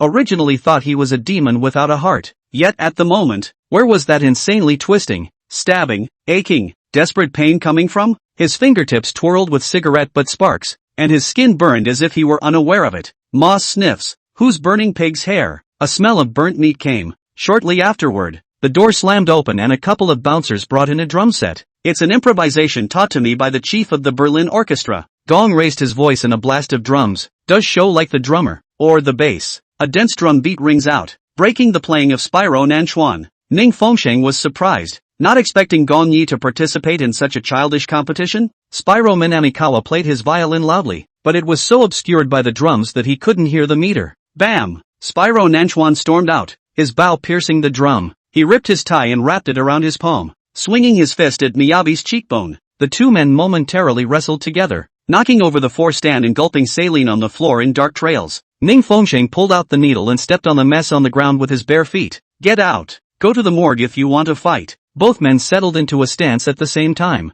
It didn't hit yet, Shun Sheng. Gong Yi squeezed out a gentle smile. Mr. Nanchuan and I. But we were just performing a hugging ritual. Moss. Spyro Nanchuan's body rippled with veins, but he pressed down his voice line. What? Can you die by hugging him? Then you'll have enough hugs, and you won't be allowed to leave until you've hugged for 10 minutes. Spyro Nanchuan? Gong Yi? Moss? How about you two take the opportunity to get married? Ning Fengsheng's head started to get dizzy again and he hurriedly sat down on the edge of the bed. I'm afraid you guys are hugging out your feelings. Remember to send me an invitation on the night of the wedding. At that, the two men simultaneously pushed away from each other with an electric shock, a few meters away from each other. Chapter 126. Didn't you hear me? She chose me. Mayab straightened his wrinkled tie as Spyro Nanchuan picked up his bow and wiped it down. The room was full of embarrassment. Ning Fengsheng shakily got up and walked towards the front, and the two men stared at each other for half a second across the mess, suddenly pulling out their cell phones at the same time. By the South Mountain Retreat. Acquisition of S.A. Mary's private hospital. Ning Fengsheng didn't leave the hospital room and went into the restroom. Hearing the door unlock, both men rushed over at the same time and guarded the doorway. Bastard dog, don't want to die before it's too late. Get out of my sight. Spyro Nanchuan lowered his voice, unable to bear it. Gong Yi leaned back against the wall with a false smile and responded. I'll leave, but I'll have to take my fiancé with me. He's in love with her. Nothing about revenge. He's been deeply in love with her for a long time. It was only once that he had been reckless and emboldened by her love. When he learns that he is going to lose her love, he hurts so much that his heart breaks. It was unimaginable to imagine a situation where the woman who had been following him since childhood, Gong Yi brother long and Gong Yi brother short, chasing him step by step, was going to disappear from his world forever. He couldn't live without her. The morning light pierced through the clouds and cast dappled shadows. Spyro Nanchuan leaned against the window, his black high-fashion suit wrinkled beyond recognition, his tie hanging loosely around his neck, but he still couldn't hide his thrillingly handsome beauty. Been up all night, like a simmering hawk. Mr. Miyagi, it's time to change your medication. The assistant held the gauze in her hands and wanted to speak. Shoo, Don't wake the soundly sleeping kitten. Gong Yi shrugged off the blood-stained bandage, his eyes fixed on the figure in the hospital bed. He hadn't slept much either, and his eyes were covered with scarlet blood. This night, in addition to Ning Fengsheng's sleep extraordinarily sweet, the two men, each with his own mind, faced off until dawn. Daylight. Ning Fengsheng woke up. Nanchuan Shiji was standing by the bedside, stopping her infusion tube, his slender fingers rubbing over her scattered hair if they seemed to be there. Seeing her open her eyes, the man glared like a beast that smelled blood. Does your head still hurt? Ning Fengsheng shook his head, feeling much better. Discharged today. The corner of his mouth quirked up. Where do you want to go when you get out of the hospital? I'll buy a nursing home and send you there for a retreat? Shang, wash your face first. Gong Yi called for face washing water from the washroom, mist curling and steaming. You want to burn her? The water is just the right temperature. Miyabi put her hand into the water basin to test the temperature. Spyro Nanchuan took the opportunity to snatch the towel from the basin, ready to wring it out and wipe Ning Fengsheng's face. Miyabi didn't react too badly, grabbing the other end of the towel, water stains dripping through both men's hands. Let go. Spyro Nanchuan clenched his teeth. Just you are worthy of wiping Xingxing's face? Gong Yi smiled softly. Naturally, it is the husband who serves her. I've scrubbed it many times. I'm more experienced than you. Then it's just about time for me to learn more. You really don't seem to want these hands. I'm the one who made the wash water. And Mr. Namikawa is so fond of robbing things? Ning Fengsheng looked at the two men with swords drawn, and suddenly felt ridiculous. 2 days ago they had hated each other to death, but now they were fighting for the right to wring her towel. I'll do it myself. She had just reached out when Spyro Nanchuan clutched her wrist. He snatched the towel viciously and half-kneeled in front of the hospital bed, not caring that his expensive suit pants were stained with water. The towel gently wiped her face clean, then grabbed her hand and wiped her fingertips, from thumb to pinky, like she was treating a fragile, precious object. You're still sick. What's the point of trying to be strong? Gong Yi wasn't idle either, leaning down to lift Ning Fengsheng's ankles, his socks wrapped around her cold skin. Xingxing's feet are cold. Spyro Nanchuan slammed the used washcloth on that decrepit face. Surnamed Gong, do you think I'm dead? Miss Ning, the discharge procedures have already been completed, and young master's car is already parked outside. Moose's gaze signaled. Looking out the window, 10 car dragons lined up in the clearing, bodyguards in full gear, drawing stares from the hospital. Miss Ning, Mr. Gong's car is also ready, the assistant reminded. Sure enough, to the far left of the line of cars, there was a low-profile luxury car parked. Ning Fengsheng furrowed his brows. No wonder, he saw them fighting early in the morning. These two men are waiting for her to make a choice about getting out of the hospital. Is your head still spinning? I'll carry you? Spyro Nanchuan leaned down and pressed one hand against the bed rail. Shengsheng should naturally be held by me. Gong Yi straightened his cufflinks and smiled gently. Bastard, get out of here. Ning Fengsheng lazily lifted her eyelids and watched as two men who looked like gods tore through their elegance and decency for her, fists and feet about to strike. Are you still leaving? Want another beating? You two haven't slept all night? Ning Fengsheng looked at the two men's tired faces and bloodshot eyes. How can you sleep? Both are afraid to sleep too much, and when they wake up they will have their home stolen. Pick one. Gong Yi suddenly spoke. Let Shengsheng choose. She must have chosen me. Spyro Nanchuan stared at her nervously, his eyes churning with horror. Gong Yi opened his arms toward her. Shengsheng, let's go home. Ning Fengsheng's nails sank deep into his palm, hesitated for a moment, slowly raised his hand, and the moment his fingertips were about to touch the arm of the spyglass of Nanchuan. Grandma says she misses you. Would it be okay if we went to see her old man together? Ning Fengsheng's movement suddenly turned, his gaze skimming over the back of Spyro Nanchuan's ripplingly bruised hand and landing in the crook of Gong Yi's outstretched arm. She lowered her lashes, the fine shadows hiding the ripples under her eyes. Please,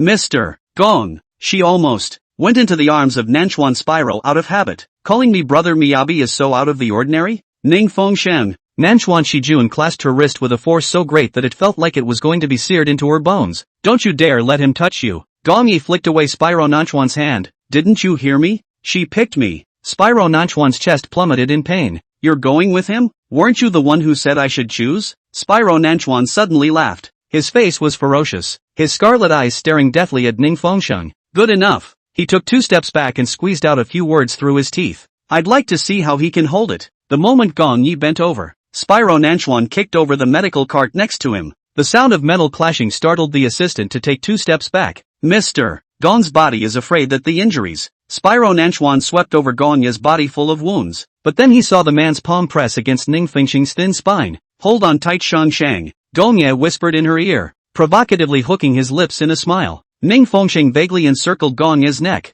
an action that made Spyro Nanchuan's temples jut, not daring to look at the man again. Let's go. Spyro Nanchuan's entire body swayed as he watched Miyabi hit the ground and pick up his prized possession. Chapter 127, Forever and Ever. Death as a Boundary. He followed 3 paces away, watching her snuggle into Miyabi's arms, her pale side resting on the man's shoulder. Bang! Spyro Nanchuan slammed his fist against the wall, blood dripping down his fingers. Moss scrambled to pull out his handkerchief, but froze in place at the shadowy look in his eyes. Miyabi was in severe pain, and blood was seeping from the bandages on his chest and waistline. Large globs of sweat slid down the bridge of his nose as he turned blue with pain. Ning Fengsheng said coldly, "Put me down if you can't hold me." Not letting go, he sucked in his breath in pain. Shang Shang, in this life I will not let go even if I die of pain. The sunlight outside the hospital's revolving doors stung the eyes. Ning Fengshan listened to the sound of footsteps following closely behind him. You said you'd let go of Spyro Nanchuan. You don't mean what you said. The assistant pulled open the door of the Bentley. Gong Yi carefully put into the back seat, turned around and was choked and pressed against the door by Spyro Nanchuan. You think you've won? He laughed coldly. I'll run you over if you drive down the road. Nanchuan Spiker. Ning Fengsheng held the car door, squinting slightly from the sunlight. Go back to your own home. Spyro Nanchuan's fingers abruptly loosened, and his heart suddenly ripped. You're kicking me out? Stop following me. I'm getting married. I'm going to get married. She spat out these 5 words in a soft voice, hovering in his ears as if they had an echo. Spyro Nanchuan trembled in pain, but the corners of his mouth pulled out a twisted smile. Do you think I care to follow you? He sucked in a big breath of pain, his eyes sweeping over the empty waist under her loose hospital gown, vicious words spilling out of his mouth uncontrollably. After all, the palace dog loves to pick up what others don't want. Yes, I'm the one you don't want, and since you threw me away, don't presume to pick me back up again. The cold wind rolled around her voice and poured into Spyro Nanchuan's chest, stabbing his internal organs with blood. Nanchuan, come to the wedding. Gongya laughed softly, leaning against the car door and grinning like a victorious gesture. If you come, I'll definitely welcome you. The corners of Ning Fengsheng's mouth twitched as he tried his best to squeeze out a bitter smile. Spyro Nanchuan's soul was torn out in an instant. Congratulations, he heard his own hoarse voice. Remember to hire a few extra bodyguards before the wedding turns into a funeral dash. The Bentley sped away, her pale beauty reflected in the rearview mirror, broken like a rose ravaged by the elements. Spiker Nanchuan, don't follow me here again. A different path is the most beautiful arrangement of fate. Ning Fengsheng trembled as he pulled out depression pills from his bag and stuffed 2 of them down his throat. At night, the whole city is drenched in scarlet neon. The skyscraper's LED screens cycled through the same news story. The Gong Yi, the president of the Gong Group, and Ning Fengsheng, the daughter of the Ning Group, will hold the wedding of the century next month. In the scene, antique wedding dresses worth $300 million are meandering and spreading. Tens of thousands of pink and purple hydrangeas are piled up to form a flower gate, and the whole private island is arranged into a huge sea of flowers under the lens of helicopter aerial photography. Mr. Miyagi is such an obsessed man. 2 white-collar workers with exquisite makeup stopped by. I heard that even the pearls on his wedding dress were flown in overnight from the Persian Gulf. The glass window reflected the shadowy face of Spyro Nanchuan. He loosened his tie, his muscles tightening under his dark printed suit, his knuckles pinching the newspaper with a tiny crack. Gong Group's CEO throws tens of billions to marry Ning's daughter. The wedding of the century will be held at S.A. John's Cathedral. He suddenly raised his foot and kicked over a trash can on the side of the road, startling pedestrians into a panic. The cold wind rolled up the newspaper, which happened to stick to his shiny leather shoes, and the picture of Ning Fengsheng embracing Gong Yi was crushed into the sludge. What's a dog pretending to be affectionate? The sky roared as dozens of helicopters flew by in formation. Gift bags wrapped in red envelopes and wedding candies were randomly scattered and fell on nearby tarmac, trees and lawns. Each gift bag came with a hot-stamped letterhead printed with a side view of Ning Fengsheng being held in Gong Yi's arms. He had deliberately chosen an old photo of her smiling like a flower in his arms. The letterhead was an imprint of Gong Yi's own handwriting. I invite you all to witness, Mr. Gong will unseal his love tonight. I love you, Shang Shang, forever and ever, with death as my boundary. Miss Ning Fengsheng and Mr. Gong Yi. Mr. Miyagi spilled money. Crowds pushed and shoved their way into the streets. The helicopter swept past the skyscraper, the hatch wide open to spill silk gift bags downward. People reach out to grab and snatch the gift bags, which contain a share of red envelopes of different sizes. It is reported that the smallest red packets have 520. The largest red packet is in the tens of thousands and has not been unwrapped yet. Spiker Nanchuan's Rolls-Royce ghostly glides across the bund. In the rear-view mirror, Gong Yi's wedding billboard was being hung by workers at the top of the building, a giant portrait of Ning Fengsheng 10 stories high, with a snow-colored wedding gown outlining a rose pattern, and a line of words carved under the hem of her dress. Love is not a battlefield. Winning is not an honor. Shang, in front of you, I am willing to lose. Deep in the tavern. Thick darkness wrapped around the bitter scent of whiskey. Spyro Minamikawa sank into the shadows of the card table, his fingers rubbing his lighter. The sound of metal opening and closing tangling with the snickers from next door. TSK, who in the circle doesn't know that Mr. Gong plays with flowers and changes his women more often than his socks? I heard there's a museum of exes going on. The man shook his glass, tongue in cheek, framing all the lingerie of the women they've slept with and exhibiting it in a glass case. Ha ha,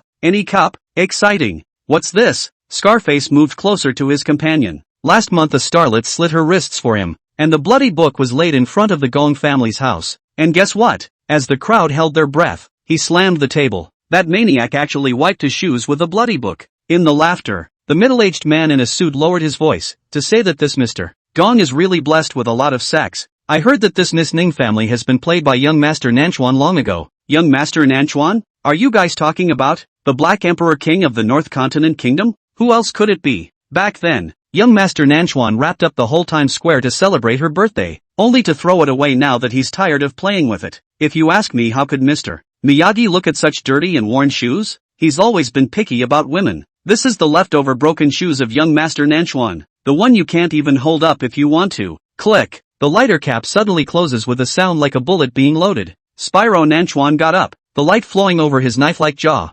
Expensive handmade leather shoes crushed through the wine stains on the floor and stopped 3 meters from the group. He undid his cufflinks and took off his wristwatch. Go on. The voice sounded like it came from hell. Broken shoes? The man in the suit turned his head drunkenly, sobering up most of his drink the moment he saw the man. Chapter 128. The treasure was stolen by Miss Ning. Those dark blue eyes glowed with the cold light of a beast, as if they would pounce and bite his throat off in the next second. You who? The wineglass in Scarface's hand crashed to the ground with a thud, but even faster was a cold silver light. Spyro Nanchuan copied the champagne knife from the ice bucket and pressed the tip against the knot of the man in the suit's throat. Who did you just say was dirty and broken? How ridiculous. He's the only one in the world who can call her dirty. How dare these ants? How dare they? The whole bar was as dead as a graveyard. I was wrong. This master spare my life. The man in the suit's legs trembled. It was Mr. Gong who said that Miss Ning had been conditioned by him. The knife flashed and abruptly pierced through the back of his hand, nailing that hand to the solid wood wine table. In the midst of a miserable scream,